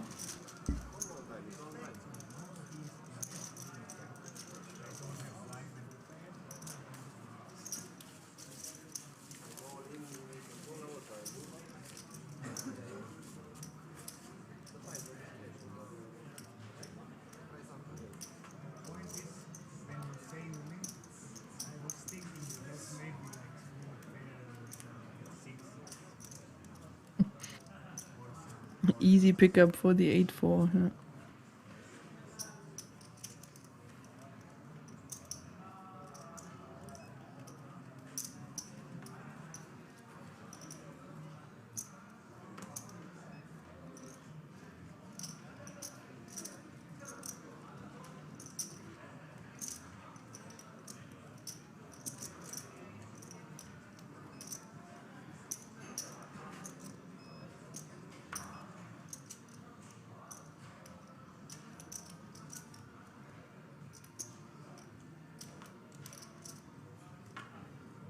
Okay, now we are starting to just limp. No more raising.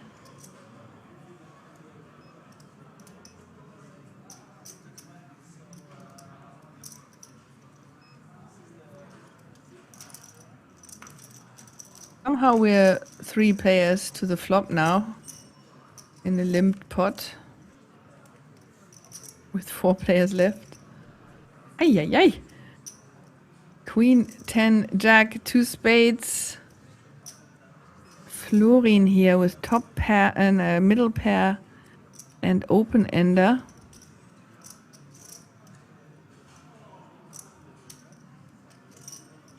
Deuce doesn't change anything. Brings a flush draw, but should be irrelevant.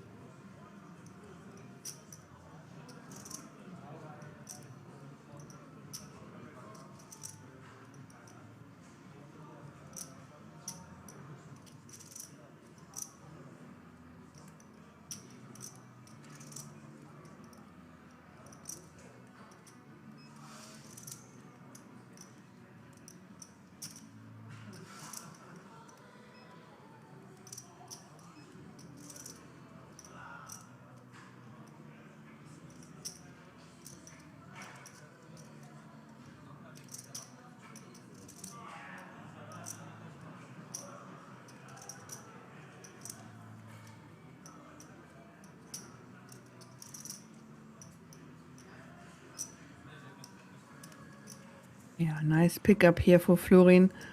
Nice, up to 14 big blinds.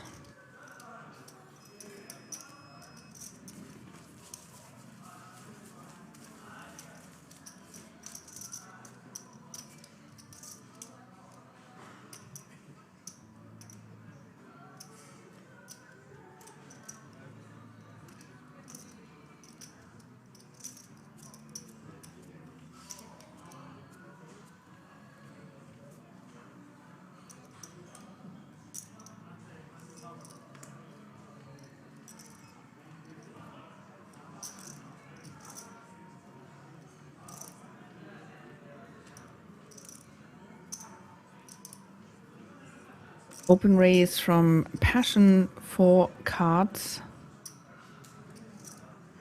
Ace 8 offsuit, and he runs into Florin's Ace Queen suited. Florin is now suddenly running hot. There's the all in.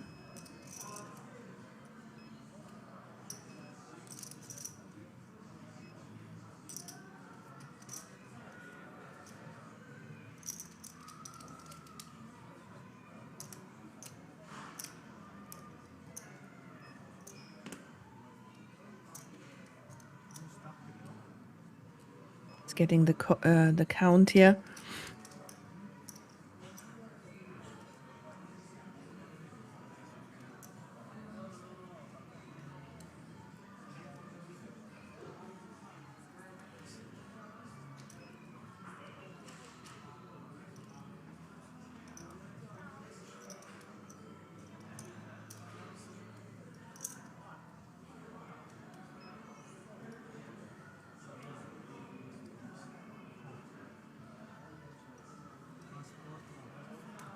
Fold, wow.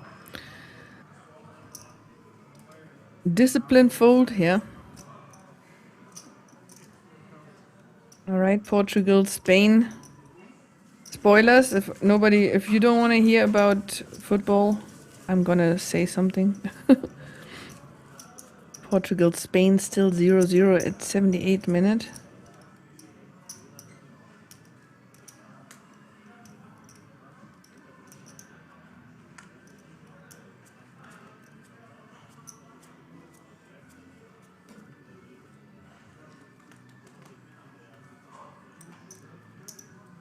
How boring.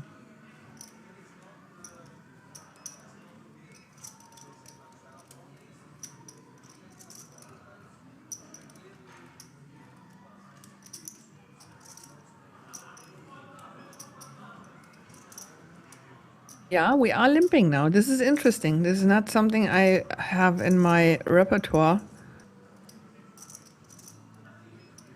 To be limping from the button.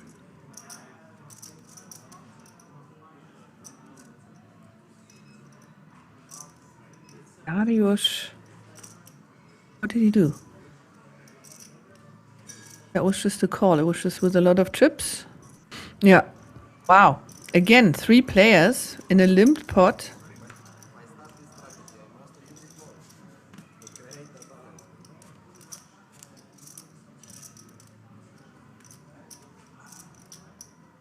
And 9-8.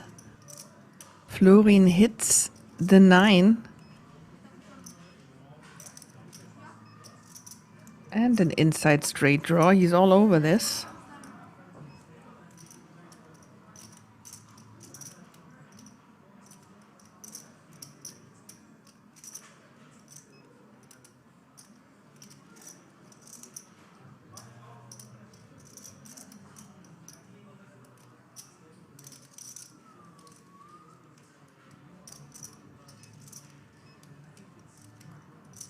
Roger says would be good to see Ronaldo and Messi both in the World Cup final as it's the last World Cup.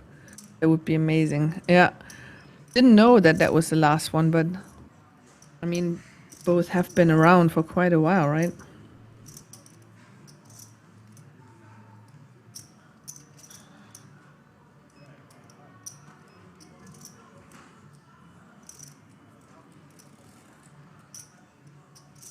I've actually been to Messi's hometown in Argentina. I was there for work. I was doing quality assurance for WSOP circuit. And that was in Rosario. Apparently the most dangerous city in Argentina.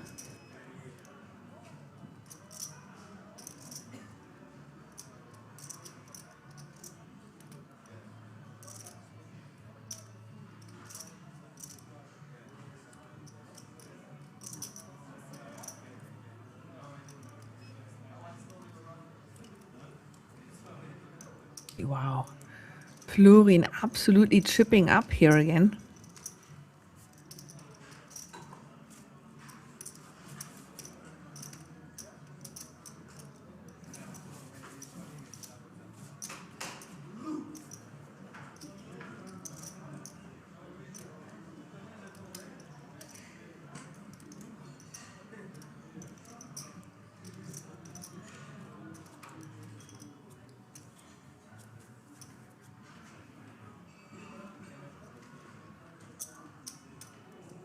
Now again, a hand for Florin with ace-5 offsuit.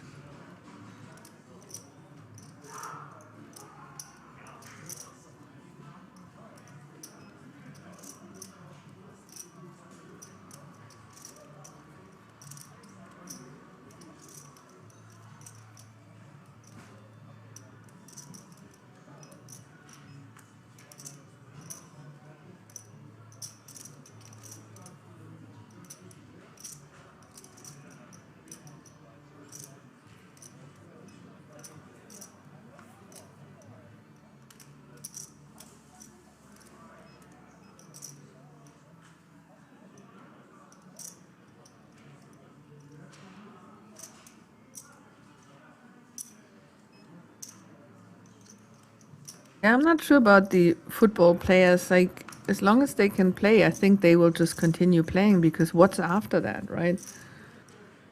Playing poker?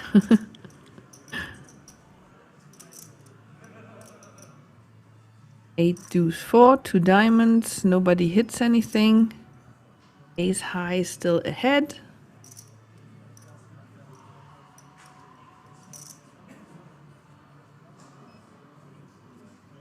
Check, check. Turn is the queen of hearts, brings a second flush draw.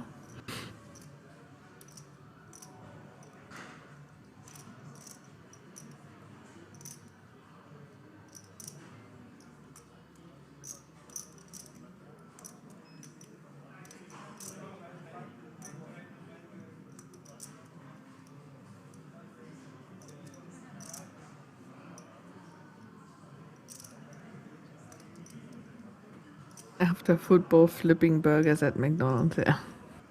I don't think so. Yeah, but that's the thing. Then you sit there in your mansion with all your money, and what do you do all day?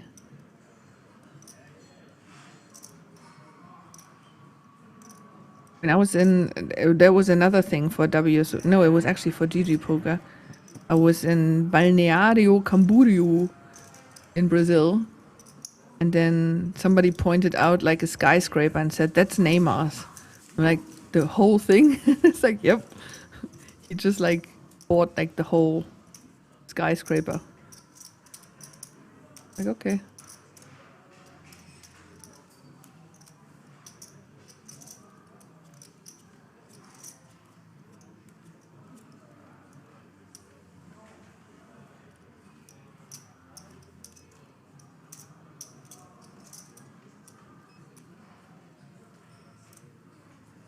Kings at the Kings.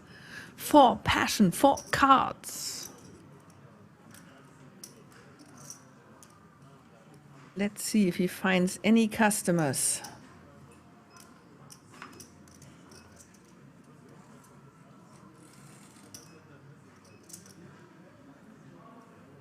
Doesn't look too exciting, unfortunately.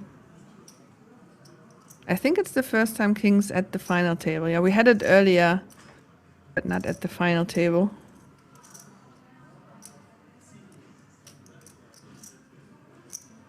Ooh, Florin is gonna spin the wheel with 6 deuce of hearts.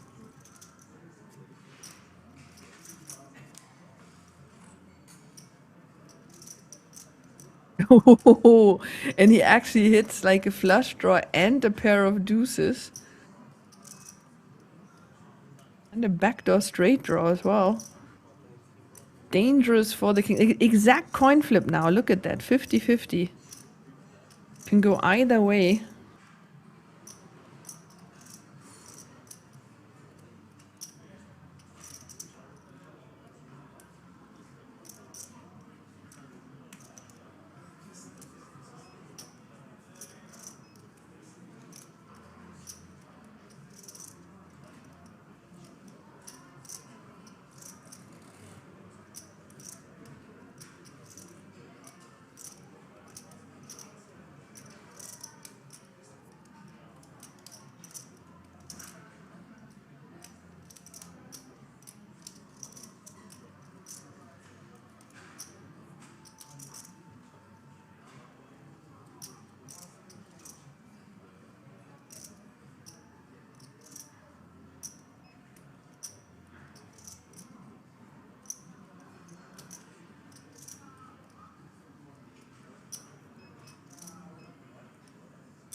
He raises it up.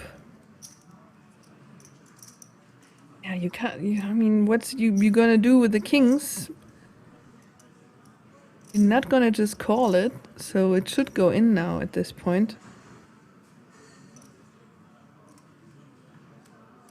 Oh, what a hand!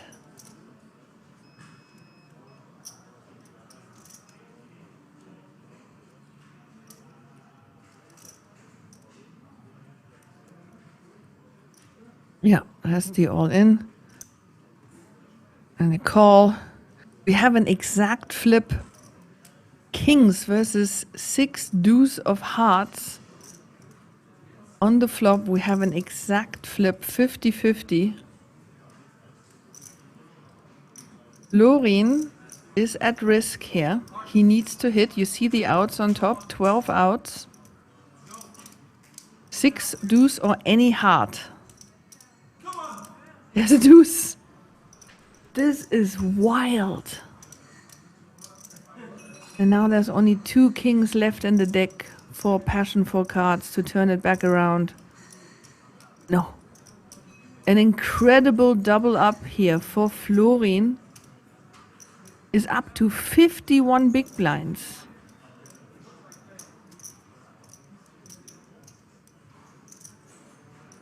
Wow.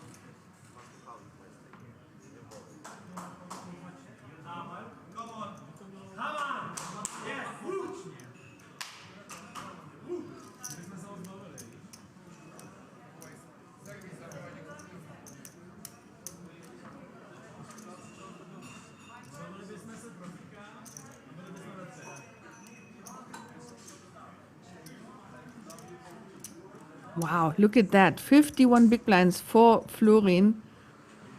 And then the other stacks are 18, 15, and 9. So we can scrap like any kind of deal discussions for now.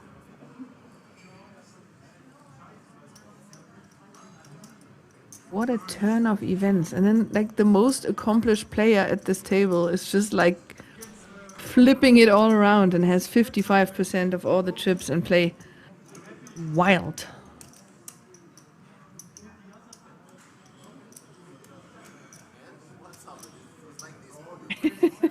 We need to take Florin to the alien cow slot machine. He will capture the unicow. I just realized today in this stream we talked about the unicow and unicorns. How weird is that?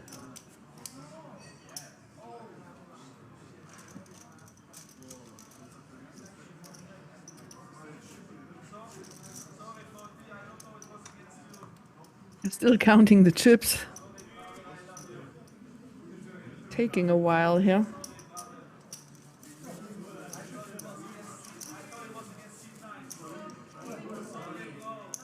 We should also soon have new blinds, right? We're still at 600,000. Yeah, they write it in a weird way here, 1.2 million.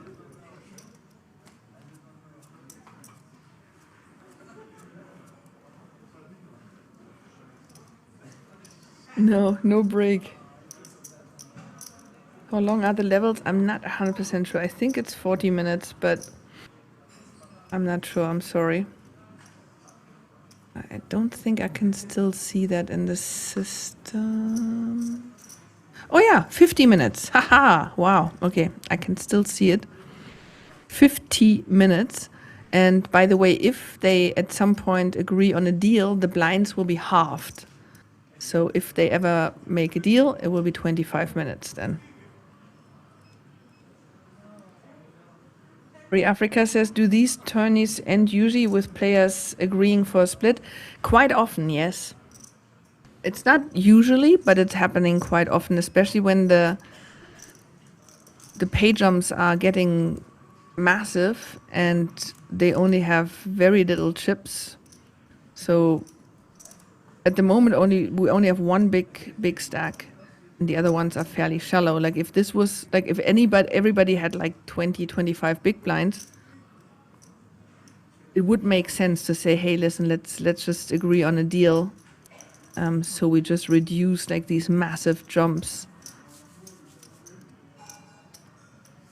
Yeah, it's quite often that they make deals. Again, like they still have to play for 10%, so they can't just make a deal and stop playing.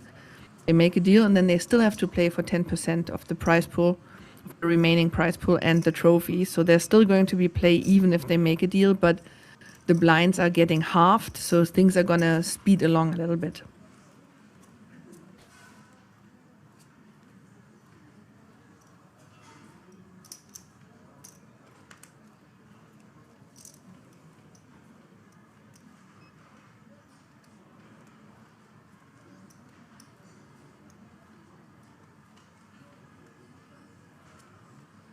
Now, Florin puts the pressure on, puts everybody all in. He knows how it's done. Yeah, Chibli to bottom with kings. That was so unfortunate for him. Oh, Passion with queens now. Please don't do it. Please don't kill him with queens. Like he lost the kings. This would be so rough if he now loses the queens as well. He definitely was one of the most, or is one of the most solid players here. And don't do it. Don't do it to him like this. Poker gods.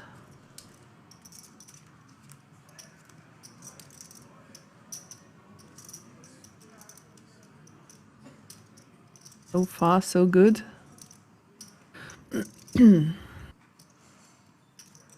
Will there be vengeance? Still good. Just an ace. He doesn't want to see an ace. Everything else is fine. Just no ace. No! Oh my God, it was not meant for him today. Loses the kings against Florin, then loses the queens against him and is out of the tournament. He was the chip leader and he gets absolutely smacked around with the best hands. This is so sickening. Oh my God. Oh, dude, I'm feeling for him. This is painful.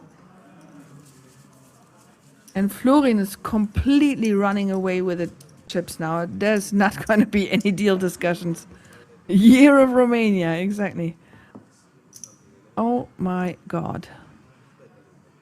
All right, so now no blinds are still not up, but we have a new dealer. Look at that. 62 big blinds for Florin, then 18 for Kruvinoris, and 13 for Darius. This is crazy. Like the most accomplished player just happens to get like all the chips as well. Yeah, first he cracks the kings, then he cracks the queens. This is wild. All right, so all the players now have 19,000 euros safe plus the ticket package. And the next pay jump is going to go up to 26,300. But again, because we have Florin now running away with the chips like this, there's not going to be any discussion for a deal. Florin has closed so many tournaments at Kings and won so many events. He's just gonna roll over this whole thing now.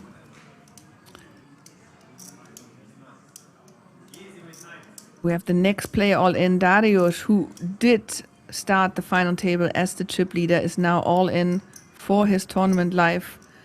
13 big blinds with King 5 suited against Florin's pocket 9s. Oh, 2 diamonds. 2 diamonds. He has a shot here at a double up. Any diamond, King. Not yet.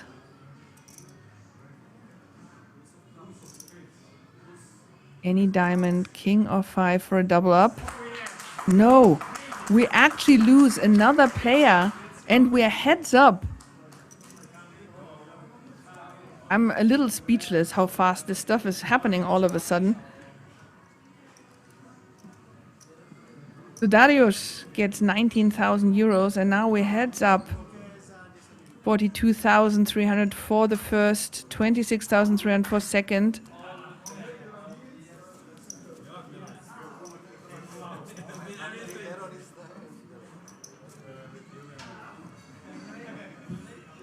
Billy Kershaw. I'm not sure what the lack of hyperbole means, but I take the rest as a compliment. Wow, 76 big blinds against 16 big blinds.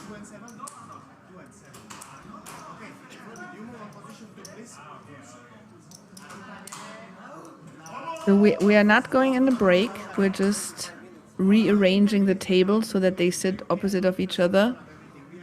There's no break.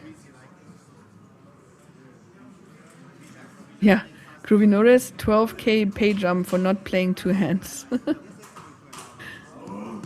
Yeah, he was very short earlier on. But yeah, that's the thing. It's never over till it's over.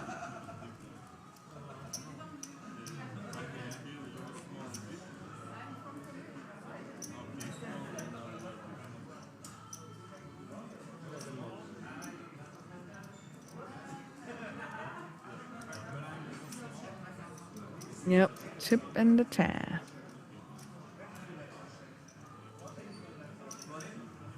Yo, chip and the chair. So we have Romania versus Czech Republic.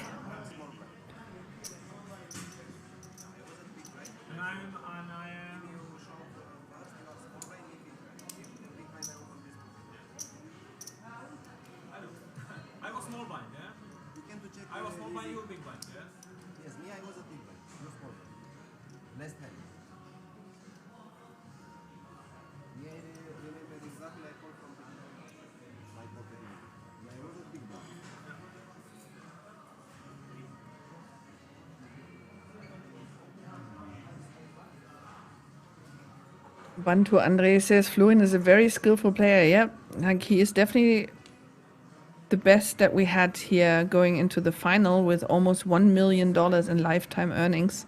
Very accomplished player. And especially having like a lot of results at Kings. Like he keeps just winning things, showing up at final tables and feature tables. He's absolutely crushing. But I mean, this was incredible how he got lucky, right? Like just getting these hands, like cracking the kings, cracking the queens. I guess this is how you need to run as well in order to get yourself into this kind of position. But there we are, heads up. The last two players of this event sitting opposite of each other. Big chip difference, but just one double up could be a change of pace.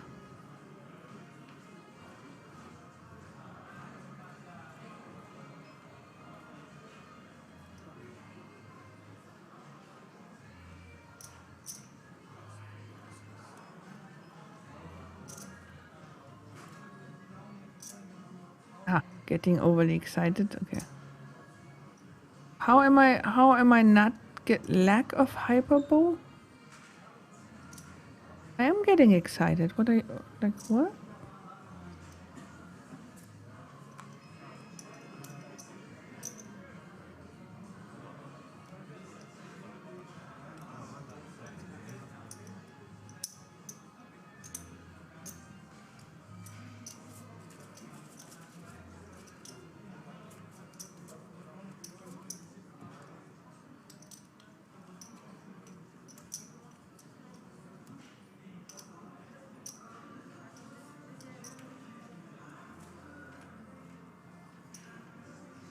Well, yeah, there was no point in talking about a deal. The last couple of hands that went too fast, too crazy, too fast.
Right. Kruvinoris here with a really nice hand. 2 overcards, nut flush draw. And Florian is the one who's betting, but Kruvinoris raises it up.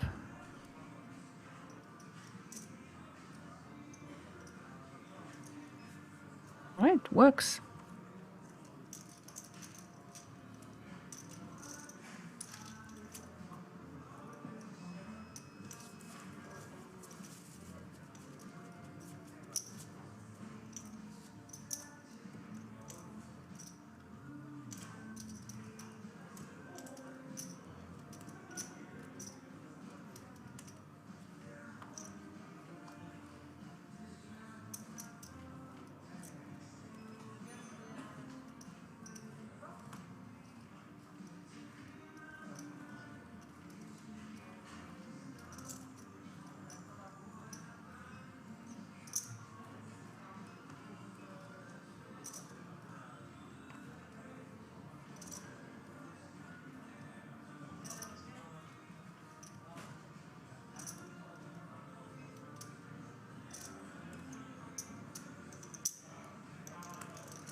Right, Jack 8 versus King 4. Jack, it's a pair.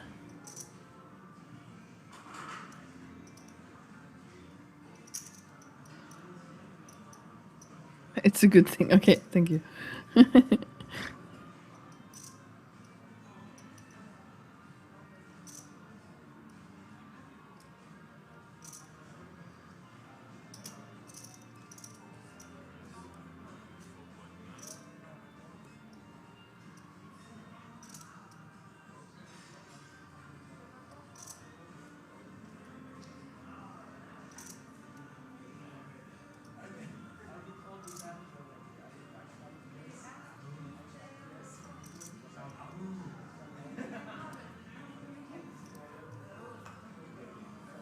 Right, another pot for Krovinoris.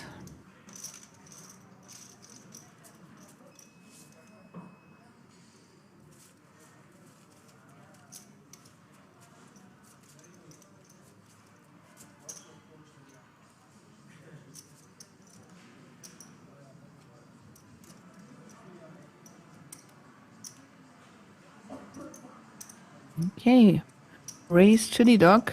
Richard just says Florin since 2014. 14 first places, 7 second places, and 4 third places. That man is running hot. It's like the decade of Romania.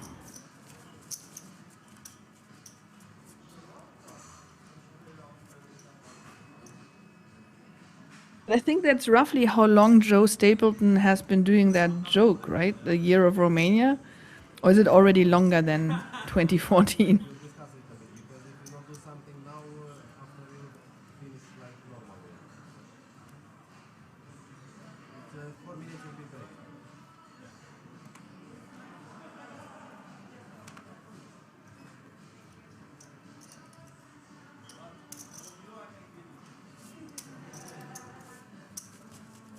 And suddenly he has 20 big blinds.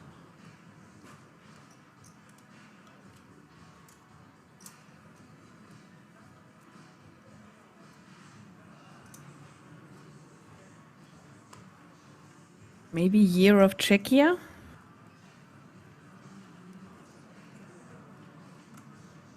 I mean, it is the Czech Poker Masters. Should be a Czech guy winning it, no?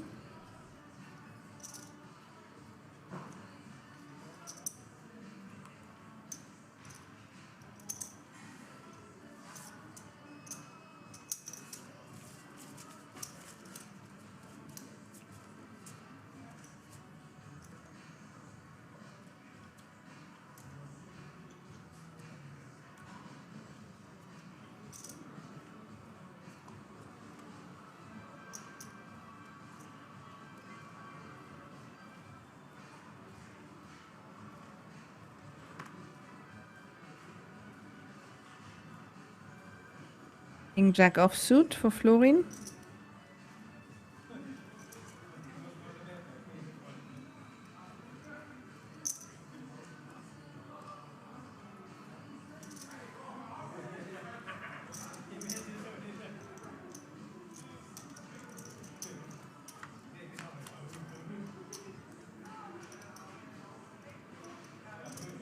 Ooh, that's a nice hand.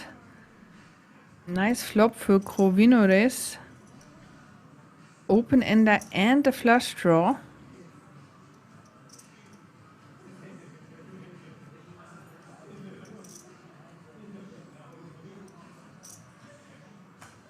Florin with 2 overcards.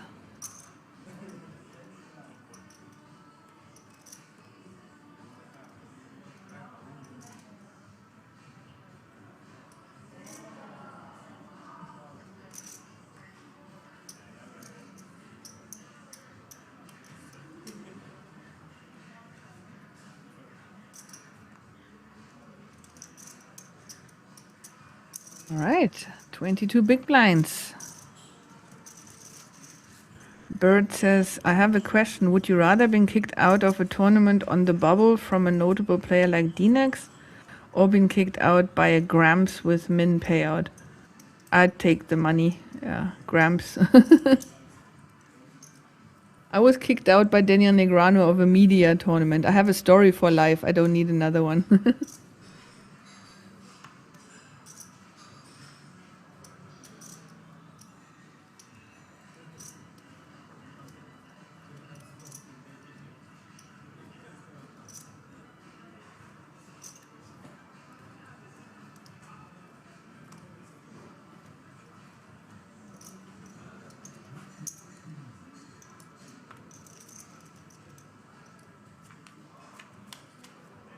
All right, garbage versus garbage.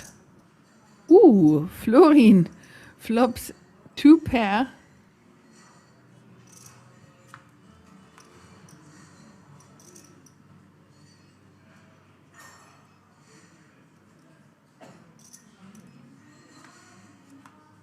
Check. It just makes a full house, Florin, with 4-8 offsuit. Why not?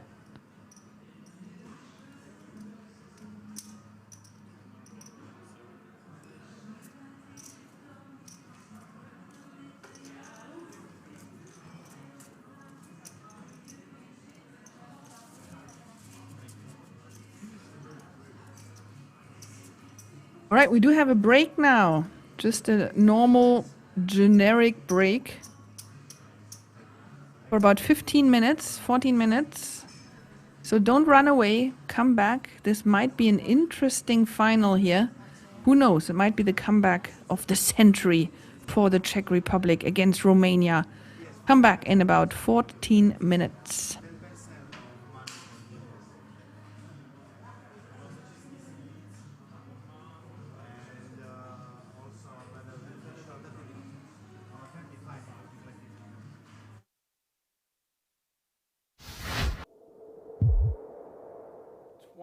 Two-ish big blinds.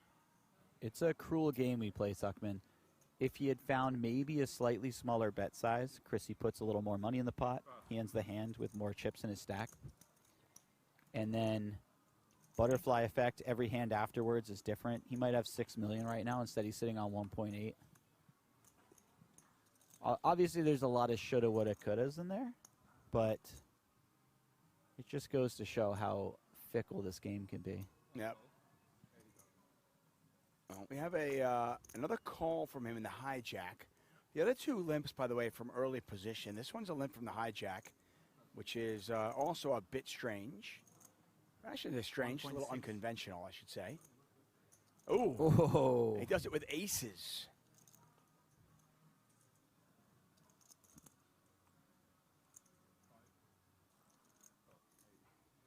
Blom in the big blind with queen 10.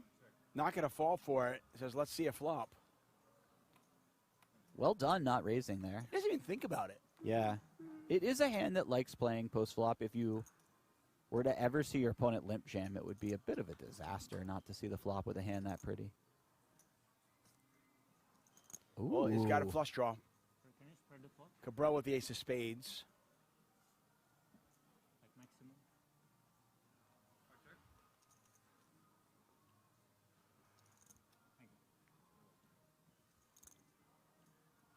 Victor looks like he's going to lead here. It's not just because he has a flush draw, but also he's the big blind. So he knows 3-7-5 is a lot of me when I check back from the big blind. I can have 7-3 offsuit here. I can have 6-4 offsuit. I can have all of these strong hands that hit this board that my opponents will never, ever have. Maybe the small blind has a few of those. Right, but to your point, Blom's got them all. Mm-hmm. And the small blind's out of the way now, and now it's just Cabral versus Blom. Ace is still best. Because of that, is this a triple barrel bluff? It's certainly a double. You can see that. I think you have to be a little bit careful always bluffing rivers with the missed flush draw, assuming that the flush draw misses. Because you want your opponent to have the maximum number of flush draws themselves. Those are the auto folds. So whenever you're bluffing, you want your opponent to have all of those auto folds, the draws that missed. So you'd prefer to bluff with something like if he had, let's say, you know, queen 6 of clubs. That'd be a great one to bluff with. 3.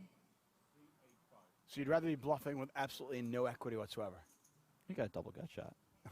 Right, good point. My bad.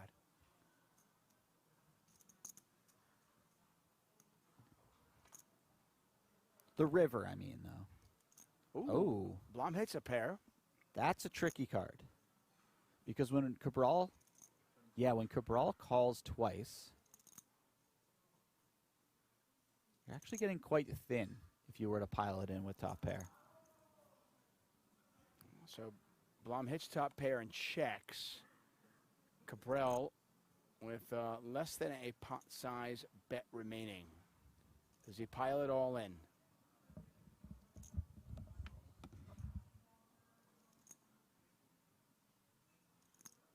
295.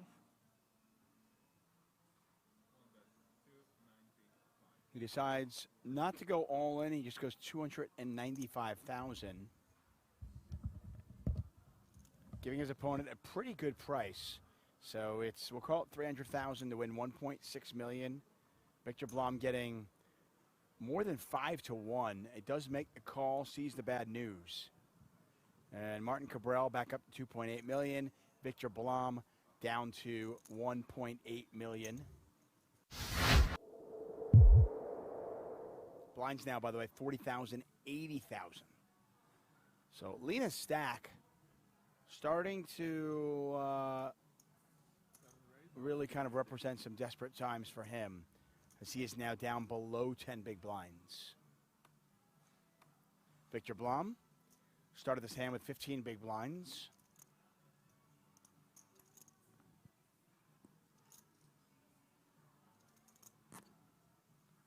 $4 million. And Cabral, 3-betting. Victor Blom's going to gamble. See what Cabral has. Cards on their back. Victor Blom all in at risk for his last 1.29 million, and he's in pretty good shape. He is in good shape. Like, you'd rather be up against aces. Yeah. You certainly would. Cabral with just 18% equity. Oh, one club? Oh. Got excited there for him for a moment. Such a tease of a window card. 2.7 million in the pop. And Victor Blom looking for the full double, and he will get it. The river card irrelevant. Cabral drawing dead. Heads up, all in. Tournament final. I had pocket 9, lost. It's aces versus queens. You hit your 2-outer, you beat them. Okay, do you really need to do this now? Yeah. Happy you have queens. Yeah? Why are you happy? Because if somebody have queens, I double will come. Good for you. That's a bit of a salty needle right there. Says if somebody else at the table had the queens, I would have had to double them. Like I said, I mean, oh, what is going on? It's like Cooler Central. Ooh, and this is going in. You play some tight ranges in these situations, but 7 big blinds. Yeah, Nicholas has 7.5 blinds. Stevie will certainly not be getting away from this one. I mean, I still can't believe queens and aces didn't go all in. Yeah, that was a wild one. There's 24 bigs. 1-3 behind about, yeah? I try to make a lot of predictions about how these hands will go. I could not have predicted that. Yeah, I've got another prediction based on a long time ago. I'd rather just pick your brain and find out what you would do, or what they should do, or what they're thinking. Because you know, these guys, listen, they're the best in the world for a reason, because we can't predict what they're going to do, even when we see the cards. Yeah, it turns out we really cannot. Nightmare situation for Chidwick, but a great situation for Lena, looking for a full double up, just 2 hands into our final table. No 9, no 10.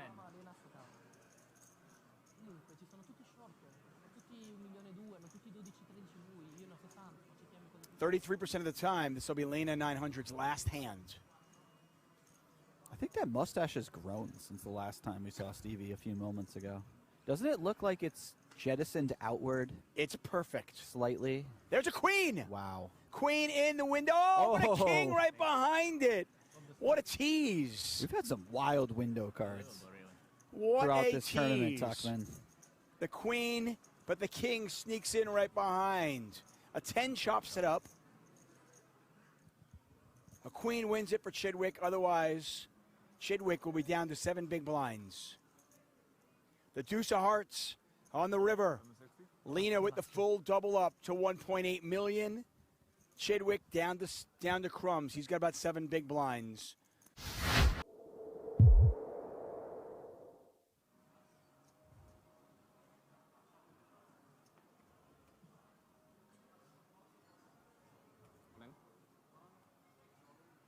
How much is that? Your turn. 7th hand. Or 17th hand. Oh. Kings? Okay. It's a chance. I think you're gonna win. Got an all in here. If you are minus 6 million, there must be some We've got an all in. Wow. equilibrium in the universe, some equality. Mustafov's been waiting for it. Wow. And it is the online phenom, Lena, who is at risk. Really nothing you can do here. It's ace-jack versus kings. Could we be in the money?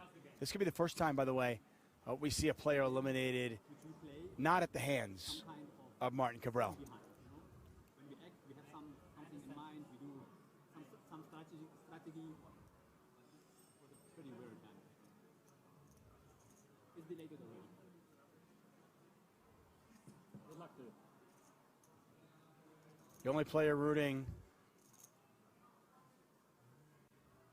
for Lena is Lena and maybe his friends. This is not much going on for him right there. Looking for an ace and only an ace. Pretty meager run out so Any far. ace will do. Barry Greenstein. One time. Not this time. The 4 spades. And that is it. What a treat we get to watch Nicholas Astet, Lena 900, play poker for 2 days.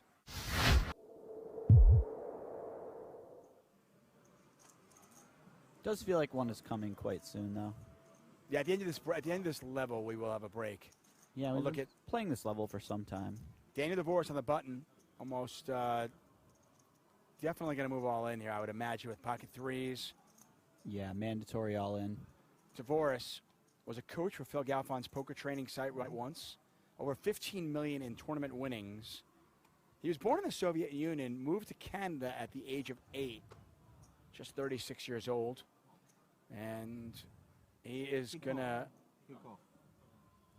get some action. Cabral calling. Divorce's tournament life on the line. 3.6 million in the pot. This is actually a huge situation. Yeah. Obviously, this is for Daniel Divorce's life, but if Cabral wins this, he's back to near tied for chip lead. If Divorce wins this, I think he might be 3rd in chips. Yeah, it is. It's first and second, and then everybody else. Yeah. Thank you. Giaro. He'll be very close to Giaro 3rd in approved. chips. Let's put it that way. Pocket freeze. Pocket freeze. So Not the former Giaro. coach for a run at once. Looking to fade the aces and tens, and there's a 10 in the window. That is a terrible window card right there.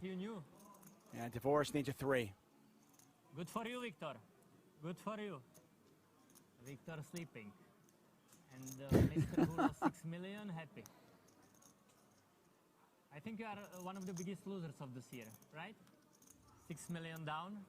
Pretty sick. I agree. One card GG Daniel, remaining. you If it's may not know. a 3, Daniel GG. Divorce is out. Jack of diamonds. I mean, not GG. Good luck. And Daniel Divorce, over 15 million in Okay, now you tournament can recover. winnings, Minus 6 million, now you can is go going up. to finish 2 off the money. Final table with 2 big blinds or day 1 with massive chip lead? Oh, I care about the money. Final table with 2 big blinds. 2 big blinds, you can spin, you can win. Bendinelli win the APT with 1 big blind. So Yeah. final table with 2 big blinds, definitely. So for sure. Final table, 2 big blinds. Okay. Okay. Final table with 2 big blinds left, because then I'm in the money anyways. Yeah. If you have to choose 2 big blinds on the final table or massive chip lead on day 1? The final table one. Final table. Yeah? Yes, because winning is different. Okay. But both option, I take it anyway. That's tough. I mean, depends, I guess. It largely depends about like what your bankroll is. Mhm. Okay, if that's like money-changing life-changing money. Sorry, I'm Yeah. a bit. Of course, then you're gonna take the 2 big blinds, you know, and whatever. But if you're playing on roll and that's just a normal tournament for you, I probably prefer to chip lead the day 1 and try to deep stack until the final table, maybe. Yeah. You are on the bubble. 10 big blinds left. You got dealt aces. And min cash is $1 million. What do you do? Shove or fold? Fold. You fold? Yes.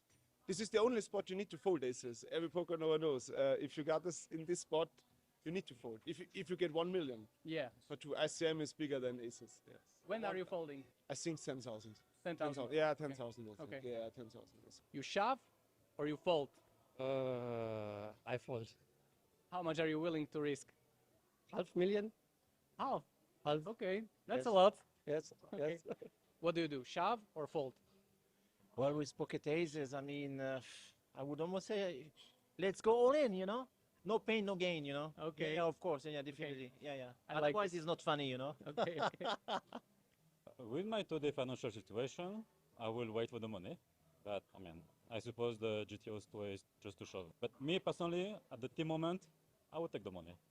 And what is the number that you would shove? Like, what is the min cash that you would not think about it? I mean, 1,000 euros or? No, yeah, 1,000. If you just think about like an EPT, for example, like for 15, 20k, I'm saying. But it's very much depending on your bankroll management. Yeah, of course. Like, if your ETM is like, 1% of your bankroll or stuff like that, it doesn't matter. Mm. But if it's starting to be like maybe 10% of your bankroll, it's better to wait for the money.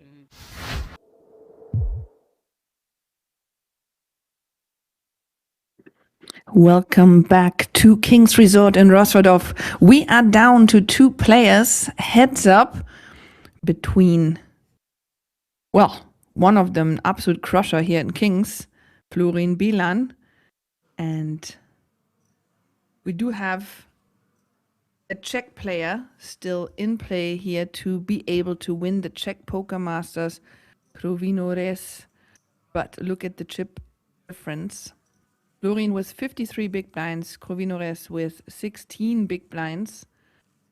And at the moment, both players have 26,300 euros safe. That is plus the 3,000 euro King's Million European Championship ticket package. And the winner has 42,300 in stock. Yeah, this was a normal break between the 2 remaining players. So far, no deal discussion has been made. Oh, and I just see, unfortunately, I missed Ray's Chili Dog. Said goodbye.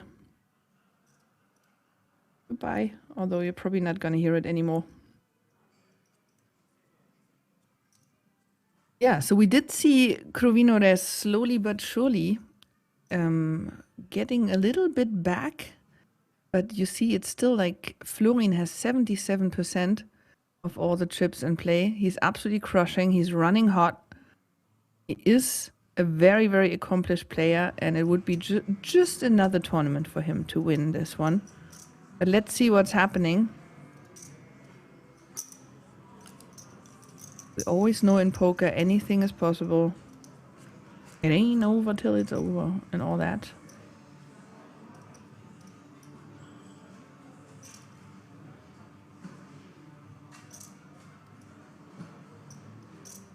Oh yeah, and my name is Christin Maschmann, by the way.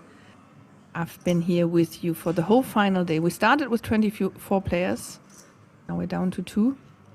And as you see in the top right corner, total, it was 2,248 entries. But 24 started into this final day.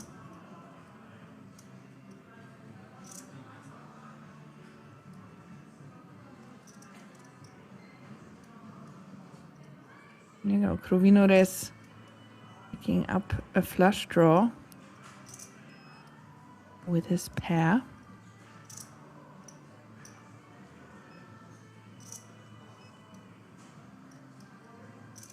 And that's it, like one double up, and they're fairly even again in chips. And there's the flush.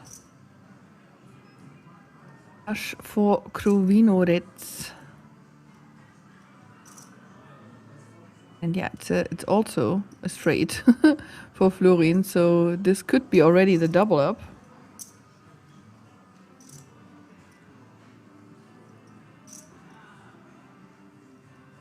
Let's see if he believes him.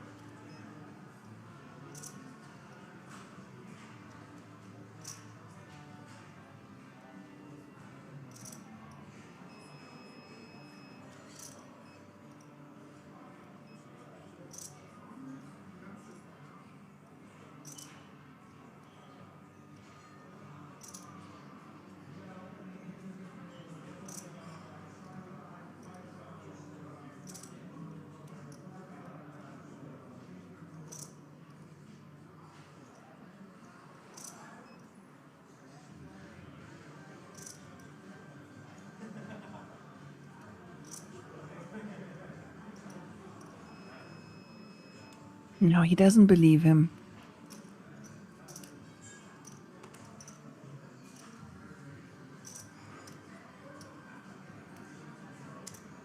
Yeah, and there we go. Boom. Big stack chip up here for Crovino. There's up to 32 big blinds. And now Florian has 39. And all of a sudden, we're very much on even foot here. And the Czech player actually win Czech Poker Masters? Or will it still be the year of Romania?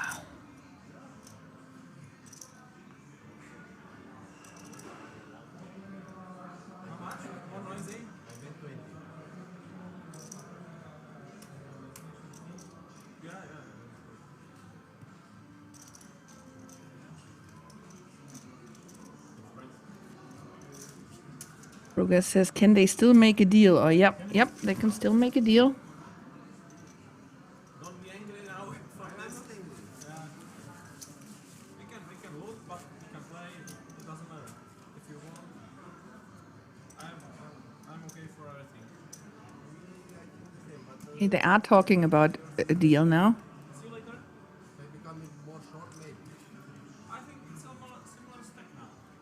Very similar. Yeah. So Crovino is pointing it out that they are fairly even, so maybe they should start talking about a deal, but Florian doesn't seem to be ready yet. We must play for 10%. Yeah. I think we must. Yeah, because this is the rule. To make a deal, 10% in the state. I think yes. And we discuss about the deal of the rest of the month. And who will take this 10% more? This 10% is the first place.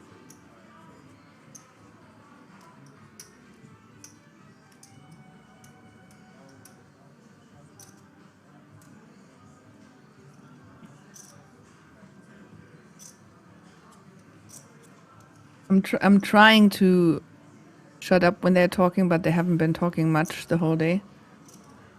So the volume is all you get because they don't have microphones. So I'm just trying to be as quiet as I can or repeat to you what they are talking about. You have a hard drop. No, it's okay. It's okay. I'm talking about poker. That's fun.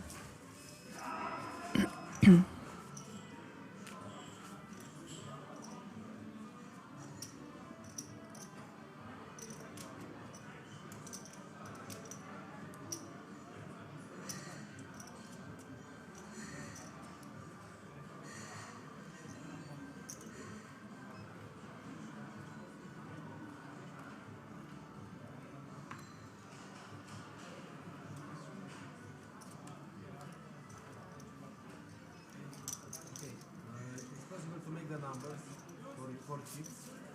And you stay some money for play anyway, for first place.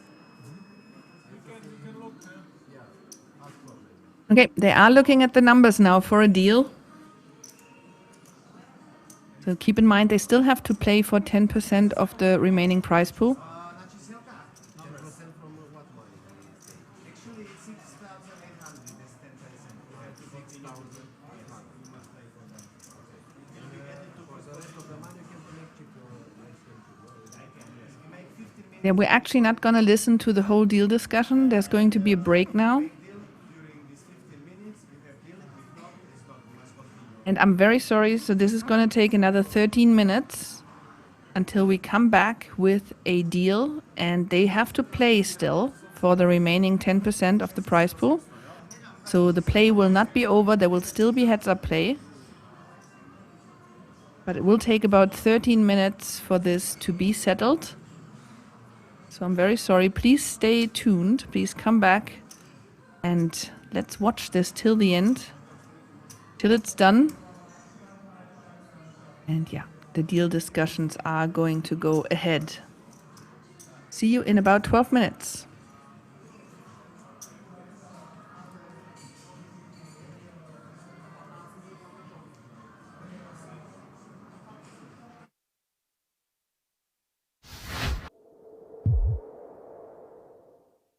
Yeah, I mean, to me, my guess would be there are a lot of players out there. There are a lot of athletes out there that banter, you know, talking crap to their opponents is part of their game. Yeah. It gets under their opponent's skin, but I also think it kind of gets them in the zone. And I suspect that's the same with this guy right here, Martin Cabral. I think this is what he needs to do to play his A game. Absolutely, and I think he's eliciting real reactions from his opponents. When you asked Chrissy a question about her chip stack earlier, she did not respond in the most monotone way. He might have picked up something there. We don't know. Yeah, we forget sometimes. You know, we like to think of a lot of these poker players as, you know, solver robots, but they're anything but. I mean, these are human beings. Absolutely. Final table, sorry, today. You wanna see. Ace King. Ace King, offsuit. I pulled Ace Queen. I think you are an amazing player. You agree with me? You agree with me? I guess you were cheering against me, so.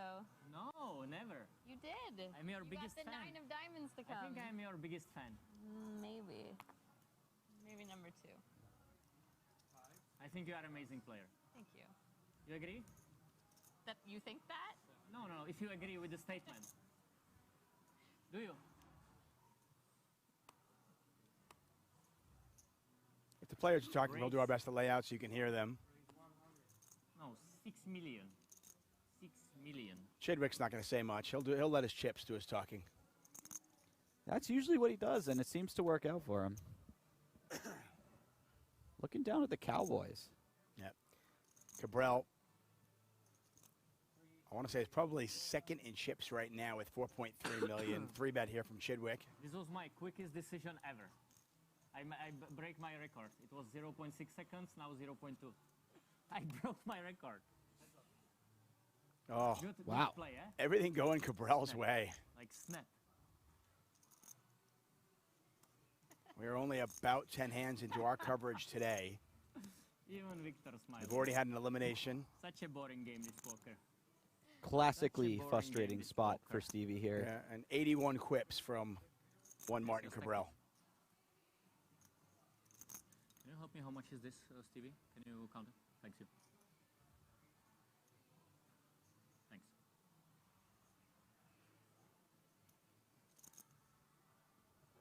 Fairly quick check by Stevie here. Yeah, Cabral's going to check it back. I like this. Ace-6, not traditionally a hand that can get 3 streets in a 3-bet pot. So, you know, we're gonna throw a check in somewhere. Why not on the flop? Yeah, I mean, Ace-5-5, Rainbow. You're either way ahead or you're way behind, right? Absolutely.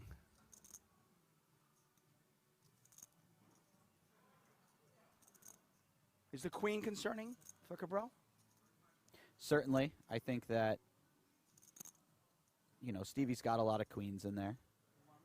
Also, if Stevie has the sort of hand that's saying, I want to check the flop, but it's still a value hand, a lot of those outside of pocket kings are something like pocket queens or an ace, in which case now they're just chopping on all the aces. It's a very board-changing type of card. Let's put it that way.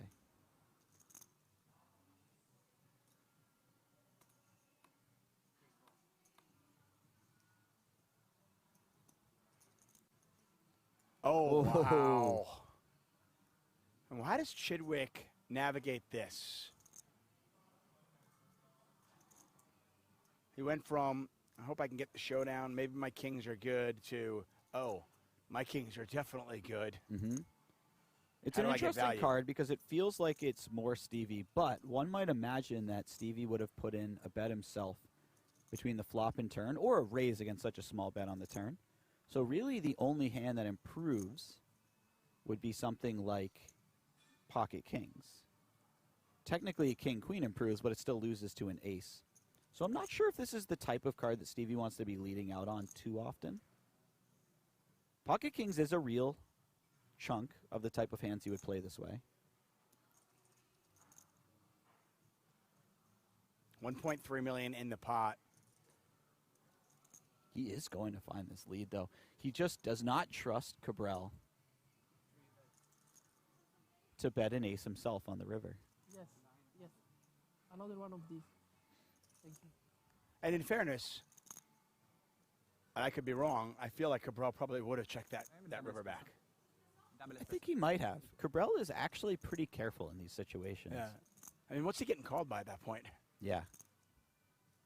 Now, if you're Cabral, you're thinking about what bluffs can Stevie have here? Does he ever play pocket jacks like this? Maybe. Wow.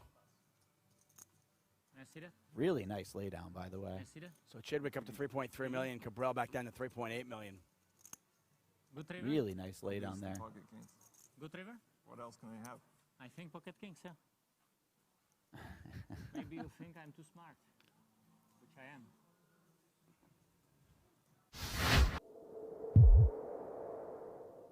Right? Oh yeah? Yeah, yeah. WSOP Europe 75.9.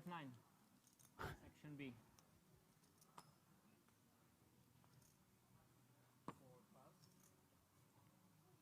Yeah, I mean, to me, my guess would be there are a lot of players out there. There are a lot of athletes out there that banter, you know, talking crap to their opponents is part of their game. Yeah. It gets under their opponent's skin, but I also think it kind of gets them in the zone. And I suspect that's the same with this guy right here, Martin Cabral. I think this is what he needs to do to play his A game. Absolutely, and I think he's eliciting real reactions from his opponents. When he asked Chrissy a question about her chip stack earlier, she did not respond in the most monotone way. He might have picked up something there. We don't know. Yeah, we forget sometimes. You know, we like to think of a lot of these poker players as, you know, solver robots, but they're anything but. I mean, these are human beings. Oh, no, Absolutely. Today on final table, sorry, today. You wanna see. Ace king. Ace king, offsuit. I pull ace queen. I think you are an amazing player. You agree with me? You agree with me? I guess you were cheering against me, so. No, never. You did. I'm your you biggest got the fan. 9 of diamonds to come. I think I'm your biggest fan. Maybe. Maybe number 2. I think you are an amazing player. Thank you. You agree? That you think that? No, no, if you agree with the statement. Do you? If the players are talking, we'll do our best to lay out so you can hear them. No, 6 million. 6 million. Chidwick's not going to say much. He'll let his chips do his talking. That's usually what he does, and it seems to work out for him. Looking down at the Cowboys. Yep. Cabral, I want to say, is probably second in chips right now with 4.3 million. 3-bet here from Chidwick. This was my quickest decision ever. I break my record. It was 0.6 seconds, now 0.2. I broke my record. Oh, Good wow. play, eh? Everything going Cabral's way. Like snap. We're only about 10 hands into our coverage today. Even Victor smiles. We've already had an elimination. Such a boring game, this poker. Classically frustrating spot for Stevie here. Yeah, and 81 quips from one Martin Cabral. Can you help me? How much is this, Stevie? Can you count it? Thanks you. Thanks.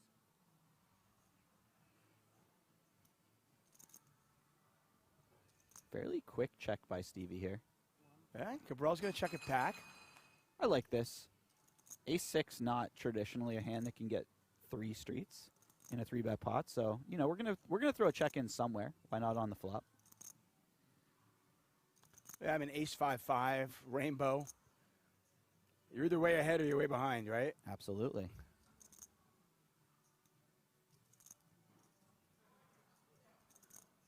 Is the queen concerning for Cabral? Certainly. I think that, you know, Stevie's got a lot of queens in there. Also, if Stevie has the sort of hand that's saying, I want to check the flop, but it's still a value hand, a lot of those outside of pocket kings are something like pocket queens or an ace, in which case now they're just chopping on all the aces. It's a very board-changing type of card. Let's put it that way.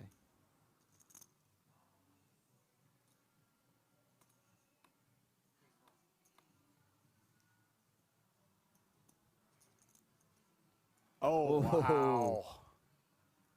And how does Chidwick navigate this? He went from, I hope I can get the showdown, maybe my kings are good, to, oh, my kings are definitely good. Mm-hmm. It's How an do I get interesting value? card because it feels like it's more Stevie, but one might imagine that Stevie would have put in a bet himself between the flop and turn, or a raise against such a small bet on the turn. So really the only hand that improves would be something like pocket kings. Technically, king-queen improves, but it still loses to an ace. So I'm not sure if this is the type of card that Stevie wants to be leading out on too often. Pocket kings is a real chunk of the type of hands he would play this way. 1.3 million in the pot. He is going to find this lead, though. He just does not trust Cabral to bet an ace himself on the river. Yes, yes.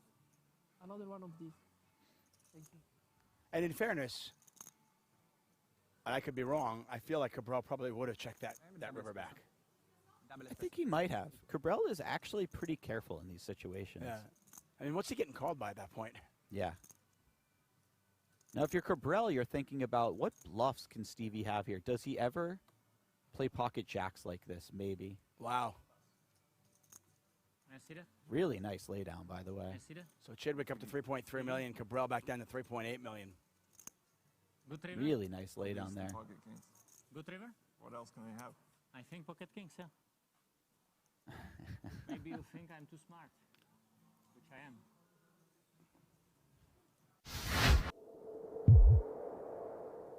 In a very fun spot. Yeah, he has given back some of those chips I mentioned earlier. He spiked up about 10 million at one point. He's down to about 7.5 million now.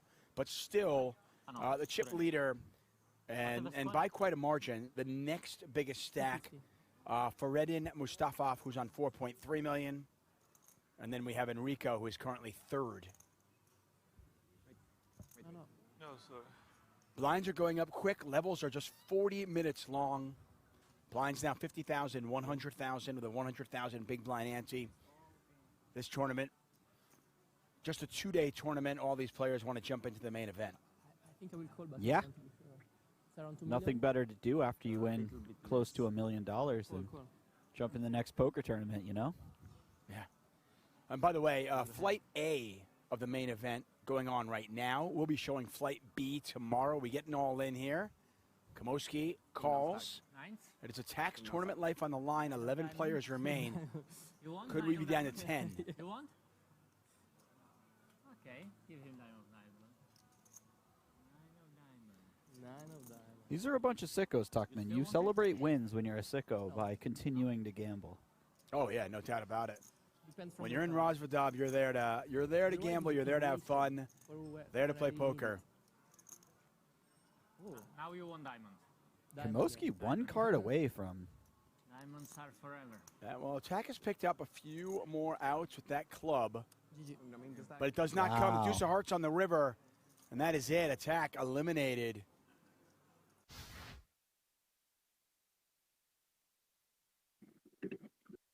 Welcome back to King's Resort in Rosvadov. We have a deal in the heads up of the Czech Poker Masters final day in the main event. The two players started with a big chip discrepancy. My English is going because it's quite late. So it was a big chip difference between the two players. Florin Bilan was running away with the chip lead, but then they got more even. So you see 38 big blinds versus 32 big blinds. So then they decided they are going to talk about a deal. And I did post the deal details in the chats, and it's actually pretty fair, pretty nice. Bilan receives 31,200 euros. Rovinoris receives 30,000, so almost the same.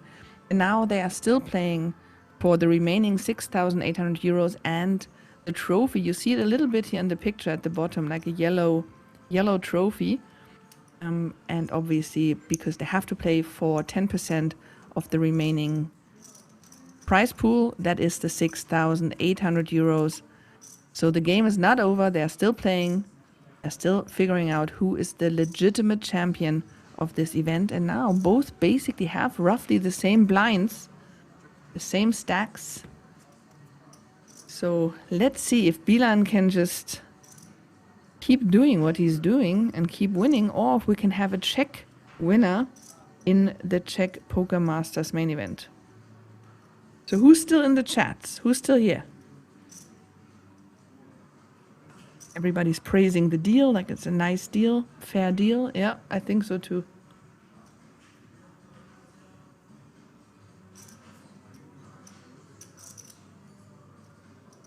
Yes, moderator has Instagram if you're talking to me. It's nice and sunny.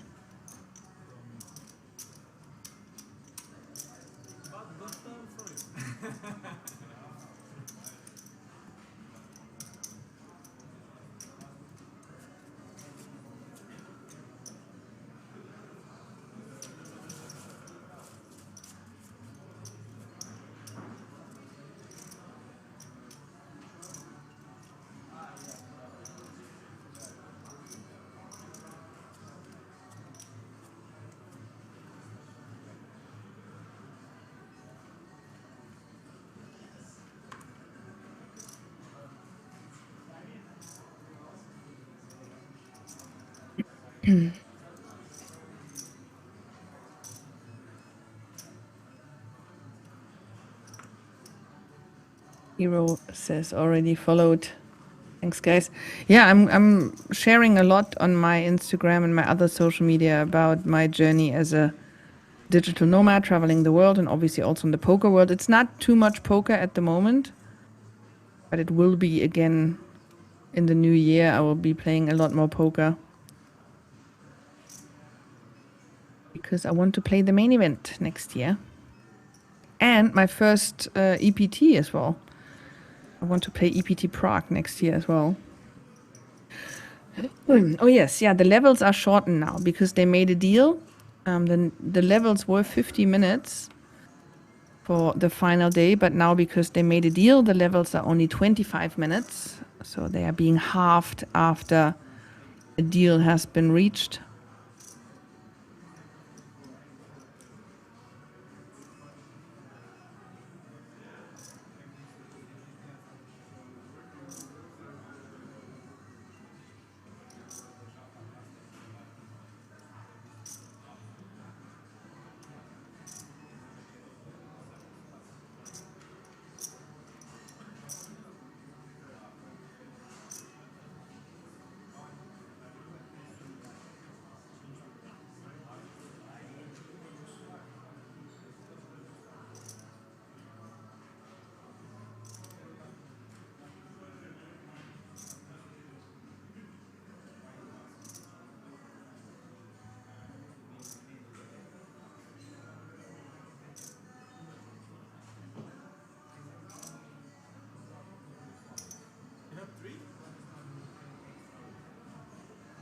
Wow, he calls Provino Reyes here with a big pot.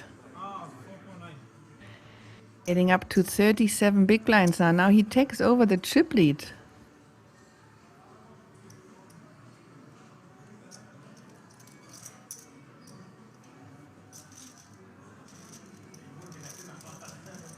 Another king high hero call that went wrong.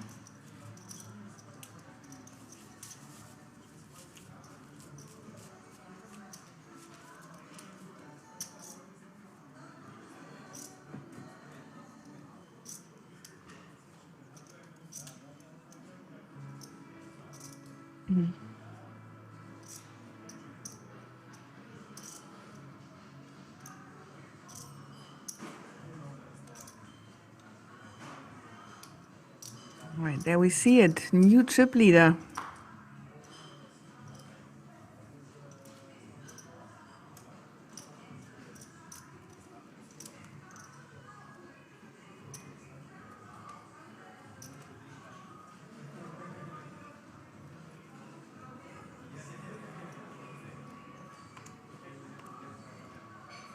A6 offsuit for Florin.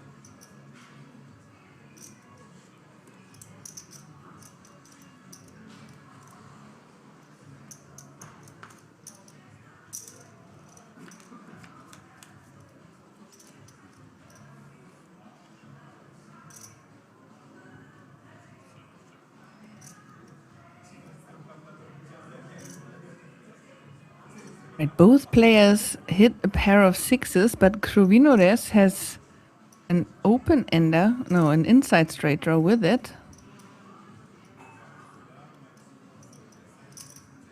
Brugger says, I'm tired, but I want to see who wins. Me too.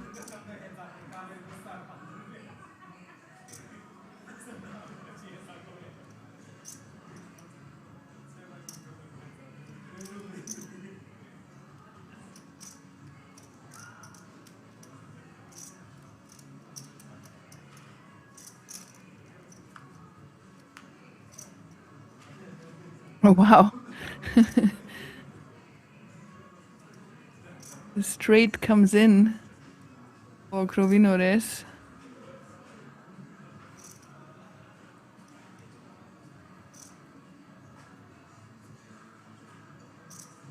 The tables are turning.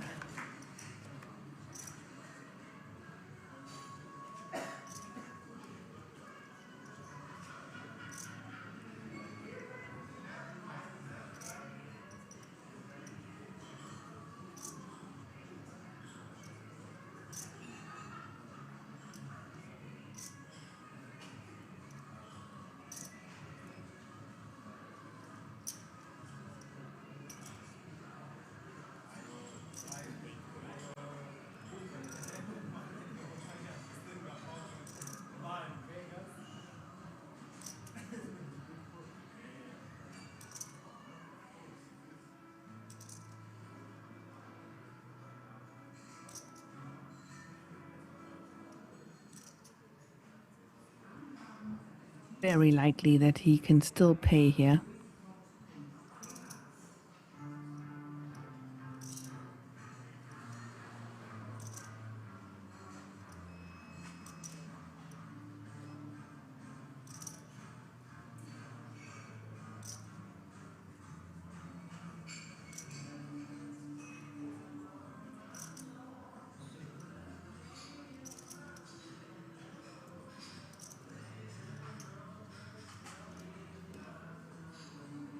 Yeah, he pays.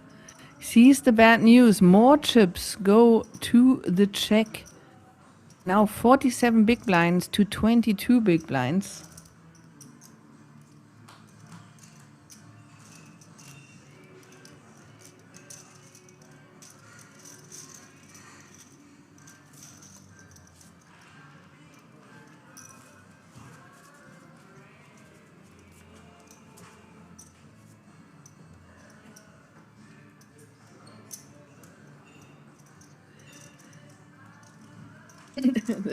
The turns have tabled. Exactly. How the turns have tabled.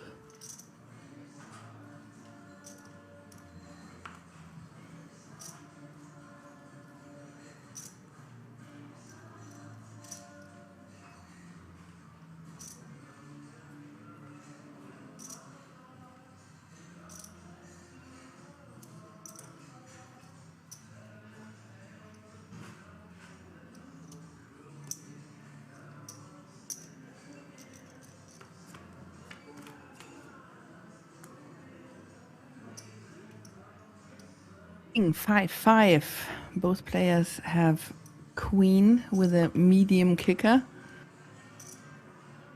Oh, the 9 now for Florin on the turn.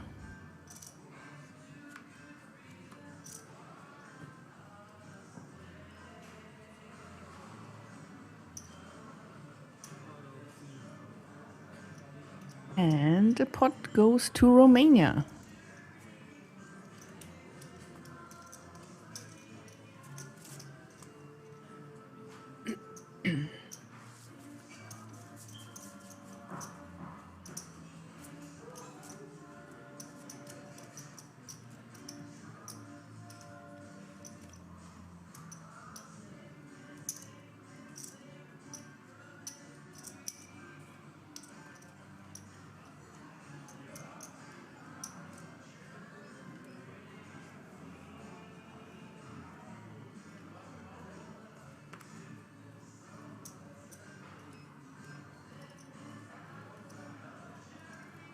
Oh, a lot of diamonds.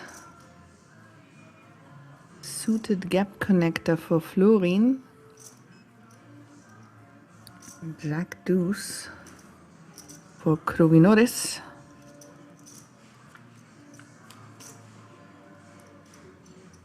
And B says, always Florin deep run. This guy is so skilled. He is skilled, but honestly, if you were watching this final table, he's also like, he got very lucky a bunch of times, but obviously you have to be skilled to actually get into those positions to get lucky. But he cracked kings and then queens basically back to back to get the chip lead. He could have been out a bunch of times already.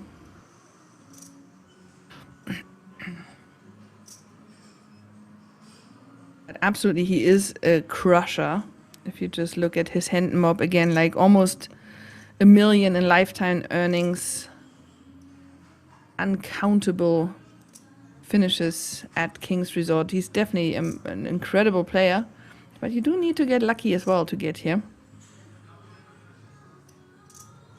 Yep, exactly. Skills with luck combined is deadly, exactly.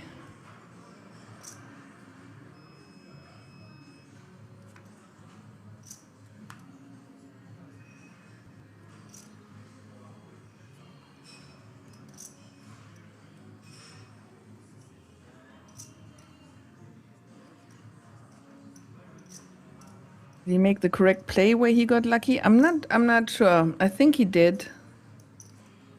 It was very like straightforward because he was very short.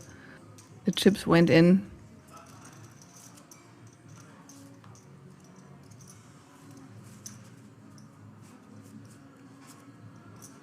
Against the kings, as far as I remember, he had like a flush draw and a straight draw or something like that, so it was an exact flip. And then he won that flip. And then against the queens, he sucked out.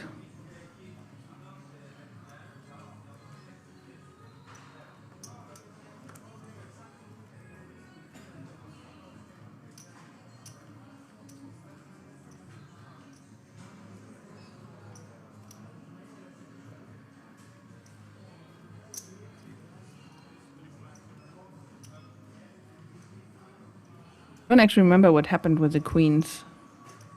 Oh, he had ace-5 or something, right? And then hit the ace. On the river, right? Wasn't it on the river? Like really cruel? I think it was something like that. Yeah.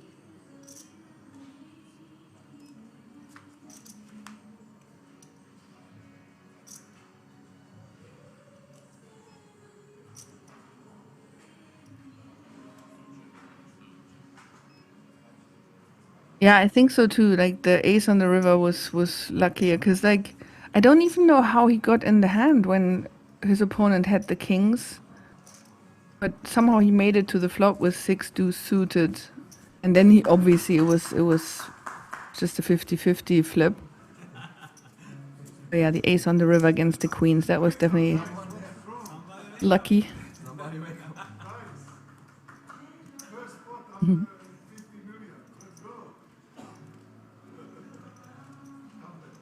A bit of a rail still there at midnight.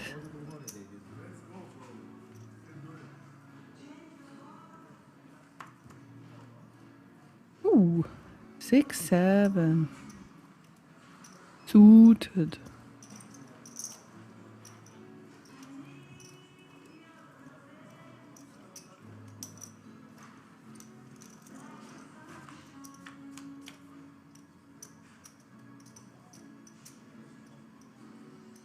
And there's the diamonds. not too much for Krovinores.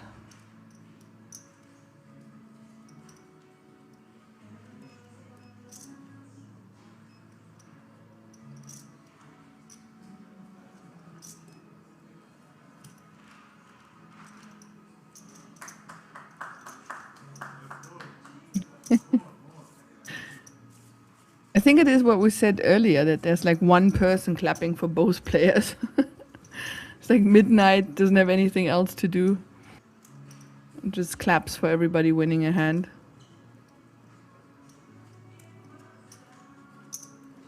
It's also weird, every time they change the setup for the heads-up play, my brain somehow thinks they are sitting somewhere else. It's like the same table we looked at the whole time. But for some reason, I often think they are now sitting at a different table, which doesn't make any sense. But it happens every time when I commentate. It's like a different mode, like heads-up mode, different place now. Easy clap.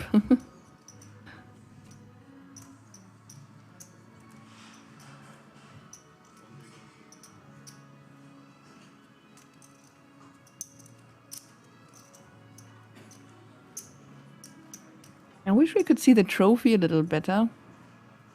It's either we just see the tip of it or it's too far away.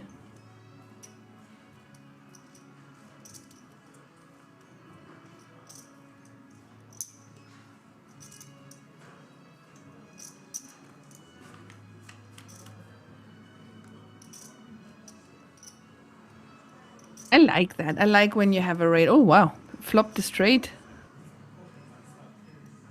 Florian is back with his luck. Like I had a rowdy rail a couple of times, and it's so much fun. If you have like people rooting for you, it feels amazing.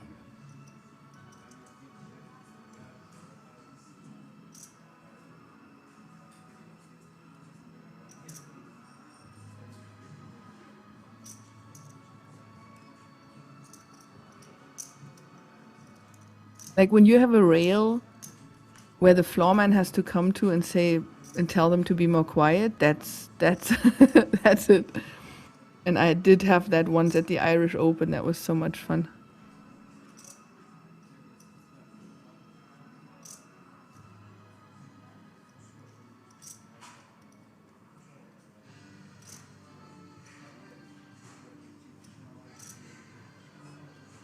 Irish Open side event, not the main event.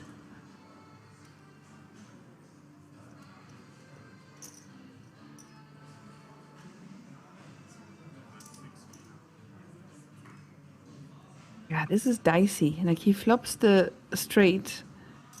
Krovinores with a pretty decent two pair that he might still think is fine. Florian could just as well be bluffing here. Yeah, he doesn't believe him. Exactly, beers flowing on the rail. It was awesome. I have a picture of them actually. They were all like, I was working for PokerStars and they were all PokerStars colleagues. And I actually have a photo of my rowdy rail and the three of them just like, whoa, with the beers. It was so funny.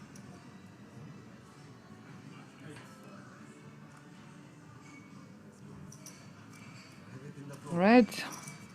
Yep, he flopped the straight.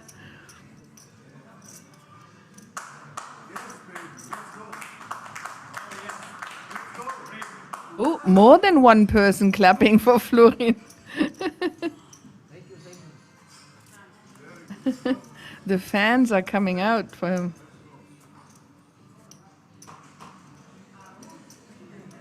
Chaos to Win is saying, is there any chance to make a deal at the final table in Kings, or do you need to play it to the end?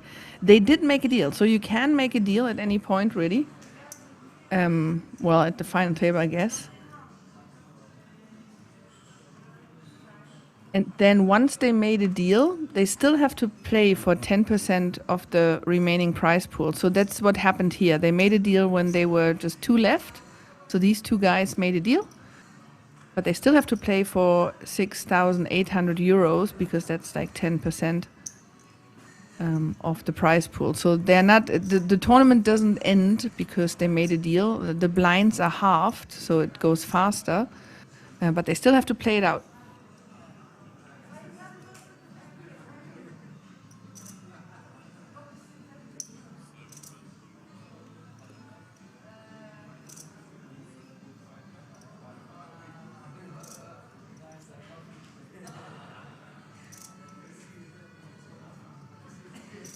Except, if I remember correctly, at WSOP circuit events, you're not allowed to make deals because that's WSOP rules.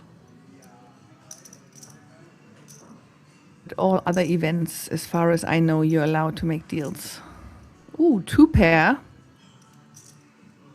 for Krovinores, and Florin also made a pair, so there could be a few more chips going into the direction of the Czech. Yes, Bruggers, exactly. In French law, there's no deals allowed. Every country is so different. You know, I've been working in the poker industry for a long time now, and now I'm the poker manager for bwin Germany, and it's very, very difficult to navigate what's allowed and what the law actually says and how to interpret it. The good thing is bwin is part of a big group, and there's like a whole compliance department, so they help me understand what the actual rules are, but they are interpreting a lot of stuff differently from others, so it's very rough, like to make sure you can actually get the word out to players that your site exists at all.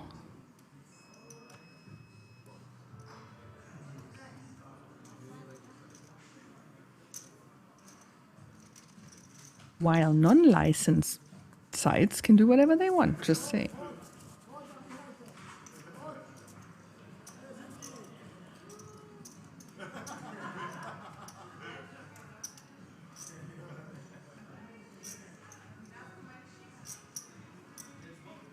This is the most boring reel ever. We are so quiet. We are so quiet. Yeah, I wonder if the WSOP ever changes that rule. Because it's also, because the problem now at the WSOP in Vegas as well, right? Because if there's no deals allowed, what usually can happen are these backroom deals, right? So people just like meet up in the toilet or something and talking deals there, like handshake deals after washing their hands, hopefully.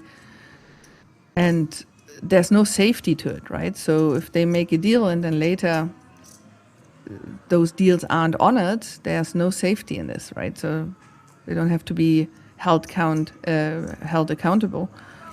While the EPTs, and here now at King's, it's all managed by the actual like tournament directors and so on. They're part of the deal. Everything is being tracked and properly noted down. So I wonder when the WSOP will make that change. I mean, we all remember last year the drama with that extra prize that was a WPT Gold, yeah, right? They put that extra prize on top, and then there's some deal happened. Obviously, it wasn't like official, you know, but by the way they played, it was obvious that a deal was made. And then this whole drama around it started, and people got disqualified and all that kind of stuff, right? So it's like in my eyes, they should allow deals, but it's just been like that forever. So I don't know when they will ever change it. But now that GG Poker is the owner, I can imagine that it won't take long that deals will be allowed at WSOP.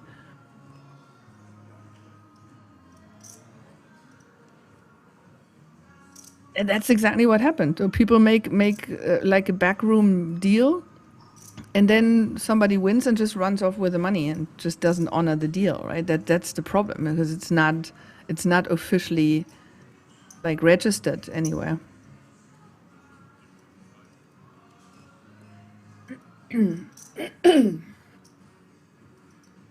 And they can do it the same way as it's done at the EPT or here at King's. Like, you still play for like 10%.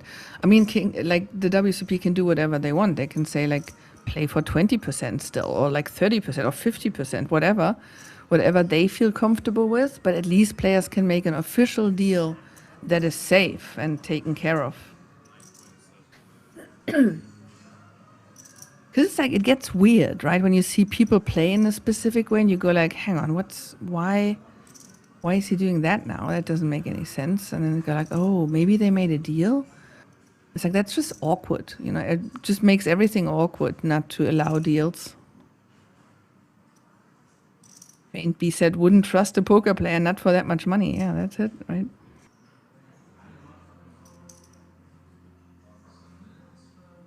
I literally, this is crazy. I played a free roll once at the Flamingo in Vegas, which was for, you know, you had to play a certain amount of hours per month, and then you were entered into a free roll. And when we were at the bubble of that free roll, we all agreed that the bubble will receive a certain amount of money. I don't know, $50. Like, it literally just something like that, $50. And I ended up being the bubble.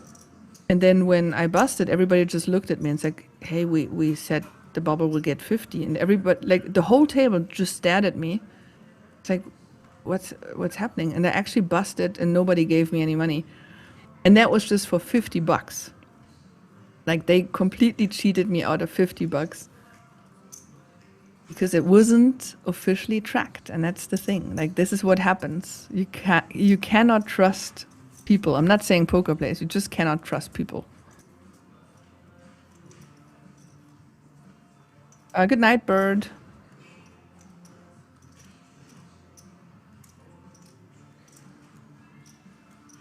Yeah, that taught me a lesson, honestly. It definitely taught me a lesson, that one. How they all looked at me, like, as if we didn't just agree on that. It was crazy. Blank stares at me.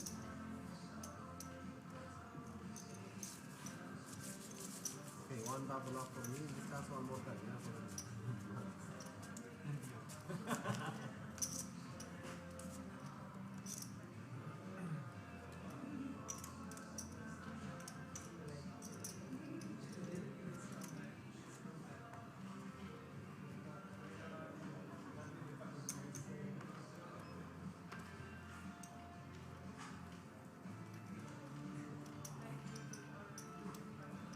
Hello.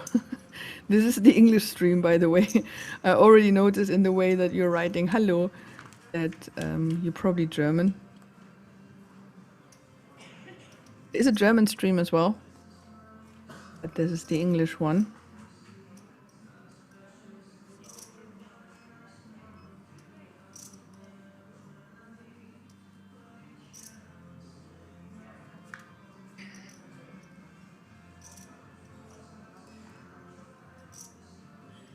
Right, so both players have a pair.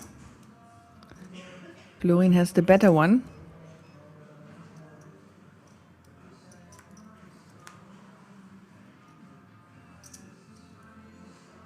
Wow. Provinores now with 2 pair. 7 deuce.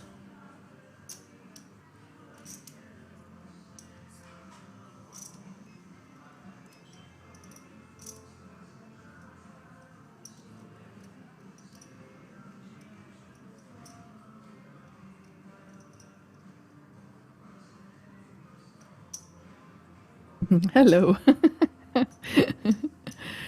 Oh, wow. Another big pot going to Provinores with 7 deuce. Where's the rail? Almost.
No 7 deuce this time. Nobody hits, nobody has a heart.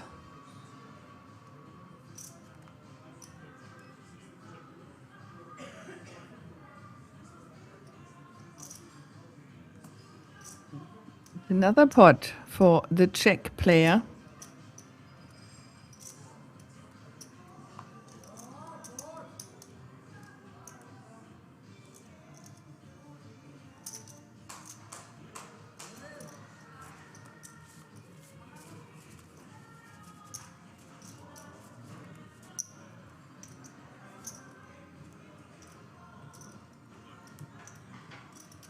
Dealer change.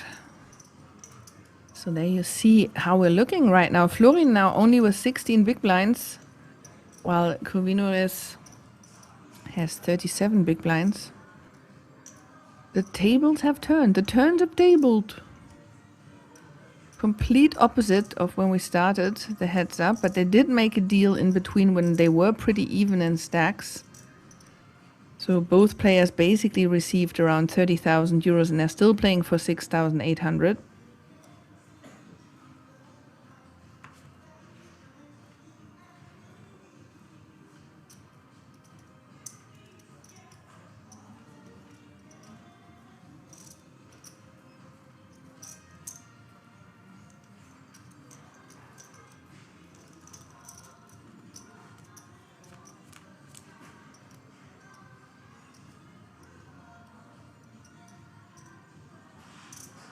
King 3.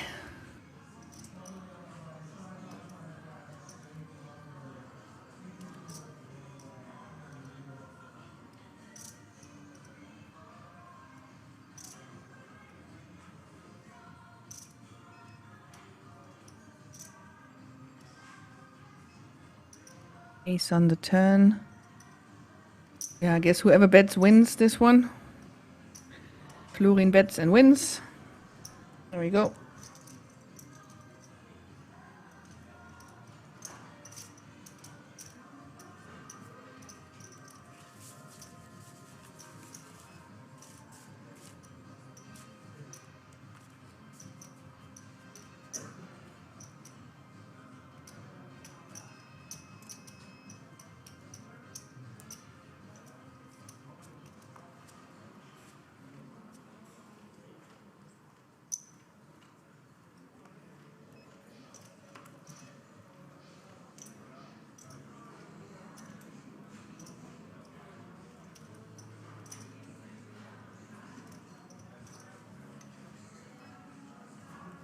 Oh, wow.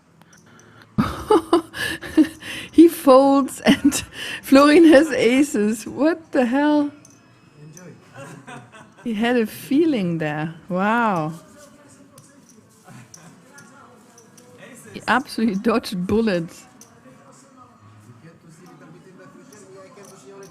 I have magic glasses. I train and I see only 2 seconds. You see more, I think.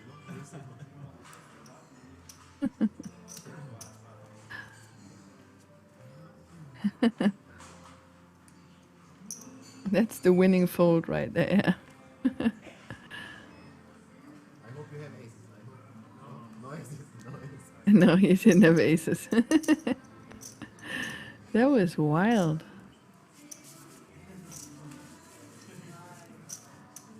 Today, final table 2 times I had aces and my open nobody is not.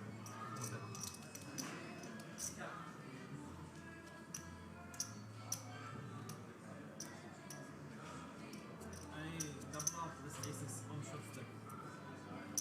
To you, ace 6.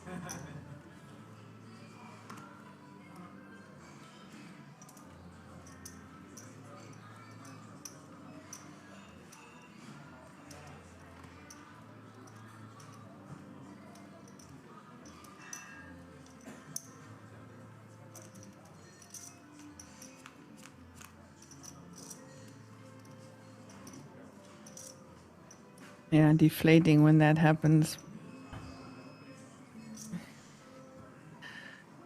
Somebody just happens to fold when you have aces. Flush draw for Krivinoritz. I still can't do that name. I should have come out with like some kind of nickname for him. Crow. I'm just gonna say Crow now. Yeah, right? They made a deal and they're still playing so seriously. Florin like grinded down to 14 big blinds now. Crovy. Yeah, Crovy. Crovy is good. Now when we're heads up, now I'm coming up with like a nickname, or we're coming up with a nickname for him. Crovy.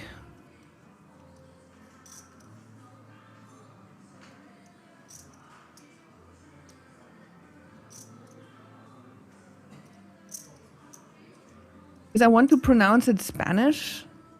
Rovinores.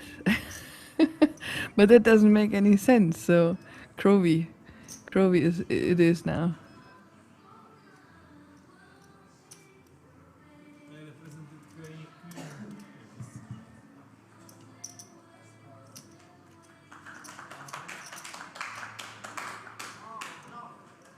The Romanian rail goes wild.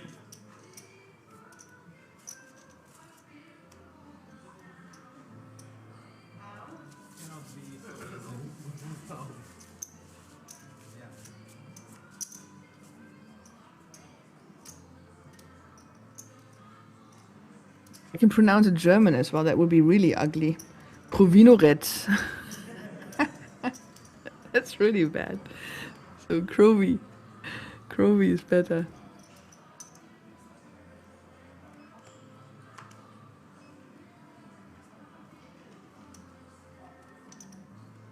John Bon Crovy. John Bon Crovy.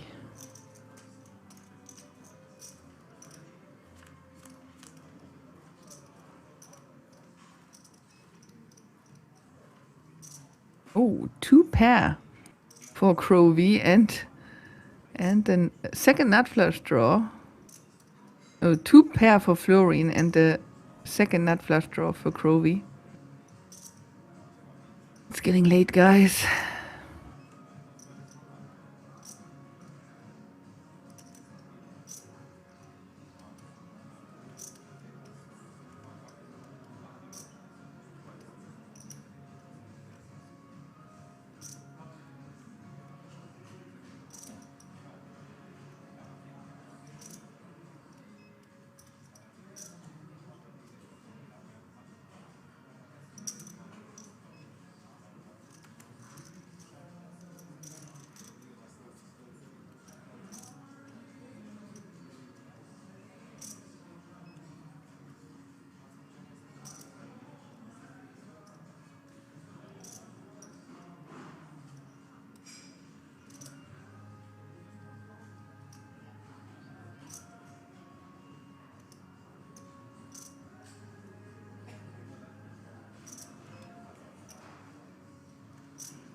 No all in yet. Bet call.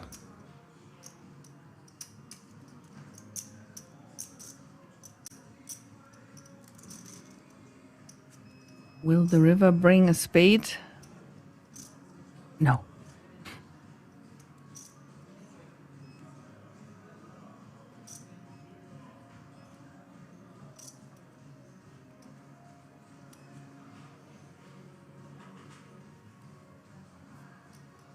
Check and a big pot going to Florin now, and he takes back the chip lead.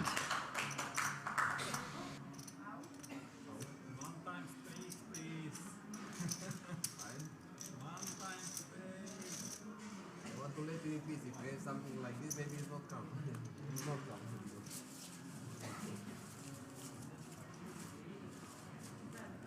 Again, you must hope like this. But you have heavy bluff or bluff too late.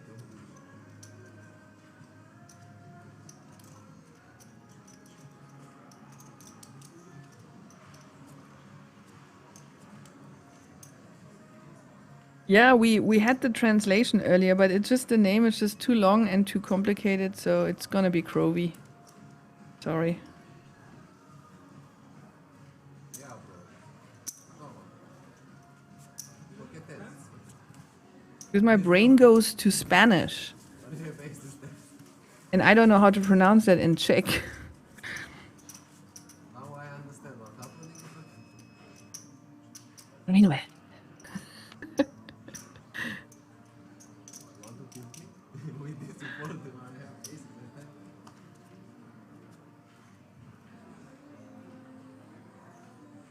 my hand. Una vez. Bebé. Una cerveza.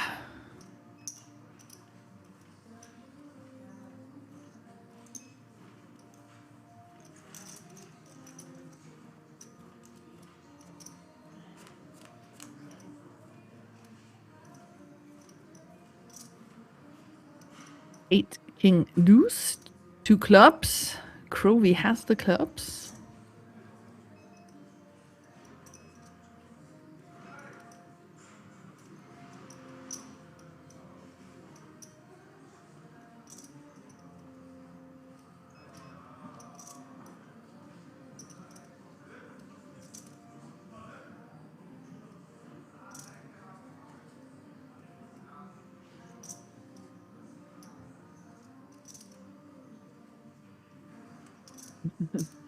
Rogas with a theory here. Lefty dealers always bring action. Okay. I see the kappa, but okay.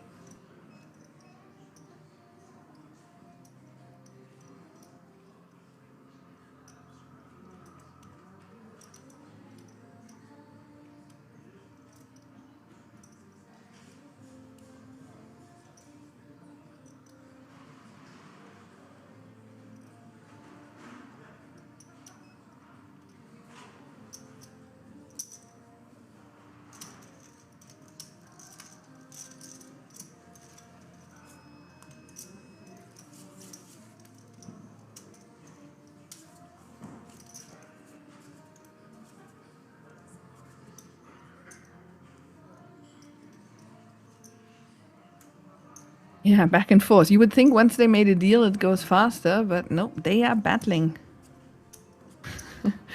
Finish it, I need to sleep. Yeah, like I have an exciting day tomorrow. I mentioned it earlier. I'm going to buy a new computer tomorrow, so I'm excited. I want to go to bed so that it's tomorrow. It's like Christmas, you know. It's like, can it be the next day? And it's like, and they are still battling.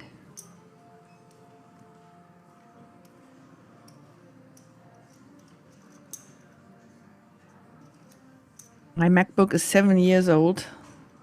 It did a really good job for 7 years, but I have a feeling it wants to go and retire. King, deuce, jack. Both players hit something here. Yeah, I'm getting probably MacBook Air, because I do have a company MacBook as well, and I don't really want to run around with 2 MacBook Pros. It's already stupid that I'm running around with 2 computers. So I'm thinking of getting just an Air.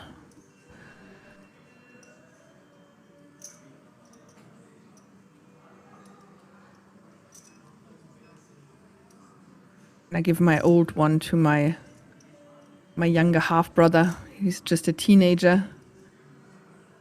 And so he'll have a MacBook for free.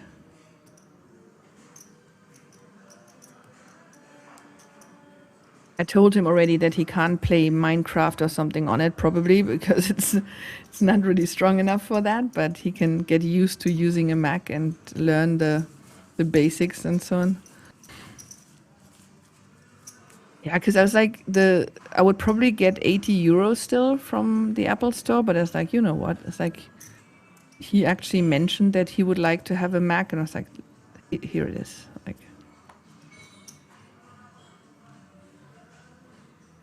and the thing is, the machine it's still working. It's not like it's not working anymore, but it's a bit risky. Like if I go, because I'm traveling so much, if I'm like on some Thai island and suddenly that computer just says, nope, I'm done, I'm in trouble. So I should just let it go before anything bad happens. He can play patience, yeah.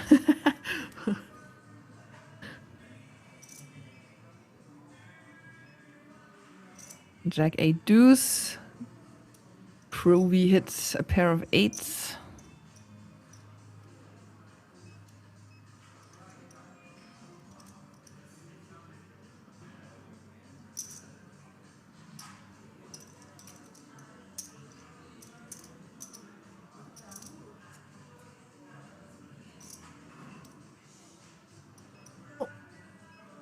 Trip 8s.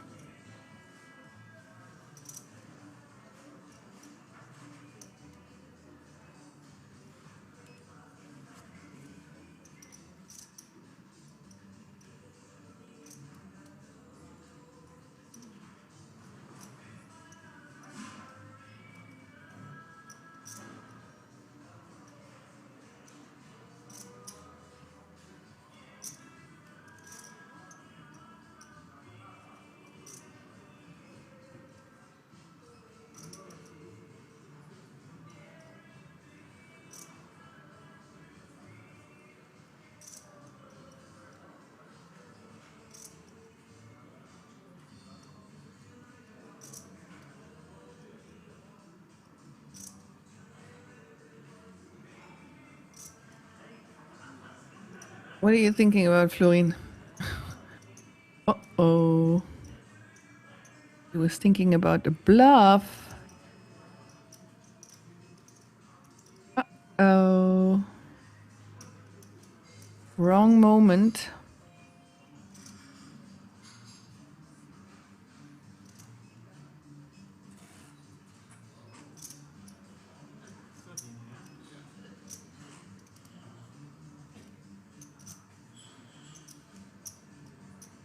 Good fall for you.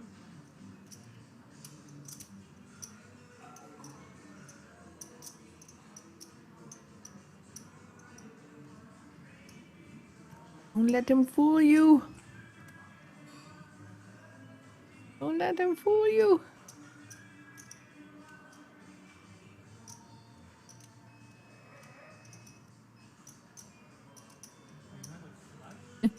Call.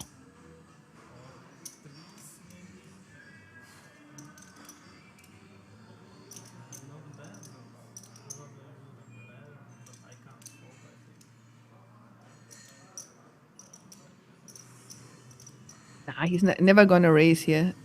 He thinks about call or fold, but yeah. Crying call, and he's right. Well done, Crovey. Nice. You didn't let him push him around. Nice.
Oh, 8 on the turn. Both players have an 8.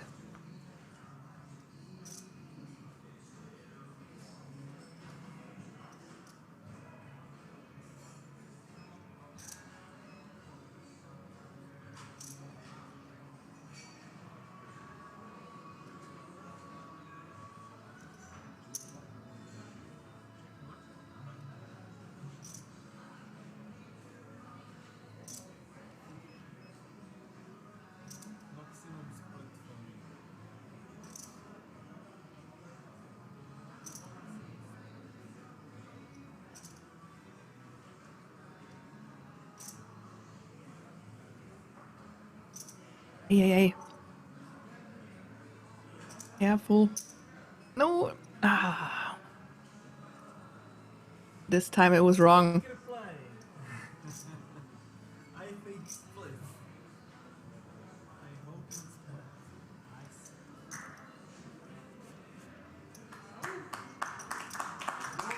Let's go. I did.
Yeah, we need some clashes here.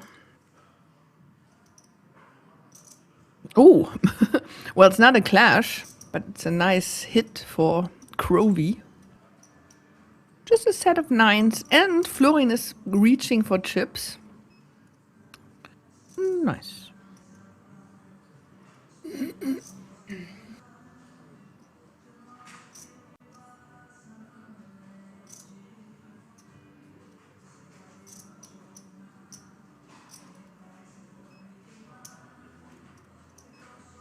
Looks like a race.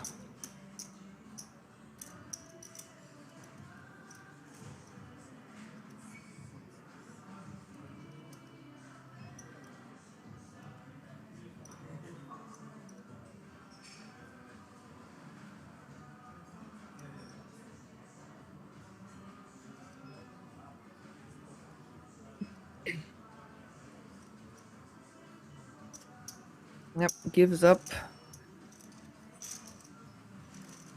It's for Crovey, but both are still like pretty close. 24 to 20 big blinds.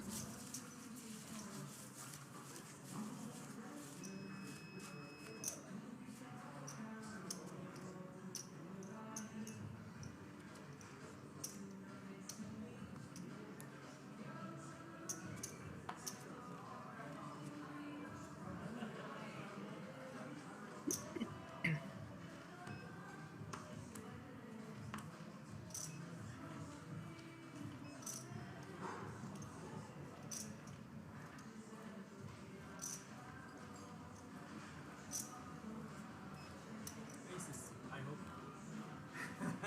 One time more. Lightly. But you dominate. One time is good. Some hundreds? Yeah, hundreds. No. I picked 1.5.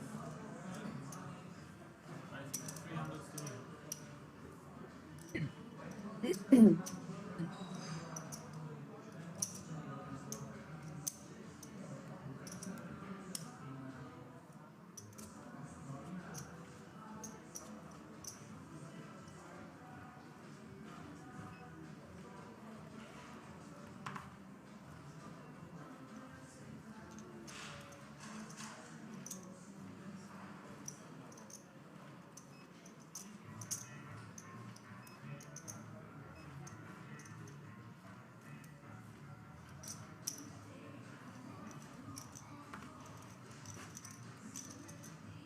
So while we're wrapping up this event here, the Czech Poker Masters, an event that has already started again, because obviously at King's Resort, it's like one festival after another. We have already started with the German Championship of Poker yesterday. So once again, if you are interested in poker action, The main event here has a 200 euro buy-in and a 200,000 euro guarantee. And as I said, it already started. It's going the whole week. So the poker action never ends. But now we have an interesting hand for Crovey here. He has middle pair and second nut flush draw. Unfortunately, not much on Florin's side.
%, seems good equity. Decent.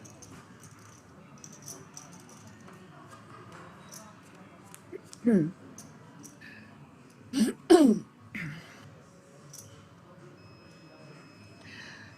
pair for Florin, one pair for Crovey.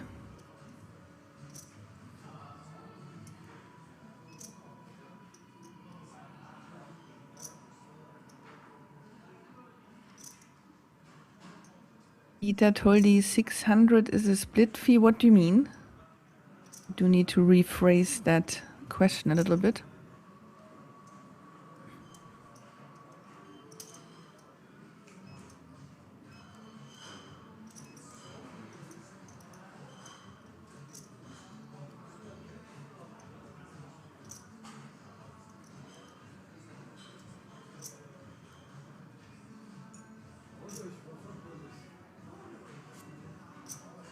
Brogus is calling for a queen on the river now, but the hand is over.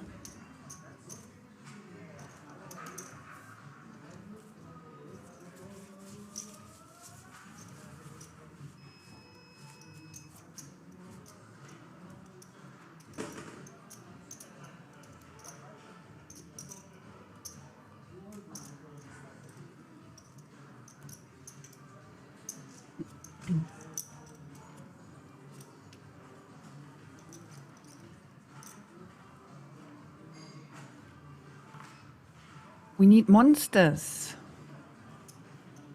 Not 4-7 suited. And 8 deuce offsuit.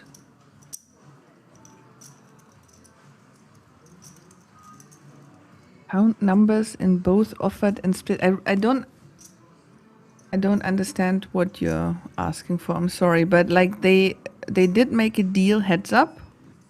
And it depended on basically their chip counts.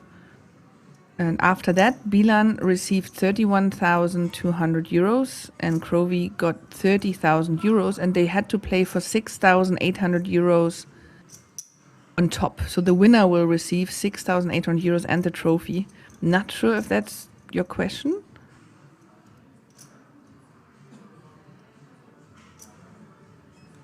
That's what happened. But they made a deal. Yeah.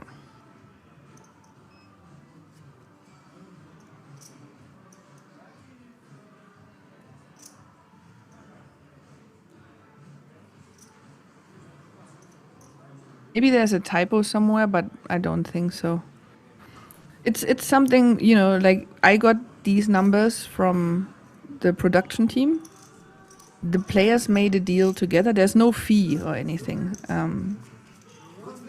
I don't know why you're taking the time to calculate this, but maybe there was just a typo from the production team. The players, though, they sit down and they actually do this together with the tournament directions, so there's no fee for this. They will make sure that everything is correct. But I have to go with the numbers that I got because these are not being shared on the stream otherwise. There will be tomorrow. If you read the articles tomorrow, the news articles, or like the results page on the King's website, you will see the official numbers. So yeah, thanks for calculating, I guess. Yeah, Brogers, I'm talking to Twitch and to YouTube.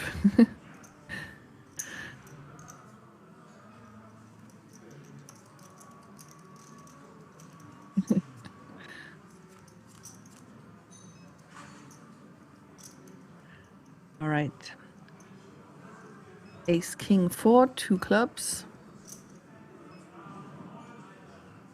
No, they wouldn't take the tips out of the calculation. It could be just a typo.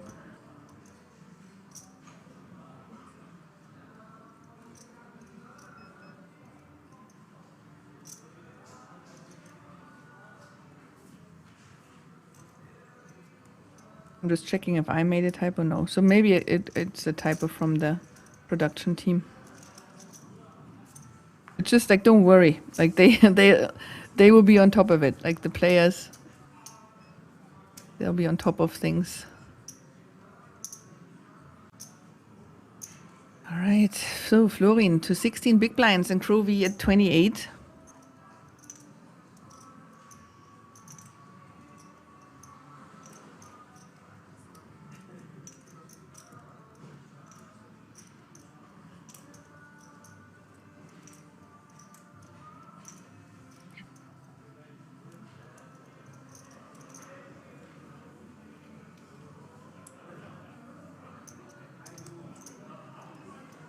New dealer, new luck.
I will never understand how there are actual heads-up specialists.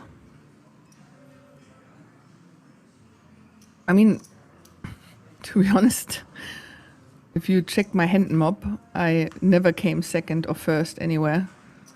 So I never actually play heads-up, but even if I would, this is so incredibly dry. But there are people that actually like playing heads-up, like all day long.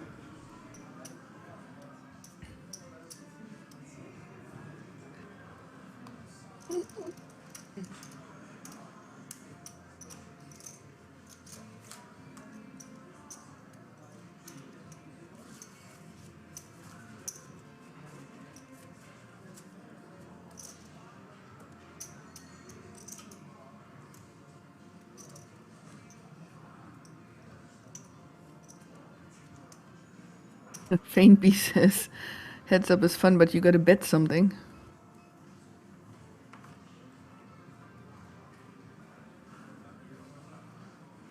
Yeah, I know. Pure form of poker, blah, blah. I get that. Maybe, I think probably also like a big difference is when you play it online and just the hands are like immediately dealt and you get into like this rhythm. But live, then waiting again for the cards to be dealt and then somebody raises, the other one folds, boom, boom, boom. Again, shuffling, next hand. It's so long-winded. So I guess if you play online, it's different as well.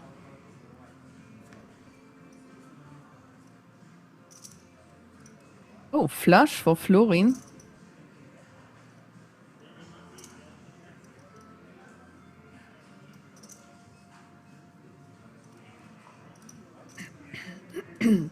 Crovey has to work a little bit on his check. Like he does this rapid karate check when he doesn't want the opponent to bet. Like I already noticed that in the beginning of the stream today. He has to look out for that. Always check exactly the same way.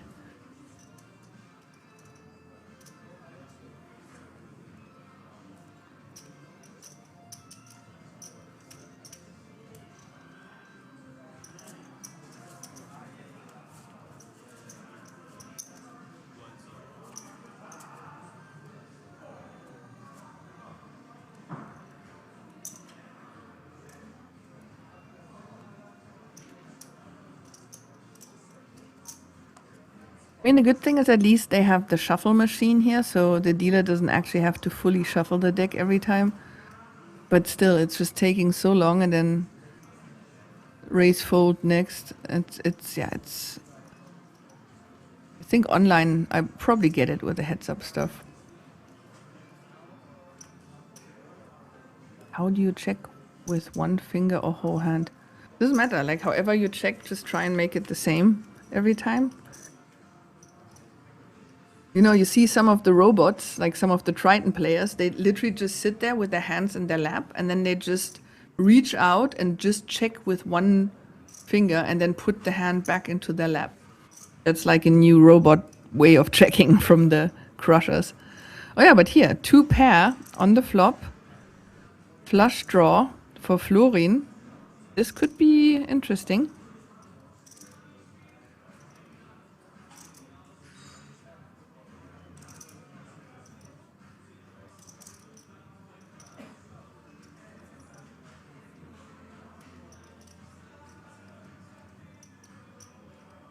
Florin is betting his flush draw.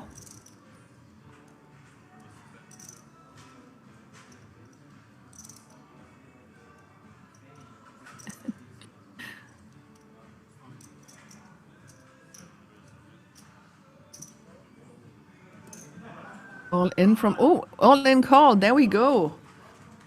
2 pair versus flush draw. Florin behind and at risk.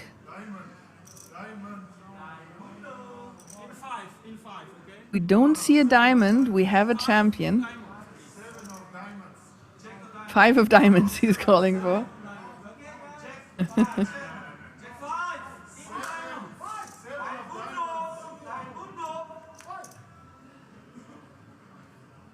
Just a diamond, but not the 5 of diamonds. And oh, and a 3 now for the straight.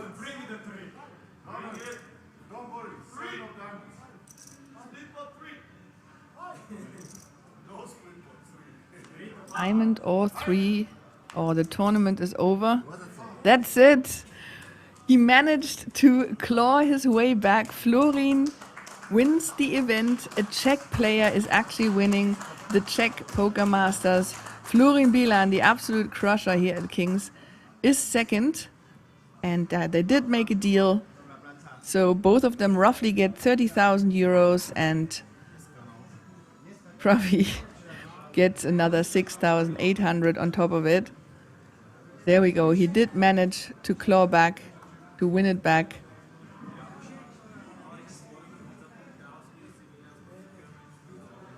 Thanks, guys. Thanks, Johan. Thanks, everybody, for being in the chat and taking part and making this more exciting to interact. and watch the stream together with me. I will not be commentating for about a month. So in the meantime, some of the other guys will be back, probably from Vegas and other places. But I will be back commentating at some point early August. And otherwise, again, you will have action here at King's every weekend. There's probably a stream every Monday at least. King's Faintby. And yeah, so don't forget, you can always play at King's Resort as well. Every weekend or every week there's a big festival here with a lot of action, with big guarantees, and it's the biggest poker room in Europe, so there's always stuff going on.